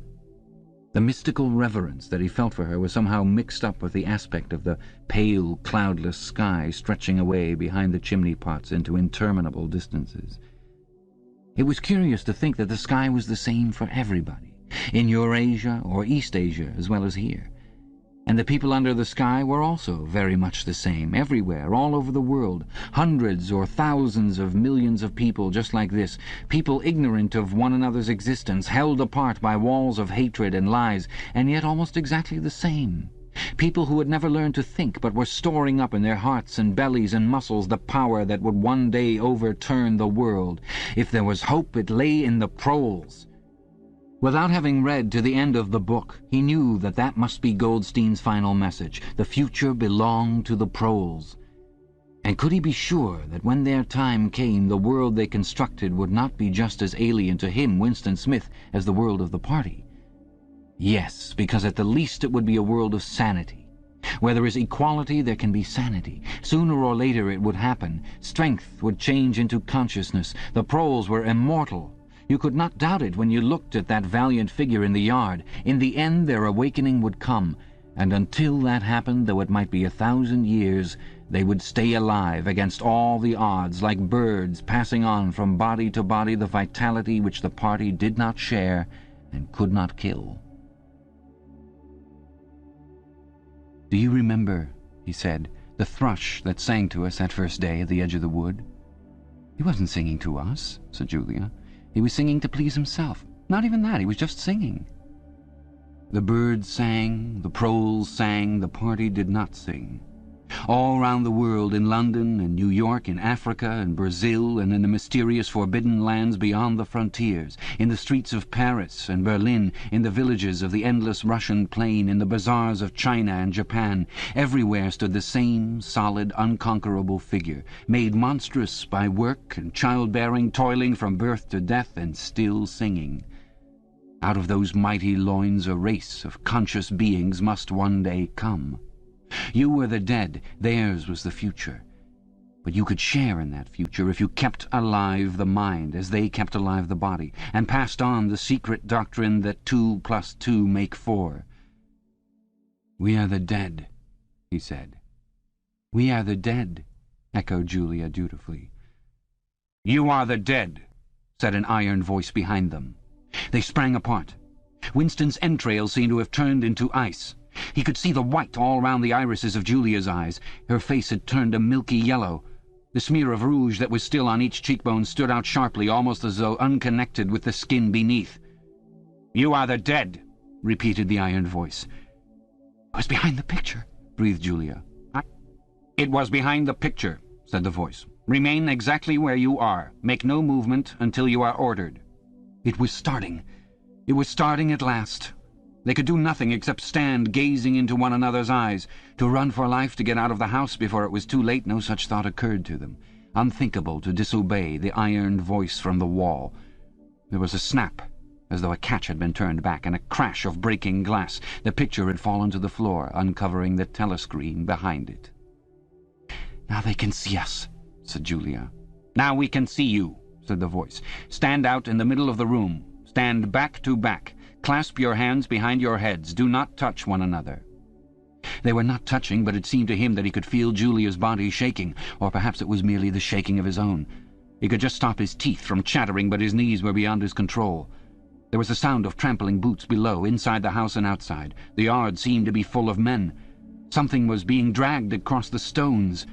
The woman's singing had stopped abruptly. There was a long, rolling clang, as though the washtub had been flung across the yard, and then a confusion of angry shouts which ended in a yell of pain. "The house is surrounded," said Winston. "The house is surrounded," said the voice. He heard Julia snap her teeth together. "I suppose we may as well say goodbye," she said. "You may as well say goodbye," said the voice. And then another, quite different voice, a thin, cultivated voice, which Winston had the impression of having heard before, struck in. "And by the way, while we are on the subject, here comes a candle to light you to bed. Here comes a chopper to chop off your head." Something crashed on the bed behind Winston's back. The head of a ladder had been thrust through the window and had burst in the frame. Someone was climbing through the window. There was a stampede of boots up the stairs. The room was full of solid men in black uniforms with iron-shod boots on their feet and truncheons in their hands. Winston was not trembling any longer. Even his eyes he barely moved. One thing alone mattered: to keep still, and not give them an excuse to hit you. A man with a smooth prize-fighter's jowl, in which the mouth was only a slit, paused opposite him, balancing his truncheon meditatively between thumb and forefinger.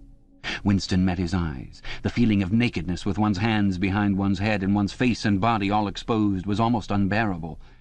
The man protruded the tip of a white tongue, licked the place where his lips should have been, and then passed on.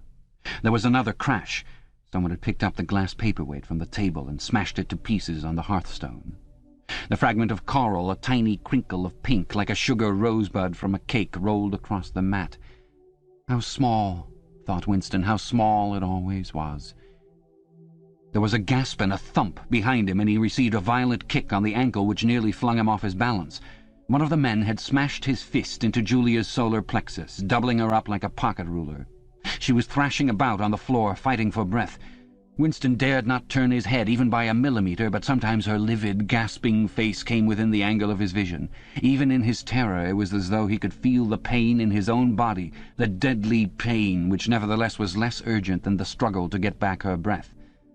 He knew what it was like, the terrible, agonizing pain which was there all the while but could not be suffered yet, because before all else it was necessary to be able to breathe. Then 2 of the men hoisted her up by knees and shoulders and carried her out of the room like a sack. Winston had a glimpse of her face, upside down, yellow and contorted, with the eyes shut, and still with a smear of rouge on either cheek, and that was the last he saw of her. He stood dead still. No one had hit him yet. Thoughts which came of their own accord but seemed totally uninteresting began to flit through his mind. He wondered whether they had got Mr. Charrington. He wondered what they had done to the woman in the yard.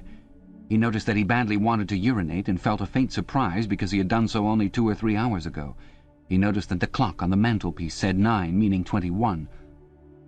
But the light seemed too strong. Would not the light be fading at 21 hours on an August evening? He wondered whether, after all, he and Julia had mistaken the time, had slept the clock round and thought it was 20:30 when really it was not 8:30 on the following morning. But he did not pursue the thought further. It was not interesting. There was another, lighter step in the passage. Mr. Charrington came into the room. The demeanour of the black-uniformed men suddenly became more subdued. Something had also changed in Mr. Charrington's appearance. His eye fell on the fragments of the glass paperweight. "Pick up those pieces," he said sharply. A man stooped to obey. The Cockney accent had disappeared. Winston suddenly realized whose voice it was that he had heard a few moments ago on the telescreen. Mr. Charrington was still wearing his old velvet jacket, but his hair, which had been almost white, had turned black. Also, he was not wearing his spectacles. He gave Winston a single sharp glance, as though verifying his identity, and then paid no more attention to him. He was still recognizable, but he was not the same person any longer.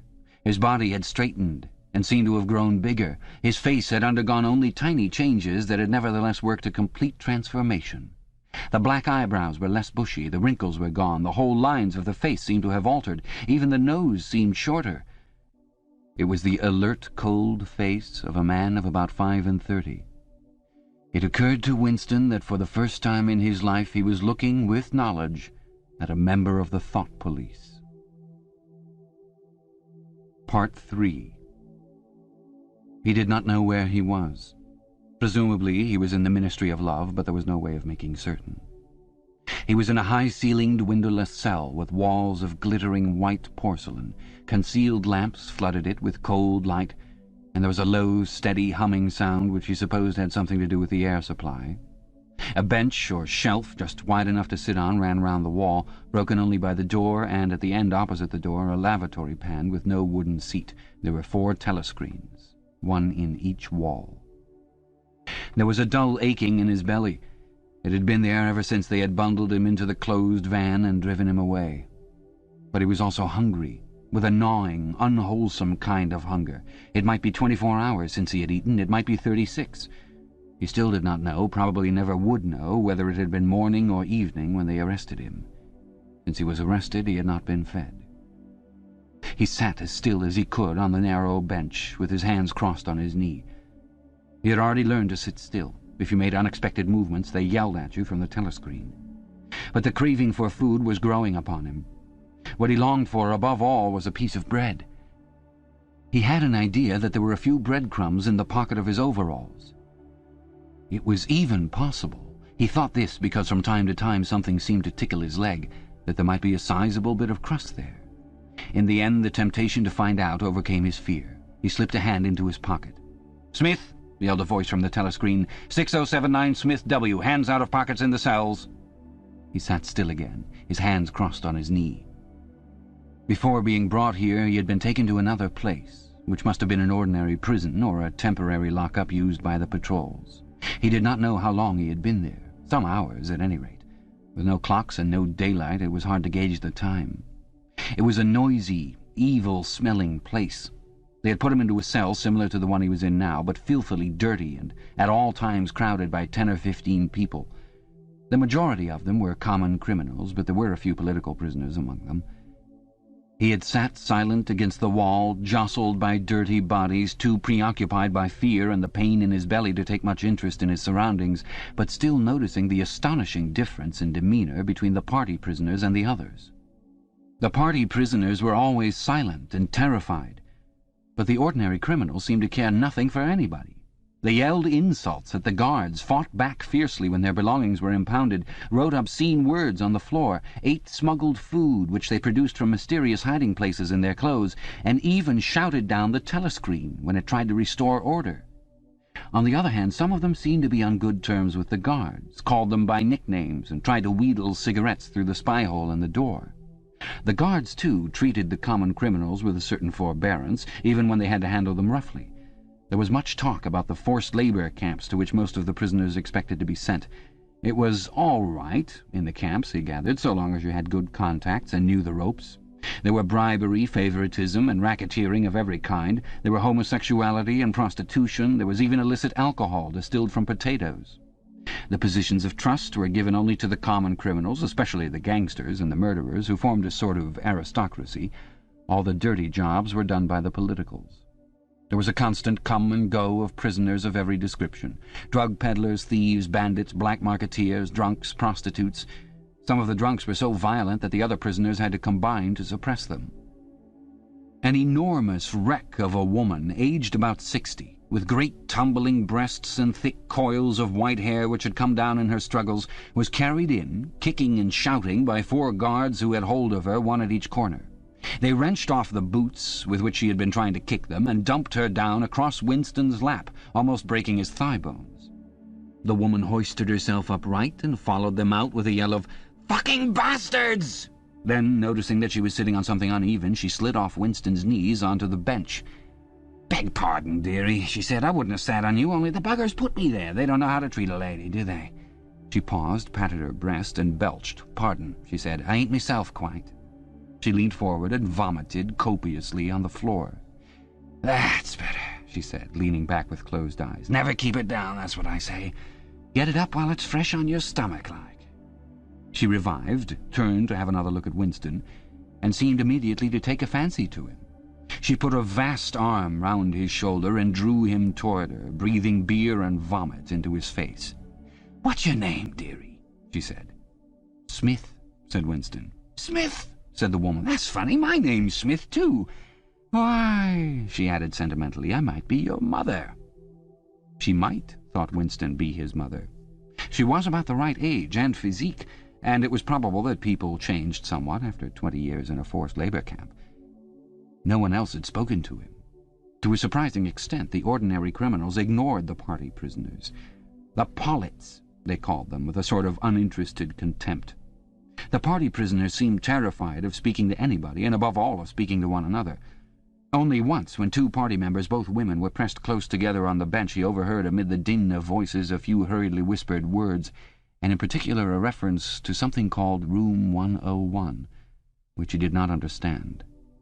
It might be 2 or 3 hours ago that they had brought him here. The dull pain in his belly never went away, but sometimes it grew better and sometimes worse, and his thoughts expanded or contracted accordingly. When it grew worse, he thought only of the pain itself and of his desire for food. When it grew better, panic took hold of him. There were moments when he foresaw the things that would happen to him with such actuality that his heart galloped and his breath stopped. He felt the smash of truncheons on his elbows and iron-shod boots on his shins. He saw himself grovelling on the floor, screaming for mercy through broken teeth. He hardly thought of Julia. He could not fix his mind on her. He loved her and would not betray her, but that was only a fact. Known as he knew the rules of arithmetic, he felt no love for her, and he hardly even wondered what was happening to her. He thought oftener of O'Brien with a flickering hope. O'Brien must know that he had been arrested. The Brotherhood, he had said, never tried to save its members, but there was the razor blade. They would send the razor blade if they could. There would be perhaps 5 seconds before the guards could rush into the cell. The blade would bite into him with a sort of burning coldness, and even the fingers that held it would be cut to the bone.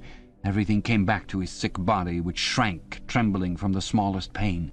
He was not certain that he would use the razor blade, even if he got the chance. It was more natural to exist from moment to moment, accepting another 10 minutes' life, even with the certainty that there was torture at the end of it. Sometimes he tried to calculate the number of porcelain bricks in the walls of the cell. It should have been easy, but he always lost count at some point or another. More often he wondered where he was and what time of day it was. At one moment he felt certain that it was broad daylight outside, and at the next equally certain that it was pitch darkness. In this place, he knew instinctively, the lights would never be turned out. It was the place with no darkness. He saw now why O'Brien had seemed to recognize the illusion. In the Ministry of Love there were no windows. His cell might be at the heart of the building or against its outer wall. It might be 10 floors below ground or 30 above it. He moved himself mentally from place to place and tried to determine by the feeling of his body whether he was perched high in the air or buried deep underground. There was a sound of marching boots outside. The steel door opened with a clang. A young officer, a trim, black-uniformed figure who seemed to glitter all over with polished leather and whose pale, straight-featured face was like a wax mask, stepped smartly through the doorway. He motioned to the guards outside to bring in the prisoner they were leading. The poet Ampleforth shambled into the cell. The door clanged shut again. Ampleforth made one or two uncertain movements from side to side, as though having some idea that there was another door to go out of, and then began to wander up and down the cell. He had not yet noticed Winston's presence. His troubled eyes were gazing at the wall about a meter above the level of Winston's head. He was shoeless. Large, dirty toes were sticking out of the holes in his socks. He was also several days away from a shave.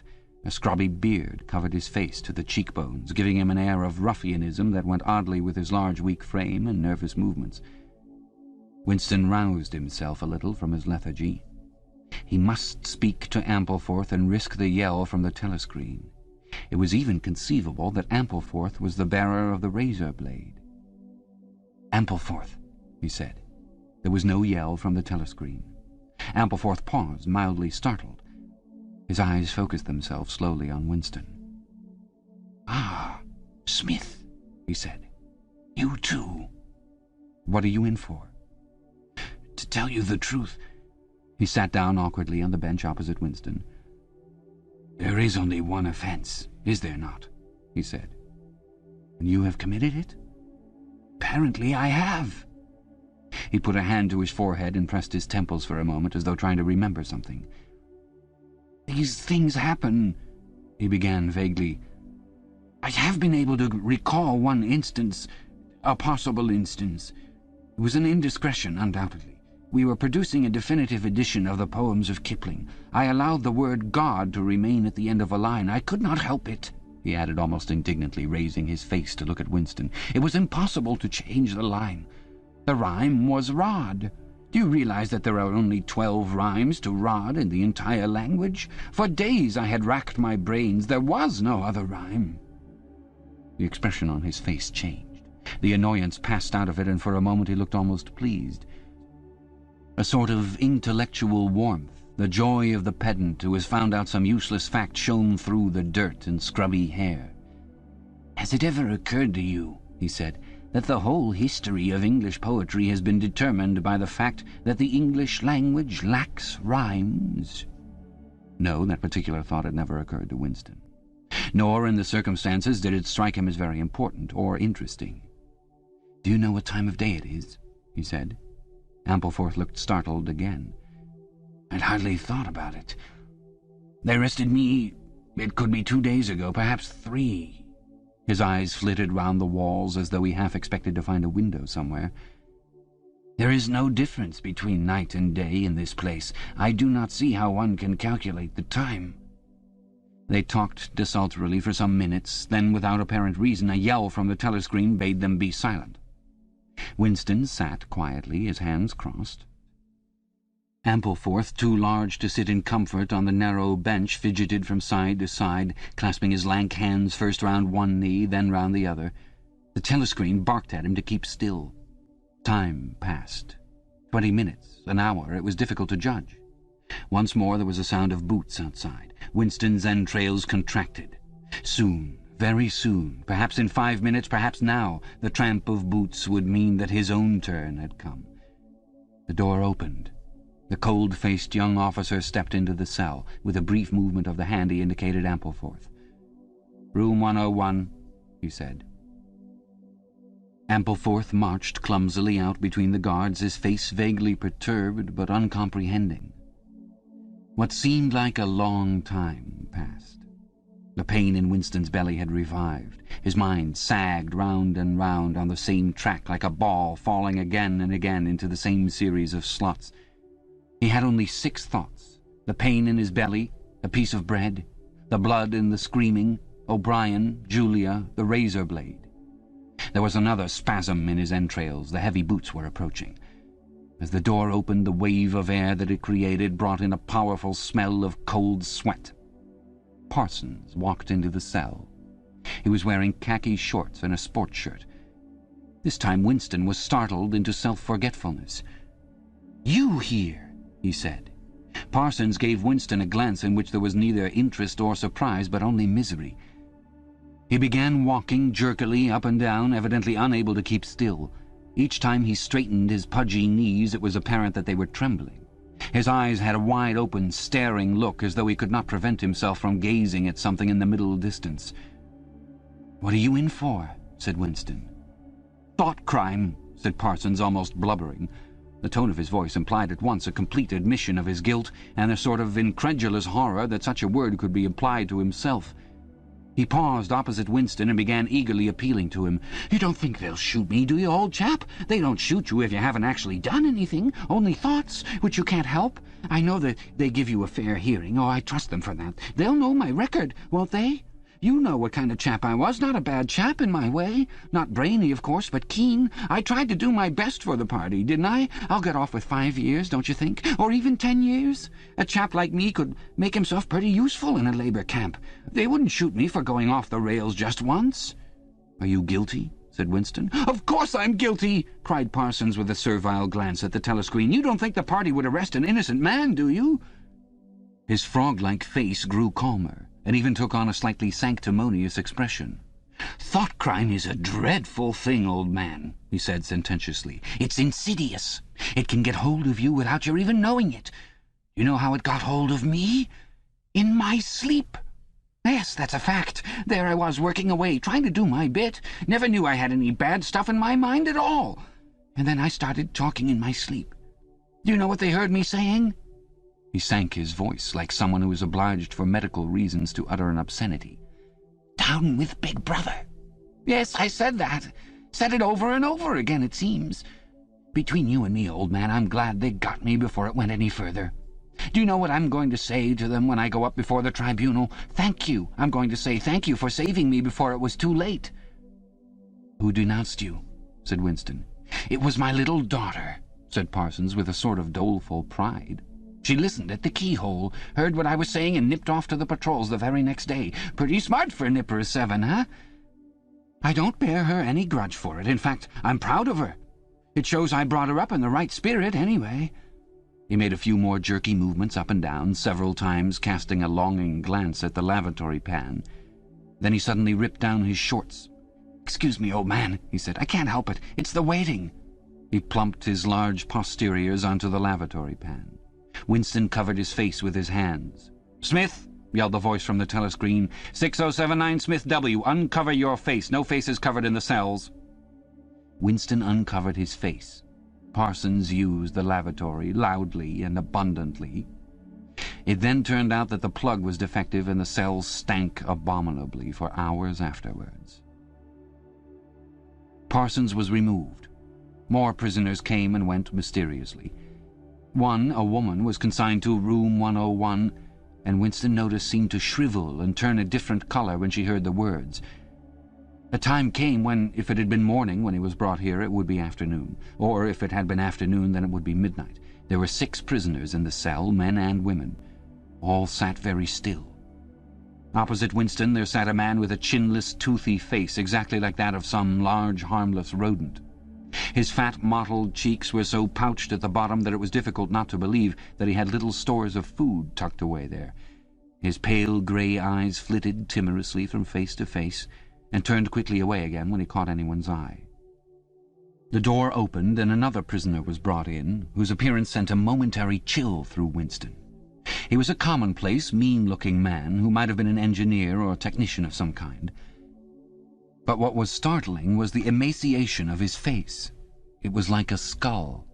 Because of its thinness, the mouth and eyes looked disproportionately large, and the eyes seemed filled with a murderous, unappeasable hatred of somebody or something. The man sat down on the bench at a little distance from Winston. Winston did not look at him again, but the tormented, skull-like face was as vivid in his mind as though it had been straight in front of his eyes. Suddenly he realized what was the matter. The man was dying of starvation. The same thought seemed to occur almost simultaneously to everyone in the cell. There was a very faint stirring all the way round the bench. The eyes of the chinless man kept flitting toward the skull-faced man, then turning guiltily away, then being dragged back by an irresistible attraction. Presently he began to fidget on his seat. At last he stood up, waddled clumsily across the cell, dug down into the pocket of his overalls, and with an abashed air held out a grimy piece of bread to the skull-faced man. There was a furious, deafening roar from the telescreen. The chinless man jumped in his tracks. The skull-faced man had quickly thrust his hands behind his back as though demonstrating to all the world that he refused the gift. "Bumstead!" roared the voice. 2713 Bumstead J, let fall that piece of bread. The chinless man dropped the piece of bread on the floor. "Remain standing where you are," said the voice. "Face the door. Make no movement." The chinless man obeyed. His large, pouchy cheeks were quivering uncontrollably. The door clanged open. As the young officer entered and stepped aside, there emerged from behind him a short, stumpy guard with enormous arms and shoulders. He took his stand opposite the chinless man, and then, at a signal from the officer, let free a frightful blow, with all the weight of his body behind it, full in the chinless man's mouth. The force of it seemed almost to knock him clear of the floor. His body was flung across the cell and fetched up against the base of the lavatory seat. For a moment he lay as though stunned, with dark blood oozing from his mouth and nose. A very faint whimpering or squeaking, which seemed unconscious, came out of him. Then he rolled over and raised himself unsteadily on hands and knees. Amid a stream of blood and saliva, the two halves of a dental plate fell out of his mouth. The prisoners sat very still, their hands crossed on their knees. The chinless man climbed back into his place. Down one side of his face the flesh was darkening. His mouth had swollen into a shapeless, cherry-coloured mass with a black hole in the middle of it. From time to time a little blood dripped onto the breast of his overalls. His grey eyes still flitted from face to face, more guiltily than ever, as though he were trying to discover how much the others despised him for his humiliation. The door opened. With a small gesture the officer indicated the skull-faced man. "Room 101, he said. There was a gasp and a flurry at Winston's side. The man had actually flung himself on his knees on the floor with his hands clasped together. "Comrade, officer," he cried, "you don't have to take me to that place. Haven't I told you everything already? What else is it you want to know? There's nothing I wouldn't confess. Nothing. Just tell me what it is and I'll confess it straight off. Write it down and I'll sign it. Anything, not room 101. "Room 101, said the officer. The man's face, already very pale, turned a colour Winston would not have believed possible. It was definitely, unmistakably, a shade of green. "Do anything to me," he yelled. "You've been starving me for weeks. Finish it off and let me die. Shoot me, hang me, sentence me to 25 years. Is there somebody else you want me to give away? Just say who it is and I'll tell you anything you want. I don't care who it is or what you do to them. I've got a wife and 3 children. The biggest of them isn't 6 years old. You can take the whole lot of them and cut their throats in front of my eyes and I'll stand by and watch it. But not room 101. "Room 101, said the officer. The man looked frantically round at the other prisoners as though with some idea that he could put another victim in his own place.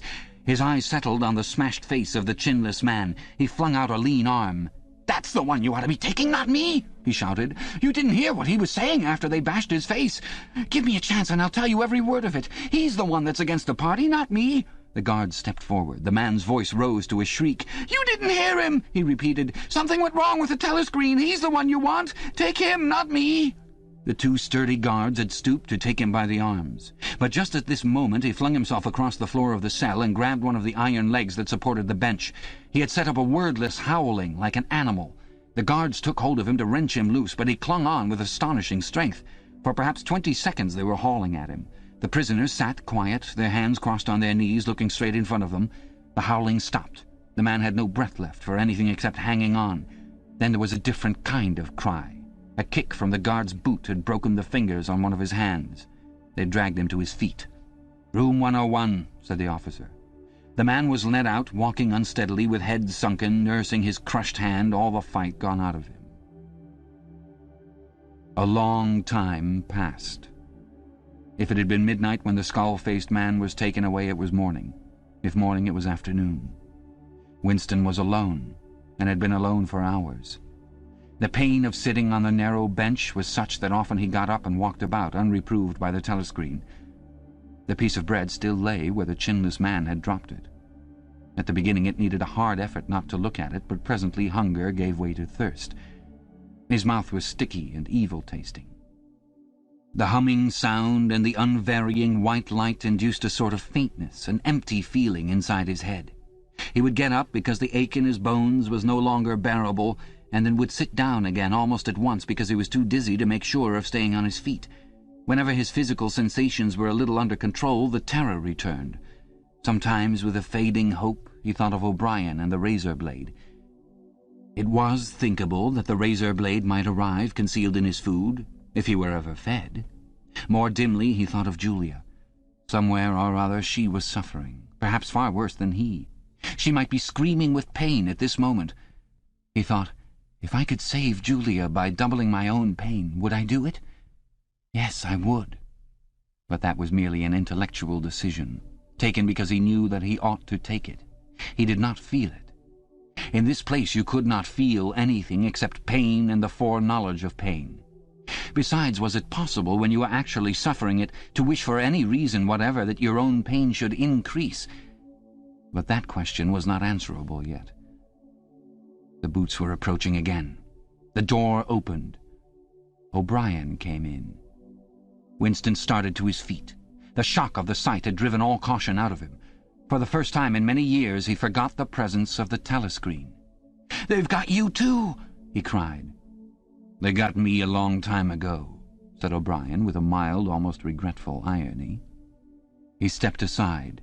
From behind him there emerged a broad-chested guard with a long black truncheon in his hand. "You knew this, Winston," said O'Brien. "Don't deceive yourself. You did know it. You have always known it." Yes, he saw now, he had always known it.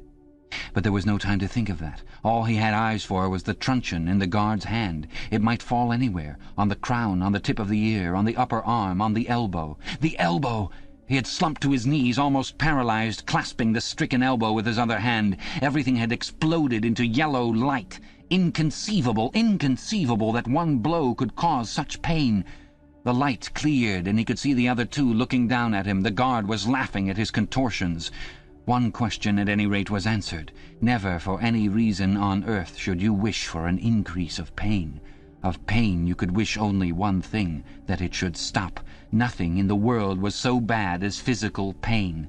In the face of pain there are no heroes, he thought over and over, as he writhed on the floor, clutching uselessly at his disabled left arm. Chapter 2. He was lying on something that felt like a camp bed, except that it was higher off the ground and that he was fixed down in some way so that he could not move. Light that seemed stronger than usual was falling on his face. O'Brien was standing at his side, looking down at him intently. At the other side of him stood a man in a white coat, holding a hypodermic syringe. Even after his eyes were open, he took in his surroundings only gradually. He had the impression of swimming up into this room from some quite different world, a sort of underwater world, far beneath it. How long he had been down there he did not know. Since the moment when they arrested him, he had not seen darkness or daylight.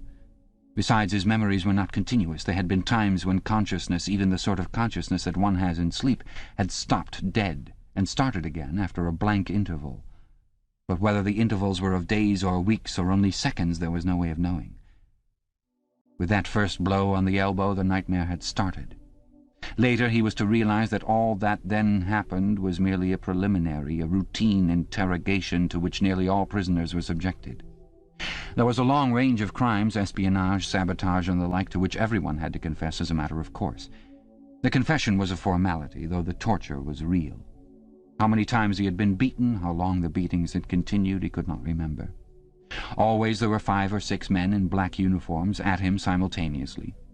Sometimes it was fists, sometimes it was truncheons, sometimes it was steel rods, sometimes it was boots.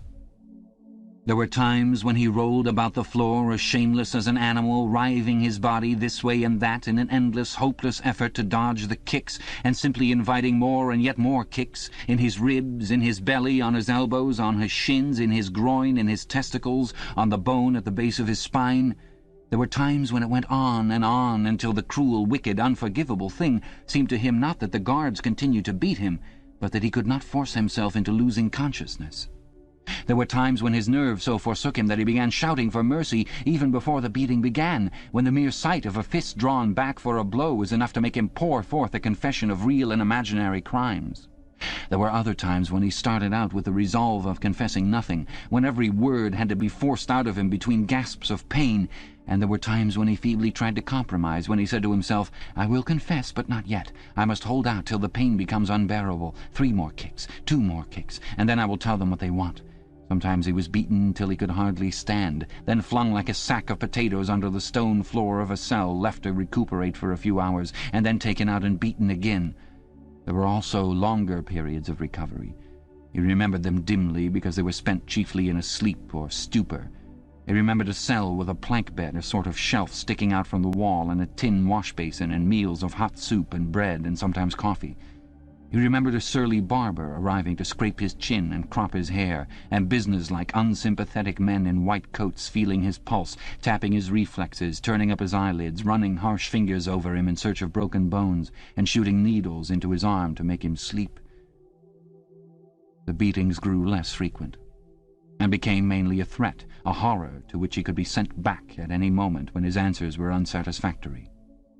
His questioners now were not ruffians in black uniforms, but party intellectuals, little rotund men with quick movements and flashing spectacles, who worked on him in relays over periods which lasted, he thought he could not be sure, 10 or 12 hours at a stretch. These other questioners saw to it that he was in constant slight pain, but it was not chiefly pain that they relied on. They slapped his face, wrung his ears, pulled his hair, made him stand on one leg, refused him leave to urinate, shone glaring lights in his face until his eyes ran with water. But the aim of this was simply to humiliate him and destroy his power of arguing and reasoning. Their real weapon was the merciless questioning that went on and on, hour after hour, tripping him up, laying traps for him, twisting everything that he said, convicting him at every step of lies and self-contradiction, until he began weeping as much from shame as from nervous fatigue. Sometimes he would weep 6 times in a single session. Most of the time they screamed abuse at him and threatened at every hesitation to deliver him over to the guards again, but sometimes they would suddenly change their tune, call him comrade, appeal to him in the name of Ingsoc and Big Brother, and ask him sorrowfully whether even now he had not enough loyalty to the party left to make him wish to undo the evil he had done. When his nerves were in rags after hours of questioning, even this appeal could reduce him to snivelling tears. In the end, the nagging voices broke him down more completely than the boots and fists of the guards. He became simply a mouth that uttered, a hand that signed whatever was demanded of him. His sole concern was to find out what they wanted him to confess, and then confess it quickly, before the bullying started anew. He confessed to the assassination of eminent party members, the distribution of seditious pamphlets, embezzlement of public funds, sale of military secrets, sabotage of every kind. He confessed that he had been a spy in the pay of the East Asian government as far back as 1968. He confessed that he was a religious believer, an admirer of capitalism, and a sexual pervert. He confessed that he had murdered his wife, although he knew, and his questioners must have known, that his wife was still alive. He confessed that for years he had been in personal touch with Goldstein and had been a member of an underground organization which had included almost every human being he had ever known. It was easier to confess everything and implicate everybody. Besides, in a sense, it was all true. It was true that he had been the enemy of the party, and in the eyes of the party there was no distinction between the thought and the deed. There were also memories of another kind. They stood out in his mind disconnectedly, like pictures with blackness all round them. He was in a cell, which might have been either dark or light, because he could see nothing except a pair of eyes. Near at hand some kind of instrument was ticking, slowly and regularly. The eyes grew larger and more luminous. Suddenly he floated out of his seat, dived into the eyes, and was swallowed up. He was strapped into a chair, surrounded by dials under dazzling lights. A man in a white coat was reading the dials. There was a tramp of heavy boots outside. The door clanged open. The waxen-faced officer marched in, followed by 2 guards. "Room 101, said the officer. The man in the white coat did not turn around. He did not look at Winston either. He was looking only at the dials. He was strolling down a mighty corridor, a kilometre wide, full of glorious golden light, roaring with laughter and shouting out confessions at the top of his voice. He was confessing everything, even the things he had succeeded in holding back under the torture. He was relating the entire history of his life to an audience who knew it already. With him were the guards, the other questioners, the men in white coats, O'Brien, Julia, Mr. Charrington, all rolling down the corridor together and shouting with laughter. Some dreadful thing which had lain embedded in the future had somehow been skipped over and had not happened. Everything was all right. There was no more pain. The last detail of his life was laid bare, understood, forgiven. He was starting up from the plank bed in the half-certainty that he had heard O'Brien's voice. All through his interrogation, although he had never seen him, he had had the feeling that O'Brien was at his elbow, just out of sight. It was O'Brien who was directing everything. It was he who set the guards onto Winston and who prevented them from killing him. It was he who decided when Winston should scream with pain, when he should have a respite, when he should be fed, when he should sleep, when the drug should be pumped into his arm. It was he who asked the questions and suggested the answers. He was the tormentor, he was the protector, he was the inquisitor, he was the friend. And once, Winston could not remember whether it was in drugged sleep or in normal sleep or even in a moment of wakefulness, a voice murmured in his ear, "Don't worry, Winston. You are in my keeping. For 7 years I have watched over you. Now the turning point has come. I shall save you. I shall make you perfect." He was not sure whether it was O'Brien's voice, but it was the same voice that had said to him, "We shall meet in the place where there is no darkness," in that other dream, 7 years ago. He did not remember any ending to his interrogation. There was a period of blackness, and then the cell or room in which he now was had gradually materialized round him. He was almost flat on his back and unable to move. His body was held down at every essential point. Even the back of his head was gripped in some manner. O'Brien was looking down at him gravely and rather sadly. His face, seen from below, looked coarse and worn, with pouches under the eyes and tired lines from nose to chin. He was older than Winston had thought him. He was perhaps 48 or 50. Under his hand there was a dial, with a lever on top and figures running round the face. "I told you," said O'Brien, "that if we met again it would be here." "Yes," said Winston.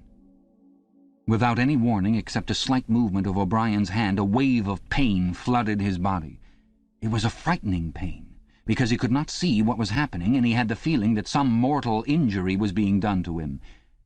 He did not know whether the thing was really happening, or whether the effect was electrically produced, but his body was being wrenched out of shape. The joints were being slowly torn apart.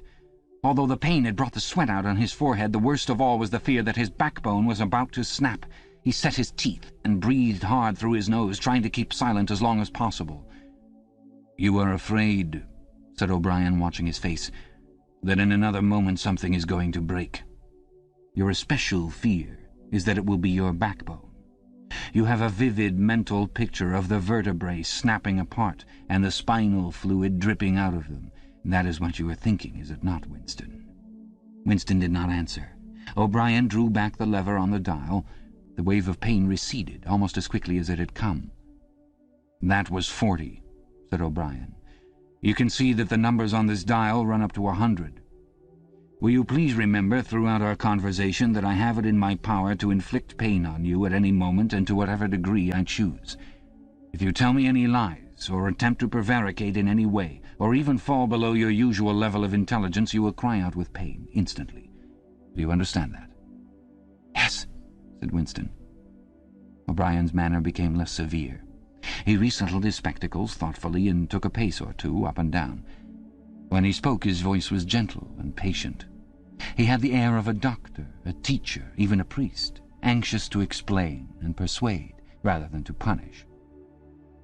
"I am taking trouble with you, Winston," he said, "because you are worth trouble. You know perfectly well what is the matter with you. You have known it for years, though you have fought against the knowledge. You are mentally deranged. You suffer from a defective memory. You are unable to remember real events, and you persuade yourself that you remember other events which never happened. Fortunately, it is curable. You have never cured yourself of it because you did not choose to. There was a small effort of the will that you were not ready to make. Even now I am well aware you are clinging to your disease under the impression that it is a virtue. Now we will take an example.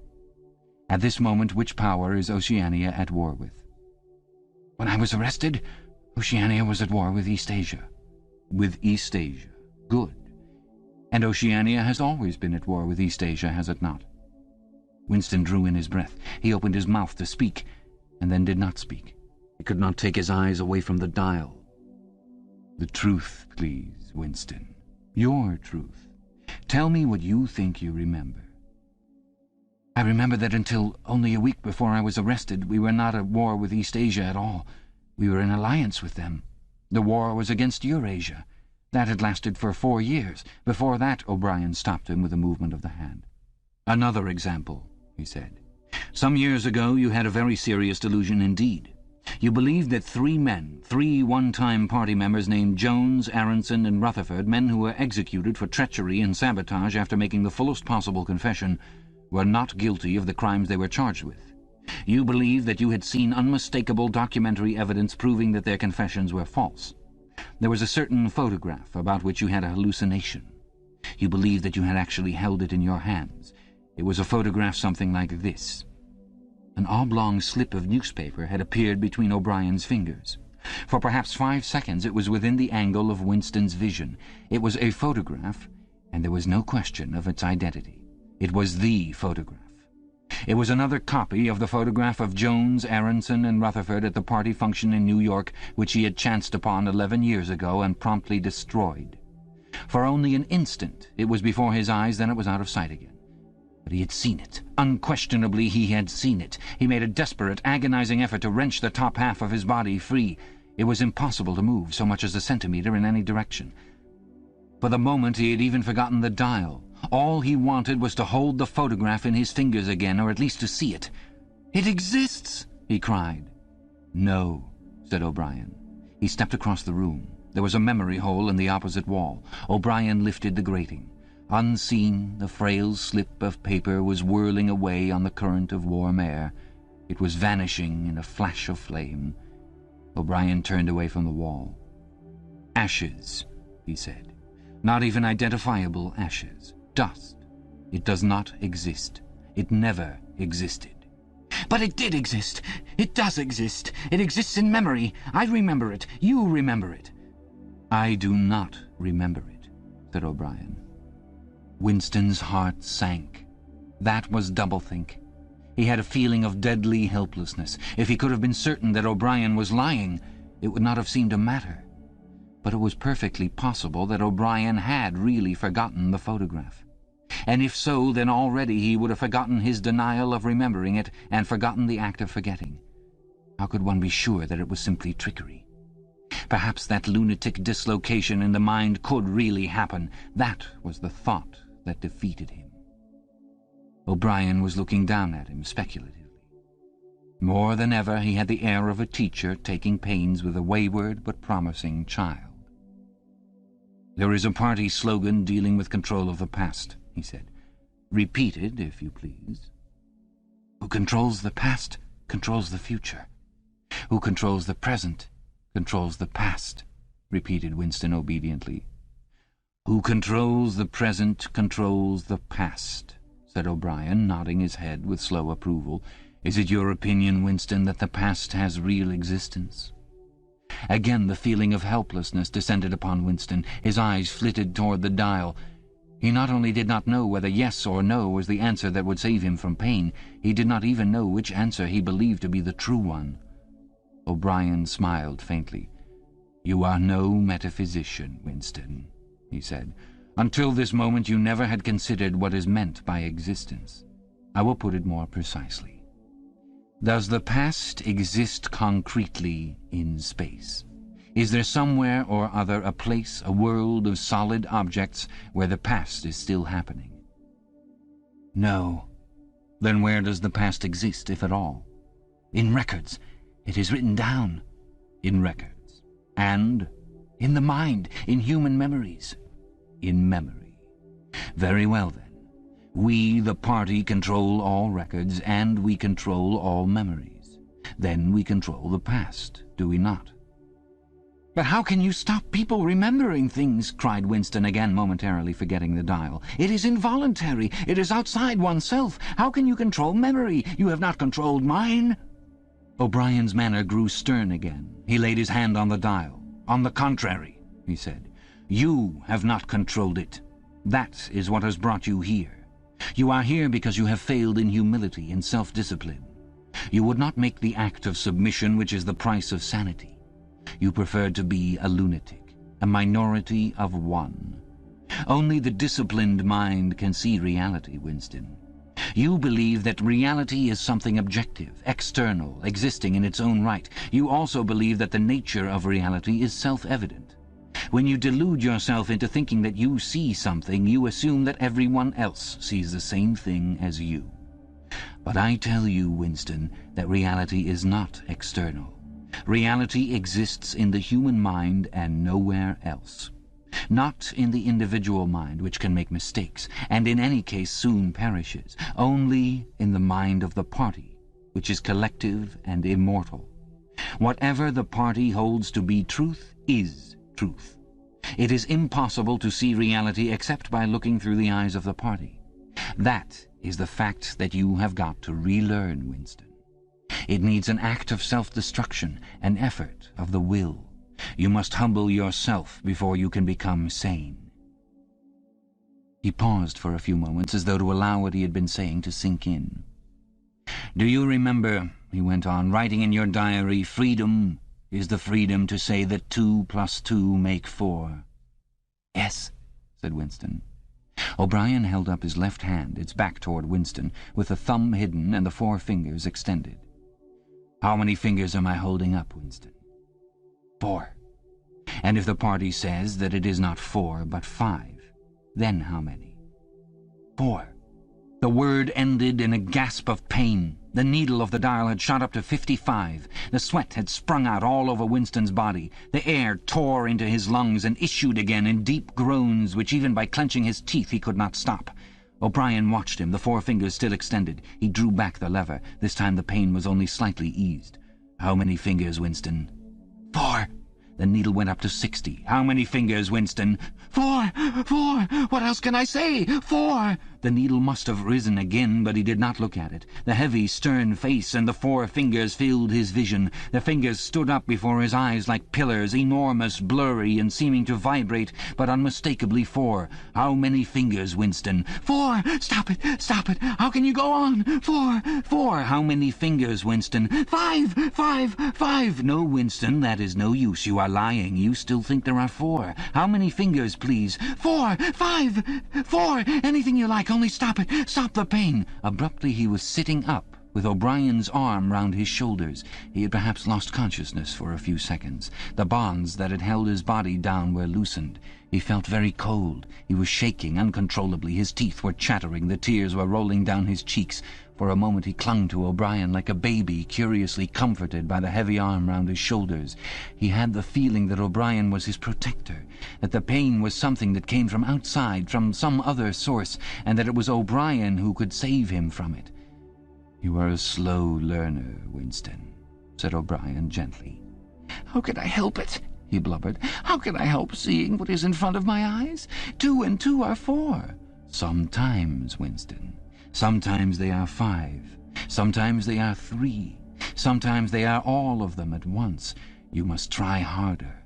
It is not easy to become sane." He laid Winston down on the bed. The grip on his limbs tightened again, but the pain had ebbed away and the trembling had stopped, leaving him merely weak and cold. O'Brien motioned with his head to the man in the white coat who had stood immobile throughout the proceedings. The man in the white coat bent down and looked closely into Winston's eyes, felt his pulse, laid an ear against his chest, tapped here and there, then he nodded to O'Brien. "Again," said O'Brien, The pain flowed into Winston's body. The needle must be at 70, 75. He had shut his eyes this time. He knew that the fingers were still there, and still 4. All that mattered was somehow to stay alive until the spasm was over. He had ceased to notice whether he was crying out or not. The pain lessened again. He opened his eyes. O'Brien had drawn back the lever. "How many fingers, Winston?" 4. I suppose there are 4. I would see 5 if I could. I am trying to see 5. "Which do you wish? To persuade me that you see 5, or really to see them?" "Really to see them." "Again," said O'Brien.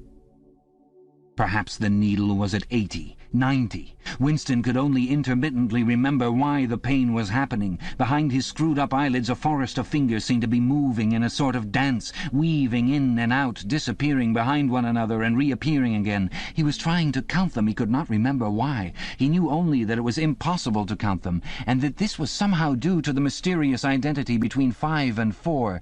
The pain died down again. When he opened his eyes, it was to find that he was still seeing the same thing. Innumerable fingers, like moving trees, were still streaming past in either direction, crossing and recrossing. He shut his eyes again. "How many fingers am I holding up, Winston?" "I don't know. I don't know. You will kill me if you do that again. 4, 5, 6, in all honesty, I don't know." "Better," said O'Brien. A needle slid into Winston's arm. Almost in the same instant a blissful, healing warmth spread all through his body. The pain was already half forgotten. He opened his eyes and looked up gratefully at O'Brien. At sight of the heavy, lined face so ugly and so intelligent, his heart seemed to turn over. If he could have moved, he would have stretched out a hand and laid it on O'Brien's arm. He had never loved him so deeply as at this moment, and not merely because he had stopped the pain. The old feeling that at bottom it did not matter whether O'Brien was a friend or an enemy had come back. O'Brien was a person who could be talked to. Perhaps one did not want to be loved so much as to be understood. O'Brien had tortured him to the edge of lunacy, and in a little while it was certain he would send him to his death. It made no difference. In some sense that went deeper than friendship. They were intimates. Somewhere or other, although the actual words might never be spoken, there was a place where they could meet and talk. O'Brien was looking down at him with an expression which suggested that the same thought might be in his own mind. When he spoke, it was in an easy, conversational tone. "Do you know where you are, Winston?" he said. "I don't know. I can guess. In the Ministry of Love." "Do you know how long you have been here?" "I don't know. Days, weeks, months? I think it is months." "And why do you imagine that we bring people to this place?" "To make them confess." "No, that is not the reason. Try again." "To punish them." "No!" exclaimed O'Brien. His voice had changed extraordinarily, and his face had suddenly become both stern and animated. "No! Not merely to extract your confession, nor to punish you. Shall I tell you why we have brought you here? To cure you, to make you sane. Will you understand, Winston, that no one whom we bring to this place ever leaves our hands uncured? We are not interested in those stupid crimes that you have committed. The party is not interested in the overt act. The thought is all we care about. We do not merely destroy our enemies, we change them. Do you understand what I mean by that?" He was bending over Winston. His face looked enormous because of its nearness and hideously ugly because it was seen from below. Moreover, it was filled with a sort of exaltation, a lunatic intensity. Again Winston's heart shrank. If it had been possible, he would have cowered deeper into the bed. He felt certain that O'Brien was about to twist the dial out of sheer wantonness. At this moment, however, O'Brien turned away. He took a pace or two up and down. Then he continued, less vehemently. "The first thing for you to understand is that in this place there are no martyrdoms. You have read of the religious persecutions of the past. In the Middle Ages there was the Inquisition. It was a failure. It set out to eradicate heresy and ended by perpetuating it. For every heretic it burned at the stake, thousands of others rose up. Why was that? Because the Inquisition killed its enemies in the open and killed them while they were still unrepentant. In fact, it killed them because they were unrepentant. Men were dying because they would not abandon their true beliefs. Naturally, all the glory belonged to the victim, and all the shame to the inquisitor who burned him. Later, in the 20th century, there were the totalitarians, as they were called. There were the German Nazis and the Russian communists. The Russians persecuted heresy more cruelly than the Inquisition had done, and they imagined that they had learned from the mistakes of the past. They knew, at any rate, that one must not make martyrs. Before they exposed their victims to public trial, they deliberately set themselves to destroy their dignity. They wore them down by torture and solitude until they were despicable, cringing wretches, confessing whatever was put into their mouths, covering themselves with abuse, accusing and sheltering behind one another, whimpering for mercy. And yet, after only a few years, the same thing had happened over again. The dead men had become martyrs, and their degradation was forgotten. Once again, why was it? In the first place, because the confessions that they had made were obviously extorted and untrue. We do not make mistakes of that kind. All the confessions that are uttered here are true. We make them true. And above all, we do not allow the dead to rise up against us. You must stop imagining that posterity will vindicate you, Winston. Posterity will never hear of you. You will be lifted clean out from the stream of history. We shall turn you into gas and pour you into the stratosphere. Nothing will remain of you, not a name in a register, not a memory in a living brain. You will be annihilated in the past as well as in the future. You will never have existed. Then why bother to torture me, thought Winston with a momentary bitterness. O'Brien checked his step as though Winston had uttered the thought aloud. His large, ugly face came nearer, with the eyes a little narrowed. "You are thinking," he said, "that since we intend to destroy you utterly so that nothing that you say or do can make the smallest difference, in that case why do we go to the trouble of interrogating you first? That is what you were thinking, was it not?" "Yes," said Winston. O'Brien smiled slightly. "You are a flaw in the pattern, Winston. You are a stain that must be wiped out. Did I not tell you just now that we are different from the persecutors of the past? We are not content with negative obedience, nor even with the most abject submission. When finally you surrender to us, it must be of your own free will.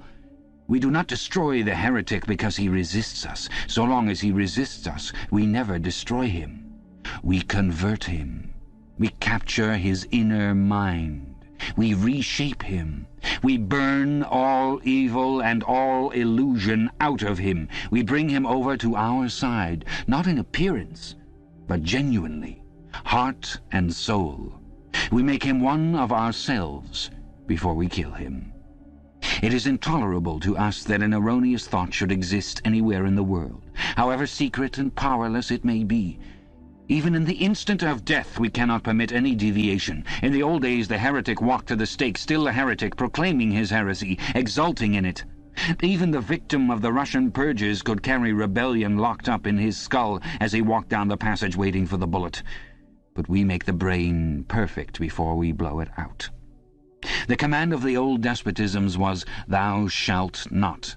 The command of the totalitarians was, "Thou shalt." Our command is "Thou art." No one whom we bring to this place ever stands out against us. Everyone is washed clean. Even those 3 miserable traitors in whose innocence you once believed, Jones, Aronson, and Rutherford, in the end we broke them down. I took part in their interrogation myself. I saw them gradually worn down, whimpering, grovelling, weeping. And in the end it was not with pain or fear, only with penitence. By the time we had finished with them, they were only the shells of men. There was nothing left in them except sorrow for what they had done and love of Big Brother. It was touching to see how they loved him. They begged to be shot quickly so that they could die while their minds were still clean. His voice had grown almost dreamy. The exaltation, the lunatic enthusiasm was still in his face. He is not pretending, thought Winston. He is not a hypocrite. He believes every word he says. What most oppressed him was the consciousness of his own intellectual inferiority. He watched the heavy yet graceful form strolling to and fro, in and out of the range of his vision. O'Brien was a being in all ways larger than himself. There was no idea that he had ever had, or could have, that O'Brien had not long ago known, examined, and rejected. His mind contained Winston's mind. But in that case, how could it be true that O'Brien was mad? It must be he, Winston, who was mad. O'Brien halted and looked down at him. His voice had grown stern again. "Do not imagine that you will save yourself, Winston, however completely you surrender to us. No one who has once gone astray is ever spared, and even if we choose to let you live out the natural term of your life, still you would never escape from us. What happens to you here is forever. Understand that in advance. We shall crush you down to the point from which there is no coming back. Things will happen to you from which you could not recover if you lived 1,000 years. Never again will you be capable of ordinary human feeling. Everything will be dead inside you. Never again will you be capable of love or friendship or joy of living or laughter or curiosity or courage or integrity. You will be hollow. We shall squeeze you empty, and then we shall fill you in with ourselves." He paused and signed to the man in the white coat. Winston was aware of some heavy piece of apparatus being pushed into place behind his head. O'Brien had sat down beside the bed so that his face was almost on a level with Winston's. 3,000, he said, speaking over Winston's head to the man in the white coat. Two soft pads, which felt slightly moist, clamped themselves against Winston's temples. He quailed. There was a pain coming, a new kind of pain. O'Brien laid a hand reassuringly, almost kindly, on his. "This time it will not hurt," he said. "Keep your eyes fixed on mine." At this moment there was a devastating explosion, or what seemed like an explosion, though it was not certain whether there was any noise. There was undoubtedly a blinding flash of light. Winston was not hurt, only prostrated. Although he had already been lying on his back when the thing happened, he had a curious feeling that he had been knocked into that position. A terrific, painless blow had flattened him out. Also, something had happened inside his head. As his eyes regained their focus, he remembered who he was and where he was, and recognized the face that was gazing into his own. But somewhere or other there was a large patch of emptiness, as though a piece had been taken out of his brain. "It will not last," said O'Brien. "Look me in the eyes. What country is Oceania at war with?" Winston thought. He knew what was meant by Oceania, and that he himself was a citizen of Oceania. He also remembered Eurasia and Eastasia, but who was at war with whom he did not know. In fact, he had not been aware that there was any war. "I don't remember." "Oceania is at war with Eastasia. Do you remember now?" "Yes." "Oceania has always been at war with Eastasia. Since the beginning of your life, since the beginning of the party, since the beginning of history, the war has continued without a break, always the same war. Do you remember that?" "Yes."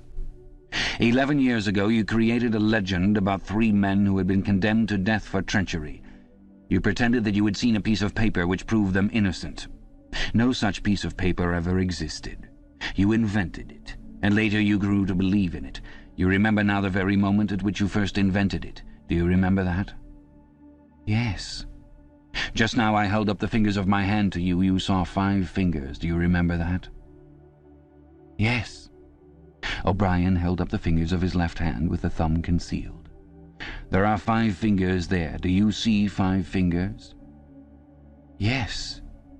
And he did see them, for a fleeting instant, before the scenery of his mind changed. He saw 5 fingers, and there was no deformity. Then everything was normal again, and the old fear, the hatred, and the bewilderment came crowding back again.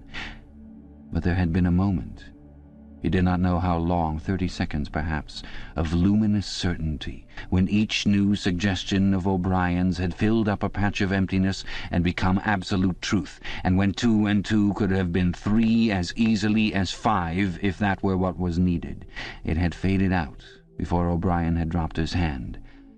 But though he could not recapture it, he could remember it, as one remembers a vivid experience at some remote period of one's life when one was in effect a different person. "You see now," said O'Brien, "that it is at any rate possible." "Yes," said Winston. O'Brien stood up with a satisfied air. Over to his left, Winston saw the man in the white coat break an ampule and draw back the plunger of a syringe. O'Brien turned to Winston with a smile. In almost the old manner, he resettled his spectacles on his nose. "Do you remember writing in your diary," he said, "that it did not matter whether I was a friend or an enemy, since I was at least a person who understood you and could be talked to? You're right. I enjoy talking to you. Your mind appeals to me. It resembles my own mind, except that you happen to be insane. Before we bring the session to an end, you can ask me a few questions, if you choose." "Any question I like?" "Anything." He saw that Winston's eyes were upon the dial. "It is switched off. What is your first question?" "What have you done with Julia?" said Winston. O'Brien smiled again. "She betrayed you, Winston. Immediately. Unreservedly. I have seldom seen anyone come over to us so promptly. You would hardly recognize her if you saw her. All her rebelliousness, her deceit, her folly, her dirty-mindedness, everything has been burned out of her. It was a perfect conversion, a textbook case." "You tortured her." O'Brien left this unanswered. "Next question," he said. "Does Big Brother exist?" "Of course he exists. The party exists. Big Brother is the embodiment of the party." "Does he exist in the same way as I exist?" "You do not exist," said O'Brien. Once again the sense of helplessness assailed him. He knew, or he could imagine, the arguments which proved his own non-existence, but they were nonsense. They were only a play on words. Did not the statement, "You do not exist," contain a logical absurdity? But what use was it to say so? His mind shriveled as he thought of the unanswerable, mad arguments with which O'Brien would demolish him. "I think I exist," he said wearily. "I am conscious of my own identity. I was born and I shall die. I have arms and legs. I occupy a particular point in space. No other solid object can occupy the same point simultaneously. In that sense, does Big Brother exist?" "It is of no importance. He exists." "Will Big Brother ever die?" "Of course not. How could he die? Next question." "Does the Brotherhood exist?" "That, Winston, you will never know. If we choose to set you free when we have finished with you, and if you live to be 90 years old, still you will never learn whether the answer to that question is yes or no. As long as you live, it will be an unsolved riddle in your mind." Winston lay silent. His breast rose and fell a little faster. He still had not asked the question that had come into his mind the first. He had got to ask it, and yet it was as though his tongue would not utter it. There was a trace of amusement in O'Brien's face. Even his spectacles seemed to wear an ironical gleam. "He knows," thought Winston suddenly. "He knows what I'm going to ask." At the thought, the words burst out of him. "What is in room 101? The expression on O'Brien's face did not change. He answered dryly, "You know what is in room 101, Winston. Everyone knows what is in room 101. He raised a finger to the man in the white coat. Evidently the session was at an end. A needle jerked into Winston's arm. He sank almost instantly into deep sleep. Chapter 3. "There are 3 stages in your reintegration," said O'Brien. "There is learning, there is understanding, and there is acceptance. It is time for you to enter upon the 2nd stage." As always, Winston was lying flat on his back. But of late his bonds were looser. They still held him to the bed, but he could move his knees a little and could turn his head from side to side and raise his arms from the elbow. The dial also had grown to be less of a terror. He could evade its pangs if he was quick-witted enough. It was chiefly when he showed stupidity that O'Brien pulled the lever.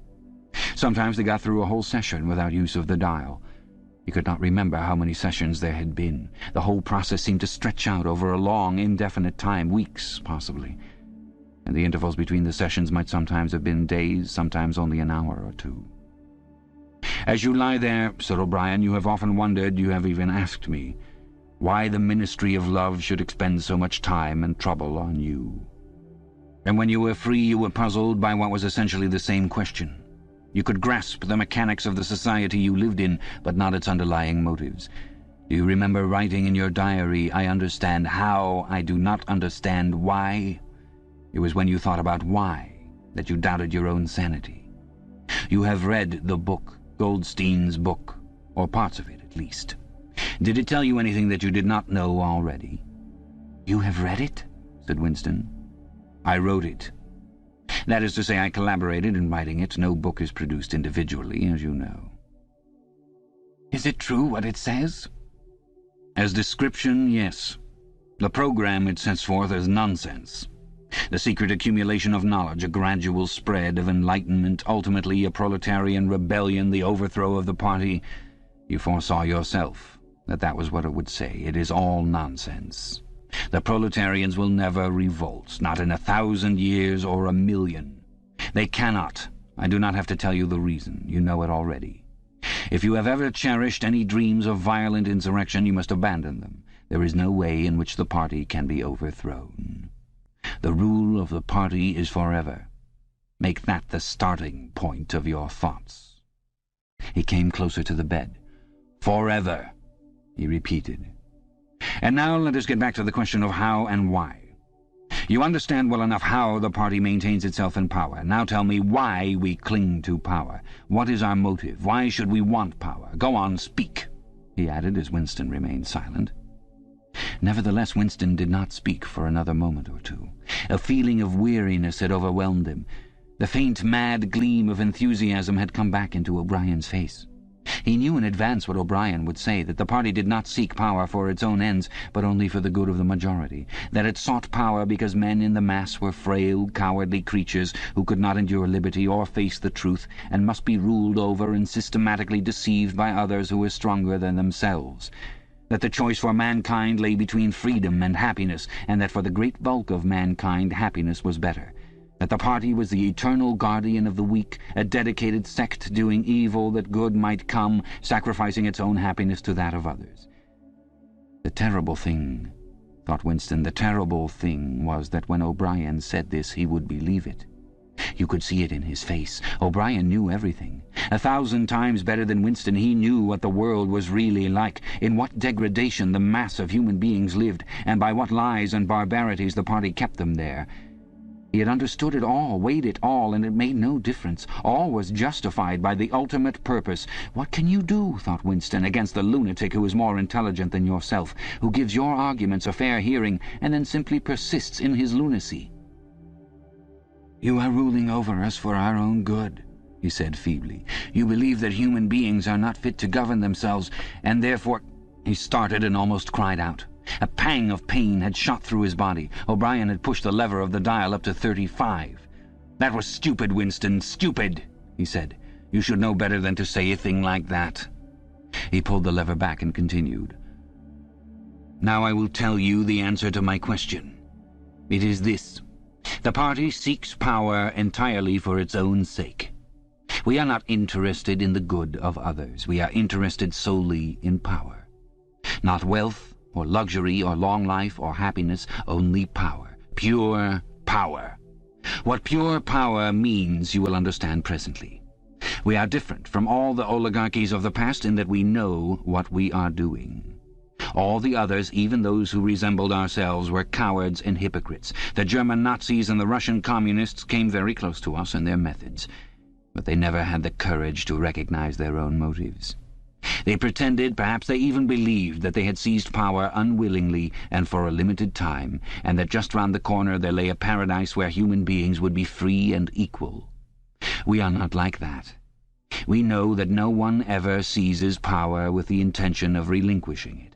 Power is not a means, it is an end. One does not establish a dictatorship in order to safeguard a revolution. One makes the revolution in order to establish the dictatorship. The object of persecution is persecution. The object of torture is torture. The object of power is power. Now do you begin to understand me?" Winston was struck as he had been struck before by the tiredness of O'Brien's face. It was strong and fleshy and brutal. It was full of intelligence and a sort of controlled passion before which he himself felt helpless. But it was tired. There were pouches under the eyes, the skin sagged from the cheekbones. O'Brien leaned over him, deliberately bringing the worn face nearer. "You are thinking," he said, "that my face is old and tired. You are thinking that I talk of power, and yet I am not even able to prevent the decay of my own body. Can you not understand, Winston, that the individual is only a cell? The weariness of the cell is the vigor of the organism. Do you die when you cut your fingernails?" He turned away from the bed and began strolling up and down again, one hand in his pocket. "We are the priests of power," he said. "God is power. But at present power is only a word so far as you are concerned. It is time for you to gather some idea of what power means. The first thing you must realize is that power is collective. The individual only has power insofar as he ceases to be an individual. You know the party slogan, 'Freedom is slavery.' Has it ever occurred to you that it is reversible? Slavery is freedom. Alone, free, the human being is always defeated. It must be so because every human being is doomed to die, which is the greatest of all failures. But if he can make complete, utter submission, if he can escape from his identity, if he can merge himself in the party so that he is the party, then he is all-powerful and immortal. The second thing for you to realize is that power is power over human beings, over the body, but above all, over the mind. Power over matter, external reality as you would call it, is not important. Already our control over matter is absolute. For a moment Winston ignored the dial. He made a violent effort to raise himself into a sitting position and merely succeeded in wrenching his body painfully. "But how can you control matter?" he burst out. "You don't even control the climate or the law of gravity. And there are disease, pain, death." O'Brien silenced him by a movement of the hand. "We control matter because we control the mind. Reality is inside the skull. You will learn by degrees, Winston, there is nothing that we could not do. Invisibility, levitation, anything. I could float off this floor like a soap bubble if I wished to. I do not wish to, because the party does not wish it. You must get rid of those 19th century ideas about the laws of nature. We make the laws of nature." "But you do not!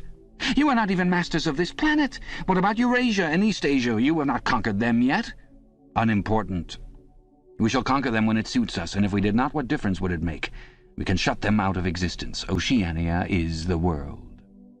"But the world itself is only a speck of dust, and man is tiny, helpless. How long has he been in existence? For millions of years the earth was uninhabited." "Nonsense. The earth is as old as we are, no older. How could it be older? Nothing exists except through human consciousness." "But the rocks are full of the bones of extinct animals, mammoths and mastodons and enormous reptiles which lived here long before man was ever heard of." "Have you ever seen those bones, Winston? Of course not. 19th century biologists invented them. Before man there was nothing. After man, if he could come to an end, there would be nothing. Outside man there is nothing." "But the whole universe is outside us. Look at the stars. Some of them are 1,000,000 light-years away. They are out of our reach forever." "What are the stars?" said O'Brien indifferently. "They are bits of fire a few kilometers away. We could reach them if we wanted to, or we could blot them out. The earth is the center of the universe. The sun and the stars go round it." Winston made another convulsive movement. This time he did not say anything. O'Brien continued as though answering a spoken objection. "For certain purposes, of course. That is not true.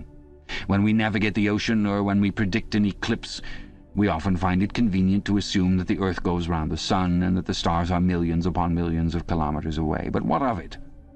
Do you suppose it is beyond us to produce a dual system of astronomy? The stars can be near or distant according as we need them. Do you suppose our mathematicians are unequal to that? Have you forgotten doublethink?" Winston shrank back upon the bed. Whatever he said, the swift answer crushed him like a bludgeon. And yet he knew that he was in the right. The belief that nothing exists outside your own mind, surely there must be some way of demonstrating that it was false. Had it not been exposed long ago as a fallacy? There was even a name for it which he had forgotten. A faint smile twitched the corners of O'Brien's mouth as he looked down at him. "I told you, Winston," he said, "that metaphysics is not your strong point. The word you are trying to think of is solipsism. But you are mistaken. This is not solipsism. Collective solipsism, if you like, but that is a different thing. In fact, the opposite thing. All this is a digression," he added in a different tone. "The real power, the power we have to fight for night and day, is not power over things, but over men." He paused, and for a moment assumed again his air of a schoolmaster questioning a promising pupil. "How does one man assert his power over another, Winston?" Winston thought. "By making him suffer," he said. "Exactly. By making him suffer. Obedience is not enough.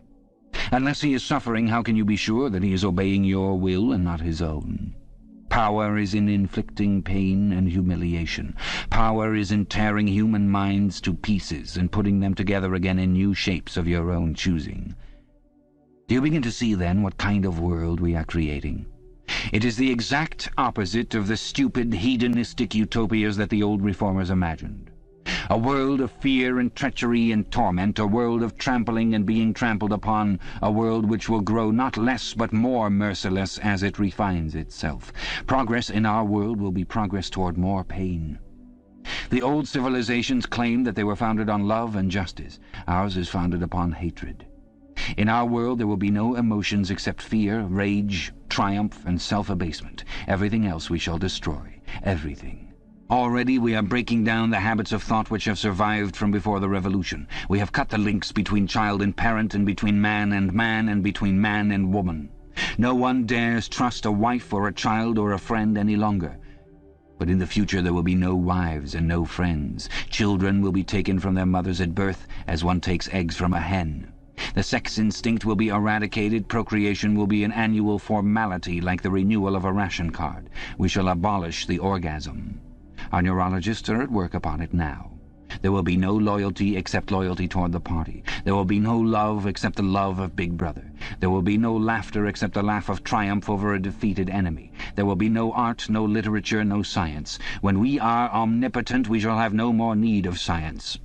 There will be no distinction between beauty and ugliness. There will be no curiosity, no employment of the process of life. All competing pleasures will be destroyed. But always, do not forget this, Winston, always there will be the intoxication of power, constantly increasing and constantly growing subtler. Always, at every moment, there will be the thrill of victory, the sensation of trampling on an enemy who is helpless. If you want a picture of the future, imagine a boot stamping on a human face forever.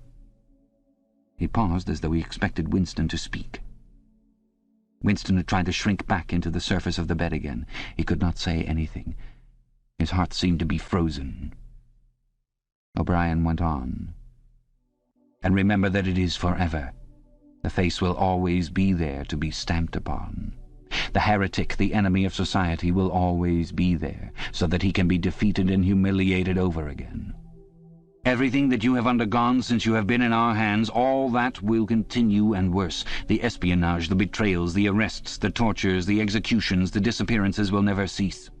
It will be a world of terror as much as a world of triumph. The more the party is powerful, the less it will be tolerant. The weaker the opposition, the tighter the despotism. Goldstein and his heresies will live forever. Every day, at every moment, they will be defeated, discredited, ridiculed, spat upon, and yet they will always survive. This drama that I have played out with you during 7 years will be played out over and over again, generation after generation, always in subtler forms. Always we shall have the heretic here at our mercy, screaming with pain, broken up, contemptible, and in the end utterly penitent, saved from himself, crawling to our feet of his own accord. That is the world that we are preparing, Winston. A world of victory after victory, triumph after triumph after triumph, an endless pressing upon the nerve of power. You are beginning, I can see, to realize what that world will be like. But in the end you will do more than understand it. You will accept it, welcome it, become part of it. Winston had recovered himself sufficiently to speak. "You can't," he said weakly. What do you mean by that remark, Winston? You could not create such a world as you have just described. It is a dream. It is impossible. Why? It is impossible to found a civilization on fear and hatred and cruelty. It would never endure. Why not? It would have no vitality. It would disintegrate. It would commit suicide. Nonsense. You are under the impression that hatred is more exhausting than love. Why should it be? And if it were, what difference would that make? Suppose that we choose to wear ourselves out faster. Suppose that we quicken the tempo of human life till men are senile at 30. Still, what difference would it make?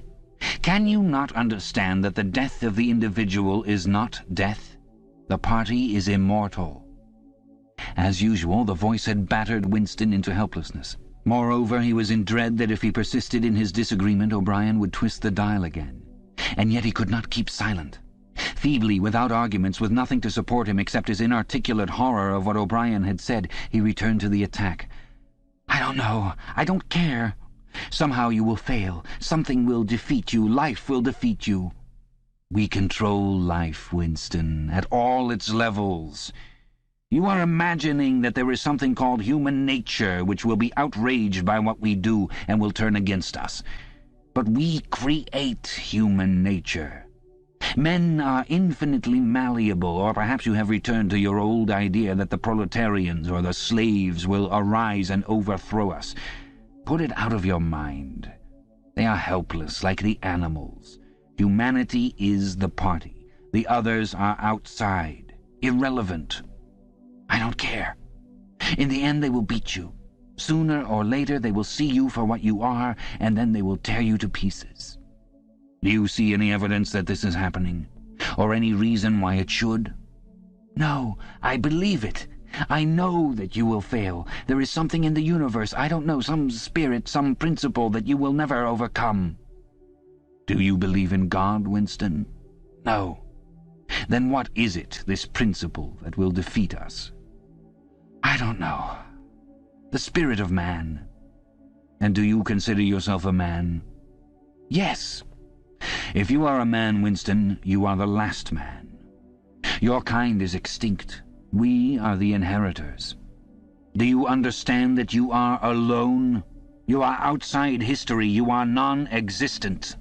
His manner changed, and he said more harshly, "And you consider yourself morally superior to us, with our lies and our cruelty?" Yes, I consider myself superior. O'Brien did not speak. Two other voices were speaking. After a moment, Winston recognized one of them as his own. It was a soundtrack of the conversation he had had with O'Brien on the night when he had enrolled himself in the Brotherhood. He heard himself promising to lie, to steal, to forge, to murder, to encourage drug-taking and prostitution, to disseminate venereal diseases, to throw vitriol in a child's face. O'Brien made a small, impatient gesture, as though to say that the demonstration was hardly worth making. Then he turned a switch, and the voices stopped. "Get up from that bed," he said. The bonds had loosened themselves. Winston lowered himself to the floor and stood up unsteadily. "You are the last man," said O'Brien. "You are the guardian of the human spirit.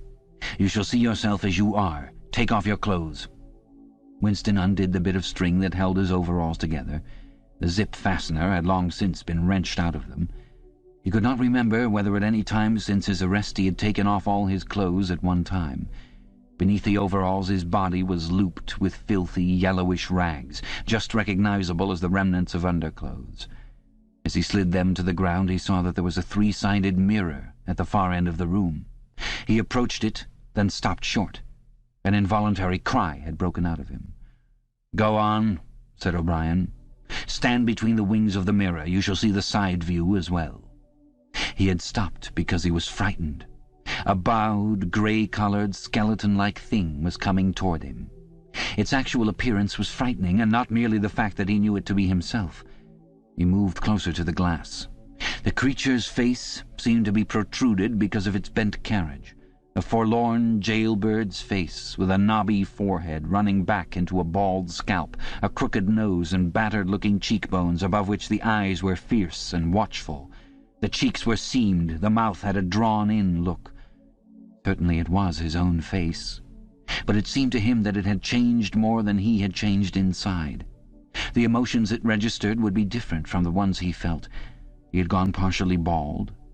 For the first moment he had thought that he had gone grey as well, but it was only the scalp that was grey. Except for his hands and a circle of his face, his body was grey all over, with ancient ingrained dirt. Here and there under the dirt there were the red scars of wounds, and near the ankle the varicose ulcer was an inflamed mass with flakes of skin peeling off it. But the truly frightening thing was the emaciation of his body. The barrel of the ribs was as narrow as that of a skeleton. The legs had shrunk so that the knees were thicker than the thighs. He saw now what O'Brien had meant about seeing the side view. The curvature of the spine was astonishing. The thin shoulders were hunched forward so as to make a cavity of the chest. The scraggy neck seemed to be bending double under the weight of the skull. At a guess he would have said that it was the body of a man of 60, suffering from some malignant disease. "You have thought sometimes," said O'Brien, "that my face, the face of a member of the inner party, looks old and worn. What do you think of your own face?" He seized Winston's shoulder and spun him round so that he was facing him. "Look at the condition you're in," he said. "Look at this filthy grime all over your body. Look at the dirt between your toes. Look at that disgusting running sore on your leg. Do you know that you stink like a goat? Probably you have ceased to notice it. Look at your emaciation. Do you see? I can make my thumb and forefinger meet around your bicep. I could snap your neck like a carrot. Do you know that you have lost 25 kilograms since you have been in our hands? Even your hair is coming out in handfuls. Look!" He plucked at Winston's head and brought away a tuft of hair. "Open your mouth. 9, 10, 11 teeth left. How many had you when you came to us? And the few you have left are dropping out of your head. Look here!" He seized one of Winston's remaining front teeth between his powerful thumb and forefinger. A twinge of pain shot through Winston's jaw. O'Brien had wrenched the loose tooth out by the roots. He tossed it across the cell. "You are rotting away," he said. "You are falling to pieces. What are you, a bag of filth? Now turn round and look into that mirror again. Do you see that thing facing you? That is the last man. If you are human, that is humanity. Now put your clothes on again." Winston began to dress himself, with slow, stiff movements. Until now he had not seemed to notice how thin and weak he was. Only one thought stirred in his mind, that he must have been in this place longer than he had imagined. Then suddenly, as he fixed the miserable rags round himself, a feeling of pity for his ruined body overcame him. Before he knew what he was doing, he had collapsed onto a small stool that stood beside the bed and burst into tears. He was aware of his ugliness, his gracelessness, a bundle of bones in filthy underclothes sitting weeping in the harsh white light, but he could not stop himself. O'Brien laid a hand on his shoulder, almost kindly. "It will not last forever," he said. "You can escape from it whenever you choose. Everything depends on yourself." "You did it," sobbed Winston. "You reduced me to this state." "No, Winston. You reduced yourself to it. This is what you accepted when you set yourself up against the party. It was all contained in that first act. Nothing has happened that you did not foresee." He paused and then went on. "We have beaten you, Winston. We have broken you up. You have seen what your body is like. Your mind is in the same state. I do not think there can be much pride left in you. You have been kicked and flogged and insulted. You have screamed with pain. You have rolled on the floor in your own blood and vomit. You have whimpered for mercy. You have betrayed everybody and everything. Can you think of a single degradation that has not happened to you?" Winston had stopped weeping, though the tears were still oozing out of his eyes. He looked up at O'Brien. "I have not betrayed Julia," he said. O'Brien looked down at him thoughtfully. "No," he said. "No, that is perfectly true. You have not betrayed Julia." The peculiar reverence for O'Brien, which nothing seemed able to destroy, flooded Winston's heart again. How intelligent, he thought, how intelligent. Never did O'Brien fail to understand what was said to him. Anyone else on earth would have answered promptly that he had betrayed Julia. For what was there that they had not screwed out of him under the torture? He had told them everything he knew about her, her habits, her character, her past life. He had confessed in the most trivial detail everything that had happened at their meetings, all that he had said to her and she to him, their black market meals, their adulteries, their vague plottings against the party, everything. And yet, in the sense in which he intended the word, he had not betrayed her. He had not stopped loving her. His feeling toward her had remained the same. O'Brien had seen what he meant without the need for explanation.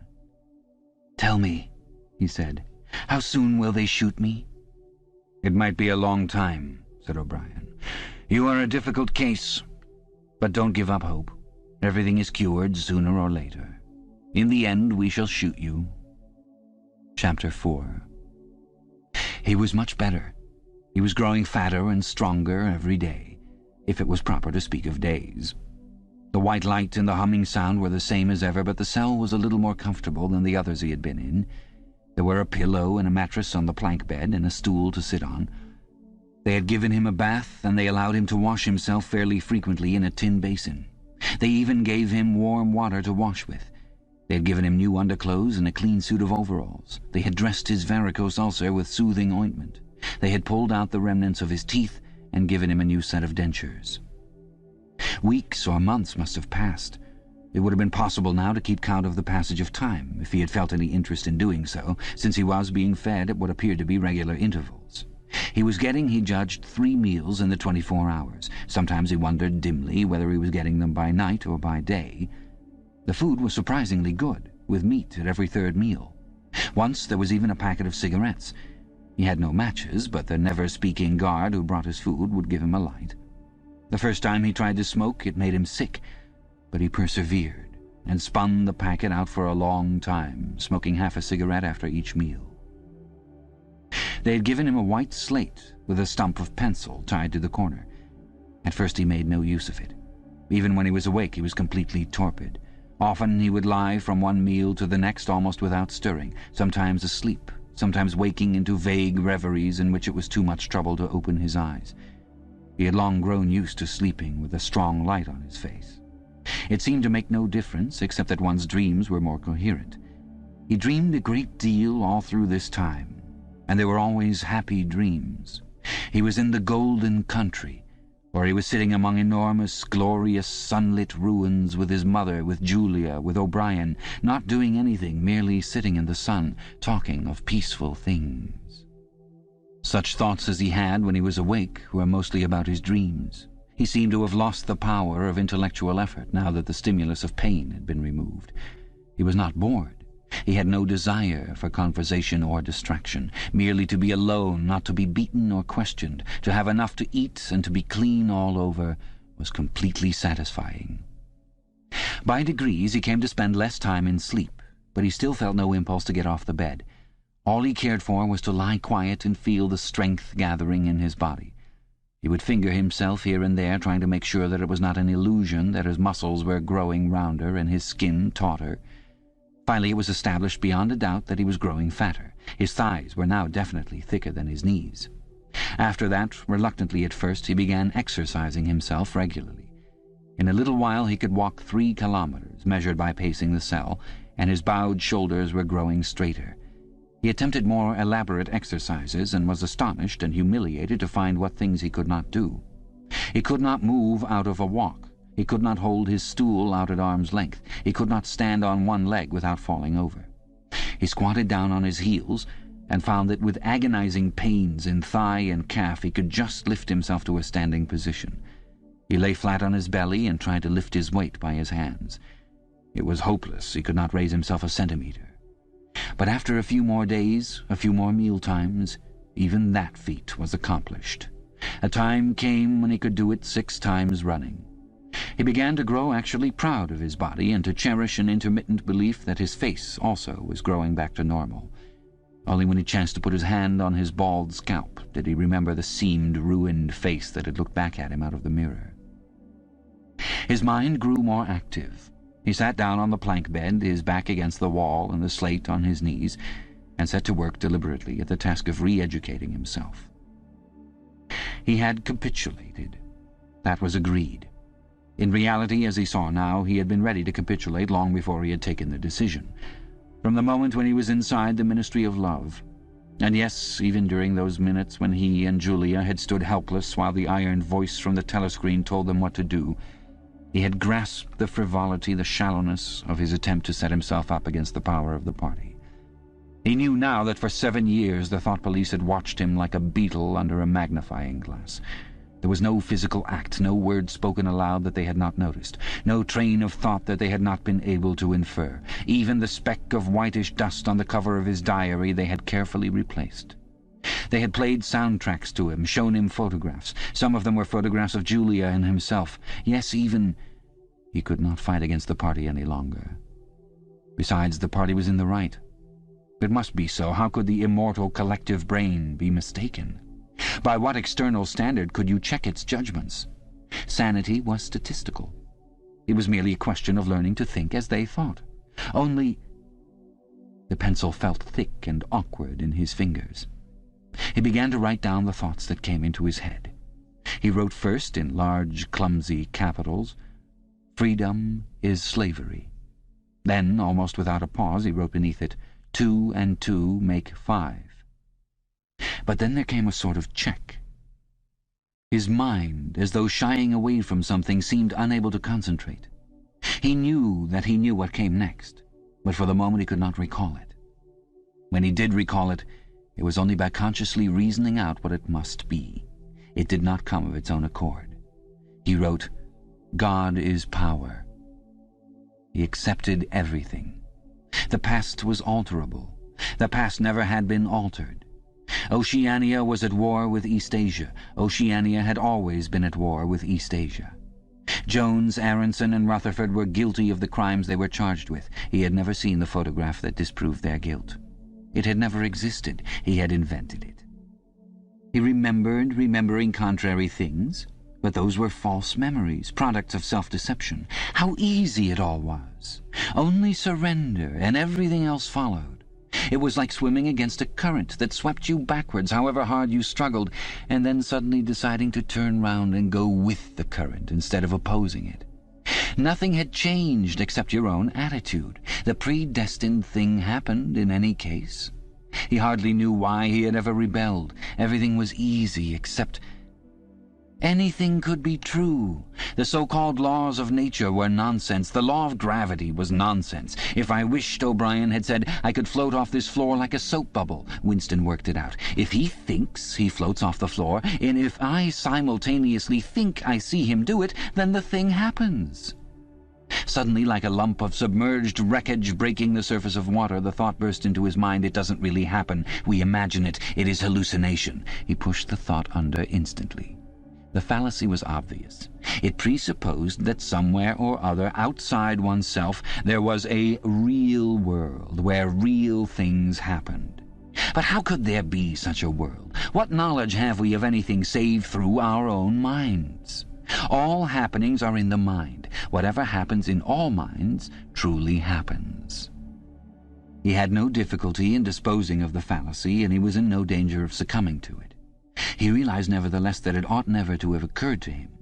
The mind should develop a blind spot whenever a dangerous thought presented itself. The process should be automatic, instinctive. Crime stop, they call it in Newspeak. He set to work to exercise himself in Crime Stop. He presented himself with propositions. The party says the earth is flat. The party says that ice is heavier than water, and trained himself in not seeing or not understanding the arguments that contradicted them. It was not easy. It needed great powers of reasoning and improvisation. The arithmetical problems raised, for instance, by such a statement as 2 and 2 make 5 were beyond his intellectual grasp. It needed also a sort of athleticism of mind, an ability at one moment to make the most delicate use of logic, and at the next to be unconscious of the crudest logical errors. Stupidity was as necessary as intelligence, and as difficult to attain. All the while, with one part of his mind, he wondered how soon they would shoot him. Everything depends on yourself, O'Brien had said, but he knew that there was no conscious act by which he could bring it nearer. It might be 10 minutes hence or 10 years. They might keep him for years in solitary confinement. They might send him to a labor camp. They might release him for a while, as they sometimes did. It was perfectly possible that before he was shot, the whole drama of his arrest and interrogation would be enacted all over again. The one certain thing was that death never came at an expected moment. The tradition, the unspoken tradition, somehow you knew it though you never heard it said, was that they shot you from behind, always in the back of the head, without warning as you walked down a corridor from cell to cell. One day was not the right expression. Just as probably it was in the middle of the night. Once he fell into a strange, blissful reverie. He was walking down the corridor waiting for the bullet. He knew that it was coming in another moment. Everything was settled, smoothed out, reconciled. There were no more doubts, no more arguments, no more pain, no more fear. His body was healthy and strong. He walked easily, with a joy of movement and with a feeling of walking in sunlight. He was not any longer in the narrow white corridors of the Ministry of Love. He was in the enormous sunlit passage, a kilometre wide, down which he had seemed to walk in the delirium induced by drugs. He was in the golden country, following the foot-track across the old rabbit-cropped pasture. He could feel the short, springy turf under his feet and the gentle sunshine on his face. At the edge of the field were the elm trees faintly stirring, and somewhere beyond that was the stream where the dace lay in the green pools under the willows. Suddenly he started up with a shock of horror. The sweat broke out on his backbone. He had heard himself cry aloud, "Julia! Julia! Julia, my love! Julia!" For a moment he had had an overwhelming hallucination of her presence. She had seemed to be not merely with him, but inside him. It was as though she had got into the texture of his skin. In that moment he had loved her far more than he had ever done when they were together and free. Also he knew that somewhere or other she was still alive and needed his help. He lay back on the bed and tried to compose himself. What had he done? How many years had he added to his servitude by that moment of weakness? In another moment he would hear the tramp of boots outside. They could not let such an outburst go unpunished. They would know now, if they had not known before, that he was breaking the agreement he had made with them. He obeyed the party, but he still hated the party. In the old days he had hidden a heretical mind beneath an appearance of conformity. Now he had retreated a step further. In the mind he had surrendered, but he had hoped to keep the inner heart inviolate. He knew that he was in the wrong, and he preferred to be in the wrong. They would understand that. O'Brien would understand it. It was all confessed in that single foolish cry. He would have to start all over again. It might take years. He ran a hand over his face, trying to familiarize himself with the new shape. There were deep furrows in the cheeks. The cheekbones felt sharp, the nose flattened. Besides, since last seeing himself in the glass, he had been given a complete new set of teeth. It was not easy to preserve inscrutability when you did not know what your face looked like. In any case, mere control of the features was not enough. For the first time he perceived that if you want to keep a secret, you must also hide it from yourself. You must know all the while that it is there, but until it is needed you must never let it emerge into your consciousness in any shape that could be given a name. From now on outwards he must not only think right, he must feel right, dream right. And all the while he must keep his hatred locked up inside him like a ball of matter which was part of himself and yet unconnected with the rest of him, a kind of cyst. One day they would decide to shoot him. You could not tell when it would happen, but a few seconds beforehand it should be possible to guess. It was always from behind, walking down a corridor. 10 seconds would be enough. In that time the world inside him could turn over, and then suddenly, without a word uttered, without a check in his step, without the changing of a line in his face, suddenly the camouflage would be down, and bang would go the batteries of his hatred. Hatred would fill him like an enormous roaring flame, and almost in the same instant, bang would go the bullet, too late or too early. It would have blown his brain to pieces before they could reclaim it. The heretical thought would be unpunished, unrepented, out of their reach forever. They would have blown a hole in their own perfection. To die hating them, that was freedom. He shut his eyes. It was more difficult than accepting an intellectual discipline. It was a question of degrading himself, mutilating himself. He had got to plunge into the filthiest of filth. What was the most horrible, sickening thing of all? He thought of Big Brother. The enormous face, because of constantly seeing it on posters, he always thought of it as being a metre wide, with its heavy black moustache, and the eyes that followed you to and fro seemed to float into his mind of its own accord. What were his true feelings toward Big Brother? There was a heavy tramp of boots in the passage. The steel door swung open with a clang. O'Brien walked into the cell. Behind him were the waxen-faced officer and the black-uniformed guards. "Get up," said O'Brien. "Come here." Winston stood opposite him. O'Brien took Winston's shoulders between his strong hands and looked at him closely. "You have had thoughts of deceiving me," he said.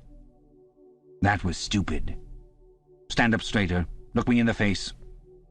He paused and went on in a gentler tone. "You are improving. Intellectually, there is very little wrong with you. It is only emotionally that you have failed to make progress. Tell me, Winston. And remember no lies. You know that I am always able to detect a lie. Tell me, what are your true feelings toward Big Brother?" "I hate him." "You hate him. Good. Then the time has come for you to take the last step. You must love Big Brother. It is not enough to obey him. You must love him." He released Winston with a little push toward the guards. "Room 101, he said. Chapter 5. At each stage of his imprisonment he had known, or seemed to know, whereabouts he was in the windowless building. Possibly there were slight differences in the air pressure.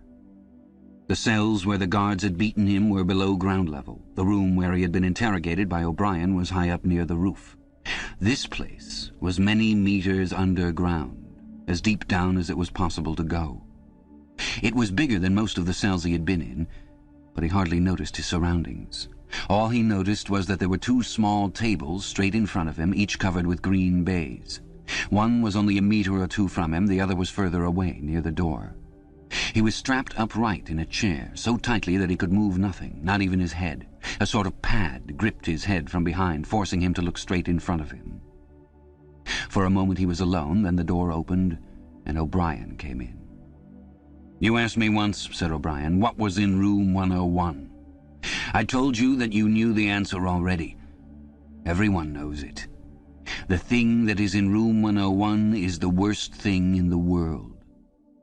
The door opened again. A guard came in carrying something made of wire, a box or basket of some kind. He set it down on the further table. Because of the position in which O'Brien was standing, Winston could not see what the thing was. "The worst thing in the world," said O'Brien, "varies from individual to individual. It may be burial alive, or death by fire, or by drowning, or by impalement, or 50 other deaths. There are cases where it is some quite trivial thing, not even fatal." He had moved a little to one side so that Winston had a better view of the thing on the table. It was an oblong wire cage, with a handle on top for carrying it by.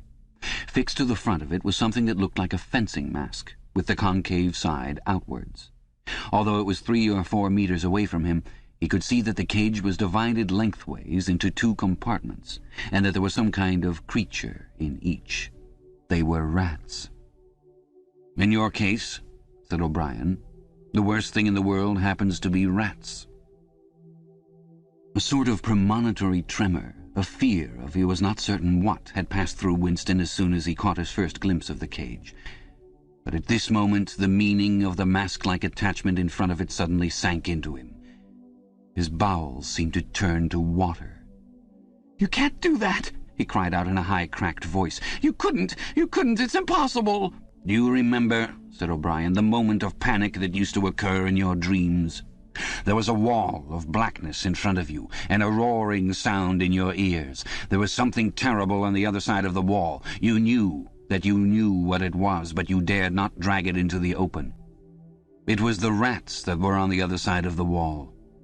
"O'Brien," said Winston, making an effort to control his voice, "you know this is not necessary. What is it that you want me to do?" O'Brien made no direct answer. When he spoke, it was in the schoolmasterish manner that he sometimes affected. He looked thoughtfully into the distance, as though he were addressing an audience somewhere behind Winston's back.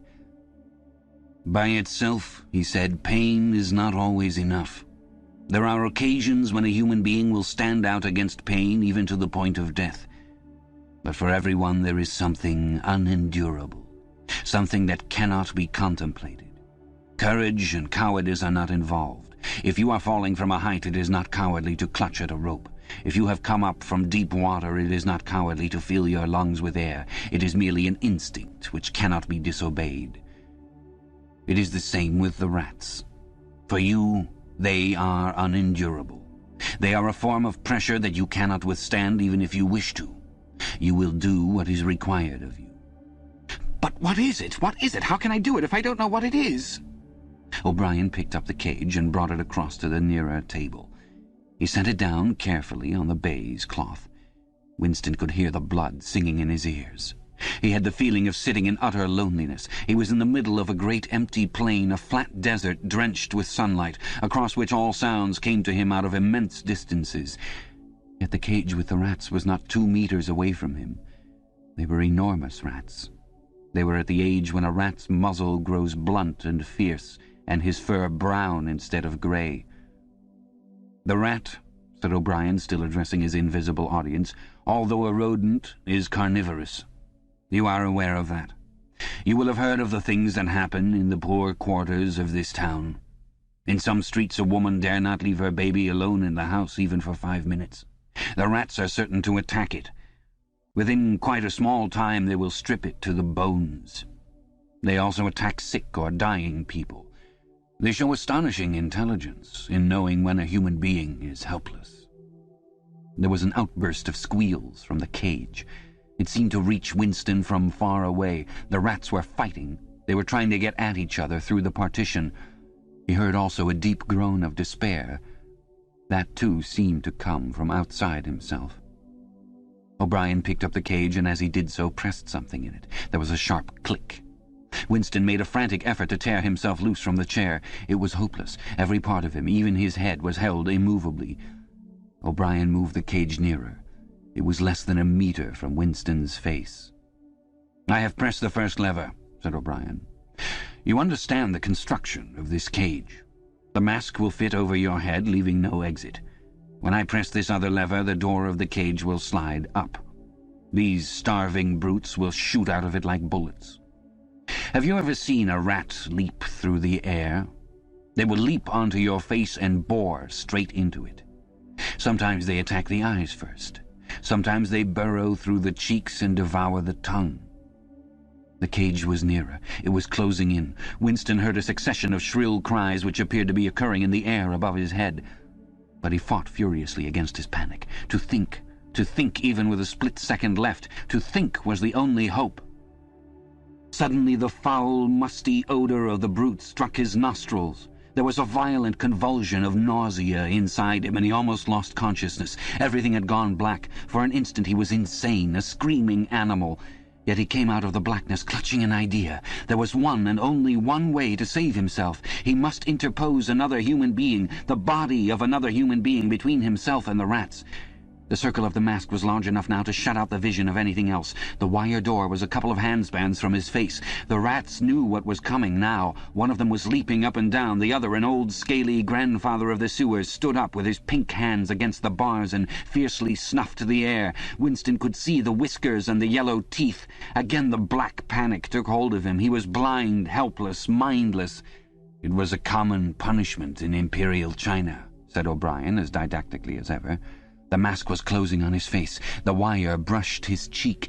And then, no, it was not relief, only hope, a tiny fragment of hope. Too late, perhaps too late, but he had suddenly understood that in the whole world there was just one person to whom he could transfer his punishment, one body that he could thrust between himself and the rats, and he was shouting frantically over and over, "Do it to Julia! Do it to Julia, not me! Julia! I don't care what you do to her! Tear her face off! Strip her to the bones! Not me! Julia, not me!"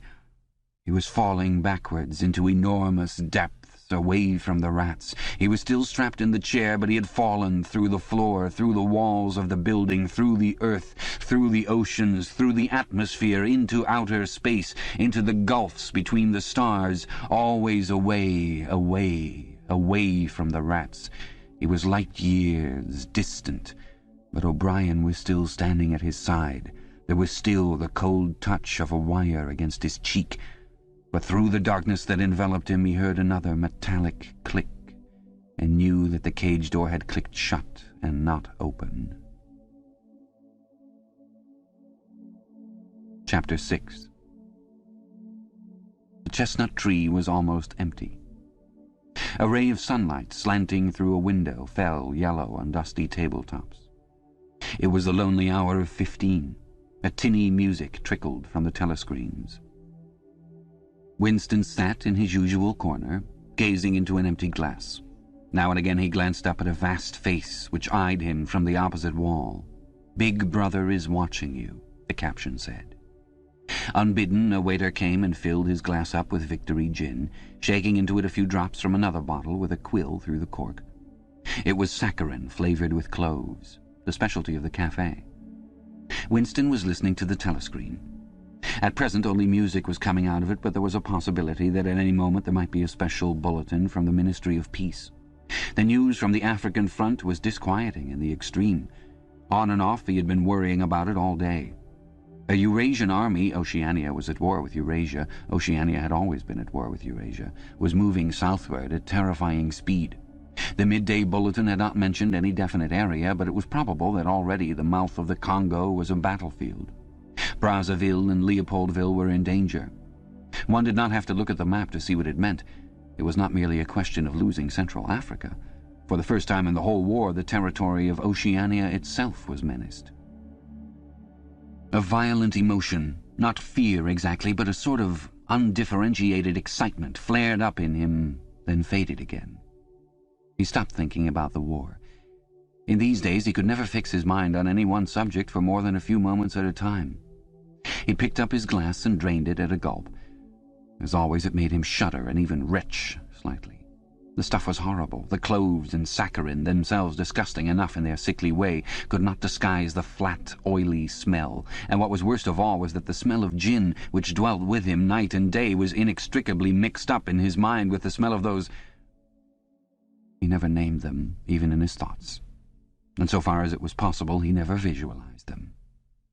They were something that he was half aware of, hovering close to his face, a smell that clung to his nostrils. As the gin rose in him, he belched through purple lips. He had grown fatter since they released him, and had regained his old colour. Indeed, more than regained it. His features had thickened. The skin on nose and cheekbones was coarsely red. Even the bald scalp was too deep a pink. A waiter, again unbidden, brought the chessboard and the current issue of the Times, with the page turned down at the chess problem. Then, seeing that Winston's glass was empty, he brought the gin bottle and filled it. There was no need to give orders. They knew his habits. The chessboard was always waiting for him, his corner table was always reserved. Even when the place was full, he had it to himself, since nobody cared to be seen sitting too close to him. He never even bothered to count his drinks. At irregular intervals they presented him with a dirty slip of paper which they said was the bill, but he had the impression that they always undercharged him. It would have made no difference if it had been the other way about. He had always plenty of money nowadays. He even had a job, a sinecure, more highly paid than his old job had been. The music from the telescreen stopped and a voice took over. Winston raised his head to listen. No bulletin from the front, however. It was merely a brief announcement from the Ministry of Plenty. In the preceding quarter, it appeared the 10th three-year plan's quota for bootlaces had been over-fulfilled by 98%. He examined the chess problem and set out the pieces. It was a tricky ending, involving a couple of knights. White to play and mate in 2 moves. Winston looked up at the portrait of Big Brother. White always mates, he thought with a sort of cloudy mysticism. Always, without exception, it is so arranged. In no chess problem since the beginning of the world has black ever won. Did it not symbolize the eternal, unvarying triumph of good over evil? The huge face gazed back at him, full of calm power. White always mates. The voice from the telescreen paused and added in a different and much graver tone, "You are warned to stand by for an important announcement at 15:30. 15:30. This is news of the highest importance. Take care not to miss it. 15:30. The tinkling music struck up again. Winston's heart stirred. That was the bulletin from the front.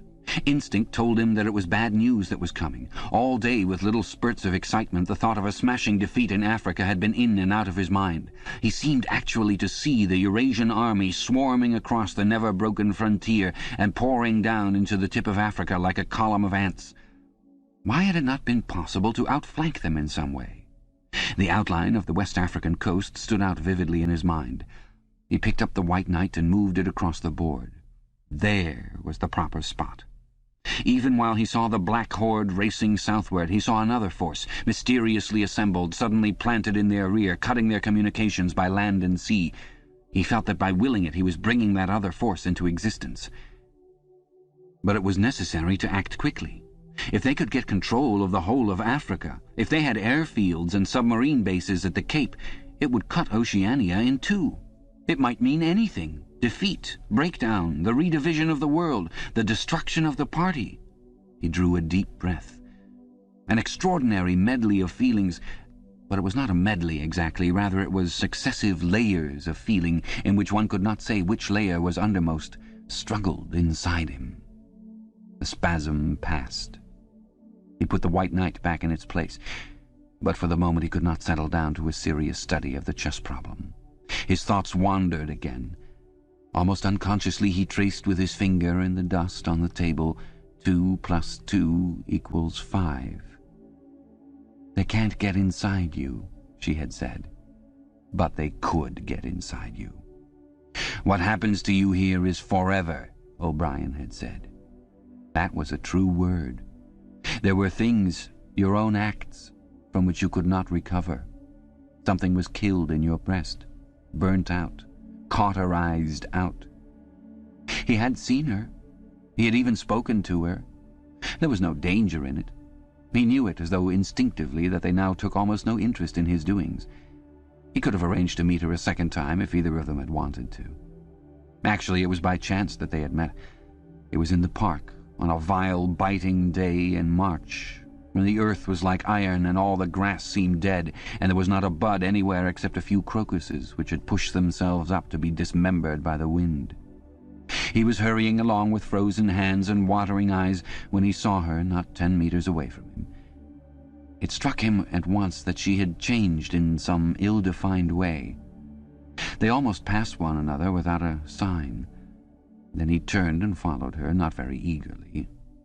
He knew that there was no danger, nobody would take any interest in them. She did not speak. She walked obliquely away across the grass as though trying to get rid of him, then seemed to resign herself to having him at her side. Presently they were in among a clump of ragged, leafless shrubs, useless either for concealment or as protection from the wind. They halted. It was vilely cold. The wind whistled through the twigs and fretted the occasional dirty-looking crocuses. He put his arm round her waist. There was no telescreen, but there must be hidden microphones. Besides, they could be seen. It did not matter. Nothing mattered. They could have lain down on the ground and done that, if they had wanted to. His flesh froze with horror at the thought of it. She made no response whatever to the clasp of his arm. She did not even try to disengage herself. He knew now what had changed in her. Her face was sallower, and there was a long scar, partly hidden by the hair, across her forehead and temple. But that was not the change. It was that her waist had grown thicker and in a surprising way had stiffened. He remembered how, once, after the explosion of a rocket bomb, he had helped to drag a corpse out of some ruins, and had been astonished not only by the incredible weight of the thing, but by its rigidity and awkwardness to handle, which made it seem more like stone than flesh. Her body felt like that. It occurred to him that the texture of her skin would be quite different from what it had once been. He did not attempt to kiss her, nor did they speak. As they walked back across the gate, she looked directly at him for the first time. It was only a momentary glance full of contempt and dislike. He wondered whether it was a dislike that came purely out of the past, or whether it was inspired also by his bloated face and the water that the wind kept squeezing from his eyes. They sat down on 2 iron chairs, side by side, but not too close together. He saw that she was about to speak. She moved her clumsy shoe a few centimeters and deliberately crushed a twig. Her feet seemed to have grown broader, he noticed. "I betrayed you," she said baldly. "I betrayed you," he said. She gave him another quick look of dislike. "Sometimes," she said, "they threaten you with something you can't stand up to, can't even think about. And then you say, 'Don't do it to me, do it to somebody else, do it to so-and-so.' And perhaps you might pretend afterwards that it was only a trick and that you just said it to make them stop and didn't really mean it. But that isn't true. At the time when it happens, you do mean it. You think there's no other way of saving yourself, and you're quite ready to save yourself that way. You want it to happen to the other person. You don't give a damn what they suffer. All you care about is yourself. All you care about is yourself, he echoed. And after that, you don't feel the same toward the other person any longer. No, he said. You don't feel the same. There did not seem to be anything more to say. The wind plastered their thin overalls against their bodies. Almost at once it became embarrassing to sit there in silence. Besides, it was too cold to keep still. She said something about catching her tube and stood up to go. "We must meet again," he said. "Yes," she said. "We must meet again." He followed irresolutely for a little distance, half a pace behind her. They did not speak again. She did not actually try to shake him off, but walked at just such a speed as to prevent his keeping abreast of her. He had made up his mind that he would accompany her as far as the tube station, but suddenly this process of trailing along in the cold seemed pointless and unbearable.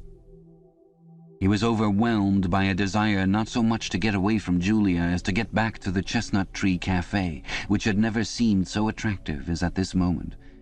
He had a nostalgic vision of his corner table with the newspaper and the chessboard and the ever-flowing gin.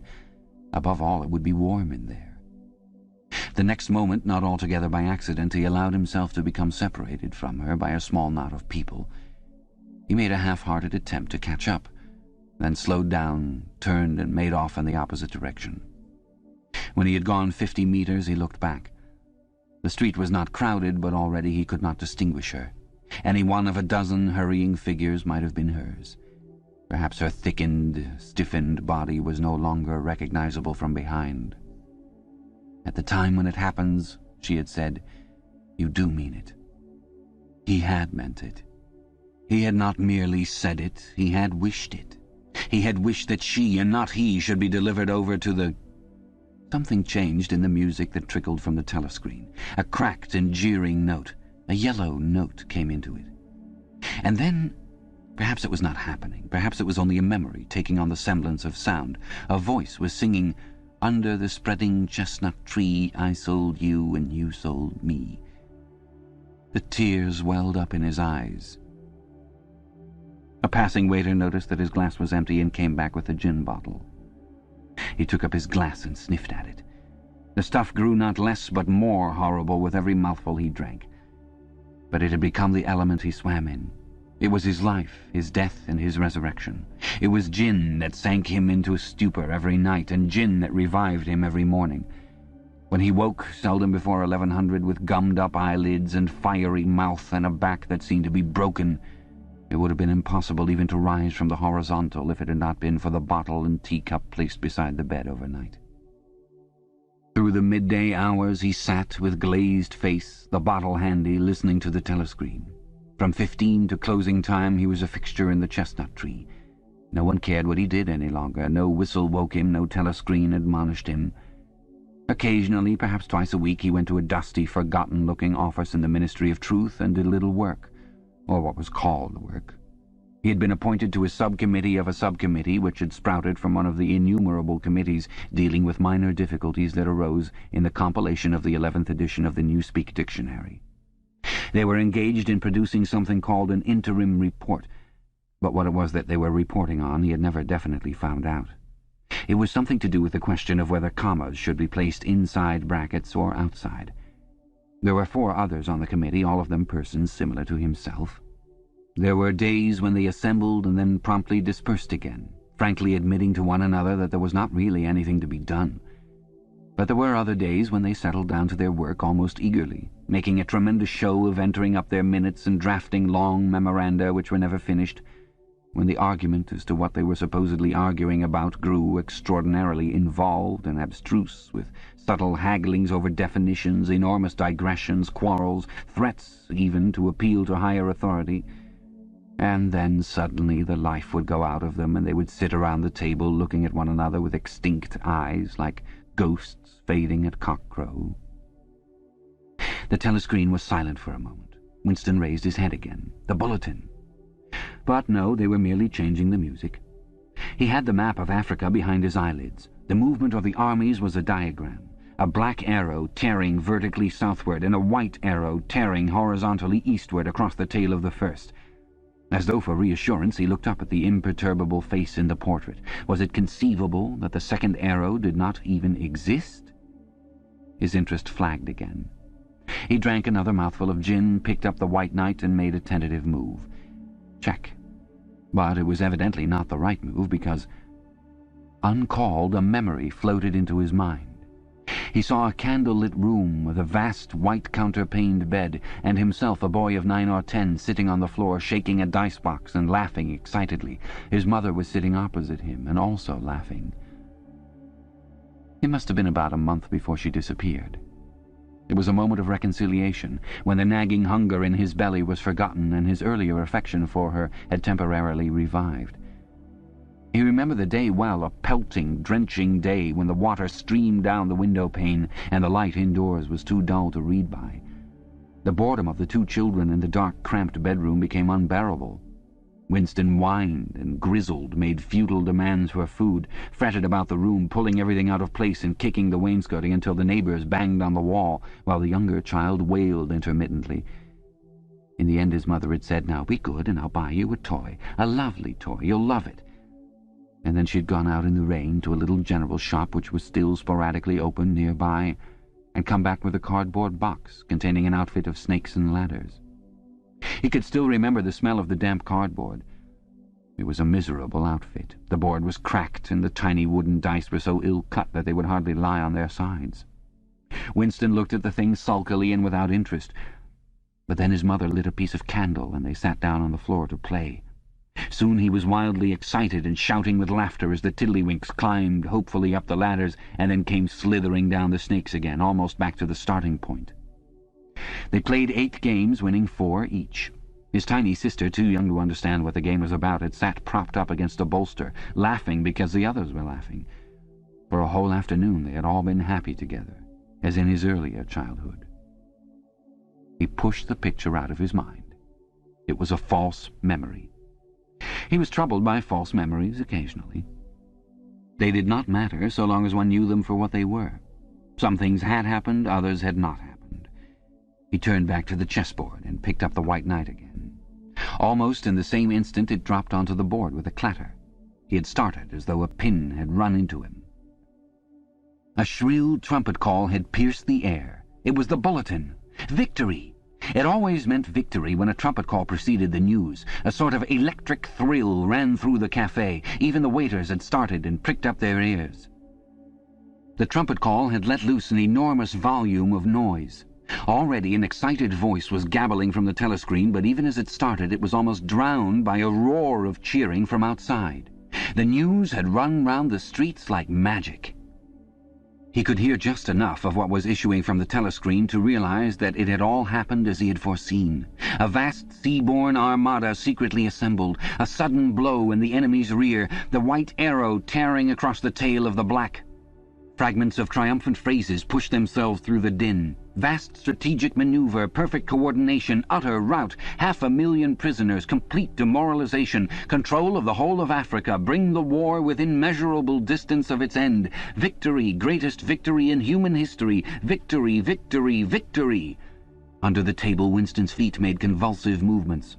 He had not stirred from his seat, but in his mind he was running, swiftly running. He was with the crowds outside, cheering himself deaf. He looked up again at the portrait of Big Brother, the colossus that bestrode the world, the rock against which the hordes of Asia dashed themselves in vain. He thought how 10 minutes ago, yes, only 10 minutes, there had still been equivocation in his heart as he wondered whether the news from the front would be of victory or defeat. Ah, it was much more than a Eurasian army that had perished. Much had changed in him since the first day in the Ministry of Love, but the final, indispensable, healing change had never happened until this moment. The voice from the telescreen was still pouring forth its tale of prisoners and booty and slaughter, but the shouting outside had died down a little. The waiters were turning back to their work. One of them approached with the gin bottle. Winston, sitting in a blissful dream, paid no attention as his glass was filled up. He was not running or cheering any longer. He was back in the ministry of love, with everything forgiven, his soul white as snow. He was in the public dock, confessing everything, implicating everybody. He was walking down the white-tiled corridor with the feeling of walking in sunlight and an armed guard at his back. The long-hoped-for bullet was entering his brain. He gazed up at the enormous face. 40 years it had taken him to learn what kind of smile was hidden beneath the dark moustache. Oh, cruel, needless misunderstanding. Oh, stubborn, self-willed exile from the loving breast. 2 gin-scented tears trickled down the sides of his nose. But it was all right. Everything was all right. The struggle was finished. He had won the victory over himself. He loved Big Brother.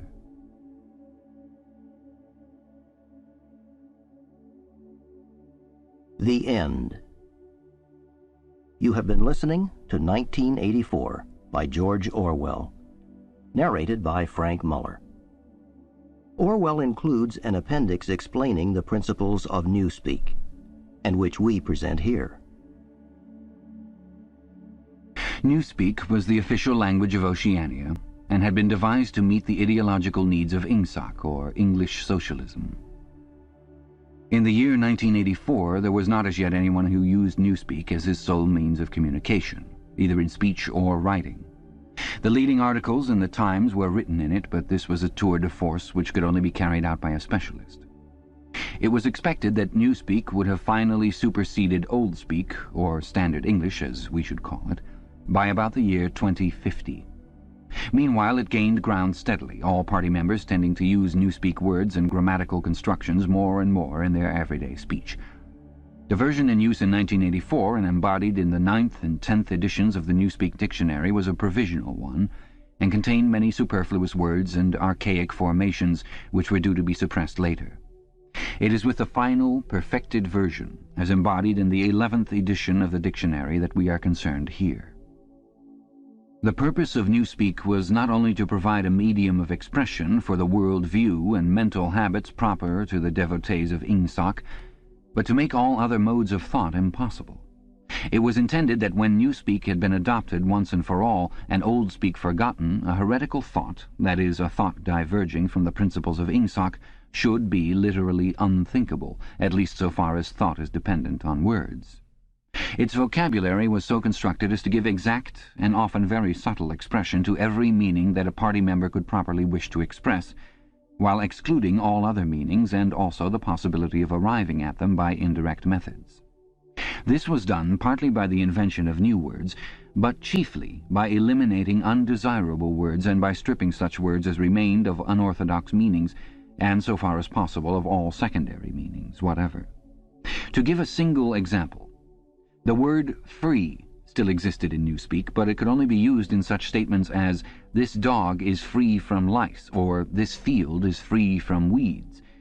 It could not be used in its old sense of politically free or intellectually free, since political and intellectual freedom no longer existed even as concepts, and were therefore of necessity nameless. Quite apart from the suppression of definitely heretical words, reduction of vocabulary was regarded as an end in itself, and no word that could be dispensed with was allowed to survive. Newspeak was designed not to extend but to diminish the range of thought, and this purpose was indirectly assisted by cutting the choice of words down to a minimum.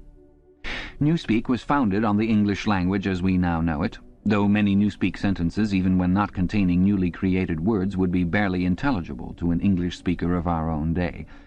Newspeak words were divided into 3 distinct classes, known as the A vocabulary, the B vocabulary, also called compound words, and the C vocabulary. It will be simpler to discuss each class separately, but the grammatical peculiarities of the language can be dealt with in the section devoted to the A vocabulary, since the same rules held good for all 3 categories. The A vocabulary. The A vocabulary consisted of words needed for the business of everyday life. for such things as eating, drinking, working, putting on one's clothes, going up and down stairs, riding in vehicles, gardening, cooking, and the like. It was composed almost entirely of words that we already possess, words like hit, run, dog, tree, sugar, house, field. But in comparison with the present-day English vocabulary, their number was extremely small, while their meanings were far more rigidly defined. All ambiguities and shades of meaning had been purged out of them. So far as it could be achieved, a Newspeak word of this class was simply a staccato sound expressing one clearly understood concept. It would have been quite impossible to use the A vocabulary for literary purposes or for political or philosophical discussion. It was intended only to express simple, purposive thoughts, usually involving concrete objects or physical actions. The grammar of Newspeak had two outstanding peculiarities. The first of these was an almost complete interchangeability between different parts of speech. Any word in the language, in principle this applied even to very abstract words such as if or when, could be used either as a verb, noun, adjective, or adverb. Between the verb and the noun form, when they were of the same root, there was never any variation, this rule of itself involving the destruction of many archaic forms. The word thought, for example, did not exist in Newspeak. Its place was taken by think, which did duty for both noun and verb. No etymological principle was involved here. In some cases it was the original noun that was chosen for retention, in other cases the verb. Even where a noun and verb of kindred meaning were not etymologically connected, one or other of them was frequently suppressed. There was, for example, no such word as cut, its meaning being sufficiently covered by the noun-verb knife. Adjectives were formed by adding the suffix full to the noun-verb, and adverbs by adding wise. Thus, for example, speedful meant rapid, and speedwise meant quickly. Certain of our present-day adjectives, such as good, strong, big, black, soft, were retained, but their total number was very small. There was little need for them, since almost any adjectival meaning could be arrived at by adding full to a noun-verb. None of the now existing adverbs was retained except for a very few already ending in wise. The wise termination was invariable. The word well, for example, was replaced by goodwise. In addition, any word, this again applied in principle to every word in the language, could be negatived by adding the affix un, or could be strengthened by the affix plus, or, for still greater emphasis, double plus. Thus, for example, uncold meant warm, while plus cold and double plus cold meant, respectively, very cold and superlatively cold. It was also possible, as in present-day English, to modify the meaning of almost any word by prepositional affixes such as ante, post, up, down, etc. By such methods it was found possible to bring about an enormous diminution of vocabulary. Given, for instance, the word good, there was no need for such a word as bad, since the required meaning was equally well, indeed better, expressed by ungood. All that was necessary, in any case where two words formed a natural pair of opposites, was to decide which of them to suppress.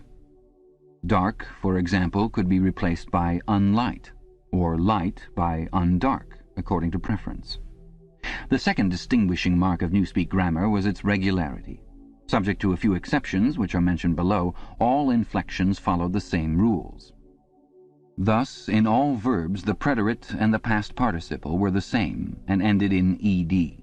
The preterite of steal was stealed. The preterite of think was thinked, and so on throughout the language, all such forms as swam, gave, brought, spoke, taken, etc. being abolished. All plurals were made by adding s or es, as the case might be. The plurals of man, ox, life were mans, oxes, lifes. Comparison of adjectives was invariably made by adding er, est, good, gooder, goodest, irregular forms and the more, most formation being suppressed. The only classes of words that were still allowed to inflect irregularly were the pronouns, the relatives, the demonstrative adjectives, and the auxiliary verbs. All of these followed their ancient usage, except that whom had been scrapped as unnecessary, and the shall, should tenses had been dropped, all their uses being covered by will and would. There were also certain irregularities in word formation arising out of the need for rapid and easy speech. A word which was difficult to utter or was liable to be incorrectly heard was held to be ipso facto a bad word. Occasionally, therefore, for the sake of euphony, extra letters were inserted into a word, or an archaic formation was retained. But this need made itself felt chiefly in connection with the B vocabulary. Why so great an importance was attached to ease of pronunciation will be made clear later in this essay. The B vocabulary. The B vocabulary consisted of words which had been deliberately constructed for political purposes. Words, that is to say, which not only had in every case a political implication, but were intended to impose a desirable mental attitude upon the person using them. Without a full understanding of the principles of Ingsoc, it was difficult to use these words correctly. In some cases they could be translated into Old Speak, or even into words taken from the A vocabulary, but this usually demanded a long paraphrase and always involved the loss of certain overtones. The B words were a sort of verbal shorthand, often packing whole ranges of ideas into a few syllables, and at the same time more accurate and forcible than ordinary language. The B words were, in all cases, compound words. Compound words such as speak right were of course to be found in the A vocabulary, but these were merely convenient abbreviations and had no special ideological color. They consisted of two or more words, or portions of words, welded together in an easily pronounceable form. The resulting amalgam was always a noun verb, and inflected according to the ordinary rules. To take a single example, the word good-think, meaning very roughly orthodoxy, or if one chose to regard it as a verb, to think in an orthodox manner, this inflected as follows. Noun verb, good-think. Past tense and past participle, good-thinked. Present participle, good thinking. Adjective, good thinkful. Adverb, good think wise. Verbal noun, good thinker. The B words were not constructed on any etymological plan. The words of which they were made up could be any parts of speech and could be placed in any order and mutilated in any way which made them easy to pronounce while indicating their derivation. In the word crime-think, thought crime, for instance, the think came second, whereas in think-pol, thought police, it came first, and in the latter word police had lost its second syllable. Because of the greater difficulty in securing euphony, irregular formations were commoner in the B vocabulary than in the A vocabulary. For example, the adjectival forms of mini-true, mini-pax, and mini-love were, respectively, mini-truthful, mini-peaceful, and mini-lovely, simply because truthful, paxful, and loveful were slightly awkward to pronounce. In principle, however, all B words could inflect, and all inflected in exactly the same way. Some of the B words had highly subtilized meanings, barely intelligible to anyone who had not mastered the language as a whole. Consider, for example, such a typical sentence from a Times leading article as "Old thinkers unbellyfeel Ingsoc." The shortest rendering that one could make of this in Old Speak would be, "Those whose ideas were formed before the Revolution cannot have a full emotional understanding of the principles of English socialism." But this is not an adequate translation. To begin with, in order to grasp the full meaning of the Newspeak sentence quoted above, one would have to have a clear idea of what is meant by Ingsoc. And, in addition, only a person thoroughly grounded in Ingsoc could appreciate the full force of the word bellyfeel, which implied a blind, enthusiastic acceptance difficult to imagine today, or of the word old-think, which was inextricably mixed up with the idea of wickedness and decadence. But the special function of certain Newspeak words, of which old-think was one, was not so much to express meanings as to destroy them. These words, necessarily few in number, had had their meanings extended until they contained within themselves whole batteries of words which, as they were sufficiently covered by a single comprehensive term, could now be scrapped and forgotten. The greatest difficulty facing the compilers of the Newspeak Dictionary was not to invent new words, but, having invented them, to make sure what they meant, to make sure, that is to say, what ranges of words they cancelled by their existence. As we have already seen in the case of the word free, words which had once borne a heretical meaning were sometimes retained for the sake of convenience, but only with the undesirable meanings purged out of them. Countless other words, such as honor, justice, morality, internationalism, democracy, science, and religion, had simply ceased to exist. A few blanket words covered them, and in covering them, abolished them. All words grouping themselves round the concepts of liberty and equality, for instance, were contained in the single word crime-think, while all words grouping themselves round the concepts of objectivity and rationalism were contained in the single word old-think. Greater precision would have been dangerous. What was required in a party member was an outlook similar to that of the ancient Hebrew who knew, without knowing much else, that all nations other than his own worshipped false gods. He did not need to know that these gods were called Baal, Osiris, Moloch, Ashtaroth, and the like. Probably the less he knew about them, the better for his orthodoxy. He knew Jehovah and the commandments of Jehovah. He knew, therefore, that all gods with other names or other attributes were false gods. In somewhat the same way, the party member knew what constituted right conduct, and in exceedingly vague, generalized terms, he knew what kinds of departure from it were possible. His sexual life, for example, was entirely regulated by the two newspeak words sex crime, sexual immorality, and good sex, chastity. Sex crime covered all sexual misdeeds whatever. It covered fornication, adultery, homosexuality, and other perversions, and in addition normal intercourse practiced for its own sake. There was no need to enumerate them separately, since they were all equally culpable and, in principle, all punishable by death. In the C vocabulary, which consisted of scientific and technical words, it might be necessary to give specialized names to certain sexual aberrations, but the ordinary citizen had no need of them.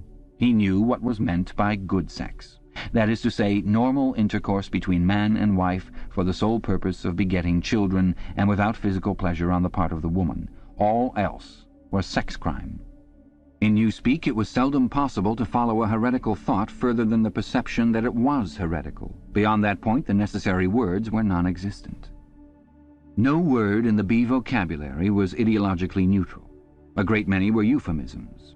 Such words, for instance, as joy camp, forced labor camp, or mini-pax, ministry of peace, i.e. ministry of war, meant almost the exact opposite of what they appeared to mean. Some words, on the other hand, displayed a frank and contemptuous understanding of the real nature of oceanic society. An example was prole feed, meaning the rubbishy entertainment and spurious news which the party handed out to the masses. Other words, again, were ambivalent, having the connotation good when applied to the party and bad when applied to its enemies. But in addition there were great numbers of words which at first sight appeared to be mere abbreviations and which derived their ideological color not from their meaning but from their structure. So far as it could be contrived, everything that had or might have political significance of any kind was fitted into the B vocabulary. The name of every organization, or body of people, or doctrine, or country, or institution, or public building was invariably cut down into the familiar shape. That is, a single, easily pronounced word with the smallest number of syllables that would preserve the original derivation. In the Ministry of Truth, for example, the Records Department, in which Winston Smith worked, was called RecDep. The Fiction Department was called FicDep. The Teleprograms Department was called Teledep, and so on. This was not done solely with the object of saving time. Even in the early decades of the 20th century, telescoped words and phrases had been one of the characteristic features of political language, and it had been noticed that the tendency to use abbreviations of this kind was most marked in totalitarian countries and totalitarian organizations. Examples were such words as Nazi, Gestapo, Comintern, Inprocor, Agitprop. In the beginning, the practice had been adopted, as it were, instinctively, but in newspeak it was used with a conscious purpose. It was perceived that in thus abbreviating a name, one narrowed and subtly altered its meaning by cutting out most of the associations that would otherwise cling to it. The words Communist International, for instance, call up a composite picture of universal human brotherhood, red flags, barricades, Karl Marx, and the Paris Commune. The word Comintern, on the other hand, suggests merely a tightly knit organization and a well-defined body of doctrine. It refers to something almost as easily recognized and as limited in purpose as a chair or a table.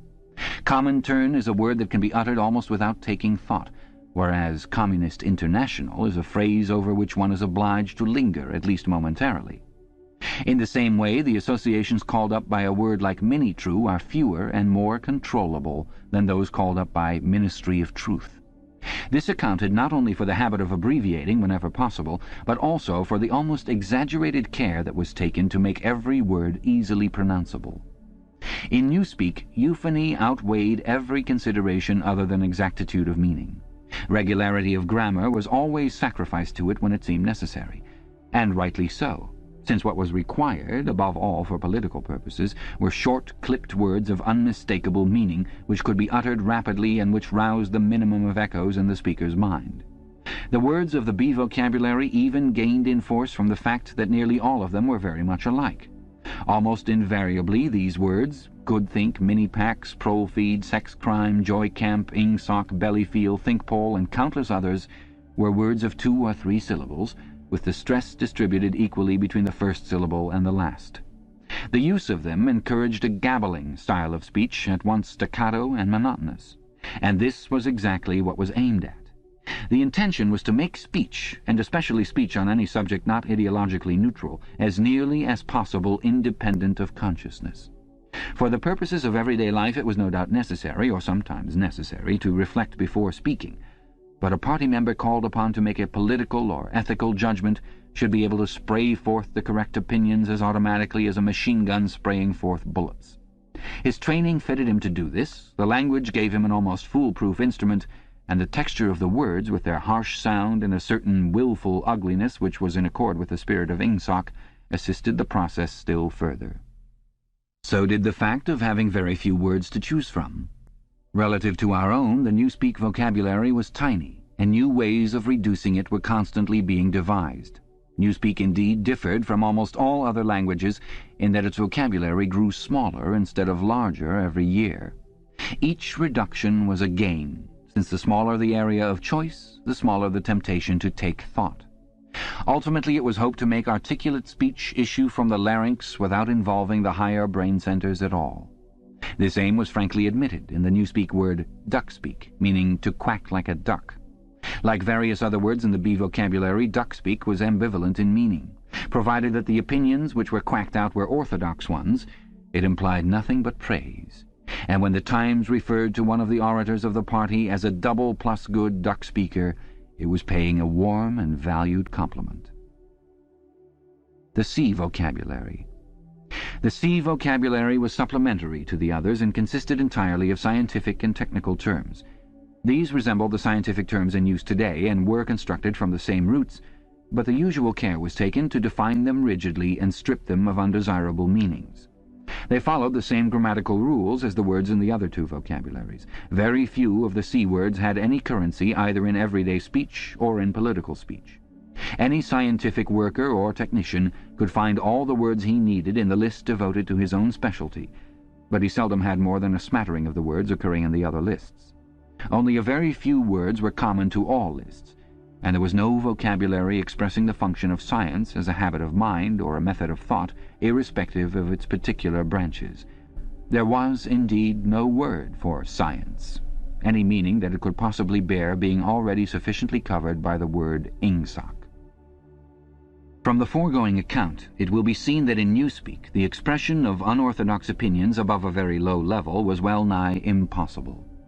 It was, of course, possible to utter heresies of a very crude kind, a species of blasphemy. It would have been possible, for example, to say, "Big Brother is ungood." But this statement, which to an orthodox ear merely conveyed a self-evident absurdity, could not have been sustained by reasoned argument because the necessary words were not available. Ideas inimical to ingsoc could only be entertained in a vague, wordless form, and could only be named in very broad terms which lumped together and condemned whole groups of heresies without defining them in doing so. One could, in fact, only use Newspeak for unorthodox purposes by illegitimately translating some of the words back into Oldspeak. For example, "all mans are equal" was a possible Newspeak sentence, but only in the same sense in which "all men are red-haired" is a possible Oldspeak sentence. It did not contain a grammatical error, but it expressed a palpable untruth, i.e. that all men are of equal size, weight, or strength. The concept of political equality no longer existed, and this secondary meaning had accordingly been purged out of the word equal. In 1984, when Oldspeak was still the normal means of communication, the danger theoretically existed that in using Newspeak words one might remember their original meanings. In practice, it was not difficult for any person well grounded in doublethink to avoid doing this, but within a couple of generations even the possibility of such a lapse would have vanished. A person growing up with Newspeak as his sole language would no more know that equal had once had the secondary meaning of politically equal, or that free had once meant intellectually free, than, for instance, a person who had never heard of chess would be aware of the secondary meanings attaching to queen and rook. There would be many crimes and errors which it would be beyond his power to commit, simply because they were nameless and therefore unimaginable.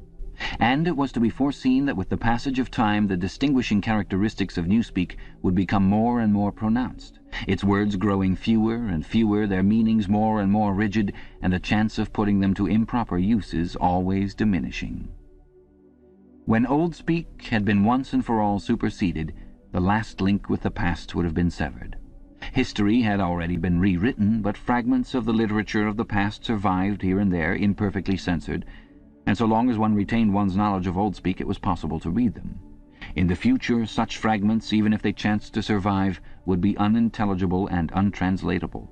It was impossible to translate any passage of Old Speak into Newspeak unless it either referred to some technical process or some simple everyday action, or was already orthodox. Good thinkful would be the Newspeak expression, in tendency. In practice, this meant that no book written before approximately 1960 could be translated as a whole. Pre-revolutionary literature could only be subjected to ideological translation, that is, alteration in sense as well as language. Take, for example, the well-known passage from the Declaration of Independence. "We hold these truths to be self-evident, that all men are created equal, that they are endowed by their Creator with certain inalienable rights, that among these are life, liberty, and the pursuit of happiness. That to secure these rights, governments are instituted among men, deriving their powers from the consent of the governed. That whenever any form of government becomes destructive of those ends, it is the right of the people to alter or abolish it, and to institute new government." It would have been quite impossible to render this into Newspeak while keeping to the sense of the original. The nearest one could come to doing so would be to swallow the whole passage up in the single word crime-think. A full translation could only be an ideological translation, whereby Jefferson's words would be changed into a panegyric on absolute government. A good deal of the literature of the past was, indeed, already being transformed in this way. Considerations of prestige made it desirable to preserve the memory of certain historical figures, while at the same time bringing their achievements into line with the philosophy of Ingsoc. Various writers, such as Shakespeare, Milton, Swift, Byron, Dickens, and some others, were therefore in process of translation. When the task had been completed, their original writings, with all else that survived of the literature of the past, would be destroyed. These translations were a slow and difficult business, and it was not expected that they would be finished before the first or second decade of the 21st century. There were also large quantities of merely utilitarian literature, indispensable technical manuals and the like, that had to be treated in the same way. It was chiefly in order to allow time for the preliminary work of translation that the final adoption of Newspeak had been fixed for so late a date as 2050. This concludes the appendix. George Orwell died in 1950 at the age of 47 of a neglected lung ailment, leaving behind a large body of work. Available unabridged from recorded books is Orwell's first book, the largely autobiographical Down and Out in Paris and London.